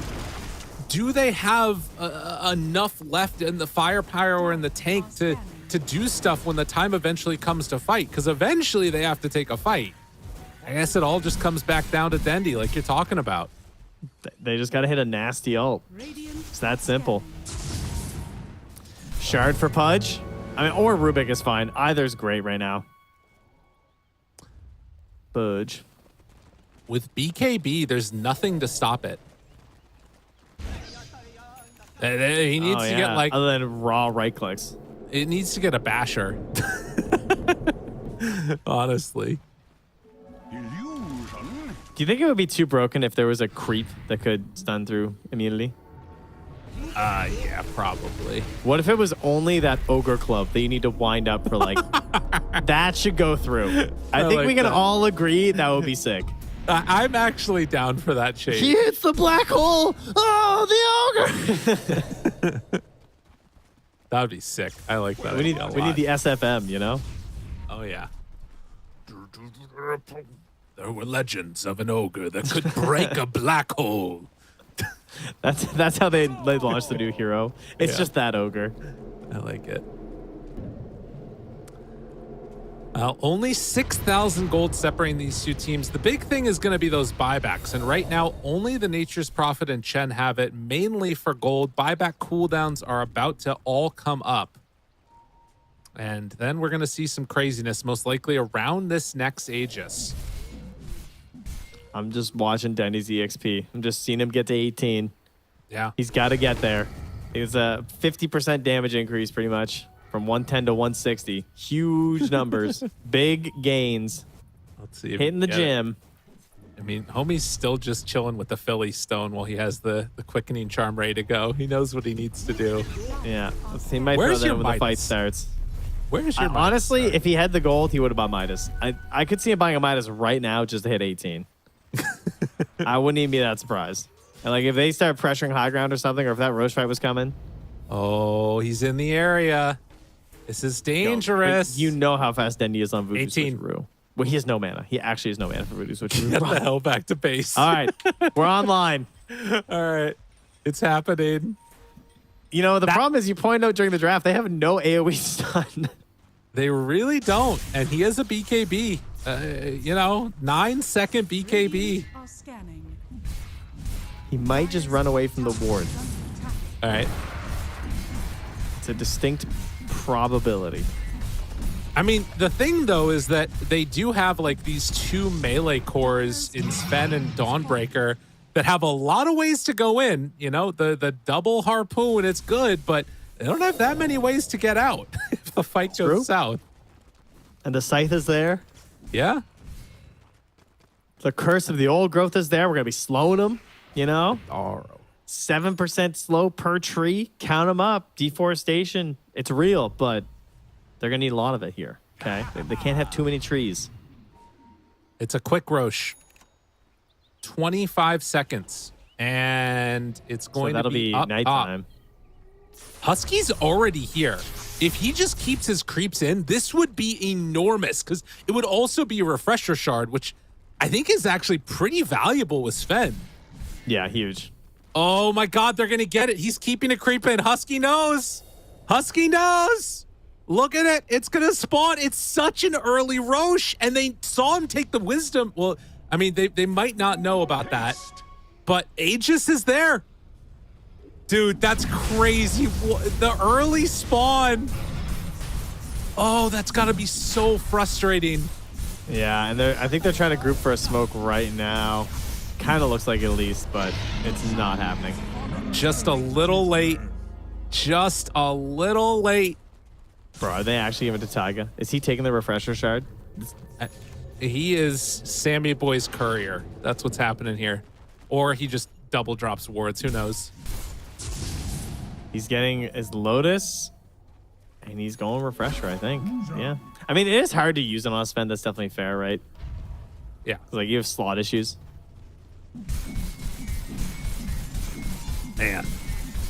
Sunlight sees Kadaro, finds Kadaro. Hex, get over here. Harpoon action. And Kadaro going to fall. Oh, Bait, you were playing so well. Now down 11K, and Sunlight can get there quickly with the Solar Guardian if he needs to. This is what happens when all your hopes are on a mid Witch Doctor. Dude, it's a tough life. I mean, they have so much heal now, too. Between Hand of God, Guardian Greaves, Holy Locket. Even if they get a good Witch Doctor ulti, I don't know if that's going to be enough. But what if he steals penitence? Lifting, Force Staff, tries to take him down. Glimmer Cape keeps him alive. Hold in. Anything to save, no save. He had the shard, but it didn't matter. And now the turn with the Lotus onto him. Stonebank just has to run. They drop the wards down. Dendi hoping for something, anything at this point. Yeah, he was hoping for maybe a buyback from Rubik too. Could have been nice. Try and get some control. He knows it has to be perfect control right now. It's the only hope. They have Scythe. Trying to use the wards to take down these other wards. But no, an entire lane of racks dropped just like that. Oh, they're looking pretty solid here. Quietly kind of controlling that whole map, getting their kills on Kadaro. I mean, Sunlight on this Dawnbreaker hasn't really even needed to flex it, but you're seeing it, right? This level 20, and then you also have the plus 50% luminosity critical strike damage from level 15. It is crazy. This hero is absolutely insane right now. Pretty devastating. Well, we do have tier 4 neutrals coming out at the moment. Radiant's starting to get them. Spell Prisms, Mind Breakers, waiting for Bait to be able to farm up their items, which they need pretty desperately. Nothing doing. They won't have one for this push, it looks like. Jeez, imagine if he went high ground with the shield rune right now. This guy is tanky. He's got like 5,400 HP. Oh my god. Yeah, he is enormous on Samson. 2 minutes left on this Aegis. Taking out Ancients. I really want to see Wildcard just make the move right now. With no tier 4 neutrals on Bait, this is like one of the weakest that they're going to be relative, and NP can always farm out the other sides of the map. NP already got a telescope. Tiger's ready for double ward drop right now. Yep. Steps forward, wards down, saving the refresher. Buildings dropping, Hex is there. Here comes Dendi. Now Sprouted on Sprouted. Where is he? Where's the damage? Dendi waiting for his moment. He wants to find it. The jump through. Dendi, Maledict is down. Witch Doctor ultimate out. Do they have enough damage? It's a lot, but it's not enough. The slowdown is there. Stonebank looking. Ato's down. He has Voodoo Switcheroo still in his back pocket. They burn through a life once. Can they get another one? Hook pulls back in RCY, but they don't have that control. Trying to lift him into the base. Trying to take him down. Samson turns now onto Stonebank. BKB runaway. Silver Edge, but they don't have the control. And another racks down. Very good respect here from Wildcard. They recognize that, like, I mean, you know, it is a bit of a meme, but the Witch Doctor comes out, they just run away. They're backing up. They know there's not a lot of control happening right there. So just make sure they don't get cheesed on and clowned on by a bunch of damage. He did do 9,479 damage, to be clear. He did more damage on Witch Doctor than the entirety of Wildcard did in that fight. Oh, God. So it is insane. Yeah. There's a good reason they're running. Well, this is a good lesson for all of the viewers. If you see Witch Doctor in your games, just run away. Don't battle the doctor. No, too many stuns. Just get out of there. God, that is insane. That's a lot, man. Oh, unfortunate. Wait a minute. Hold on. V-Tune looked at his items, saw that there was a Penta-Edge sword for himself, didn't want it, chose Penta-Edge sword, which meant that the rest of his team couldn't get a tier 4 item. Oh, V-Tune. That's not great. Wait, what? So he chose his neutral I see what you're item. saying. I see what you're saying. Instead of like passing it off to someone else. Yeah, so he's just keeping the tier 3, but he chose the Penta-Edge. Interesting. Can you pass it off after you see your options? I Yeah. actually don't know that. Oh, okay. I feel like I've never had that moment. I'm just like, oh, I want that item. Well, I play every now and then. Cores, they get very angry and yell if you take the item before them. Sun's fan. I was just looking. I was just having a peek. Sun's fan. You're like the guy at the grocery store who was shucking the corn. Right. I Exactly. go to the grocery store. He's sitting there. He's shucking all the corn, looking on the inside, and just putting them back. I go back the next day. There's a sign. Please do not shuck the corn. Can you say Yeah. that on this broadcast? It did. They. Oh, sorry. Yeah, I will. Don't shuck your corn.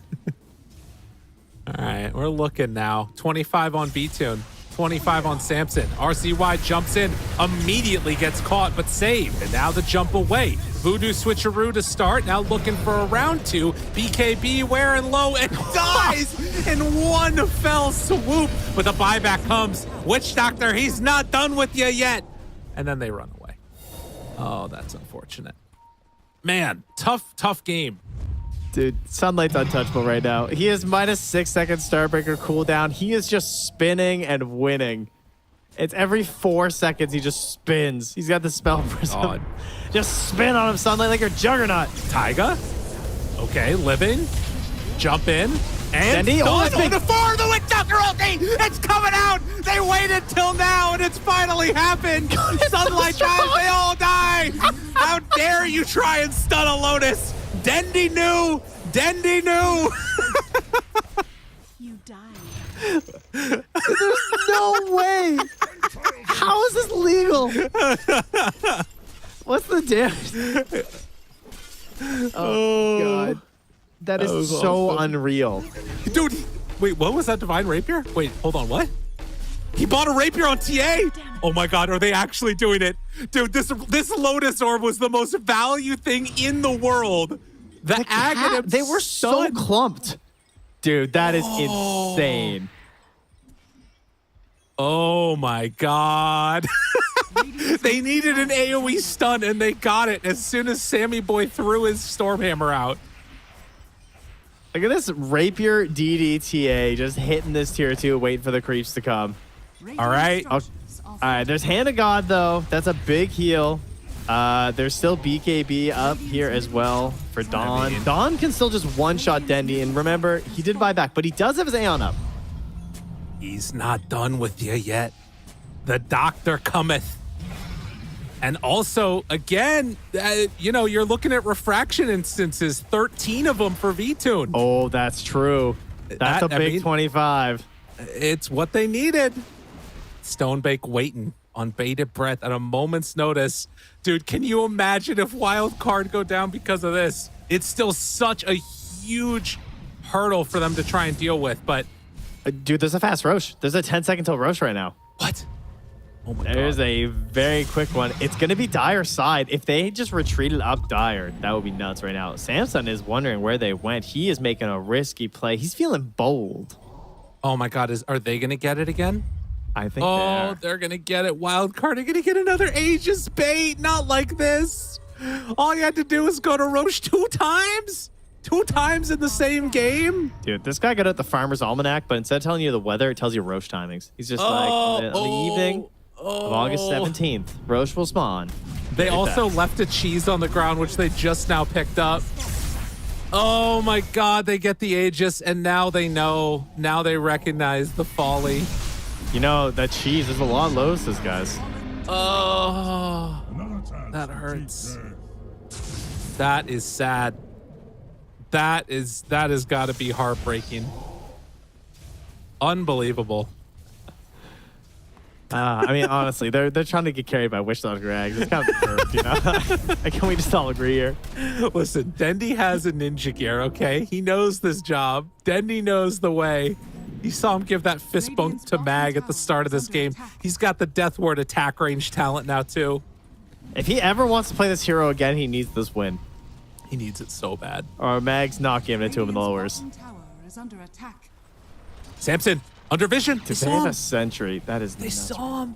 They saw him. He's We still pretty see him. alone. I mean, I know he has Aegis, but geez, spooky. They bought out for this rapier. Honestly, even if they get the megas, like obviously the game becomes way harder, but it's not completely over at that point. Wait a minute. Oh. Vision. I don't think you They want that. missed. Dendy on the Dendy, low road. Dendy. The cast, the bounces. They're taking him down. No, he gets bashing him down. Dendy in trouble, and Snowman also falling. B2 turns the Hurricane Pike the back away. Tries to take down Sunlight. Can they keep him alive? No. Rapier on the deck. Samson has it. That is now a 37,000 gold lead as Wildcard walk up to high ground.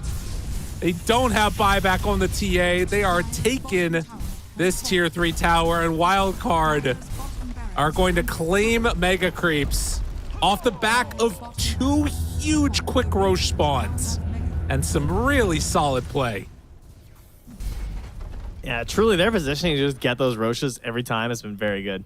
And like utilizing the Chen creeps to ensure they have the guarantee that it's going to be there. Very nice. And now they have to wait another 7 seconds for Dendy's ulti before their last hurrah here. They will try their best. He doesn't have BKB for 30. They had the Abyssal Blade answer for Sunlight. Dendy throws out, tries to get anything that he can. Force Staff Oh, wait. save. Voodoo Switcheroo doing He has some ulti. damage, but not enough. In the end, he too will fall. GG is called. Wildcard, they have a date with Nouns. The grudge match of the century. I mean, it was sick when it worked once. I'll give it to them. But Oh, yeah. Wildcard, they put a lot of respect on that ulti. They made sure they were backing away. All feeling very relieved right now. Whoo, take a deep breath here. Got through that one. And after a very rough game 2, they cleaned up game 3. Really impressed. Yeah, and honestly, there are parts of game 2 that they were in the lead for a lot of it, but there were a couple moments in there where you're like, is this going to happen? Is there a chance? Maybe away? Who knows? What a wild game, Trent. I don't even know what to say. Do you kind of feel like Witch Doctor core is going to be a thing? Like maybe they just needed some better like supporting cast around them, or is it just too mean? Too many memes. What do you think? It's pretty memey. I don't know. Okay. I think that maybe Pudge doesn't make the most sense with it in some ways. Like, I feel like, I mean, it can, but you just got to play perfectly. You got to have like an insanely good Pudge game. I don't think he's like a bad Pudge game, but like, you kind of feel like really aggressive and getting on their side of the map and everything. And I don't really think they got there. Or they didn't have the best targets to gank either. Well, you can take a look at some of these replays. A few of these moments where things were starting to maybe start to pull together a bit here. I want to say even earlier in the game, it felt like there were a couple of points where they were in the lead, even slightly for bait, but it never fully felt like it was going to be what they needed. This was probably the moment where it looked the best. As we just saw some really solid performances coming out from this wildcard team. Oh, that ultra kill though for Bates. I know. When V2 managed to pick that up, that play of the game, that was pretty frightening. So many good fights in this game. Excellent stuff. I mean, honestly, everyone played really well from the side of Wildcard. I think that even though there were some moments, it was definitely slowly trending towards like, this is a pretty safe game. We're feeling really good about this. I think Sunlight looked incredible. Again, I think this Dawnbreaker hero is really strong and needs to be considered and played by like every team right now, because I think she just does everything that you want at the moment. It's she's just like better Legion to me in a lot of ways. Just like has that crazy amount of damage from the off lane, but just a little bit more reliable and global. Big fan. Well, I also do have to say, if you steal a rapier away, if you start hitting those big crits as Samson, if you farm a lot of creeps, you're gonna get the MVP from me, Trent. Are you? I'd ready have to for the agree. fun? Sam. Yeah. What a He monster. deserved that one. I mean, he also threw the stun that almost threw them the game a little bit, which was hilarious. That's partly to why see. we gave it to him, was because he gave us a chance. Exactly.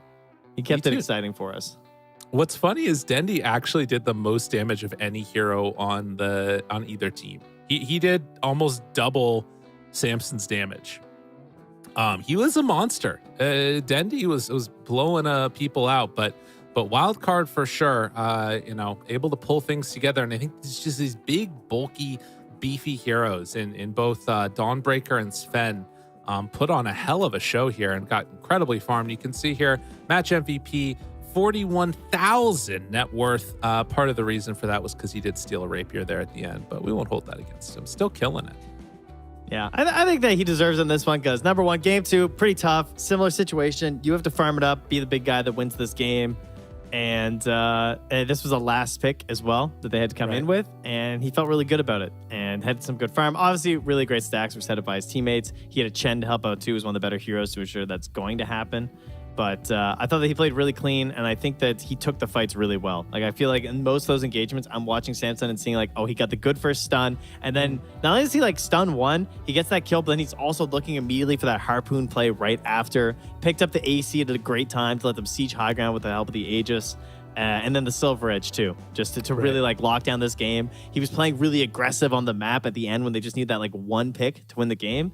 So I think that he should be really proud of how he played here. Yeah, I agree. And I think that this is the team. This and Nouns feel like the teams to me to watch. Obviously, they're not the only ones that are in this qualifier, but they're definitely two of the strongest that have looked the strongest, though both of them have also struggled against a couple of people. So a lot on the line. NA qualifiers going on, China qualifiers going on simultaneously. You love to see it. TI time comes around and all these teams just battling each other and things get crazy. You got a Witch Doctor mid. You love to see it, Trent. We're not done for today, though. You and I are. No. Trent. But we have 2 more series. That's right. 5 series today. There's a best of 1 to start it all off. 2 more best of 3s have already happened and 2 more to go. So much Dota to be played, but we're going to take a quick little break. I'm going to go play some Dota, I think, and then we're going to be back with the rest of the NA qualifiers. See you all in a few. Thanks, everybody. Bye.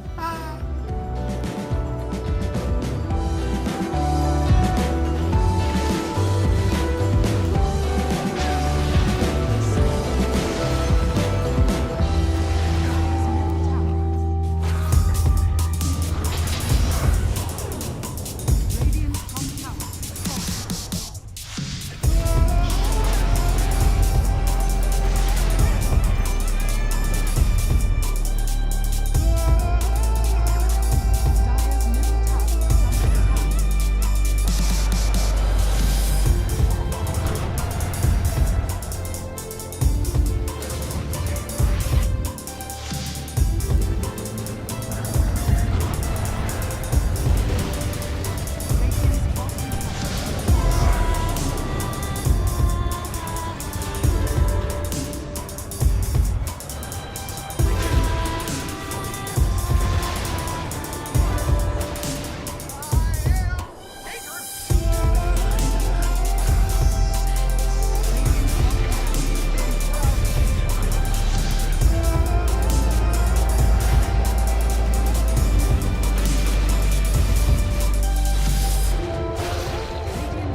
Ladies and gentlemen, welcome back to the TI qualifiers for 2023, of course, for the North American qualifiers. It's MLP Dota and John X5. Jonathan, welcome back, sir. How the hell are you feeling? Feeling great, Mike. We've already had some exciting series coming out here. 2 best of 3s, 1 best of 1 earlier on.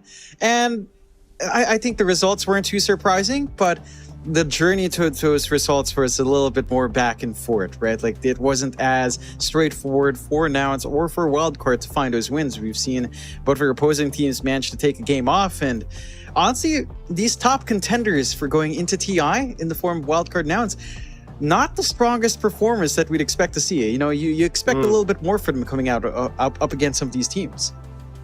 Certainly so, Jonathan. I mean, there's certainly some, I don't want to say surprising results. Like, the teams that we thought would win are still winning, but definitely not as dominantly as we would have expected, to say the least. Of course, we do have 2 more series on tonight, Jonathan. DogChamp against Lucky Bird, Felt versus Ravens. Hopefully, we have some surprises in our series going on tonight, but plenty of Dota to go on for the North American region still, and there's plenty of exciting Dota at the very least between all these series we do have. I'm sure we can look at the brackets very, very soon and see exactly what did happen earlier in the day in case you missed it. Jonathan, I mean, before we bring up any of those graphics as well, can I just say, if anyone hasn't noticed yet, 10th year anniversary treasures just came out, as we are going to have a look at the graphics now. There's the bracket, Jonathan. Things are changing as time does go on, but Nouns and Wildcard, they both do make it through to round number 2. They make it true, and they've got to play each other in the semifinals for the upper bracket already. So that's a rather interesting twist, isn't it? This is the kind of, these 2 teams are the teams you'd expect in the grand finals. Obviously, one of them is going to have to do a lower bracket run. So will it be Nouns? Will it be Wildcard? That's always going to be interesting. Again, the earlier series we've seen, Nouns up against SKG. SKG managing to take a game off. Bait managing to take a game off from Wildcard as well. And TiltedBoys managed to take that 1 win up against GRIN Esports. So unfortunately for you, Mike, we'll never ever be able to see Rojo Fireflu in this qualifier, unfortunately. That was the saddest thing for me when I saw the bracket. I was like, wait a minute, where's my boys? Where's GRIN Esports? And there you go, Jonathan. They didn't quite get through to round of 2 of the lower bracket. What can you do? It happens. Nevertheless, though, there you go. There's the bracket. Of course, 2 more series on today. DogChamp versus Lucky Bird and Ravens versus Felt. We're going to have our 2 teams going into round 2 of the upper bracket right after these 2 series.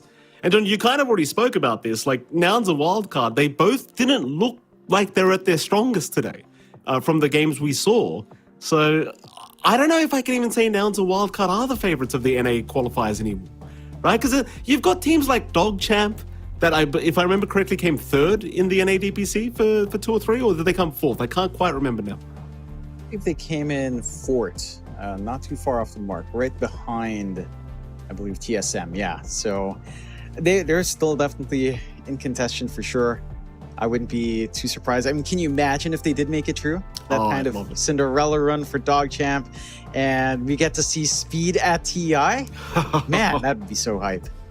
Oh, that's the thing, right? We had an interview with Speed during the NADPC 2 or 3, and he literally said that's his dream. He wants to get to a LAN.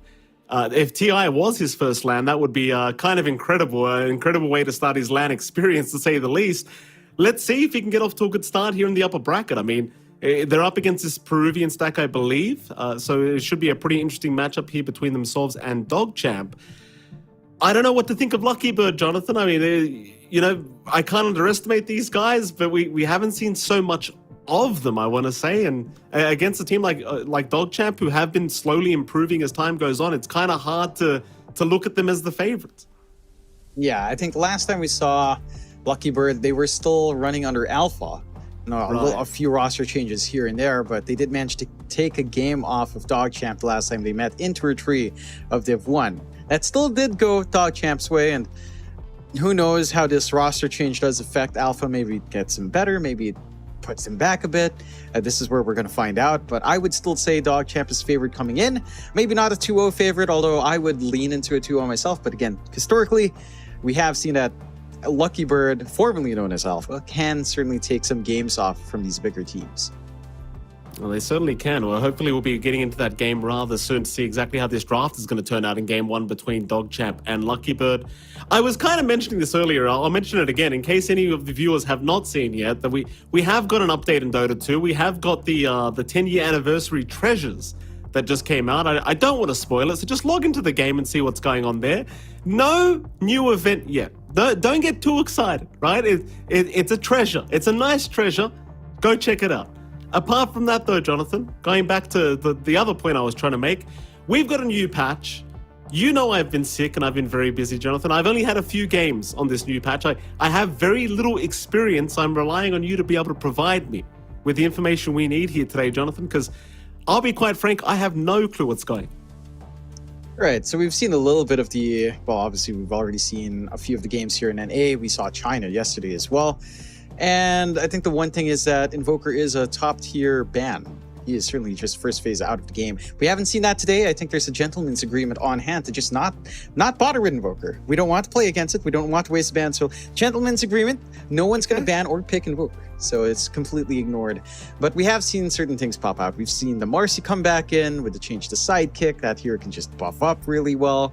Luna's kind of back by virtue of Venge being back. So you can get some pretty sick Luna combinations coming back here. Vengeful Spirit, with the change to Wave of Terror, is much more viable in lane. It does a little bit more in harassment. It can provide some scaling damage reduction there as well on total attack damage. So it does impact a lot more than just the base damage reduction that you do get on something like, say, a Rubik.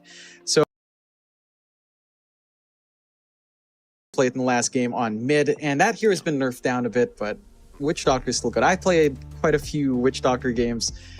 Even before the patch came in, I will defend myself here. I didn't see the pure damage. It's like, oh, right, I'm going to play Witch Doctor. It's like, no, I just wanted to play some Witch Doctor in Turbo, and it's like, yeah, it's pretty good. And I saw the changes. I'm like, that is insanely busted. Like, even if you remove the Witch Doctor Death Ward change, just the coconut bounce, pretty ridiculous with how well you can chain stun now. Combined with his level 15 talent plus 3 bounces, it's pretty painful to play against Witch Doctor.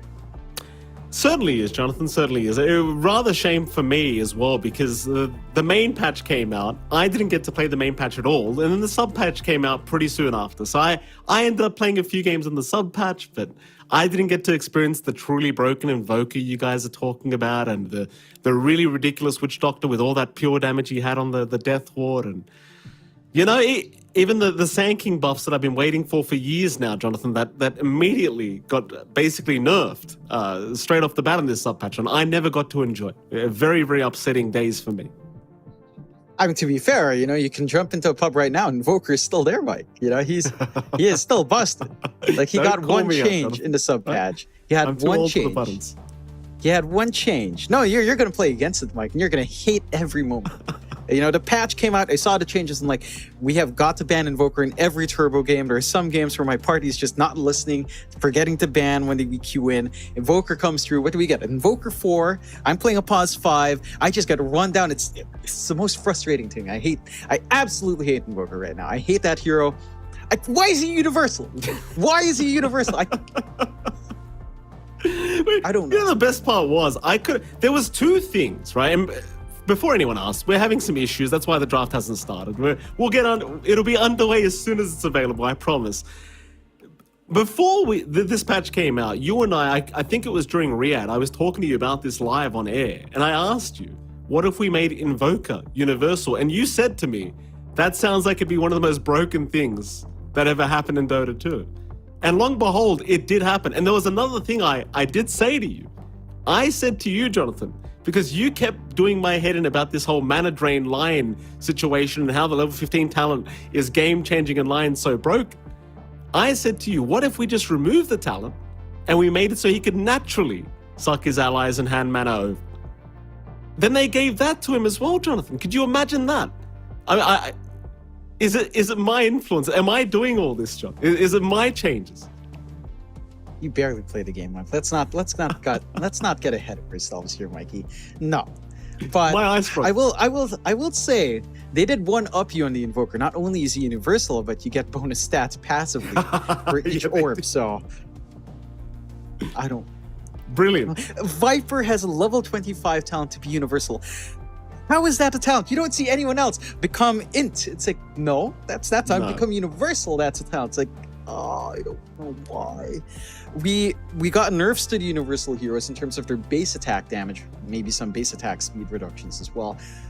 But nothing changed to universal. Ever since it got bumped up to 0.7, it stayed there. And I'm like, it still has the fundamental issues in that it has such a huge bonus for just output in comparison to strength. Like I felt like I wanted to see stuff like, strength gains bonus slow resist perhaps, or status resistance like before or something, but we didn't get anything. So I don't know, Invoker Universal, I don't want to talk about it because it just does my head in. It does my head in. I hate playing against that. And I was having a talk with some people in Southeast Asia, and we're like, how is Invoker doing in your scrims? It's like, oh, it's first phase pick or ban. And I'm like, yeah, it's just gonna be bad. It's not fair. So we actually have a gentleman's agreement where just nobody's gonna choose it today. Is that what I think you mentioned this earlier? Is that a legit thing? Yes. I believe I don't think we've seen it picked or banned today. So I'm assuming everyone's been talking behind the scenes. They're like, let's not touch this Invoker, guys. It's really strong. Gentleman's agreement. No wasting bans for picks in it. It's like, so no Invoker today. And I believe we saw it completely banned in China. 11 bans straight up. 100% contest there. So yeah, Invoker is probably the hot topic right now in this patch. And I wouldn't be surprised if we see more carries coming in. Stuff like Spectre. I think that hero is going to slowly rally back in because, guess what happens when you make her... when you used to play Spectre, you rush Ags. Guess what happens when you swap that with her ult? Well, she's going to be back. She has presence again. So I wouldn't be surprised. Maybe not in these early days of the qualifiers, but down the line, we're going to see more Spectre. We've seen the Marcy. I'm wondering if we'll see something dumb like Marcy, Luna, and Visage again. That feels like it could come back in, considering this patch has been pretty high tempo, at least based on the teams I've talked to some of the managers, asked them their not really scrim results, but what they've observed personally from scrims, and they have said it's a lot more aggressive. And I think we have been seeing that even here in NA's first day. We have seen a lot of aggression coming out. So I'm keen to see just how high tempo these games can get. I mean, the Marcy change is the one that caught me a little bit off guard. Like the sidekick change, like the fact that it's just permanently there now as long as you're within range. Like, how does that? Who made that decision? That's what I was wondering when I saw that. Like, who made that decision? Somebody made the decision, Jonathan, and it seems like a bit of a busted decision. But like you said, it certainly opens up certain possibilities in these games. Update, we are still waiting for that certain issue to be resolved. One player is having an issue right now, so we're just waiting for that to get fixed up before we can start Game 1 draft. I mean, talking about these two teams, John, I suppose there's only so much we can talk about, but you did mention this stack did used to play for Alpha, so we have a bit of history on these boys. Now, not to be rude, John, but Alpha did not perform the best from pretty much any time we saw them throughout the NADPC, so can't say I'm expecting too much, though I do hope Lucky Bird puts up a good fight here against DogChamp, but I dare say DogChamp should be the heavy favorites going into this, based off what we've seen throughout NADPC, but I suppose only time's going to tell. I can't make that assumption too early, I guess, to be fair. Yeah, I mean, again, we've been surprised today with some of these games being taken off from nouns and Wildcard.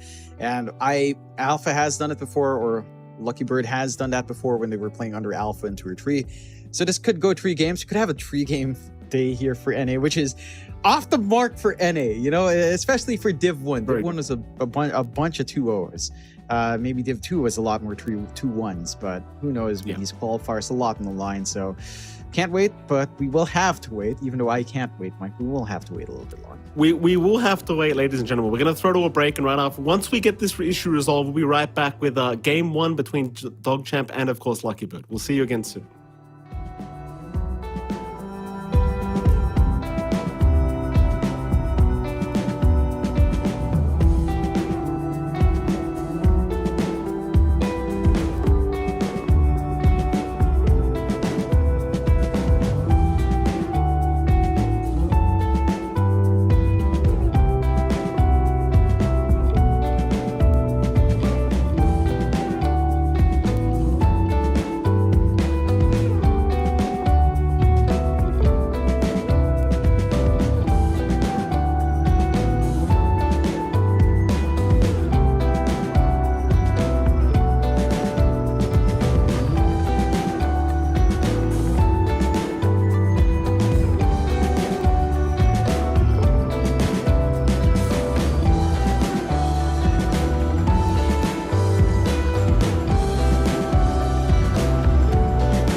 Right, ladies and gentlemen, welcome back. We are past those issues now, so we can get into Game 1's draft between Lucky Bird and, of course, DogChamp, and see how all of this is going to go. And it is, of course, MLP Dodo and John X5 joining you once again. Jonathan, we had a short break right after having a long break, but here we are again. Game 1 draft is underway. I think we can head right over to that and see exactly what's going on between these two teams. And there you go. Ban's already coming out. Earth Spirit being removed, which is something I haven't seen in years. Skywrath ban as well. And there's the Grimstroke ban to boot, Jonathan. Anything else you'd like to get rid of before we get some picks? Never mind, John. The PL's been removed as well. It's gone. PL out, Undying out as well. Surprisingly, of course, Undying is still good. Through this patch, we've seen a lot of it. Nature's Prophet being taken out as well, which is really annoying to play up against that hero. Again, this patch does feel like it's rewarding aggression a lot more. NP with his teleport just allows it to be aggressive across the map. Curious to see what DogChamp will want to ban out for their first pick here. And, you know, it's our first time with the changes to CM here, Mike. It feels different, doesn't it, when half the bans are done in the first phase, right? It feels it's very different. Well, what do you think about it though? Like, do you feel like this is the right way to play captain's mode or captain's draft? Do you like it, John? I don't know. I think I need more time. When I initially saw the changes, I felt like it was overall a good change, but I think we really definitely need to just sit and wait, see how it feels in comparison to the last pick and ban order we used to have.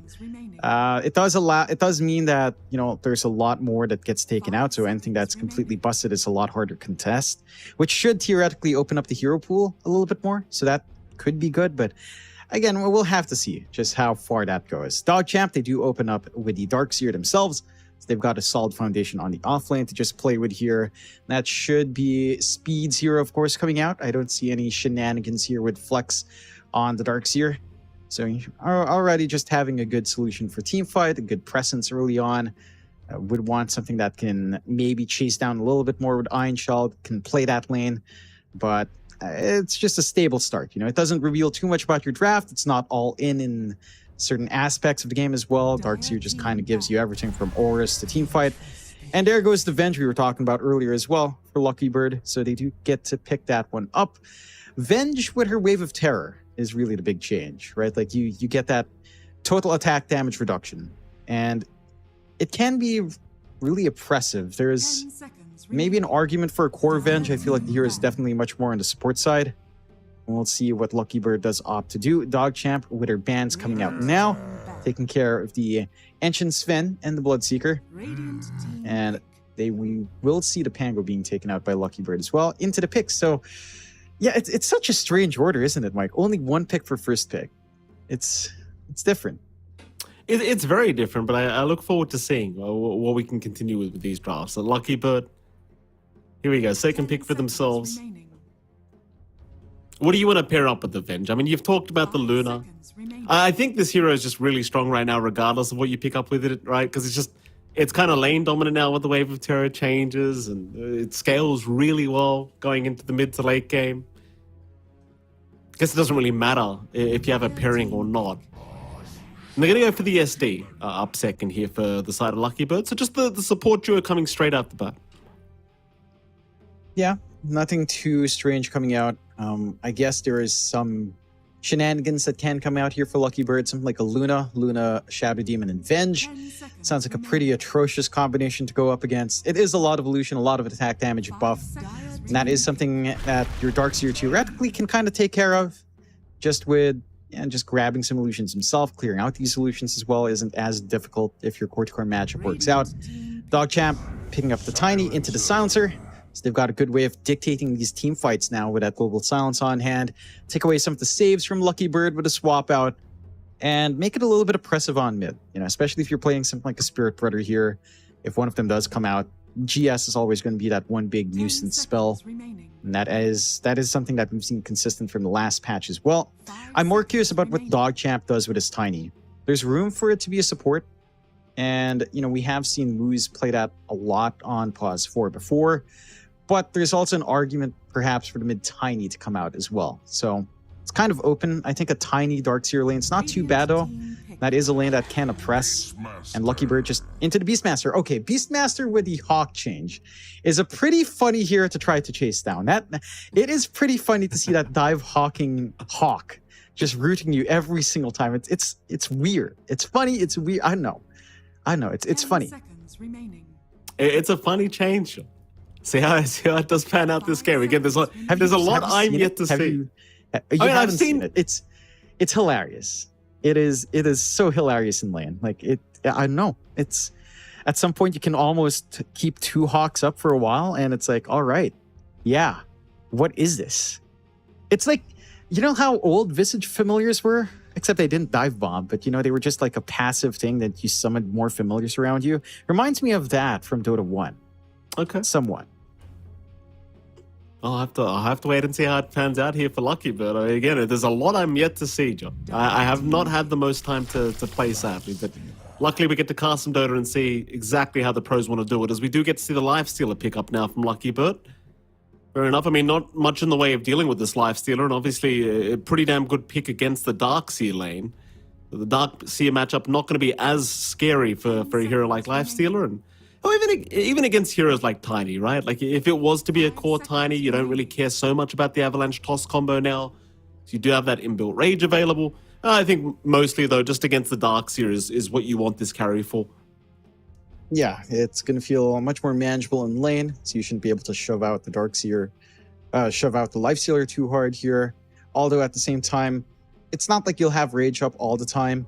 You know, it's like you're still going to be playing with Iron Shell here in the Darkseer. You're still going to be able to find farm. The kill threat mainly from the Tiny is taken away though. So speed's not going to be able to snowball as hard in looking for that. The PA does come out for DogChamp, and this is a hero that's really bounced back here in this patch. Just with the change to coup de grace, it's funky. It's a lot easier to manage, and it does feel like you get much more consistent crits. So I can see why this hero's popped back in. Blur is still an insane spell. Your Ags upgrade's kind of nutty. We've seen it already today, and the core-to-core matchup up against a Lifestealer is pretty good for the PA. You know, you're not a high HP hero. You're an agi hero with lots of armor. So the Lifestealer doesn't really burst you down too well. He's going to have to waste some money in building an MKB. And overall, PA, no matter what the lane, like say in this Beastmaster lane, Beastmaster Revenge or Beastmaster Shadow Demon, you can always stand back and play with Dagger, and you're not going to be shoved out too hard here. No, certainly not. It's one of the changes I really liked when I saw it in the patch notes. It's like these PA changes. As soon as I saw that, I was like, okay, this hero seems really busted now. Very, very, I thought to myself, it's going to be very popular after these changes, and it certainly seems to be the case from the games we have seen. And against the Lifestealer as well, like, you're going to have such a great old time. I do love the pick here from DogChamp, as we do get to finally get the final bans out here between these two teams. Do you think core Tiny, John? Like, based off the fact that they have one pick left here for DogChamp, like, maybe just throw something else in the mid lane? I think it's open enough. Like, Darkseer Tiny is still a really good lane, but if you suddenly see something on mid that you can't manage, which, to be fair, with a Silencer support, it doesn't feel like there should be too much left, then the flex is on hand. I definitely think that this is our Moose hero very early on. Again, he's a prolific Tiny player. We've seen him play a lot of that in his time on Bait, and his time in DogChamp, and his time in Thunder Predator, all the way back. So I don't think you're going too left field. There's the Invoker ban. So it does exist, and it has been banned once more. And yeah, I mean, you're never going to let that hero through. Storm ban from Lucky Bird, nothing too strange yet. It does feel like for Lucky Bird, if one of the highly mobile heroes are left in, something like an Ember, you are kind of stuck with Roar as your only real hard lockdown. Magic Missile has travel time. Disruption doesn't really stop the Spirit Brother, so something like an Ember for DogChamp can line up really well. Pick off the backline, not too much to threaten, and should work out up against most of its mid matchups quite nicely. We'll see if they do go down the Ember route. Final ban to come from DogChamp before we can continue with these picks. One more mid ban out to go surely for DogChamp. They'll get rid of the Husker, so no cheese to come out. Let's see if it is going to be a mid Tiny, or whether they do go for something like the mid Ember Spirit here. And they do go down the mid Ember. Very nice prediction, Jonathan. See, the first game of the qualifiers, you're already predicting things correctly. That's very good. Yeah, I mean, You know, you I mean, you never get want paid to for it. divorce movies from China. Of course, I'm like, oh, you get paid? Wow, no, just kidding. Of course. What matchup would you want here for Lucky Bird? There's an argument for something like a Lesher Olina. They go with the Timbersaw instead, which is still straightforward. Up against Ember, you have a pretty good time. The magic damage of Ember can still do work, but it shouldn't be too tough as well for Steel. So a rather interesting draft coming out. And it's hard to say which I'd favor. I think your lanes are looking pretty decent here on Lucky Bird as well. I think the lanes from DogChamp can get knocked down a little bit. I think the speed Darkseer is just not going to be able to oppress Karuha too much on the Lifestealer, but you will still farm. So you're still going to hit this critical massive farm. Lucky Bird's big issue is really just pinning down the Ember Spirit. You really have to look for a big win for Steel there in terms of controlling the lane, in terms of getting some free harass off. Like Ember versus Timbersaw. Timbersaw does naturally get favored there. You have a good time just trading with Whirling Death. So theoretically, Steel should be able to keep Red 2 in check, and he's going to need to. Like once this Timbersaw can get loose on the side lanes, start to dominate, play around with his team, play with his push that you do have with Venge and Beastmaster, then DogChamp can maybe run out of a little bit of space, especially while the PA still has to farm Battle Fury. That hasn't changed with the hero. It still has that weird timing where you're farming pretty much for the first 10 to 15 minutes. You get Battle Fury and then either the BKB or the Desolator, then you're starting to feel good. But that's the window for Lucky Bird. So it's all down to really Steel to kind of set that tempo, and I think they have the lineup to enable that. I would still lean towards DogChamp here, though, just a bit. Okay, I mean, just based off, I suppose, rosters of the players on the teams, you just kind of prefer what DogChamp has draft-wise, maybe goes the other way. We'll see what happens, John. It's game one of a best-of-3 series here in the qualifiers of the upper bracket of North America, and game one is now officially underway. So we can head over to that, see exactly how this one pans out. I agree with you, John. I do like where the side of Lucky Bird have gone with their draft, but again, I kind of favor DogChamp just based off the rosters. But, you know, it's been a while since we've seen this roster of Lucky Bird. See, as you can see, they were under Alpha before. You know, so trying to forget those times on Alpha. You know, a fresh start here in the TI qualifiers. See how they go. Is. I'm really just keen to see what Karua can do on the Lifestealer. I think this core matchup up against PA is awkward, to say the least. You can build into Silver Edge as Lifestealer. Not ideal. You can certainly go for the MKB, but it's not like a rush item you'd want to get on Lifestealer. The PA, if it does get a good lane, which with a silencer, it shouldn't be too bad. Once this PA gets Battle Fury, you're going to be out farming this Lifestealer for the most part. So that's really where the momentum really has to come in for Lucky Bird, in that Steel has to buy that space for the Lifestealer. You have to be able to hunt down this PA. You have to prevent her from just having a smooth game, because if that Battle Fury timing's delayed, PA can feel really bad to play from behind. Oh, absolutely. Maybe a bit of a fight over the bounty runes, but it seems like they're just going to let them go. Maybe Blessed Kid fights top, but no, he just leaves them be. It's like it's going to be a 2-for-2 trade anyway, so a very even start. Do we start off with the mid lane here, John? Like, you have Red 2 here on the Ember, of course. He's going to be up against Steel on the Timbersaw. I feel like you already talked about this during the draft phase, but do you want to refresh us, Jonathan, as to how this lane should go? It'd be a lot better for Steel. Like, it's a melee matchup for Timbersaw. Maybe the first 2 levels, if Red 2 does decide to go for some, like, Chance or Flame Guard, it can be a little bit more awkward for Steel. You can't really burn through the Flame Guard. But at the same time, once you hit level 3 here on the Tim, it starts to stabilize. And if you can play around whenever Flame Guard's down, it shouldn't be too tough for Steel. Red 2 is just doing a fine job. Level 1's where the Ember can really feel good. And if you can dodge out the Whirling Death, and that does pull the bite away from the Timbersaw in the matchup. So it's down to outplaying here for Red 2, but it is definitely a little bit easier to just farm and top control the lane here for Steel. Well, Bleskid's just taking a lot of damage here on this Beastmaster. Will survive for now, though the chase is on from Bloody Nine, and he might just have it. With the curse out, Bleskid, to eat a tango, he's trying to survive just a little bit longer, but Bloody Nine just chasing him down. Eventually going to hand over the vision, but the disruption. Oh, he can't finish the job. Bleskid salves up. He's going to survive. Bloody Nine now the one in trouble. Should barely make it out. The Wild Axe is clipping him, but it's not enough. He will survive, but oh, Bleskid, he's going to be feeling very good about that one. Now that is huge. Good save coming out from Braxy that enables him to get first blood down bot as well. And you can see how annoying that Hawk is. I mean, you're still hanging around here as Blessed Kid, but that dive bombing Hawk, man, up against melee cores, you do not feel good farming your lane at all. Oh, hold on a minute. Blessed Kid gonna get jumped again. Braxy will save with disruption. Bloody Nine trying to get close enough for the arcane curse, does land it, but I don't think it's gonna be enough damage. Blessed Kid again will survive.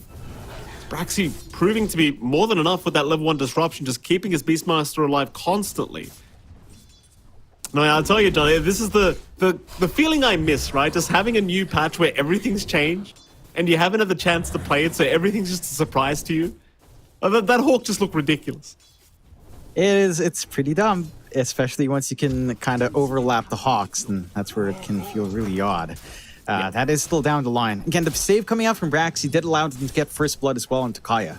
So your Venge lane's already going very nicely here for Lucky Bird, having a pretty decent time farming up in Karua, which is what you expect for the Lifestealer up against Darkseer.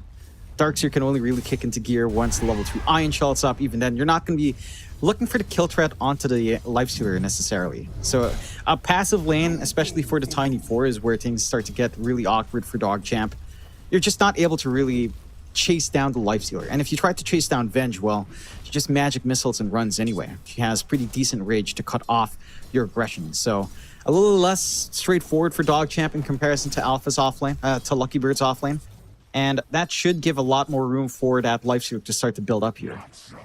Yeah, absolutely. He's certainly having a very good time so far. The Speed trying his best to just get his own farm going on the Darkseers, because it's really all you can do. Toss back from Moose onto Karua. Vacuum back as well. Karua, he's going to be just fine. There's a nice toss back from Moose, a lot of damage being dealt towards the Lifestealer, but ultimately to actually secure the kill is going to take a lot more than that. I suppose for Moose, just creating more space for Speed is all he really wants anyway. Yeah, you just kind of want to play the farming lane here. Don't take too many risks. Try to cut off as much as you can from Karua. Make it painful for him to come up to the wave when the Iron Shells are up, but again, you're not able to fully commit for that aggression. A little bit of aggression for the Water Rune, so it's still Red 2 does manage to find, or at least the bottle refill, but this is one thing you can do with your Beastmaster thing. He can hold lane solo, so you can try to rotate. You can try to get some stacks here for Braxy. He has built up quite a few stacks. It's going to be a lot of farm for Blessed Kid or Steel to find down the line. No scouting just yet from DogChamp. They're just stuck in their lanes. They can't really contest or even get the information out here. Yeah, I give it to him. Like, this offlane of Lucky Bird has been very impactful already. Like, you kind of talked about it, but the stacks being made by Braxy and the amount of disruption saves we've seen from the man, like, just the impact he's had already is quite impressive. Bottom lane, maybe thinking about going for a bit of a dive in onto Speed. Speed turning around with a double Iron Shell with Moose. Trying to see if they can secure some kind of kill, but both heroes do get away. Moose does have level 1 Avalanche available, but just didn't see the opening that time around. Could still try for Takaya, but is going to lose vision. With that, this bottom lane does remain quite passive, though. You look at Speed's farm. Like, he's top of the CS board now on that Darkseer. And although, like, he's not really slowing down Karua too much, I dare say him getting this much farm is going to be a point of concern for the side of Lucky Bird. So here we go. Jump in. With Speed, he can just surge away. You've got no way of purging that off. Nothing like the Entron in hand here just to stop that runaway. So you're pretty set here for Speed. Has the Vanguard up, which means that the aggression onto him shouldn't be too bad. Still, has he gone too far? Bloody Nine gets in with the last word. Blood Grenade landing as well. Still, he's going to try to get his way out of this, but Red 2 now with the chase down of the chains. Still, oh, he almost got the kill, but not quite. He will go down as Red does avoid all the damage, though not quite. He's eventually going to die to Takaya. So the support rotations are going to pay off quite nicely. Bloody Nine also going down as a second, and Takaya, who'll even find the courier of Bloody Nine, but in comes Moose from the side, toss up, it will land on Takaya. They'll at least find the Venge, but Braxy will find a regen rune. He should be just fine a turn now. Moose is the one being hunted once again. He'll go for a run. He may be just fine, still cannot keep up. Though it seems like Braxy's going to keep trying with the Shadow Poison, but no, he'll give up on it. Gets 3 stacks, that's going to be enough for him. Doesn't get too greedy, doesn't look for that kill. And Lucky Bird, rotation's starting to pay off. Red 2 still pretty happy with finding that kill, denying some EXP away from Steel, getting some control back in his lane.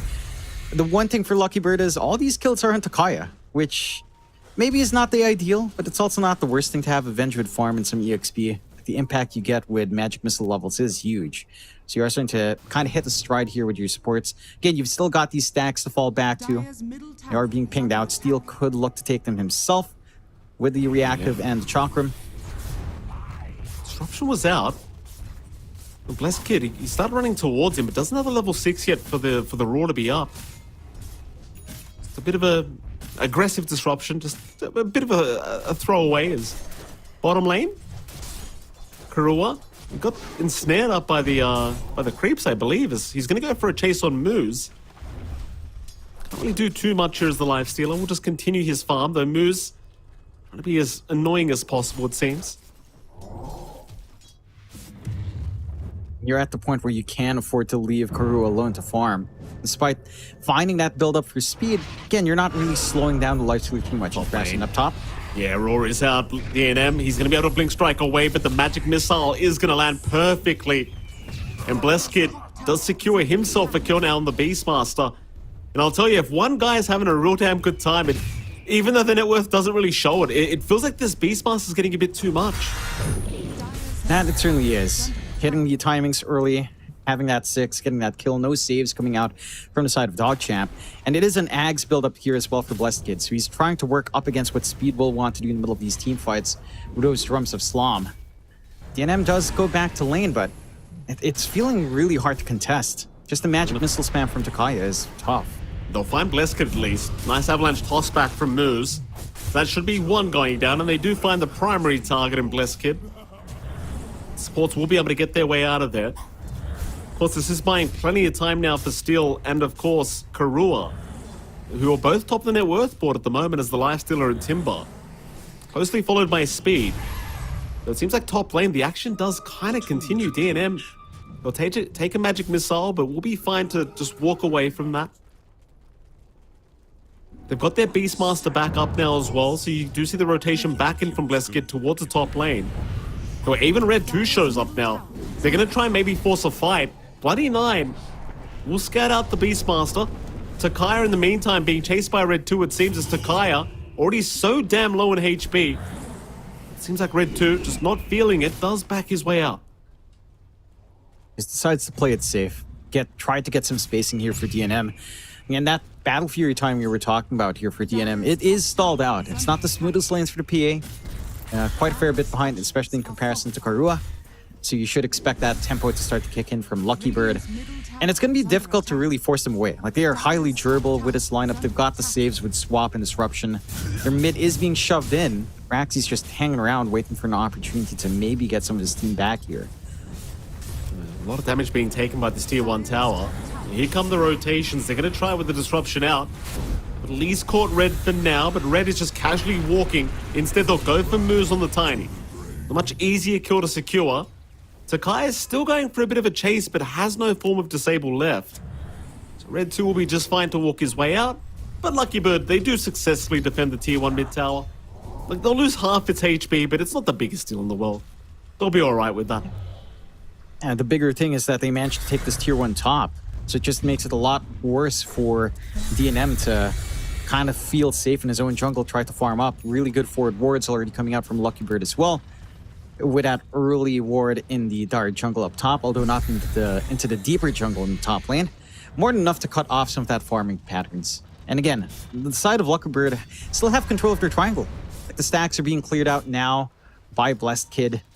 And this Ags build-up not going to take too long for the Beastmaster, which means that your big teamfight reveal with Speed, it's not going to feel as insane if this Beastmaster does take point. Again, you've got a burst damage issue here on the side of DogChamp. Like, what do you do about a Timbersaw running up front with a Lifestealer infested? It's a lot of HP. You're mainly stuck with physical damage on DNM. Your magical damage, it's not burst. So there's always some outplay potential here for Lucky Bird if things go southbound. Speaking of southbound, they are running south right now. the side of Lucky Bird. Takaya and Braxy both smoked up, running towards speed, though I can say the exact same thing in the Radiant Triangle. Blesskid going to get caught out by the chains of Red 2, and he's gone. But bottom, can they at least get the trade with speed? Now, speed seems to know something is a little bit awry. They do get a nice swap off with the vision provided by the Wave of Terror, but speed is just going to TP right in front of them. The global silence. It gives them enough time. 4 heroes just surrounding him, John. They could do nothing about it. Yeah, managed to get the surge to speed away, forces out the swap and the stun early, and the coordination from DogChamp just to bail out. Pretty big. Speed probably just yelling to get himself out there. A lot of time wasted while they found that kill onto Blesskid. So it is working in DogChamp's favor, keeping the game rather even. You are still getting what you'd want here on Lucky Bird for sure. This early start for Karua is still... It's still to be respected, and he is rushing straight for the MKB. So he's not going for any sort of durability. He's not going for any sort of farm here. Top lane, you see Bloody Nine going down. He actually got roared up by Blesskid. He went for a TP attempt with the Lotuses he had, and he got rooted by the damn Hawk dive thing. So, yeah, what can you do? It happens. Bottom lane, bit of a chase here into Karua with the lifesteal illusion. Not gonna mean too much for Karua. He just kind of man fight it back. Speed still playing around, but ultimately the illusion will be taken out.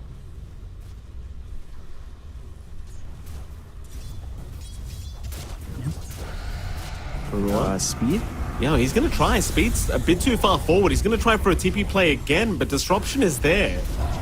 The Speed should have very well known that the disruption could have come out because he did get purged up by the demonic purge. So, bit of a misplay from Speed, just completely out of position.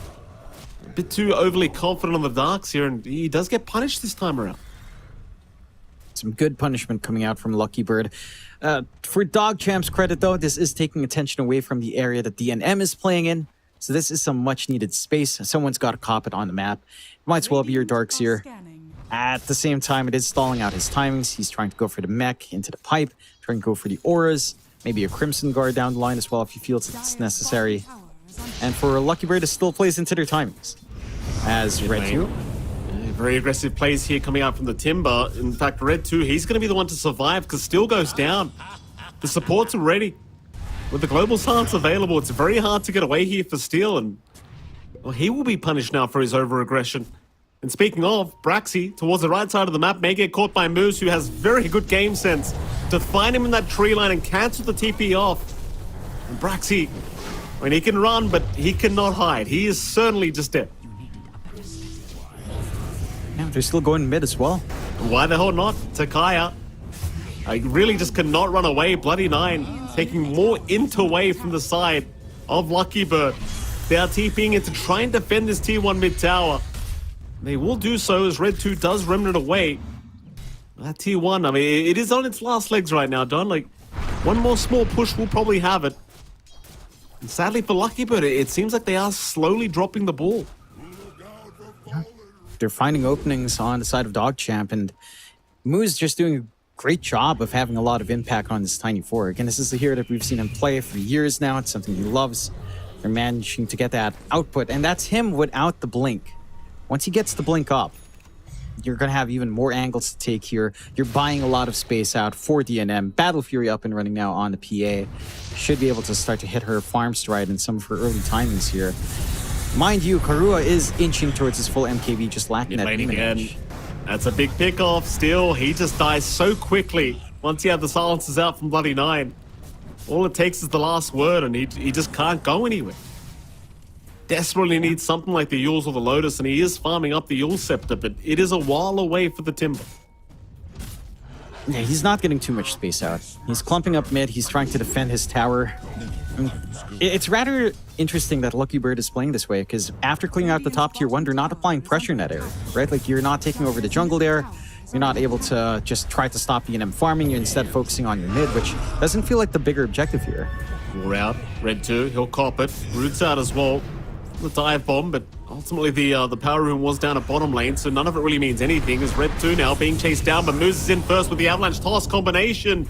They've got Takaya. Takaya goes down. Speed with a grave back wall out on 2. Bleskid, he's trying to fight back. Braxy goes down meanwhile on the Shadow Demon. There's Red 2. He's gone too far this time around on the Ember. He'll try to remnant away, but it's not going to be enough. At least Moose does salvage as now Kahlua needs to find a way out of this. DNM still chasing down Karua, trying to arm the toggle the best he can. So he will go for the infest onto Steel. Eventually DNM is forced to blink strike away. Close calls here for the side of Lucky Bird. I mean, to be fair, they do commit a buyback on the Shadow Demon, which I believe is not paying off very nicely for Braxy. Does almost go down a second time by Moose. Lucky Bird in the meantime still chasing down Moose, will eventually find it. They do punish the Tiny for this over-aggression. Overall, though, it still feels like a bit of a win for DogChamp. You get some early activity out for DNM. You do manage to get some activity out for Karua as well. Again, he's forcing these fights without the full MKB, but the gold is coming in. So if the PA does decide to square off, then they're definitely just going to win that one. They are starting to get some good chip damage onto that tutor, and again, this is what we've talked about earlier. Just no burst damage on Urgent disruption. Red's in big trouble. He's got no remnants available. He's just gone. They don't even mess around with him. They lock him down with the Raw to ensure he dies. With the mid-tier 1 tower gone, it certainly opens up the map quite a lot here for Lucky Bird. DogChamp, it's still a very close game for them, but it seems like one bad team fight and it just keeps switching the game the other way. Yeah. And for the side of DogChamp, like, they don't have the best map control. They managed to clear the bot tier 1 now. In the mid-tier 1, not too far off from dying if they can just get a little bit of pressure on. But this is the moment where Lucky Bird can start to work the map a lot better, right? Like, we saw what happened when Karua just runs in and infests onto Steel. They don't feel confident trying to go for that burst play. You just don't have the burst damage on hand right now for DogChamp. You can't take these prolonged fights either up against Lifestealer or Timbersaw if you're not careful. So they can pick off these softer targets. They can take care of at least the Beastmaster, but once everyone's clumped up, you don't really have a solution yet for that Timb and Lifestealer. They are starting to Roshan here. The side of DogChamp smoked up as 2, but don't really have vision in the area. Roy is very low on HP right now, but yeah, they don't seem to have a very good idea that Roshan is happening. I mean, it is a fairly early Roshan. They do have plenty of minus armor available on Takaya, which is why it's certainly possible for them to go for this. Disruption. From Braxy onto Red 2. Red, though, going to be able to remnant away just fine. Radiant's middle tower is under attack. Now with the Aegis up on Lucky Bird, you are certainly looking very, very strong. So they may just want to take their time with this one, not rush it too much. At the same time, though, you probably don't want to give too much space to DNM to keep that farm going. Maybe just see what kind of objective you can take now with this Aegis up. But I'll tell you, John, with the MKB available on Karua, like, they are looking very strong now. There's a pretty big power spike for themselves on Lucky Bird. Yeah, I like this readout. You know your big issue is just trying to take care of PA. She's all of your burst damage on hand here for DogChamp. Excuse me. So they can chase them down. So, smart build-up from Karua. Looking for a fast game, looking for that aggression. Not looking to sit back and farm and playing this game with DogChamp. Just wants to find that pressure, find these fights, and take the fight to DogChamp before they can escalate.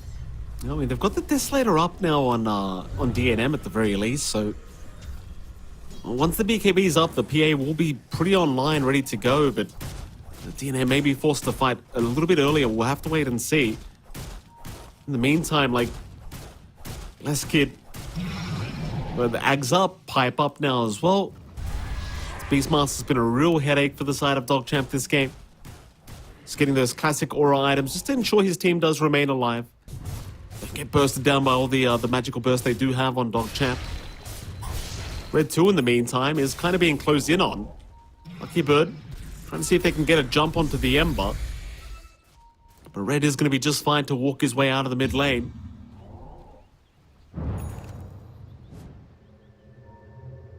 Maybe top. They could find Bleskid perhaps on the Beastmaster.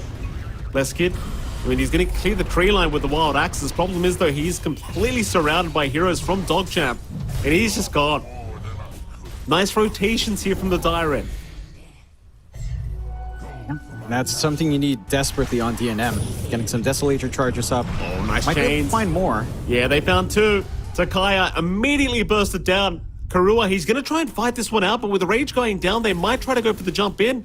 He does have Aegis up, but it feels like you may be able to deal with him 2 times. Speed jumps in with the back wall. He found 2 targets with that. Karua's locked down completely. That's 1. It's a 2v5 anyway. Surely there's no way this lifestealer makes it. He's going to try for the rage TP out, and it's not going to be it. It's not enough. Close but no cigar. Suddenly 4 heroes down for Lucky Bird. DogChamp, they will certainly get away with murder. That is massive. Again, more charges coming out for DNM. Starting to really spike online. And Lucky Bird, they're just preemptively using this infest for an infest bomb, but it almost feels like what you want to do is play with it defensively. You know, just come in, run up as 2. When someone drops low, get the infest on to steal, and you're starting to feel like gravy. Again, the burst damage is the big issue here. You want to play with that defense, push your HP to its limits. Use it like a resource here in these engagements. And if you don't, DogChamp get to dance around here. Finding those opportunities, great back wall from Speed. And DNM, again, he's scaling up. BKB coming out next for the PA. You don't have anything that really pierces through outside of the roar. Although it does feel like Blessed Kid has to make that big choice. Like, do you want to really roar up the PA, or do you want to pin down Red 2? Because that's your most consistent lockdown outside of Magic Missile. It's just really roar Magic Missile, and I guess Disruption, which isn't the best in terms of trying to look for opportunities. Still trying to smoke up here. Red, he's still going to be able to make it. Takaya looking for a swap play, but it is a level 1 swap, so the range is quite small. And sadly, he was almost level 12. Probably wouldn't have been enough anyway. To be fair, Red 2 looked like he was perfectly fine. Now, like, top of the net worth board is DNM. You kind of talked about this already, but he's almost got the BKB up. That's the scary timing here for DogChamp to go into Lucky Bird. And once the BKB's there, I just don't know how you stop these guys. Like, you talked about the Roar, but they certainly do have more than 1 target they have to prioritize with that. They're going to try and pressure the top lane. Maybe force a bad team fight here from DogChamp. See if DogChamp want to try and force the fight. Like, do you really care about this top T2 tower anymore? I feel like the answer is no. You've gotten your value out. You have Speed split pushing bot as well. They're focused way elsewhere on the side of DogChamp. They just want this Battle Fury, this BKB done on DNM. And they're getting the space to do that. They're not playing into what a Lucky Bird wants to do here. So dodging out quite nicely. I think the one thing as well for Lucky Bird here is that you didn't manage to... I mean, you've got the shard up on Braxy, so you've got some save with the Demonic Cleanse, but for a Shadow Demon, it does feel like this hero really excels when you're trying to turtle, right? And we saw those big stacks earlier. We haven't really seen time or space to kind of get stacks going again. So he's not able to passively farm up into the Ags for charges on the Demonic Cleanse and Purge. And that also takes away a lot from these fights. Like, the Demonic Purge can be a big tool up against that BKB, but you've only got the 1 charge. And again, it feels like you have to decide whether you want the PA gone or the Ember gone. You can't take care of both of them here at once. Now the shards up on Bloody 9. Obviously, you probably prefer the shards on someone like DNM, to be fair, but won't get it for now. Maybe a bit later on, once some more shards are out. In fact, he's already queued up the Ags and the shard on the PA, so it looks like he's not going to bother waiting. He'll just buy it out himself. I mean, the Fan of Knives is like a lot of value this game against heroes like the Timber, to be fair, so even against the Lifestealer, it's not going to feel too nice. So I can't quite blame DNM for wanting to go down this itemization. Pretty standard PA build-up anyway, I suppose. Yeah. The Ags especially just does so much for you. Lower cooldown blur, managing to dance around, look for your angle, re-engage, disengage quite nicely, refresh skills with Fan of Knives is going to be big. And DogChamp looking to be aggressive down bot, forcing in that lane for any stragglers. The side of Lucky Birdo sticking to their own triangle, trying to get some farm up, not playing into what DogChamp would want either, but they're just gating across once more. I mean, if you take control of one side lane, you can take control of both. Just get across, no problem. Top lane. Big group up here from DogChamp. Lucky Bird, they are around the area if they wanted to try and go for a fight, but they are lacking a lot of information. They would be fighting under DogChamp's vision as well. Bleskid's going to show himself at the top lane. Red 2, or Moose, he's going to jump in. Avalanche tosses out. They've already found the Beastmaster, but a nice swap from Takaya. Or is it the Vac wall out from Speed, catching 3 targets? Still completely surrounded. He'll go for a run. He'll try to find a way out of this, but it's not looking too good for him. He's gone. And you know what, John? That swap, I said it was a nice swap, but he was mid-raw animation on DNM, I believe. So that swap kind of cancelled the raw out. I don't necessarily think that would have changed anything in the fight, but I suppose you never know. You never know, and the side of Lucky Bird are playing a little bit too fragmented. Where they excel is when they play as a team. You know, you can start to, again, play with that secondary HP injection with the Infest. Your answer to the PA and the Lifestealer can still work out, especially while the Fan of Knives aren't up yet on the NM, but again, they're just fragmented, trying to get their own farm, and this is where DogChamp start to shine. With a Phantom Assassin ready to go, burst down heroes, the damage output is pretty ridiculous, especially since Desolator got that buff up from 20 to 30 damage bonus. So slot efficiency for that item is way up. Gold efficiency for the item is way up as well. And, you know, once that's top up, it's just going to feel even worse. Such a shame. I mean, speaking of feeling worse, Sean, I'm looking at the replay here, and not only did he get his raw cancelled by the swap, but he got silenced immediately after the swap. Yep. That's just so sad. Like I said, I don't necessarily think it would have made the big difference anyway, but wouldn't have felt very good. As Takaya, he's not feeling too good either. He gets taken down immediately. Karua, he is not looking too tanky, John. He's going to try and fight back with the Rage out on DNM. But now with the Rage expiring, they want to go for the chase. He'll go for the Infest onto the Timber, try to get Still out of there. Still, he'll chain away, but the chase is on and he's caught out. In fact, they've caught another. Braxy's gone. Karua completely surrounded. Cannot 5v1. It's Bleskid. From a mile away, they'll catch it. Bleskid is also down. DNM's completely out of control. This PA, he's got a full Ags on the way now, John. I don't see how you turn this game anymore. It's got to be off the back of a much more coordinated fight out from Lucky Bird. Yeah, that's what PA does now. You know, it just does so much. Like the coup de grace change just brings it to the roof. And again, this is going to scale up with Deso having even more damage coming out here for DNM once he can max out the charges. Roche is now open as well. For the side of DogChamp is still up top, although they only have about a minute to clear. They've gone to damage with DNM anyway.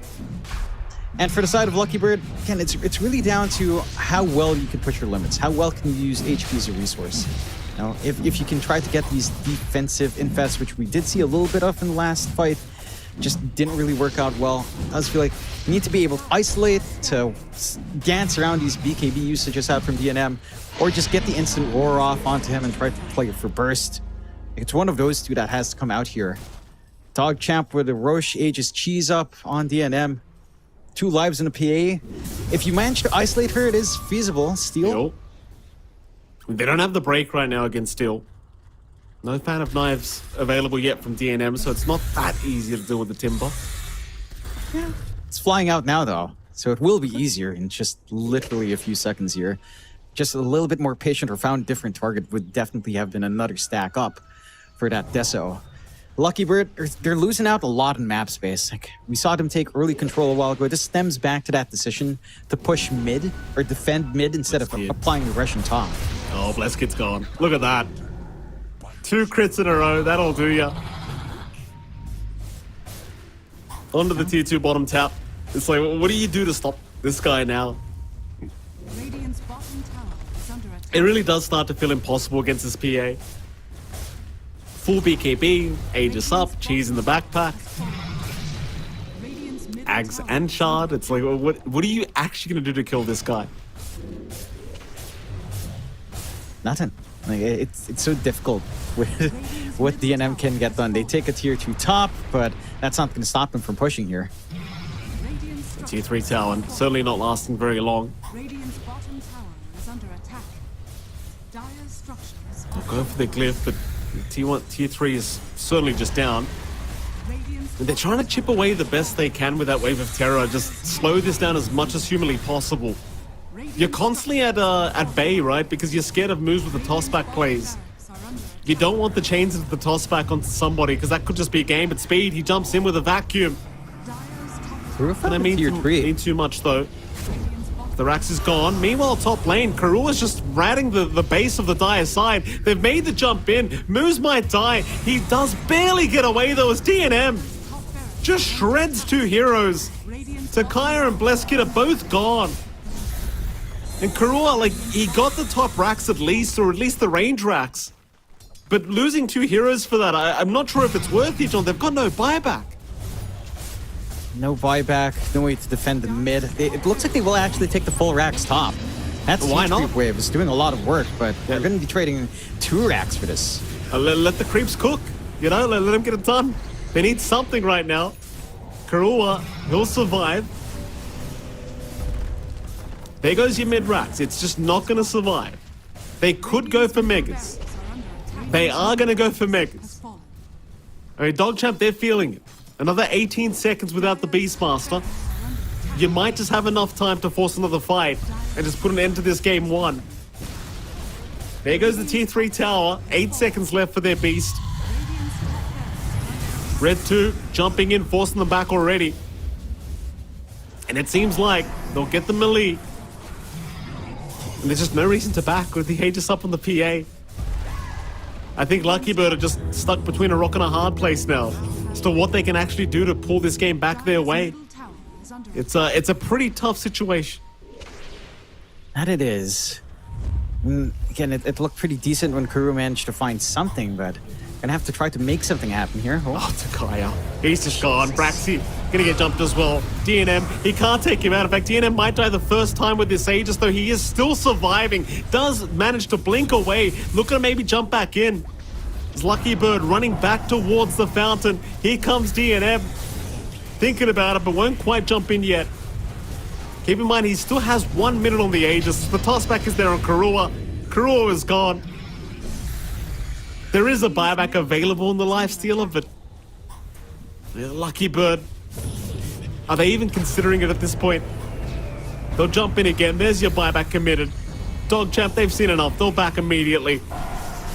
Reinitiate a little bit later on. And by later, I mean right now, apparently, because Red's just going into the fountain by himself, just keeping them at bay. Onto the tier 4s they go, but a huge vacuum into the avalanche. Perfect combination from DogChamp. Buyback's incoming, but doesn't really matter. DNM still not dying, still has the Aegis up. Will go for the man fight against Karua, but this time they've got him. He wanted the reset anyway. Onto the tier 4s again. DogChamp still just standing their ground in front of this Radiant Fountain. Moose getting low, will survive. The secondary tier 4 tower about to drop, should go down and will. They are not calling GG, they're just kind of sitting in their base hoping for the best. The tossback is there on Karua now, and Karua, he's going to die back. That's got to be it. They are still not calling. Into the fountain we go. Takaya's gone. And they never call it. GG is there, I suppose, and there you go. The letters eventually come out here from the side of Lucky Bird. DogChamp, I mean, a pretty rough start for their end of things, John, but they do manage to kind of just get it together and make a comeback here in this game 1. Yeah, a little bit rough and tumble coming out of the laning phase, but the coordination afterwards was pretty impactful. I think Moose definitely did a big job on the tiny rotations to really find these openings out for DogChamp. I think the one big thing there for Lucky Bird was they didn't capitalize on this early top tier 1. Right? Like with the momentum coming in from mid from DogChamp, they were forced to defend. And that meant DNM had so much space to just farm in that top lane jungle. You know, no one was there to contest. They had a forward ward in the top jungle area, but not that forward area. So there was still a lot of room for the PA to farm up. The itemization coming out here was pretty on point from Lucky Bird. I don't think there's any big issues with an MKB rush on your Lifestealer considering the matchup. It didn't feel like you were going to get that much value from anything else, really. You wouldn't really want to go for the farming game with something like the Maelstrom here. So it was a heads-up play, but when it just came down to execution, like these opportunities DogChamp would find, whether it be really clutch global sounds usages coming out, big vac wall combinations, or the avalanche toss coming out, like it felt like they were just finding these opportunities a lot more consistently than Lucky Bird. And Lucky Bird at some point again, after clearing out the mid and top towers, just kind of split up and farm, and that's not where their lineup shines. They need to be able to try to play this pick-off game, try to utilize this high HP they had with Lifestealer, and the moment they were trying that out, it was just a little bit too late. Yeah, it certainly felt like they kind of missed their timing here in this game one, and yeah, that first 15 minutes, 20 minutes was such a strong timing for the side of Lucky Bird, but just unable to kind of make that work. And DogChamp, this huge wombo combo here between Moose and DNM, and Speed, of course, was set up with the vacuum, just perfect from DogChamp. Yeah, maybe a bit of a rougher early game than they would have liked, but I'm sure DogChamp already kind of just had the game plan. Like, just trust DNM to carry the game for us on this PA. We just got to drag the game out long enough. And John, before we get to it, who would you place as the MVP of this game one if you had to choose? I'd toss it over to Moose. I think his Tiny was really setting that momentum on the slower part of the game for DogChamp. He'd find these openings, and he was having a lot of impact pre-blink. Once he had the blink up, it became a lot easier for him to just look for that backline, look for these squishier targets to go for, and kind of connect with Speed. Again, the laning phase for Moose and Speed was not the best. It was basically a default farming lane up against a Lifestealer, but that is kind of what you want as a Darkseer anyway. Maybe hurts the Tiny a little bit more, but again, you clump up and you manage to start to work these team fights, start to utilize that overextension coming out there from Steel and get the punishment. Like, it was really Moose plus Bloody Nine and his global silence usage that opened up a lot of those early engages, but there's a reason why whenever we used to see Moose, especially when he was on like Thunder Awaken, that you'd have to ban out Tiny. His Tiny is just way too mean, and it just did way too much in that last game. Yeah, absolutely. I do agree with you. The Tiny gameplay here from Moose was just fantastic. And you even just look at the itemization, John. Like, after the Blink 4 staff came out, he actually managed to farm a full sight device. And you see that kill participation sitting at 71.4%. Just felt like he was absolutely everywhere here on this Tiny. And definitely did a fantastic job in creating space here for DogChamp in this game one. That is only game one, though. Of course, game two will be coming up as well after a break. And I suppose before we do head to that break, John, do you have any kind of, do you have any particular things you think that you'd like to see changed up here by Lucky Bird? I think Lucky Bird needs to be able to shut down DNM a lot better. Like, the lane again went pretty fantastic there. For their Beastmaster, they were getting a lot of room out there with Blessed Kid. But once they found that tier 1, they failed to capitalize on it. Like, they weren't invading that top forward jungle. They weren't invading the top jungle either in general, even if they had a ward. They were focused on playing into DogChamp, which was Red 2 shoving in mid. So they were constantly rotating into mid, forcing these fights. And once Global Silence was up, just overextension on Timbersaw was really easy to magnify with a tossback. So just don't play into what DogChamp wants. Play to your own tempo. Like, they had that tempo coming up from top. They just needed to capitalize on it. And I think that's the big correction I'd like to see for game 2. All right, well, with that, John, we'll head off to a short break. And right after the break, we'll be back with game 2's draft between Lucky Bird and, of course, DogChamp. We'll see you soon.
All right, ladies and gentlemen, welcome back. We are going into our game 2 here between Lucky Bird and, of course, DogChamp. And it is MLP Donadronics Fire once again. John, welcome back. So game 1, of course, going the way of DogChamp in, I don't want to say convincing fashion, but it felt like after that 20-minute mark, it was quite convincingly DogChamp's way. Game 2, you kind of already went over it, Jonathan. You wanted to see the side of Lucky Bird at least execute the game plan, hit the timings a little bit better, and sadly, that's not what happened in game 1, but maybe it happens in game 2. We can only wait and see, as we do have a draft underway, so we can see some bans and picks going on straight off the bat here between these two teams and see exactly which way we're going. Yeah, I think they had the right idea there for Lucky Bird. They had a draft that maybe wasn't as teamfight centric, but certainly did have its own strengths coming in. The matchups weren't the worst thing in the world, core to core.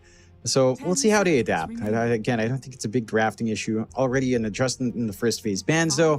Darkseer is taken out by DogChamp, so not willing to give it away to Lucky Bird on the first pick for them. And they're banning out a lot of Illusion Heroes, despite what you were saying when you and I were having a conversation about Illusion Heroes being dead. Certainly not fully gone, with DogChamp taking care of the PL and the Naga as well. So it still has some room there, despite taking more damage. It's a little concern. I'm wondering if we see the Invoker banned out. We saw it banned last game. Surely we see it banned this game. If not, either team can line up for it for a first phase pick. Red 2 is a prolific Invoker player. I'm pretty sure Steel should be able to play that as well. So, yeah, do you want to deal with Invoker? We'll see. They have one more ban on DogChamp. They'll get rid of the Grimstroke instead. Lucky Bird have their opportunity to ban out Invoker if they're afraid of it. 10 seconds remaining. Hate the fact that we get one Earth Spirit buff and suddenly it's banned every game. Just makes me sick, Jonathan. We just can't, us Earth Spirit players just can't win no matter what meta it is, apparently. Yeah, it's an annoying hero, mate. Oh, it's gonna get banned. It's annoying. Why? Right? Why is it's it so annoying, John? Why is it? You so can't annoying? stop him from rolling. He has a lot of utility from a long way away. It's just annoying, man. Just no. It's going to be banned. There's the Nature's Prophet ban. There's the Undying pickup as well for Lucky Bird. So not opting for the low-hanging fruit of Invoker just yet. Maybe not a first phase pick. Maybe a second phase pick if it does slide through. We shall see. Undying, of course, still strong. You can still just play Undying games. You still have your Tombstone stave available as well. So there's a lot you can do. Just kind of crush your lane. With your pause 1, wondering what combination Lucky Bird will look there for Karua.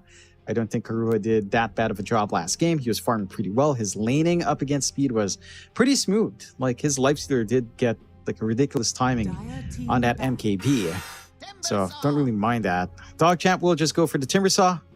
So that could be speeds here on the offlane, but more than likely perhaps some flex onto Red 2 for mid. We'll see which way it leans. Timbersaw mid up against certain matchups can be a little bit dicey. So it's not fair to say that it's just going to outright be your mid here, but certainly does have that flex on hand. Yeah, Timbersaw's just still that hero that you can flex pretty much anywhere, apart from maybe the safe lane, but it is certainly very versatile as a hero in terms of being in that off lane or mid. More bans to come out. This new pick and ban phase really is quite trippy to watch. Lucky Bird now with some bans to come. 5 seconds remaining. See what they want to get rid of. I mean, you kind of went over the Invoker earlier. I'm not sure if all these players have literally just said we're not picking it, but it is available to pick if any of these players want it. Does seem kind of busted. Radiant team ban. There's the ban. There's the ban. There you go. Yeah, I mean, you just don't want to deal with it, Why make things complicated? Ban out Invoker. Keep it simple. Makes sense. The Grimstroke ban is really fascinating because that's one hero I didn't really expect to be a high priority, but it has been in a lot of our bans so far. Like, it has been showing up for contestation, at least here in NA. Elsewhere, not quite so much. I believe it's been before the series, it was picked and banned twice. So it's not the most present hero, but certainly has been a high priority in this series at the very least. It certainly has been. Second pick up here for DogChamp. 10 seconds remaining. What's going to be their priority here for the second pick, I wonder? 5 seconds remaining. To go into the old reserve time here, just really think about this. No, never mind. Right into the Lion, which is, this is a hero, John, that I've surprisingly been enjoying myself after the changes. I never thought Wow. I'd see myself playing Lion, Jonathan, but here I am. Wow, Mike. Tell me, do you actually use mana drain on allies in the lane, though? No. Like, what makes you enjoy it now? See, you don't even use the change. So you just realize what I've been saying in the last patch. No. No. Oh, no, John can't be right. No, he can't be right. No. I don't use the mana drain on allies in the laning stage, right? I do use it later on.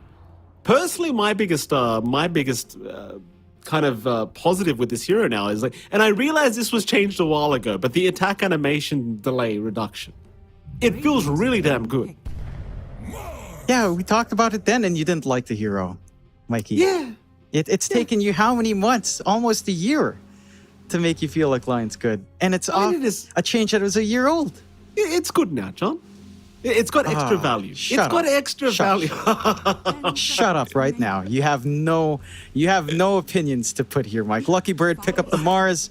So they've got the big tanky lineup on Lucky Bird with the Mars and Dying down the line. They've got the classic combination of Mars and Mirana here as well. So the Spear into Arrow can come out. It's strong enough. I think this is kind of course correcting from game one where they lacked some team fight here for Lucky Bird. Now they've got team fights in spades with the Arena and the Tombstone. They can use the Arena, of course, to protect that Tombstone. We see a big grimace from Blessed Kid as he sees that TA come out. That's the first time we've seen such a big live reaction to a pick, but TA does look pretty solid here for the side of DogChamp. There is some flex on hand. You can still opt to take TA mid with an off-lane speed Timb. You can run it safe lane coming out here as well for DNM on the TA, which I believe that's the way they lean here on DogChamp, if I recall right. We've seen DNM play that a lot in safe lane. And his matchup against Mars isn't the worst. It's also not the best, mind you. First, if you can land your spears and play with God's Rebuke in the first 2 levels, then Lucky Bird should still be all right. But I like what DogChamp's doing. Just back into that silencer, more than likely for Bloody 9. Just have that big teamfight turnaround play. Dictate these engagements on your own terms. It'll force out some dispels, some BKBs to come out here. And it also just forces out this mid to be really awkward for Lucky Bird on their pick, right? Like, when the silencer's in the game, you know you're not going to have the smoothest time as a Spirit Brother overall. You know you're just going to be pinned down. You're going to have to farm BKB or Yules. And it just stalls out your timing. So this silencer pickup for DogChamp does a lot in terms of dictating the draft. And it did last game as well. Like, it's just the silence is proving to still be a very, very strong hero in this new patch, and it's certainly doing a lot of work for DogChamp already here in this best of 3 series. Lucky Bird, 4th pick for themselves. 2 more cores to go. What do you really want here? Like the Mars, arguably the offlane Mars coming out. They'll go into the Terrorblade as well. So a bit of a classic combination. The TB Mars, obviously mid to late game, does start to feel very, very potent, but you do have to get to that stage, which can be pretty hard against a hero like TA. Like DogChamp certainly has a draft that can kind of set a tempo that's way too fast for Lucky Bird to really keep up with. We'll see if these final picks change anything, but right now I'm kind of on the side of DogChamp with their draft run. I just feel like they're going to play a bit too fast for Lucky Bird. Yeah, they're going to look to play up tempo here. And Lucky Bird, they're the ones that are going to have to sit back and build up a little bit more on their Terrorblade. Mind you, the core-to-core matchup for TB up against TA is pretty TB favored. I'd say that overall, if the game does drag on, you have a much easier time playing as the Terrorblade than you do as the TA here. Although you don't have the best way of burning through refraction overall with your lineup. That is certainly like the outstanding issue here for Lucky. So you just kind of need to buy space out. There is some early tempo you could look to try to play around with Lucky Bird if they do manage to find a way to burn through the early refraction. If you find a hero here that kind of fixes your solution so that then you can start to have a little bit more presence as well for the Terrorblade earlier on with, say, a mid push that we tend to see with Dragonlance and Yasha, or just the Dragonlance up. Tend to see that clump up. Still, the ban's out. A lot of mids out from Lucky Bird, Storm, and Puck. DogChamp taking care of the Ember and Lycan, and Lucky Bird will pick the Quap. So if they are expecting the mid-Timb, then that is a decent matchup. And to be fair, Quap doesn't necessarily lose a lot of matchups mid either. Granted, DogChamp has a lot of options. Zeus could be viable, especially up against a Terrorblade. Lina is also pretty viable here as well. you really just need a little bit more magical burst to tie in with, say, your Lion and Timbersaw here. And both of those heroes don't fare too badly against Quap. Like Lesh, Zeus, Lina can kind of get that job done while still having a solid lane here. Let's see what they do choose. Bit over a minute of reserve time left here for DogChamp. So DogChamp, they could just finish the series right here with a second game win if they can secure. So you'd much rather make your run through the upper bracket instead of going through the lower bracket if you can. They'll go for the Slark pickup here on DogChamp, so it looks like it's going to be a mid TA coming out. Offlane Timbersaw and should be the safe lane Slark for DNM. Lucky Bird, I don't think their draft's looking too bad, but the Slark, it does throw a bit of a spanner in the works here, John, because you talked about the TA versus TB matchup. Obviously, later on, it is TB favored against the TA. But now with the Slark in the game, I don't think we can safely say that anymore. No, it's a little bit more awkward. You don't necessarily have the instant burst as well to just kill off the Slark before you can build up stacks. And he's going to be building off a lot of stacks with Undying, with Mars around. It's going to be hard to lock him in. Your control here from Lucky Bird isn't the most reliable. For something like the Slark, even something like the Timbersaw is going to be hard to spear and arrow. And that doesn't sound like it's going to be anywhere near enough to lock in DNM or speed. So that's the big challenge here for Lucky Bird. If they can somehow play off, if they can somehow play off some early momentum here and have Karua play a more active pause one Terrorblade, say look for a clump up for the mid tier 1 and win out their lanes, then that's where Lucky Bird can shine. But DogChamp has some good tempo early on. DogChamp has good lanes, and I think it's going to be hard to shove them away from hitting their timings here. We'll see how it does pan out. Like Lucky Bird in the first 20 minutes of that game number 1, they were performing very, very well, but kind of just dropped the ball. See if they can kind of repeat that, but maybe just not drop the ball this time against DogChamp. Secure the laning stage and just try to move out through there. See, two very different drafts coming out from both sides. Seems like you and I are both in agreement that DogChamp, again, are probably looking to be the favorites going into this game number 2, based on the drafts as well. And speaking of that game 2, John, it is now officially underway, so we can head over to that and see exactly how this one does pan out. DogChamp, again, one game away from being able to pursue their chances to the TI. To TI 11, I just keep making complete garbage up with my mouth. On TI 12 is what I was meant to say. The upper bracket run, Jonathan, is what I'm meant to say. Listen, I'm a little bit sick. Run it back. Give me a break. Run it back. We're going back to TI 11, guys. TI 11, do it all Run over it again. back. Back to Singapore. Back. Oh, goodness me, Mikey. That caught me off guard right there. Yeah, look, it's been a rough night, all right? Give me a break. Night, Mike. It's morning. What are you talking about? It's been a rough morning for you too, apparently, John. You haven't stopped coughing all day. Yeah, you I sick don't know. as well? My throat's gotten very dry. I just realized I didn't have any water around, so very good. I'm just slowly suffocating. But all in the name of Dota 2, that's perfectly fine, Mike. Sacrifices must be made. Speaking as of you Dota sacrifice 2. time with your daughter, I wouldn't call that a sacrifice, Sean. Speaking of Dota 2, John, now that everyone's aware that the 10th anniversary treasures are out, did you have a particular treasure you wanted, Jonathan? Is there a cosmetic you like best out of the treasure? I think the Mirana 10th anniversary persona looks pretty good. Like that set on the persona looks really nice. And the CRT effect. I kind of want to see the CRT effect so I can know how it feels like to be Fear. I idolized Fear way back in the day in old EG. I want to experience how Fear played Dota 2 on a CRT. I don't know why, Mike. I remember watching a clip of Fear, and this is a bit of a segue as the game starts. Yeah. I remember watching Fear play with Merlini in a pub, and he just went off and then realized he was cursing at Merlini and said sorry. So just a note. If you guys know what I'm talking about, you guys are really old, but that's cool. Yeah. Thank you for that segue, Jonathan. Shout out to Fear. I'm sure he's smiling somewhere watching this. If he's watching, He's not. who the hell He knows? doesn't care about us. No, he probably doesn't. I don't care about him either, John. Let's be frank, right? Had my experiences with Fear. Everyone knows me and him have constant drama going on. As you saw on Reddit once upon a time. Anyway, looking at these lanes, Jonathan, mid lane still, of course, up against Red 2. Red 2 so far having a very strong time as just kind of abusing the side blades here against Steel. As the levels do go up, still should have a better time, you'd argue, but for now, Red 2 is just really giving it to him in terms of the harassment. Yeah, just working the side blades up against Steel. Steel will have consistent way of burning through the refraction once he does have that value point in Shadow Strike, but look at the positioning of Red 2. He just knows, get that free harass off, drop Steel down, does lose the range creep, but he's wasting a lot of HP in that lane. Not a very fun time for Steel, to say the least. That top lane, Kahlua and Takaya are going to be up against moves and speed. You know, as the levels do go up on speed, you'd imagine he should have a pretty good time. Do you want to talk to me about Mana Drain for this lane, Jonathan? Is that what we're going to talk about? That's a great spell.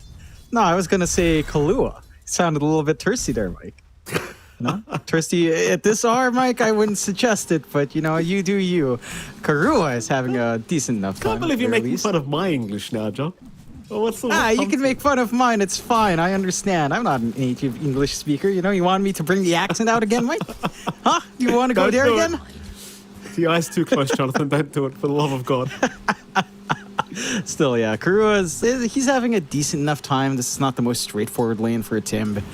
It's hard to gap close when there's an Undying kind of threatening. It is also really awkward for Takaya to just exert pressure here as well, considering that, you know, Moose hasn't picked up the mana drain, but it is painful for Undying when you're just being drained down. You know, you don't have any interrupts to stop that. You can try to threaten with Metamorphosis when that timing's up, but when it's down, Moose has free reign to just cut off your resources here in lane and just make it tough for that TB to find that initial build-up. Were you mad that they didn't give the Hex bonus damage to Lion like they did to Shadow Shaman, John? I honestly didn't care, actually. I felt like Lion would have been way too busted with that. I was just really happy about his level 20 talent. It's so dumb. Have you seen that thing?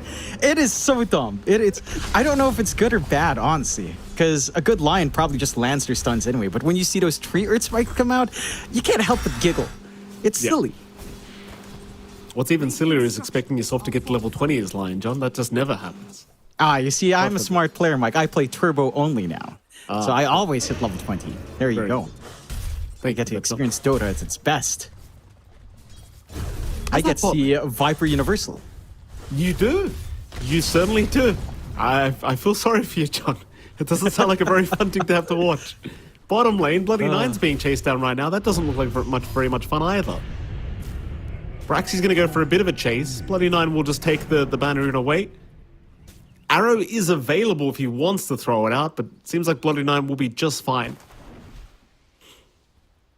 Bloody Nine, though, he's going to run back up to the high ground. Braxy's still waiting for an extra starfall before he does leave, and that's going to be enough now. Yep. He ate through one raindrop charge at very least, so wasting a few of the resources for the Silencer to kind of work that lane. But it does give a lot of room out for DNM to just farm up. He's not too worried about the 1v1 against Morris. Right, you can always kind of get the Dark Pact off, stay in control from that counter control out from Blessed Kid. You can always build stacks up with the Essence Shift as well. So in a 1v1 lane, with what they've done here in DogChamp, you don't mind it too much. I think the side of Lucky Bird has to kind of do it. Oh, God, I got so confused there. Oh no. Freebird, Lucky Little Bird. Karua. He's gone. Bloody Nine. Very nice rotation on the Silencer. Ends up helping secure a kill onto Karua, and Moose immediately hands the tip over on the Lion. Massive pick-off already for DogChamp, finding the TB. Yeah. And you can already see Karua, he's queuing up that Midas. He knows he's in for a little bit of a slow haul here. Needs some catch-up. His lane not going the way he'd want it to. It's not the worst start. He's still having marginally better farm than DNM, but the death does hold him back. And the Midas timing, it's not going to be as quick as you'd want. Shouldn't be too bad. But that does mean you're not going to see that early link up from the Terrorblade. In comparison, say, to Dragonlance and Yasha. Like, the Midas does mean you're going to be sitting there and farming for quite some time here on the side of Lucky Bird. Let's rotate top lane again. Uh-oh, Karua, they might have him a second time. Last word and the curse was there, but it's not going to be quite enough damage. They had to address the tombstone that was thrown out by Takaya. Bloody Knight almost going down, barely walks away in time. That tombstone, it did a lot of work in ensuring Karua could walk away from that scenario. I say walk away. The chase is still on. Karua gets salved up. Is going to be able to survive for now. Looks like Takaya does end up getting the Lotus as well. So Moose is still chasing them down. Now they're going to find the Undying. Hex out. Can they actually get Takaya? Not quite yet, but Speed is just going to chase him down and ensure that eventually he does die as Karua. Getting very low himself now on the TB. Speed. Going to see him heal up with the magic wand. We'll back off as Bloody Nine will actually make it out. He's going to be fine. Karua? He's still playing with fire, but Speed, he understands how aggressive he can be with the Vanguard up. But there's not really much Karua can do to threaten him on the Timber right now. I like this map working from the side of DogChamp. Again, freeing up the 1v1 for DNM, freeing up the 1v1 mid as well, where Red 2 is still farming way ahead of Steel. Not really able to apply that early pressure you'd want here on a Quap with no help. They'll try now, I suppose, but... Steel? Yes. I'm just going to land into the TA. Now, Red 2, he does not have Refraction, but he's going to be fine to walk away, it seems. Or even rotate Bloody Nine in to fill the bottle up of Red 2, just ensure that he's keeping happy.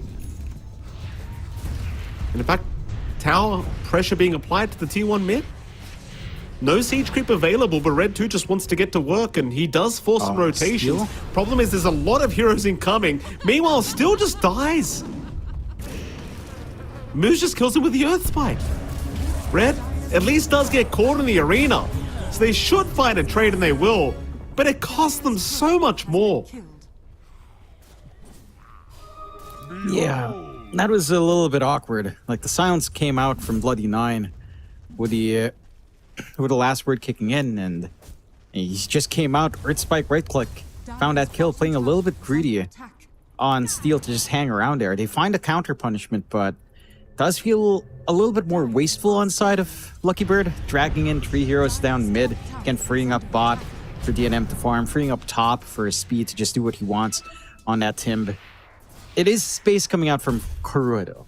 So that is the one big thing. But in comparison for, say, Terrorblade up against the PA from the last game, it doesn't feel like that space investment is going to lead to an explosive mid game. You know, especially with the Midas buildup. The Terrorblade, it's going to get a little bit more time than the TA did to get active, so you're going to have to keep stalling for a lot longer. And I just see DogChamp getting way too much in exchange for that space. Like, the mid's still set to fall despite those stats. You're still having a free Slark lane. Your Timbersaw shoving in top. The map is still coming all together here for DogChamp. More rotations to the mid lane. Like, just the amount of pressure being applied here in the mid is kind of insane, as Moose eventually going to get caught on the line. Does get the D-ward off before he dies. Sonic Wave thrown out just to ensure he does go down. We'll get him eventually. But Red 2, he's just been constantly moving up to that tier 1 tower and just hitting it with the bonus damage of the refraction. And it's ensuring that both supports from Lucky Bird are just always here. Yeah, again, just ensuring that there's not much aggressive play that side of Lucky Bird can do. Like, no one can come down to the Slark while he's still highly susceptible to ganks. No one's really dealing with speed up top, allowing him to just get a free push in. And you're not finding these TA kills, so the Gambit is working for Red 2. They are starting to drag in more heroes mid, though. Another one. Red 2. Oh, he's just going to slow Bleskid up. Not a great feeling for Bleskid whatsoever. Takaya getting slowed by Red 2. Will be left to walk away. It's just not a good feeling. Like, Red 2 is just bringing way too much attention to the mid lane. And they're not getting enough to really make it worth this much kind of space and time they're giving to this. Like, just the presence of Red 2 is enough to force 4 heroes into the mid lane consistently. That is a concerning sign, to say the least. Now top lane, Karua, he's going to try and find a way out of this one, but they've got the finger. He's gone. Just like that. And again, this is very reminiscent of Game 1 as well, with what DogChamp did there. Right? It's the same movement. They move down mid, they force the heroes out from Lucky Bird, they free up their side lanes, and this time on Radiant's side, DogChamp has the aggressive wards up top. As they are trying for more here. Yeah, he got the mid tier 1 tower, by the way, as Takaya does finally go down bottom lane. The mid tier 1 tower's gone. It was just red. Blessed Kid, Yeah. he should be able to make it out just fine. There's no real chase going on here from DogChamp. But look at the top 3 net worths on the board. They're all on the side of DogChamp. Yeah, they've gotten so much from these movements, and it feels like Lucky Bird aren't able to play to their strengths, right? Mind you, even these rotations with the 2 supports, like, how do you play off the back of a Mirana and an Undying without stun setup? You get the Arena off. Arena is down. Arrow did land as well, but DNM, he's going to be perfectly fine in the Shadow Realm. Rather, the Shadow Dance. Stakaya does go down. Bloody Nine just aiming to go after the Tombstone instead of backing off. May pay for it with his life, and eventually will. Problem is now Red 2's rotated over. They'll lose moves on the line, but they're going to lose Steel on the Quap. A much better trade for DogChamp again.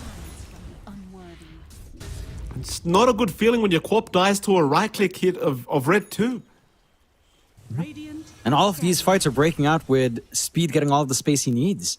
Like, this Timbersaw is not even showing up, clearing out the triangle stacks, and shoving in top, and just building into this Kaya Sanj. So that's without the big frontliner here. And once you factor in that Timbersaw, it feels like for the side of Lucky Bird, you don't have a lot of solutions just yet. You're just trying to bank on Karua to farm up in this Terrorblade. He is just going for a standard Manta build-up after this finished up Midas. He's getting some room up top with all the attention taken away. So there is some catch-up going on, but you're going to need a lot more. You're sacrificing a ton of Steel's farm to get all these moves out. And this Quap is just not off to the start it needs to be. You can still threaten, of course, with a Sonic Wave, but you kind of want your Shard to come out at some point. You kind of want your own Kaya Sanj if possible. All of that's a little bit far off here for Steel. There might be another fight to break out in the Dire jungle here, John. Smoke is out from Lucky Bird. I mean, they'll move into their own jungle, but the thing is, like, nobody's really hanging around anymore from DogChamp. They seem to be very well aware that something is awry. Speed? Oh, he's going to get caught by the Arena. That's a big target. Arrow's going to land. Speed, he's a tanky boy, but can he find a way out of this? He'll try to chain away, but it's not going to be enough. They do get him. It was a little bit too close for comfort, but he does go down.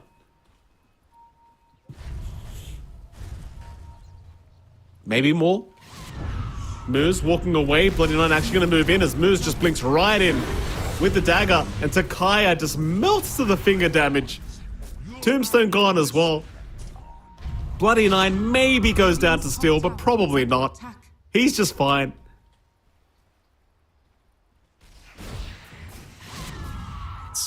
It is still a better trade coming out there for Lucky Bird, to be fair. Like, you found a core for his support. That's finger on the support as well. So you're not really finding that big target in, say, Karua here. But they're still clumped up for this fight. Moves with the early blink. Just wants to keep this aggression up. Look for these openings. They've got good vision to play around here as well. The side of Lucky Bird should know that they've been warded up in their jungle. Maybe not knowing about that forward ward in the top area of the lane. But they should start to try to reel away from this aggression. DogChamp, though, are still looking to push that pressure in. They've bought tons of room for DNM. Echo Saber coming out rather soon. And once the starts to work towards the Ags, that's where things get really hard.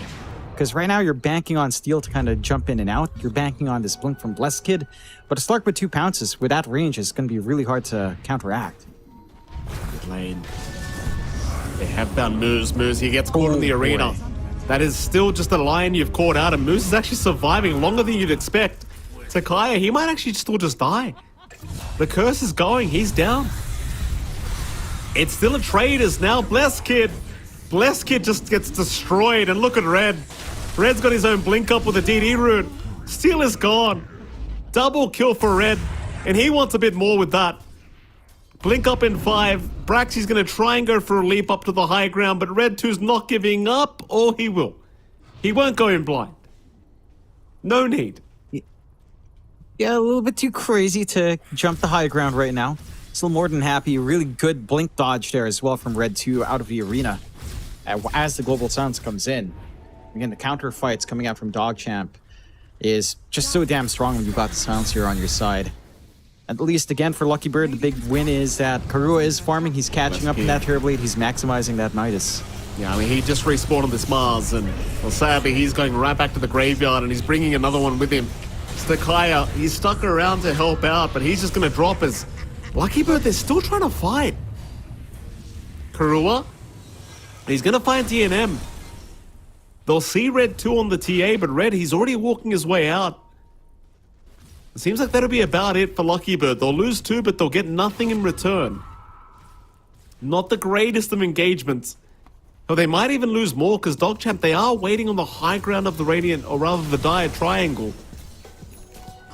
Hoping someone would walk up the staircase, but seems like nobody will walk that way. Have to play it safe on the side of Lucky Bird. They finally make their move in with the lower ward on their triangle area. So they see Moose kind of disengage from the triangle. They see him walk back up. They back off, playing extra cautiously on the side of Lucky Bird. And the side of DogChamp, again, they've been dictating everything. A smoke out here from the side of Lucky Bird, though. Global Silence will be back up. So this might not be the smoothest ride for a gank. They're going to try. If they can get the jump on DNM, it might be all that matters, but instead they're running towards the mid lane. See if they can find themselves an easier target, perhaps. Smoke out on Moose. Red 2. Well scouted, will be smoked up now as Moose is going to get scattered at himself first. Though the Global Silence is there, but he will die. They do get 1. Question is, can they get their way out of there? Takai is just standing his ground, trying to fight as the Undying. But he is gone. Here comes Speed. They'll even find Braxy. The Mirana's gone now. So you got a lion kill for your trouble, but you lost both supports for that. Leskid's still going to try and jump back in for more. They have found 1. They'll find a second. Red 2 also going down. DNM, he's going to try and kill off Steel, and he actually gets him. Karua, at least able to TP away. So they'll get a quap for their trouble. And I'm not really sure if you can call that worth for Lucky Bird, but it seems like in terms of the gold change, it was worth the time. It's definitely worth the time. You had to put a stop to what Red 2 was doing. It's a pretty decent streak to come out there as well for Karua to find.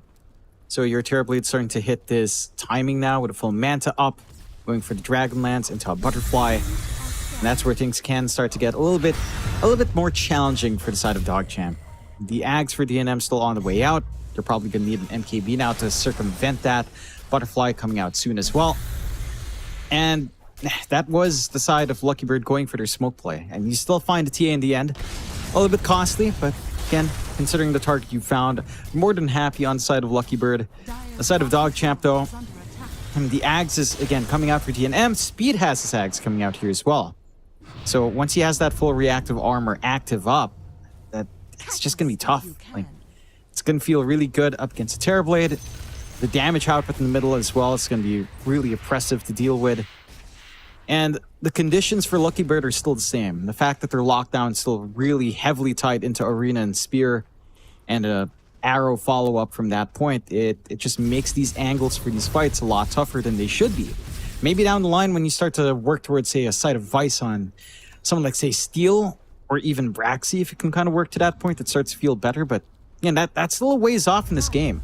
Like, you'll always have to play the smoke play and go as 4 at the very least to find a kill. Oh, looking at DNM mid lane. That's a big pick-off thing. Get it. DNM, though, nice pounce away. No arena being dropped, just the spear being thrown out. None of it amounts to anything. Maybe they can at least get this regen rune, but no, they'll even deny that off, just in case. I mean, obviously DNM's not going to be an easy target anyway to catch with that Spear Arena, but like I said, it just feels like you got to go for another target. Like, the Slark is probably not the one you really secure a kill on. No. Just way too slippery of a fish. And that's him without the Ags. Ags is flying out in about 200 gold. So you're going to hit a big spike here for DNM. Much more mobility. A lot more lockdown to get some chain control off. Steel. Steel's playing very aggressively. Global Silence is out. They have not got the pounce, but they don't need it. So Steel just getting a little bit overly cocky there against Speed, and well, he pays for it. That's a big kill for the side of DogChamp to find this time around. And that's the full Ags flying out now for DNM. is under attack. He's got the double pounces up. They've got room to do Roshan with the Desolator up on red too. Not going to take too long, and there's just no contestation here from Lucky Bird. No forward vision, no way of gap closing into that area, and there's no way to fight in that area anyway. They're still coming in. They TP down here. I mean, it's kind of like you're forced to fight, but at the same time, it's like, can you actually do it? The answer is definitely no now. Lucky Bird, they are still grouping up, still thinking about this. Takaya will reveal his position. Speed obviously not too afraid with the Ags up now, the Timber. Lucky Bird still hanging around. Arena is down. They'll try and go after the Timber Saw, but he's got the barrier out, so Speed is taking literally no damage. They are stuck with him. He is not stuck in that arena. Bleskid is gone. There goes Takaya to boot. Kurua is trying his best to fight this one out. And he'll get the Aegis, but that's about it. That was just such a forced team fight. Did nobody check the items of Speed? I don't think anybody looked. I mean, I agree. It's an XD right there, John. Like, what are you doing? Yeah, I mean, well, Moo's XD'd because he walked up to the illusions and died. Okay. He didn't mana drain them, so you know that's a little bit sussy, but Lucky Bird for sure. Again, they get the scan off on Roche. They lost their quap there. They knew the Slark was around the area. They maybe didn't see the TA Desolator timing. That was a fresh Deso from Red 2. He didn't have any charges before the fight. So that might have thrown them off from getting that instant read and coming in earlier, but that was a forced fight after Roche fell. Where like you're TPing in, your quap's not there for follow-up damage in the arena. You don't recognize that the Ags is up and running on DNM and on Speed with that Desolator on top. Like, these item timings are not something that Lucky Bird can play into any longer. Now they're setting an ambush up by the Tormentor here, unless they just want it themselves, and now they'll just find it for themselves. No sneaky plays. Now you've got the Death Shroud as well. How does DNM get it? Did everyone spy theirs? No? That's the I mean, question you have we Lion always Shard, I guess. The question we always have is, how do the carries get it, John? But that's how it works. He's top 2 in his team's network. How does he get it? Gaben's the bottom 2? Gaben's a core player, John. We've established this. We know he doesn't play support. He's a core player, you know? You can't always believe those patch notes, Jonathan. That is fair, Mike. Still 20 to 10, 17k lead for DogChamp. Trying to find an opening on Alpha, but even Speed's not targetable with a reactive armor active. Just so much EHP here. Mid lane, they're looking for something. Looking for any kind of opportunity, any kind of opening, but it just never shows itself. The sad thing is as well, for Lucky Bird, is you're always grouped up as a team trying to force a fight. And DogChamp's just casually farming the whole time. And now the smoke is going to come out from DogChamp. Into the mid lane they go, they'll run right towards Takaya. Speed's going to find him. Meanwhile, Steel could also be in a spot of danger if he's not too careful. Oh, they found him. They know the Quap's there. Moves is out with the Hex, and that should be about it for the Quap. Steel is just not having a great day today. There's now the mid-tier 2 tower. Will be focused down by DogChamp, but there's just nothing they can do about it. Even Ping's coming out towards the high ground now, but it seems like DogChamp, they want to go for the fight down at bot lane instead. And Speed, he's already on the chase for Kurua. He will find his career, but not the real hero. Yeah, Kurua does manage to bail out in the nick of time. Seeing a little bit of that rotation out, plays it safe. 22 to 10, 19k lead for DogChamp. For the side of Lucky Bird right now, I don't know, like, they need something like a Side of Vice.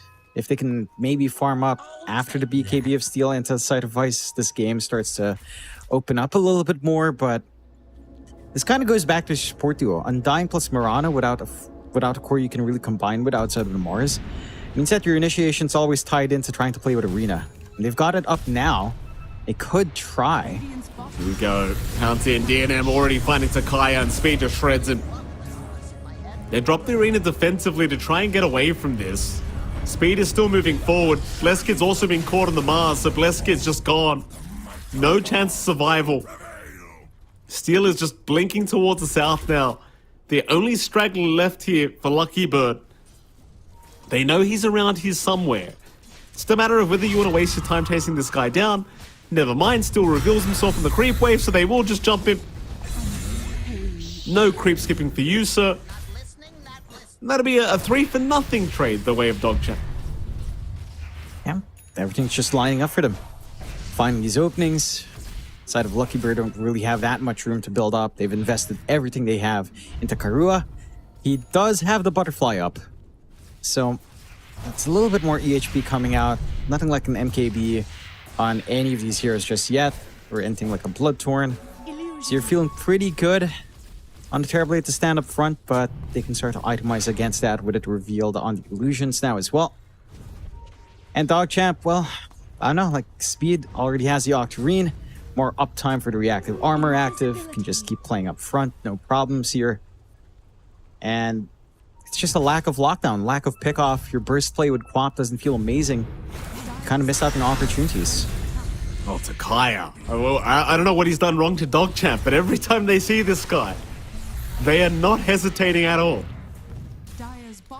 Just immediate jumps in from Moose with this blink up, and I suppose getting rid of the Undying this early every single time, like just not being able to drop that tombstone, it's gotta hurt. It does hurt. It's a big part of your team fights. Even just having the K to soften them up as well. It's a massive tool to lose. Respawn isn't that long for Takaya, so at least he'll be back around for the high ground. I thought Moose was thinking about jumping in on his own. Just mana draining illusions, that's all he's doing. Your favorite pastime, of course, John?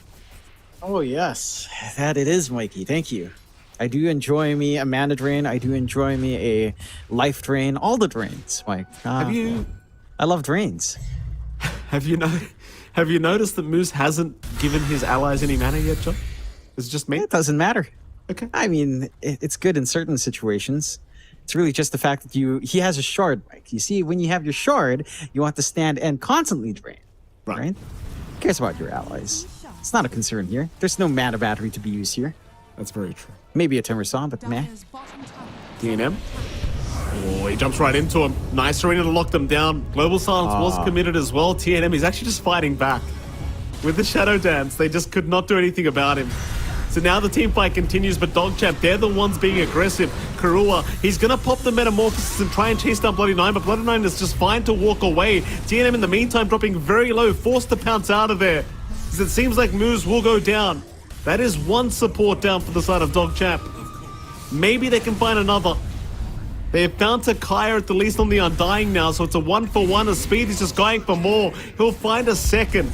He'll take down the Mars. Karua dropping low, he's just dead. That barrier of Speed exploding right onto the Timber. It's just too much. Like DogChamp, it's starting to feel like they are way too far ahead. A 1-for-5 trade. And yeah, GG is called. They've had enough. I can't fault them. Like, this game was pretty hard to look for the comeback in. That felt like their Hail Mary play and trying to catch out a Slark. And DogChamp play a pretty clean game in game number 2. Game number 1, maybe a little bit more back and forth. Speed, for some reason, not too happy for that series. Moose looking a little bit happier than anyone else. Flex on him, Speed. And look at those arms, John. Look at those arms. DNM look a little bit cheerier. Yeah, he's worked those arms, Mr. Speed. He has. And that has come into play, you know, those quick reflexes with his blink certainly showing up there. Yeah. So, DogChamp, again, playing a very clean game coming out. And Lucky Bird, in game 1, it felt like they didn't capitalize on their strong points. In game 2, it felt like maybe the draft didn't capitalize on what they were really comfy with, or it didn't really capitalize on, like, the early aggression you'd want. Like, they were, again, forced into DogChamp's playstyle of going into mid. Like, it happened in game 1 as well. They pushed top. They took out the tier 1 top, then they're forced back into mid because Red 2 was just forcing it in as the Ember. So with all of the support's attentions onto mid, the side lane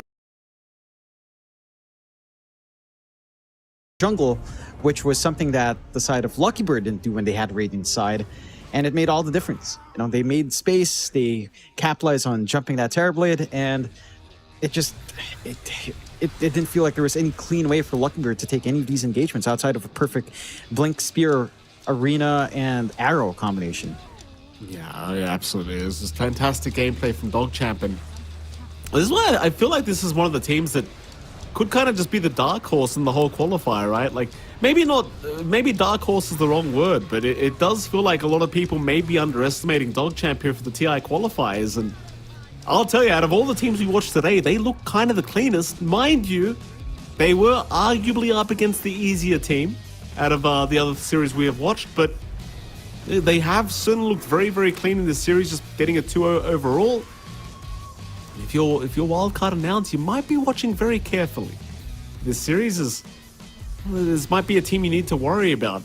As you saw throughout the highlights, like Lucky Bird, they were trying their absolute best here, John, but just unable to really find any openings. Like this team find in particular, they kill off News once, and then they get a bit too overly confident. They'll just get dived by Speed, and then suddenly everyone's just dead. Yeah, like even the line kill isn't a big one, right? Because you initially were getting that jump on for DNM, so you didn't find a target you want. You forced the follow-up fight afterwards. It just felt a little bit disconnected. DogChamp looked a lot more tied together as a team.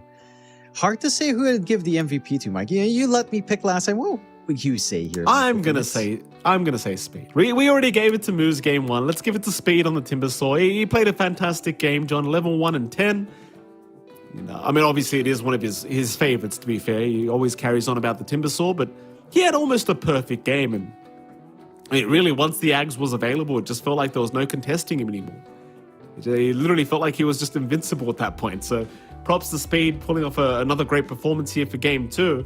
And with that, props to DogChamp, John. They are up through to the round of 2 of the upper bracket of the TI qualifiers for North America. So one step closer to being able to get their way to TI 12. I got the number right this time, Jonathan. Very, very good news for me. With that, though, we do have 2 other teams coming up. I believe we have Felt versus Ravens coming up in our final series of the night. It might just be. I mean, you say that, but again, our first 2 best of 3s did go 3 games. So oh, shut up. This could be par for the course with the rest, as competitive as the first 2 series. I think that's a nice way of putting it, but we'll see. This one should be an interesting one. It's hard for me to say who I'd favor. I kind of lean Ravens. I think at their best, Ravens looks tighter, but you can never count Felt out. They've had a lot of improvements in the past, so you can see what happens in that next one, Mike. And I can see Neff messaging us right now, asking us to do a woo after DogChamp wins. We are not doing that, Neff. Woof. Woof. There you go. Hey, me and Neff are tight. We were both in agreement with your anime taste. So I got to give it to him, Your anime taste, Mike, is atrocious. Just a note there. We're going to head off to a break. And right after that break, we'll be back with our final series between Ravens and Phil. We'll see you all again very, very soon. It's really bad, Mike.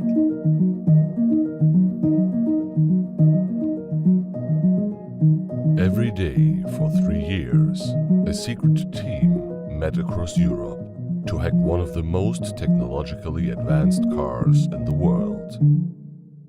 Meet the Deloitte cybersecurity team that developed new state-of-the-art automotive software defenses, making the world safer for drivers, passengers, and pedestrians.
right, ladies and gentlemen, welcome back. We are going to our second series. Oh, I shouldn't say second series of the night, John. It's the second series for us of the night. It's going to be Ravens against Felt for our final series of the day here for the NA qualifiers, and it is MLP Dota and John X5. Jonathan, what series is it even? Is it number 4 today? Is it number 4, 5? How many series Technically has been 5. played? Technically 5, because we had a best of 1, then 2 best of 2s, then our best of 2, and then this 2 best of 3s, then this last best of 3, and now this best of 3. So 5 series, Mike. We're on to 5. I can count. I watched the Sesame Street, Mikey. I've been educated, and this should be a fun one for Felt up against Ravens. This is one that we've seen multiple times before, you and I, watching these two teams in Div 2, of course.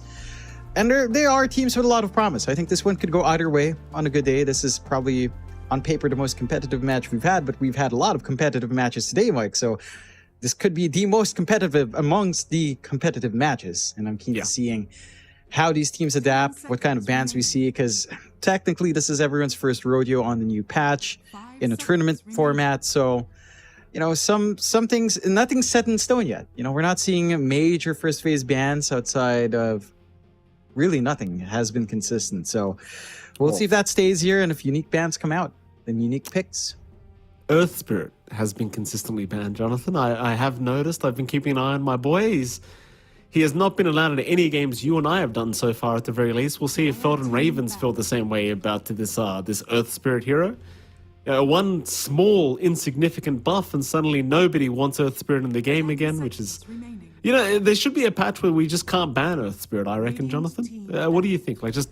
We buff the hero, we let Q stun again, and we just don't... Nobody bans.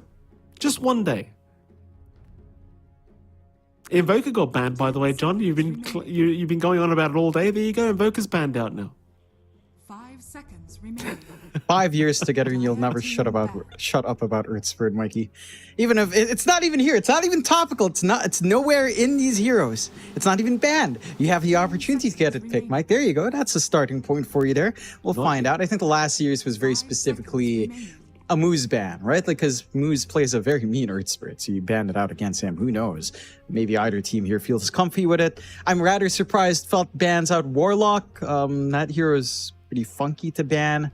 You still have your shortcomings with Chaotic Offering being a massive cooldown, but the hero is a lot more oppressive with Upheaval and with slows being changed. You know, you don't get the slow resist on a lot of heroes. So Upheaval is a nasty spell, but rather interesting that Felt does ban it out first. Ravens, nothing too strange with the Lycan and the Invoker and the Undying. Let's see what they prioritize next. I suppose there's stuff like the Venge is still on hand, Darkseer, Timbersaw are kind of the heroes that we've seen kind of pop up. There goes the Dark Willow. She did get changed for her ult to follow your ally if you cast it on them, so that is pretty big.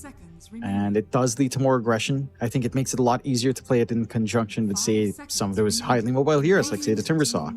So it does make sense to be banned. The Dawnbreaker, I'm not quite sold on. I can't see why. And, you know, with all of those banned out, they have left the Nature's Prophet, which has been popping up. So comes in here for Felt, has the flex for offlaner support. We'll see which way they lean here for Felt. And again, like, the history of these two teams, Ravens has, for the most part, stuck together, I believe. Let me just take a quick look at their roster.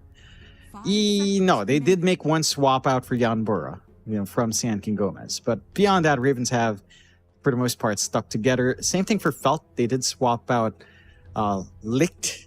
I don't know how to pronounce that. I hope I'm doing it right. I'm just winging it here, Mike. Licht for Burna.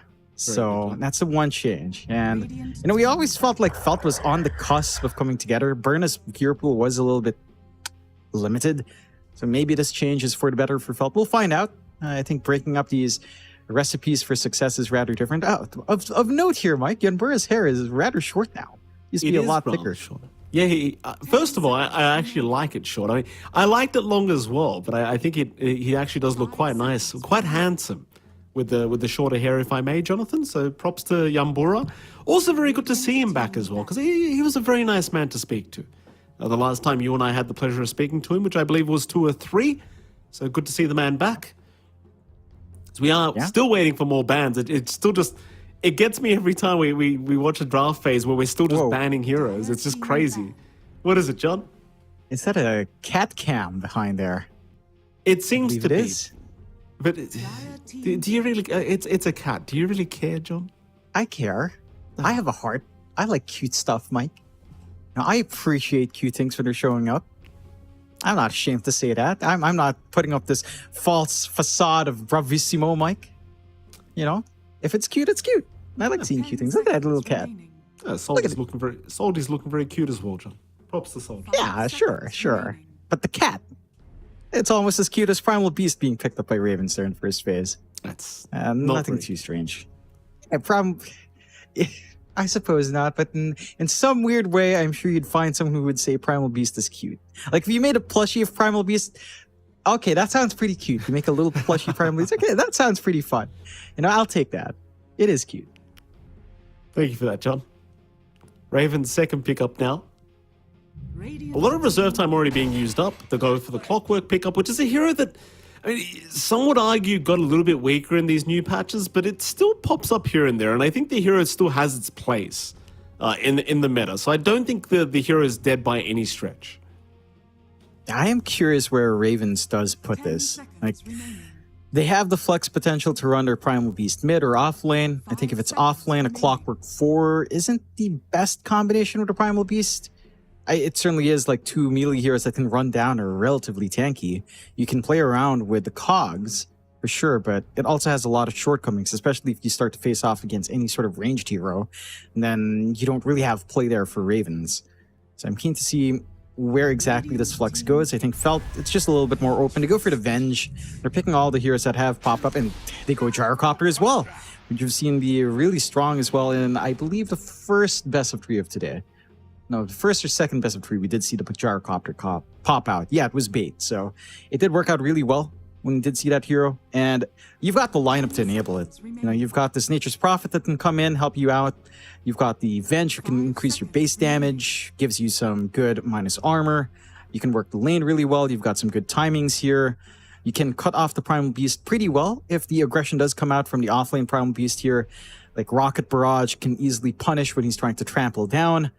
Homing Missile to preemptively cancel off any sort of onslaught as well, if you can kind of time that right. So I like the solutions coming out from Felt. It's just steady, good lanes, all ranged heroes up against a dual melee opener from Ravens does cut off some of the effectiveness of that duo here. Dire team pick. There's the Razor coming out from Ravens. This hero obviously had its own changes as of late. I believe the static link in particular is the interesting one here for the Razor. See how it does kind of perform here against the draft of Felt. So that static link upgrade is the shards, if I'm not incorrect in saying so, right? Like you pull them together, you pull them towards you. Yeah, it's an interesting one to say the least. It is a very interesting shard. I think it has a lot of value. It can. It does have a lot of value. I don't see a straightforward target here, and you have a lot of saves from Felt. You could consider Sprout to save. You can consider the swap to break it off. It's not a smooth time for you to really bank off of that static link. So it's a rather challenging one for you to play with once some of those level 6s come out. I think in lane, if you're looking at a Razor Clockwork lane, that can be pretty good. Cogs up, and a static link up, chase down, should be relatively easy to start to punish. And it's really good for tempo here on Ravens. Like, you've got pretty high tempo, pretty high aggression with Clockwork and a Primal Beast. The Razor kind of links into that really well. You've got the Treant Protector as well, which you do get the bonus of your passive now in your Find, so that does allow a little bit more forward play, I suppose, coming out here as well for the Treant. And you can also kind of stall out these pushes. So it ties in with your team fight, gives you, again, a little bit more tempo. I'm just really curious where they land, because looking at this now, if you are running Primal Beast off, like, again, Primal Beast Clockwork doesn't feel great here. Primal Beast Nature's Prophet is maybe a little bit better, but also arguably not that amazing. At this point, Ravens probably should just give that mid. If you are going to run Primal Beast mid up against a Storm Spirit, that's also really awkward. Because you run up, you're going to get Static Remnant, you're going to get Vortexed in at level 3. The 1/1/1 build is going to feel really effective here for Felt. They've covered their bases well, considering with his early Primal Beast pickup in the side lane, it's not going to do great. In the mid lane matchup, it's not going to dominate that matchup all too hard. That's a fair point. Let's see if they do switch things up a little bit here on the end of Ravens. As we do have some final bans to come out. Not the most time left to make these decisions. Still looking to ban out potentially just the offlane of Felt, but they still have the flexibility with their own draft, so it's kind of hard to know exactly what to ban here for Ravens. Of course, for Felt's end of things, it's much more self-explanatory. It just seems like you are still removing position ones. Radiant team ban. They'll get rid of the Timbersaw this time around for Ravens, just not willing to risk it against a hero like the Timber, which was dominating last game. Not in this series, of course, in a previous series, but regardless, Timber still feeling very, very strong as Felt. Final ban to come, still looking for maybe just a carry ban here against Ravens. 5 seconds remaining. Still got plenty of reserve time to think about this one as well. Do we just auto-assume that this is a +5 profit that we're looking at? Like, I know you mentioned the potential of it being offlane, but like, these position 5 profits do seem somewhat ridiculous right now. Certainly is. I don't know if you'd rather +5 or +4 profit is what I'm getting at here. I guess Avenge 4 isn't bad. Your farming pace, if you can somehow sneak up the Ags, it's going to be pretty big. But you might lean towards a NP4 instead. Like a Gyrocopter eventually, and it's still pretty stable. You play with Terror Wave really well. You play with a minus armor with your flak really nicely, so I wouldn't mind that too much. I'm not sure if you really want to run the NP off lane. I think it's just stronger. I'm with you on that. It's stronger as a support. It doesn't need too much farm. It kind of wants to work the map. So we'll see what they'll get here for Fade. As they do ban out the Troll Warlord, which is rather interesting. I feel like despite the changes, Troll is... it's still a very substandard hero. It doesn't feel amazing. Still has a lot of issues, but is in a better spot than the last patch. And when Troll can pop off, it can be ridiculously hard to deal with. You do have enough kiting. So again, I'm not too sure as to why that's banned. They do go for the Mars. That's something that's been consistently popping back up. That should be Fade's here on the offlane. And you looking at Felt's lineup, it's really well tied in for teamfight. And you've got solid lockdown. You've got a good pace coming out from lane into the mid game, decent scaling into late game. You can kind of take these objectives fast with the NP Venge. You've got a decent synergy with arena plays here, with a call down. It's looking pretty sharp. Ravens, though, go into the Faces Void.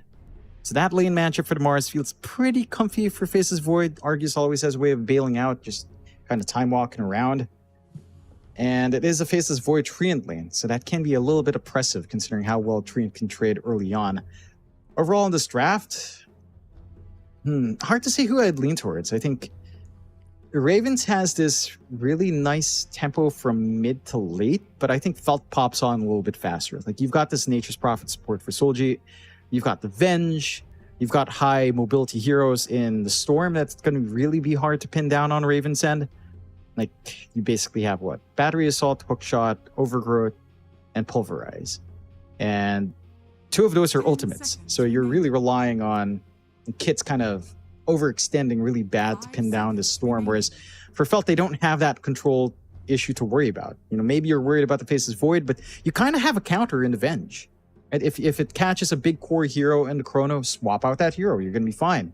If you want to stall out that Faces Void, swap from a further distance. He's going to have to waste a time walk. He's going to waste some time walking back into Chrono. So this is not the smoothest game for the Faces Void to be the be-all and all solution. And I just worry about the tempo here from Ravens. I think if they get thrown off from timings, Felt can take over very fast, and it's going to be hard to stop kits from zipping around here.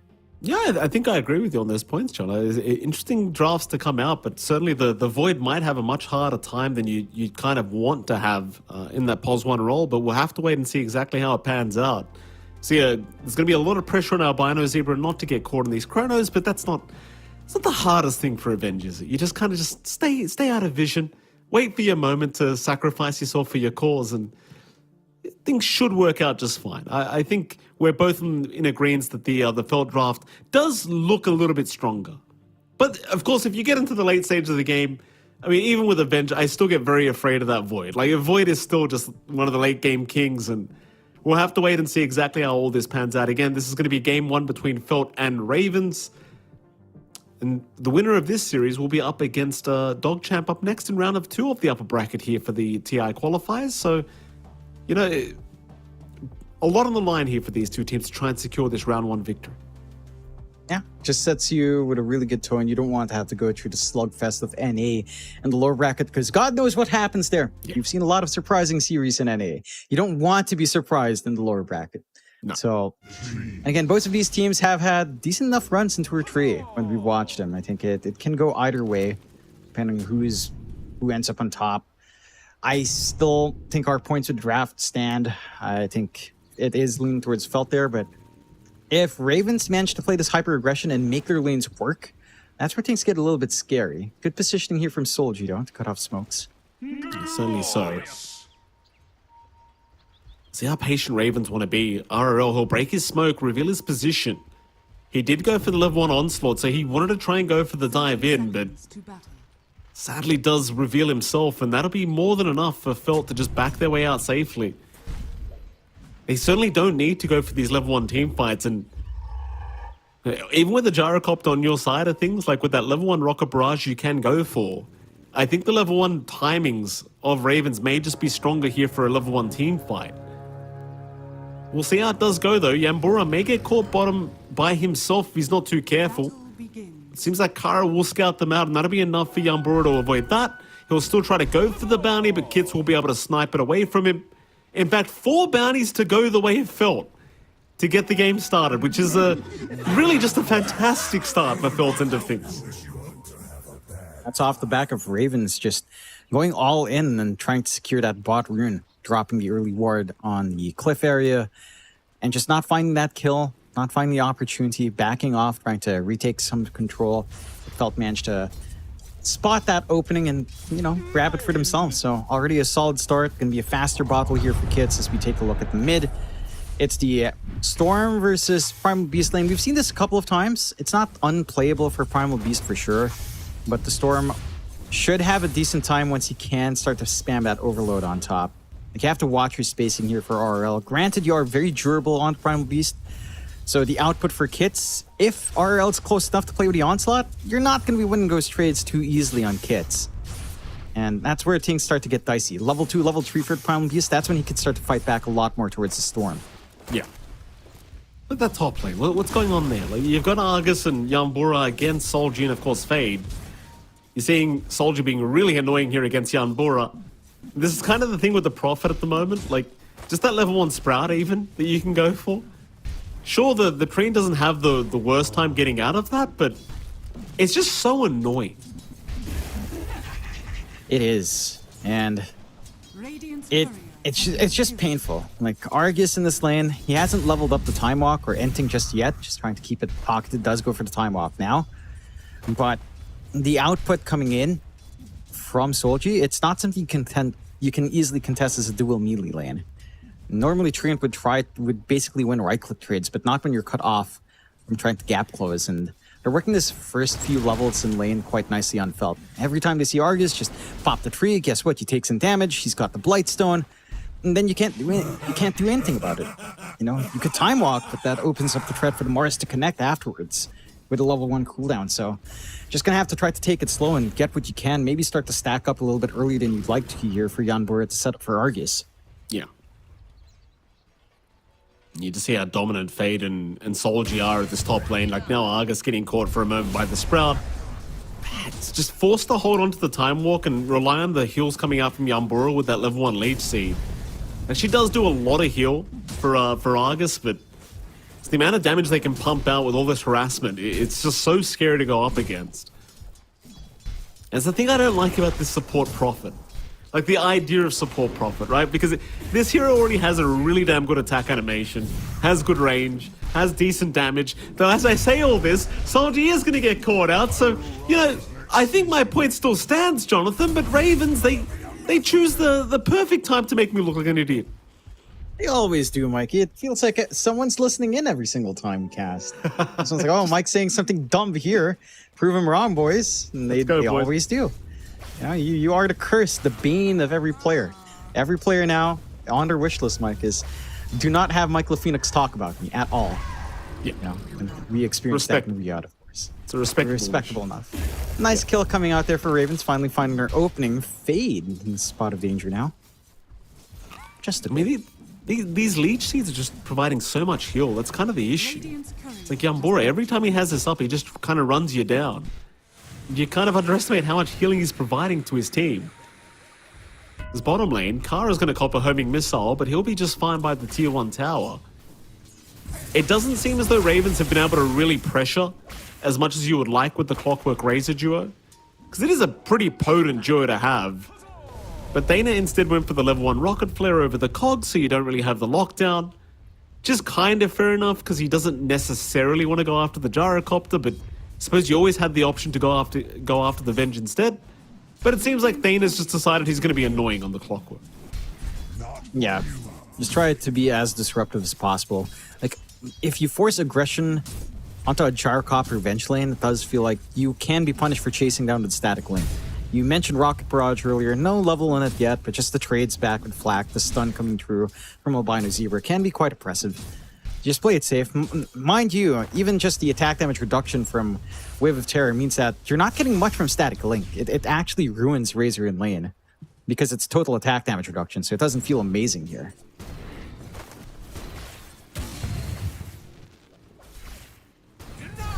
Thana's still proving to be quite annoying, but there you go. Albino Zebra just sniping some creeps away. Pretty quiet game so far. 0-1 with 5 minutes into the game. Not too much action happening, though as I say that, RRL now getting caught mid lane may just go down and will. There was a rotation from Solji just in case they needed it, but they did not. Living armor from Yambura just proving not to really be enough. Yeah, just not quite enough flash healing coming out. And you are seeing Kits really control that lane. 33-12 compares to RL 17-1. Like, this mid lane is a wash. It's a massive win for Kits. Has the 6 up, can just go for the zips. And again, your lockdown issues will kick in here for Ravens. Once this storm is comfy enough to rotate, how do you stop it? You just don't have a wave. You need some help right now on the Mars. Arga's going to go for a chase, but doesn't have time walk for another 15 seconds. So Yambura's going to try and do this on his own and might just have enough. One more hit will do it, and Yambura will be able to get that hit off. So a very nice kill for him. Meanwhile, bottom lane, looks like Lish is getting jumped by Thana. He'll try to make a run, but the static link is there, though the stun is going to save for now as Kara. Kara's getting too low. Kara might be the one to die, but oh, he gets the kill before he does. At least he gets that. It's still not the best trade at all for Ravens. As Solji now TP's in, looking for Thana. Sadly, he TP's right into the creep wave, so Thana has full vision over the Prophet. Thana should be able to find a way out of this. Solji having a look around with the Sprout, but not going to be able to catch him. Top lane. This manages to bail out. Ooh. Yeah, Fade's in danger now. Fade trying to walk away. The Yambura with the body blocks was being quite annoying, but here comes Kits with the rotation on the Storm. And Yambura, he might just go down, though he's trying to be cheeky in that tree line. But it is not going to be enough. It's just finding way too much. Even with a trade down bot, it's arguably still better for Felt because Lick gets the solo kill, so he gets the added EXP for himself. And then you get this opening for up top where, you know, your Storm's already stomping mid lane, has the full Falcon Blade up, Power Tread's flying out now. RL does have a 6, so Pulverize is available, but who do you really connect to? And it feels like the best lane for RL to work with is down bot, but he makes the move forward, doesn't really see the opportunity to find a kill, and just has to work mid again. This passiveness does hurt Ravens a lot more in that you have a Razor and a Faceless Void. These heroes are going to need farm. They're going to need to find some way of getting that space out, and it just doesn't feel like you have anyone outside of Primal Beast to really connect with here on Raven's end. Mid lane, big group ups coming. Aim in a power rune timing. Yambura going to try and best to secure the bottom rune spot, and does actually do so. We'll get the double damage here for RRL. No luck for Kits. Though Kits has had a fantastic laning stage, currently top of the CS board and top of the net worth board on the Storm. So he's had the dream start. Had he got that double damage rune, it would have almost been a guaranteed rotation from him, but he'll have to get back to the farming game for now. Meanwhile, bottom, a bit of a group up from Ravens, maybe looking to see if they can secure a kill onto Lich, but he is looking to back his way towards the jungle. We'll just go straight south and should be just fine.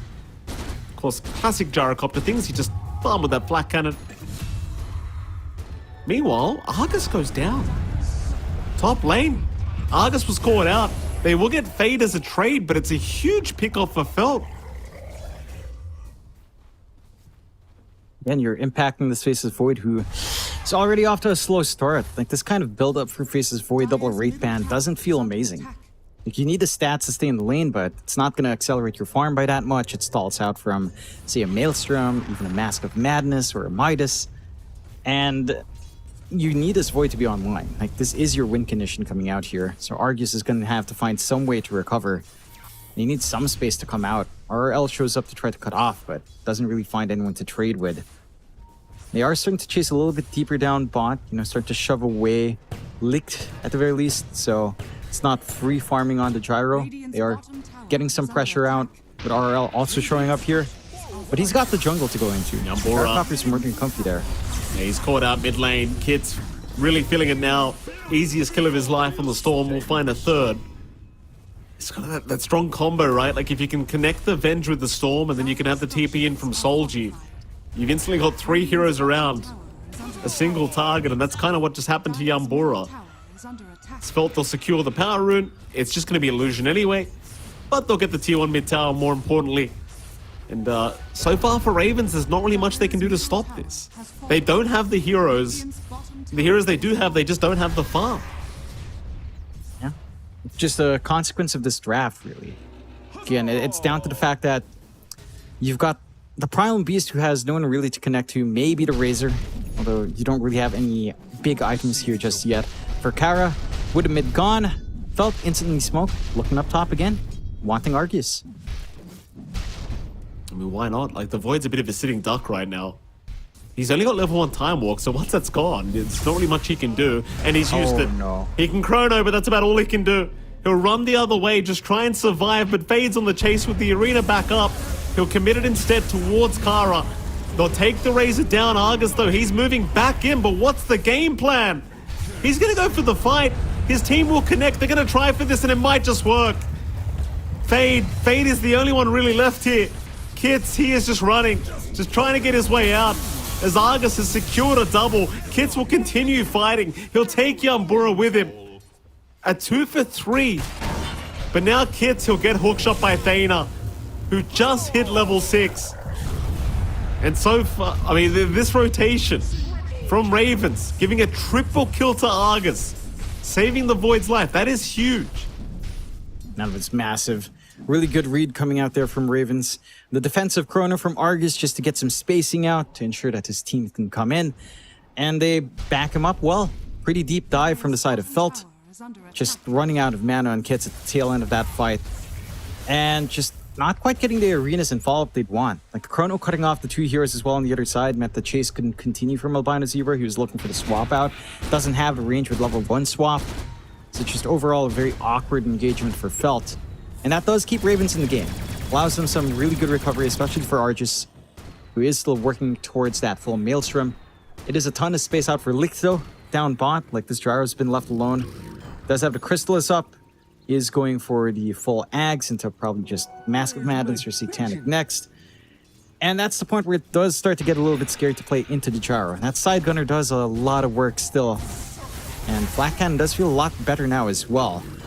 Just having the additional damage whenever Flak is up with the Ags it's pretty massive to accelerate this farm further.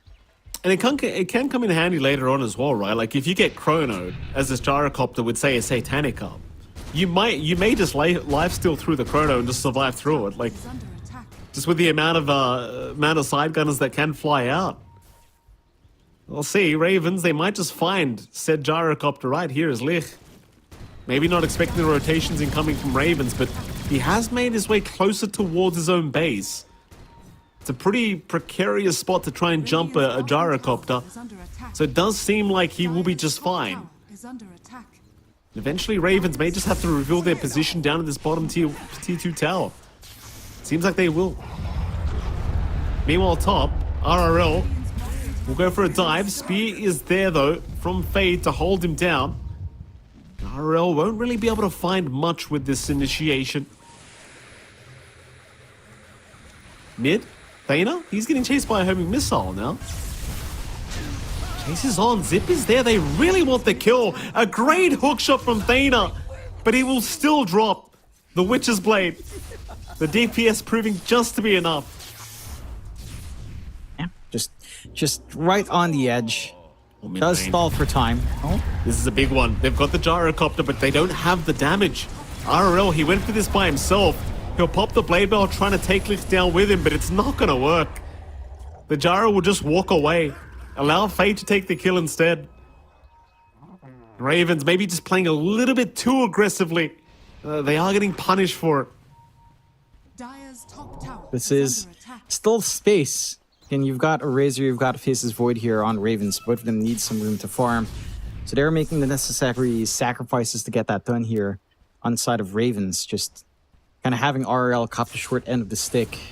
He at least has his full blade mail up with a phase boot, so it is a little bit harder to try and instantly burst down this Prime Beast. Going for the BKB next as well. Have some protection on hand, and with the BKB on the Prime Beast, that's when the game can really start to kick into gear. You've got the Overgrowth ready to go as well on Yanbura. I haven't really seen the opportunity for that one. Still keeping that pressure down bot. Like, all the big cores are farming bot here. Ravens are keeping Argus and Kara around to get that build up. But, oh. Cool. It's there. They've got Fade. Fade, he'll drop the arena. He'll try to fight back just a little bit, but there's no rotations incoming. In fact, Albino, he does show his face now. And in comes Kits with the zip in. Kara's going to drop. Fade, he will finally fall, but Argus, he may have to give his life away for that. He'll try to run. Time walk in one, but no, he can't get it off in time. God. Thana will pop the cogs, try and survive a little bit longer, but Kits is out of control. He'll find a double. A terrible team fight for Ravens. This is feeling awful. Like, they put all their cores here to farm, they force out the fight. Chrono again doesn't manage to really connect in a big way. And sure, the swap save didn't come out, but it was just so slow to find that kill, and there's no damage coming out from the Void yet. Like, double Wraith Band Maelstrom is just not enough early on for those Chronos to really be impactful.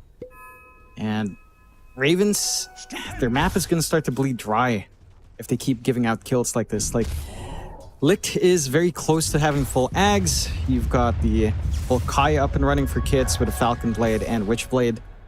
He's hitting his stride here, going for the full Kaya Sange next. And there's just no sign of anything big yet from Ravens. Probably just this BKB timing between the Razor and Primal Beast, but without that BKB, it's still really difficult. I'd say on top of the BKBs, you actually want to blink on Yanbura. You kind of want to relieve this pressure on the Faces Void to find these fights with a Chrono. Instead, transfer that responsibility onto Yanbura with, say, a Blink Overgrowth instead, if possible. But considering Yanbura's net worth, that's a bit of a pipe dream right now. Certainly is. RL getting caught top lane. And Kits is having a very, very good time on the Storm, but not quite good enough to finish off the kill. They'll see the rotation from the clock, and that'll be enough to force them back. So RL will survive another day. But this is your mid-primal beast. Like, he is not really having the impact you would have hoped.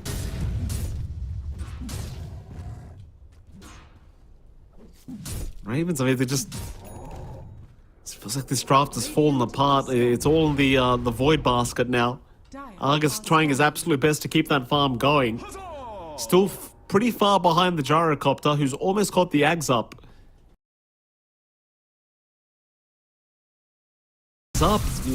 You just tend to get involved with your team, and that side gunner, it really does make just a huge difference. It does. Just gonna be so hard to suppress Licht once he does have some lifesteal up. Like, the Ag's satanic build-up just feels crazier with those extra attacks in the flak. It's gonna be something to see. And we're nowhere near getting that burst damage ready here on the side of Ravens. They will try for a smoke play out though. They've got the Kai on RRL. It's a little bit more damage. Does opt for that instead of a BKB rush. Let's see if it pays off. Have good vision down bot to hunt down someone like Fade here. Fade? You know he's there. He's going to try maybe go through the twin gates in time, and he may just make it. He's fine. Can they at least chase him to the other side of the map? Well, they could think about it, but the problem is he's got friends there. They're coming. Kid's in the meantime being chased down by this Void Argus. He's actually going to pop the Chrono. Does come in right onto the Storm, but the swap is out. Albino will save the day, and now the Void's the one in danger. Nice onslaught though, RRL. He will hold down the Storm, taking down Kits. Just barely. So Albino, he'll be chased in the meantime by the Void. Fade just copying so much damage from this Razor. We'll be able to get away for now, but RRL is still chasing them down. Has the onslaught up, but doesn't go for it. He's a bit too low. Meanwhile, Argus eventually will take down Albino Zebra. Nice kills coming out for Ravens, baiting them in quite a fair bit up top. Chrono doesn't look amazing with a swap save, but then swap's gone. You can't deal with Pulverize. Magic Missile's down as well. So you lack the options to cancel off that aggression from the side of Ravens. And it is starting to ramp up. Full Mjolnir up for Argus, just opting for just raw damage. They chase for more.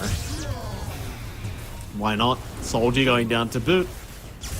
Suddenly Ravens showing signs of life though. Bottom lane, Kits made a zip in, trying to go after Kara, though Kara still barely alive, will finally go down. Chase is on for the clock now as Thana does hook shot away. So instead they'll go after Yanbura. Be a 2-for-1 trade in the favor of Felt. And in fact, they might even find a Roshan off of this. Yeah, and with the full axe up running on Licked, you aren't really too scared of forcing into the Roche. There is the Rocket Flare to scout out from Tana. So the information is on hand from Ravens, but no Chrono, no Overgrowth for a little bit, no Blink anyway on Yanbura. A little bit tricky to contest, and it's going to be first Roche going the way of Felt. Secondary life going out here for Kits would be massive. You wouldn't mind it either on Licked. It does look like they'll hand it over to the Gyrocopter. And it's going to be a lot tougher to deal with those two lives. Like this is a window of opportunity for Felt. When they know Chrono has been expended, they can always just group up, even if they lost the last fight. Knowing that Chrono is down, you can just do what you want on the map. Oh, Fade. He's got Thana. And now Yanbura trying to go for an Overgrowth play, may still survive long enough to get it off, and he does. Onslaught is huge. Albino's gone. They've even lost the Aegis on the Gyrocopter. But RRL, how much more work can the poor man do? He needs a lot more, it seems. They'll get Fade. RRL eventually, no, he's not going to make it. Argus in the meantime trying with the Chrono, but a perfect Vortex from Kits. Still, they'll find the Gyro anyway. Kits trying for the TP, but the Cogs push back. The high five was too early. They've got him as well. It looked like such a bad team fight for Ravens, but they somehow managed to make it work. And it really seemed like it was all off the back of this Primal Beast. Yeah. RL just finds the opportunity. Again, once you see some of those early stuns expended, there's not much to interrupt that Pulverize. That's your big control piece up against these highly mobile heroes. And the side of Felt, just jumping a little bit too far forward. You don't have that infinite sustain coming out yet for your Gyrocopter with the Satanic up. We did see the Flak Cannon and Chrono kind of work out to his favor. There was a lot of life steal coming through that you can't really take care of the Gyro and the Chrono. But if you kill everyone else off, then it just becomes a simpler process. And on the side of Felt, they need to be very, very cautious with how to use their spells. You're really going to need at least a swap. Probably Magic Missile, just to ensure that this Pulverize doesn't come through from RRL. Once the BKB is up, and it's only going to be swap. So you have to really make that choice here on the side of Felt. And Ravens, well, they're staying in the game. 2K lead still stands for Felt. Not a massive amount, rather even with Ravens considering their start here. And you've got Argus #1 net worth now. It's going back for the Manta, just wants some defensive item to play with. But we are starting to inch towards that mid to late game timing that we were looking for in Ravens draft anyway. It does feel like Felt, they've given a little bit away. Not enough to really call this game out of their hands, but certainly losing out on their bigger advantage earlier on. Yeah, only a 2k advantage left standing for Phil. Argus looking quite scary now on the Void, that's for sure. Yeah, Kits has just done so much work on this Storm this game, but it sadly hasn't really been paying off anymore, it seems. Like, Yajara is just not at the stage where he can really fight this Void yet. The problem is Argus is only getting bigger and bigger. Like, this Void, full Manta up now with the Mjolnir.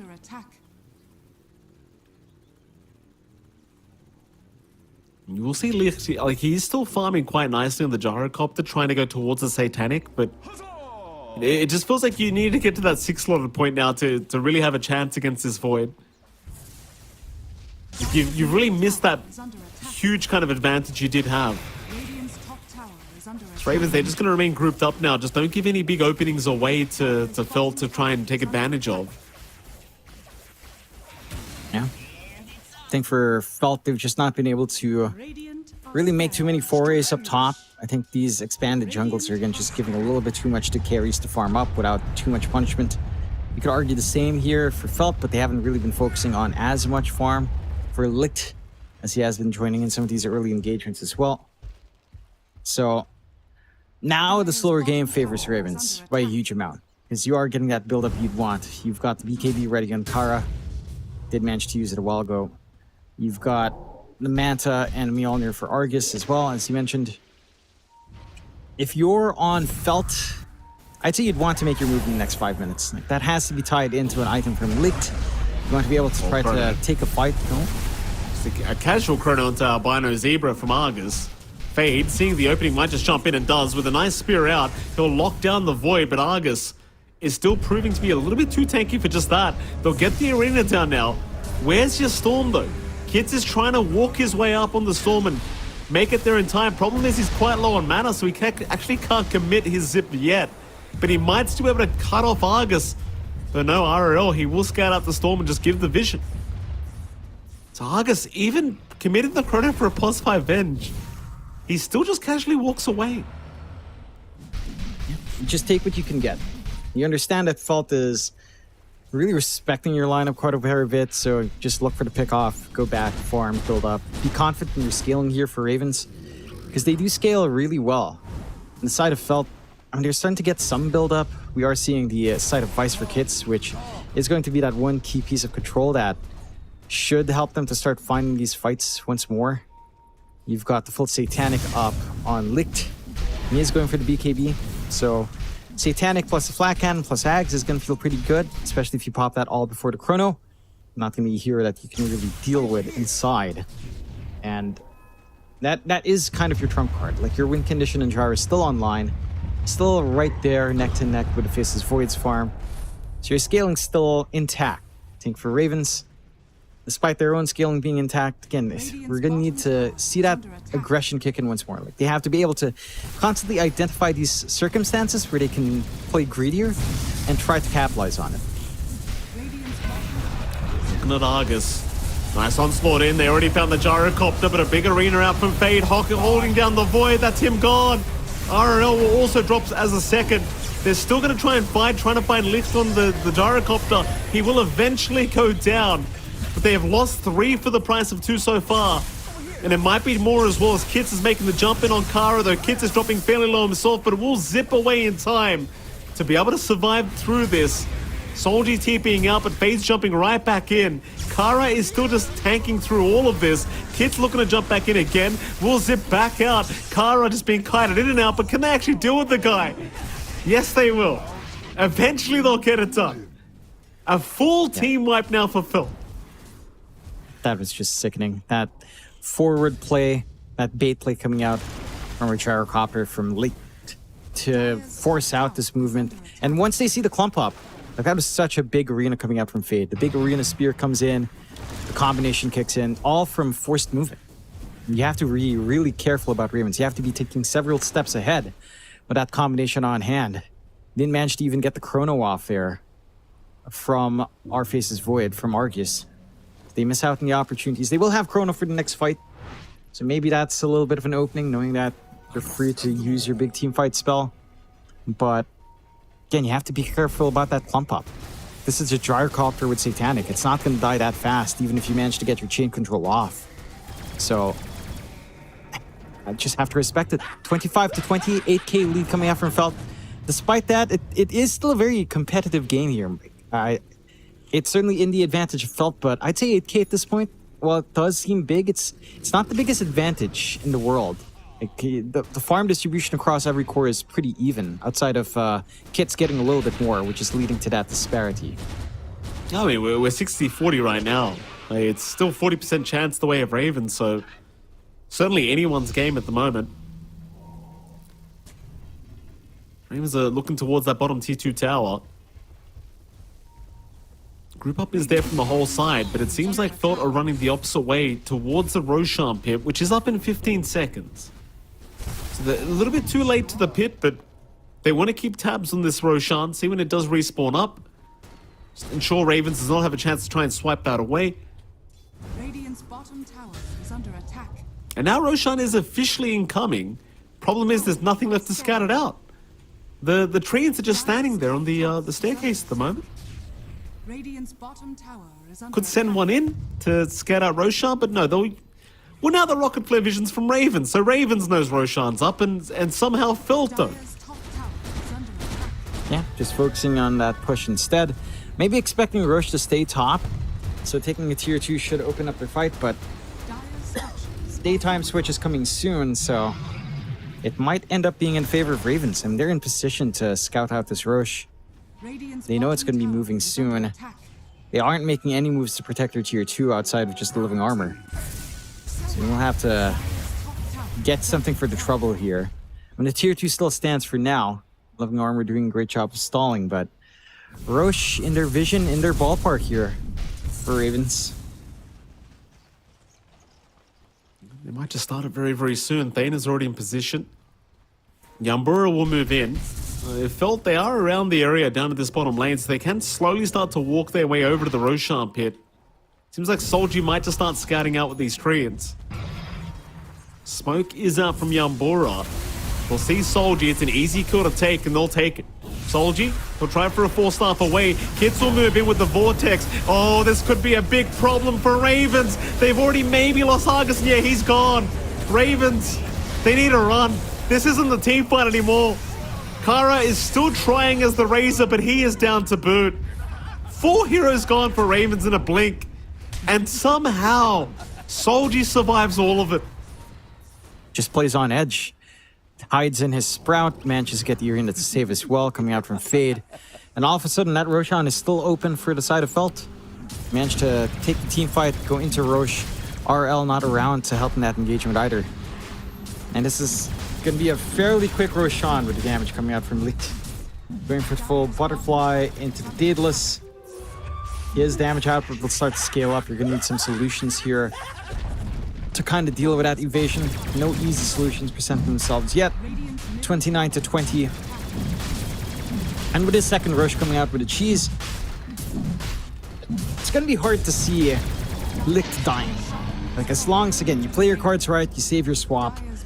Catching anyone in the big chrono, any of the big cores, is going to be a tough challenge here for Ravens.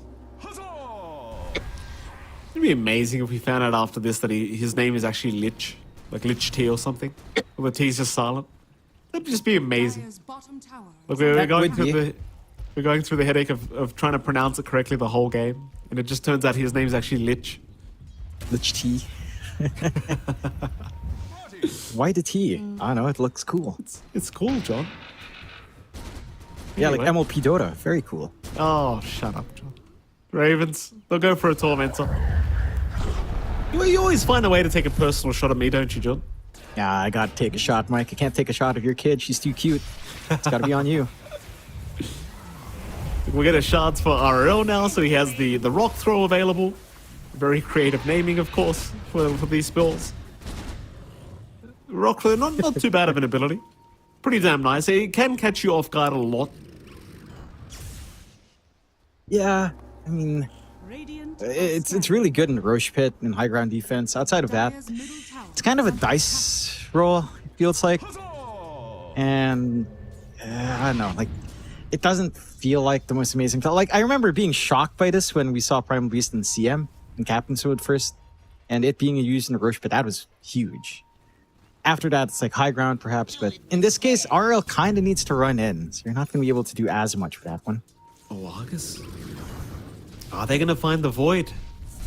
He's chosen an interesting time to try and farm this triangle. Keep in mind, they have plenty of vision around this area, and Argus, he gets out at the right time. They would not land the Spear either. He Chronos, he might have just enough time, but no, he's died of the Rocket Barrage. Oh, no. That was a bit messy, to say the least, from pretty much everyone involved. Very, very messy engagement, but they got Argus anyway. Yeah, they got Argus, they still have Aegis, they still have Cheese, so they can go high ground.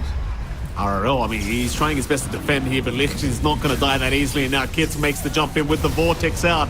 They do glimmer up RL. Meanwhile, Yambura, he just dies to the side gunner damage. Just the flat cannon and side gunner kills him off. There you go, 4 heroes down now. They're on to the mid racks. They might even go tier 4 towers. They're going in. Yeah, Lich says screw it, let's go. Why the hell not? There's really no way to defend this. Get that game 1 in the series. Now look to cement your position in the TI qualifiers in our road to the international. And there's no play here. There's no chrono on the respawn. We'll try one more time. Kara's being caught immediately though. Kara is down. Buybacks are available, but he's just watched RL drop. That's a dieback for the Primal Beast. Kara still trying to buy a bit more time for his team to respawn up, but the Ancient is completely exposed, completely under attack, and there's no chrono available. So I don't see how you really defend this. It seems like they'll just focus it. It's the thing with the Gyrocopter, he's just like, screw all of you. They're just hitting the Ancient. And they will get the victory for game 1. Felt off to a fantastic start, and well, for Ravens, John, they had some moments there where they looked fantastic, but overall just unable to really make the big comeback we were looking for. They're definitely not. They had the Wombo combo ready. It just felt like this draft was a little bit too slow. Like their lanes didn't feel particularly amazing. It didn't feel like you had the best synergies to try to jump. Like Razor up against a range hero is pretty optimistic to try to get that working. Yeah. And RL didn't really have anyone to connect to outside of that Razor, but those connections didn't feel like they panned out. Your mid lane matchup was rough as well. I think props to Felt. Like you have to keep in mind as well, this is Solji kind of doing what they did in Wildcard where Yamson went to pos 5 red. Solji goes from 1 to 5 for Lick to come in, and he's playing pretty damn well. You know, he's managed to do a really good job on Nature's Prophet, and all of them understood their timings well. Like they got space out for their Gyrocopter to do work, and we're seeing why Gyrocopter's kind of popping back in. People just recognize just how strong this flat cannon added attacks is with the Yags, and the side gunner is just oppressive. And I think for Ravens, the big thing to look for in game 2 is an adjustment in draft. It just feels like when you're playing with a Faceless Void and a Razor, you're looking at a very slow game. You need something a little bit way more up-tempo. If you are going to go with that duo, you need much stronger supports to compensate for that. Yeah, I mean, absolutely. It was a decent attempt, and this is the team fight where things went really wrong. Like, Solji just gets jumped, immediate hex out from Kits, which was quite unexpected here for Argus, and he just dies in the arena. Not able to survive through it, and once the Void was down without Chrono, it was just, well, how do you fight it? You just can't. They just melt to the damage output.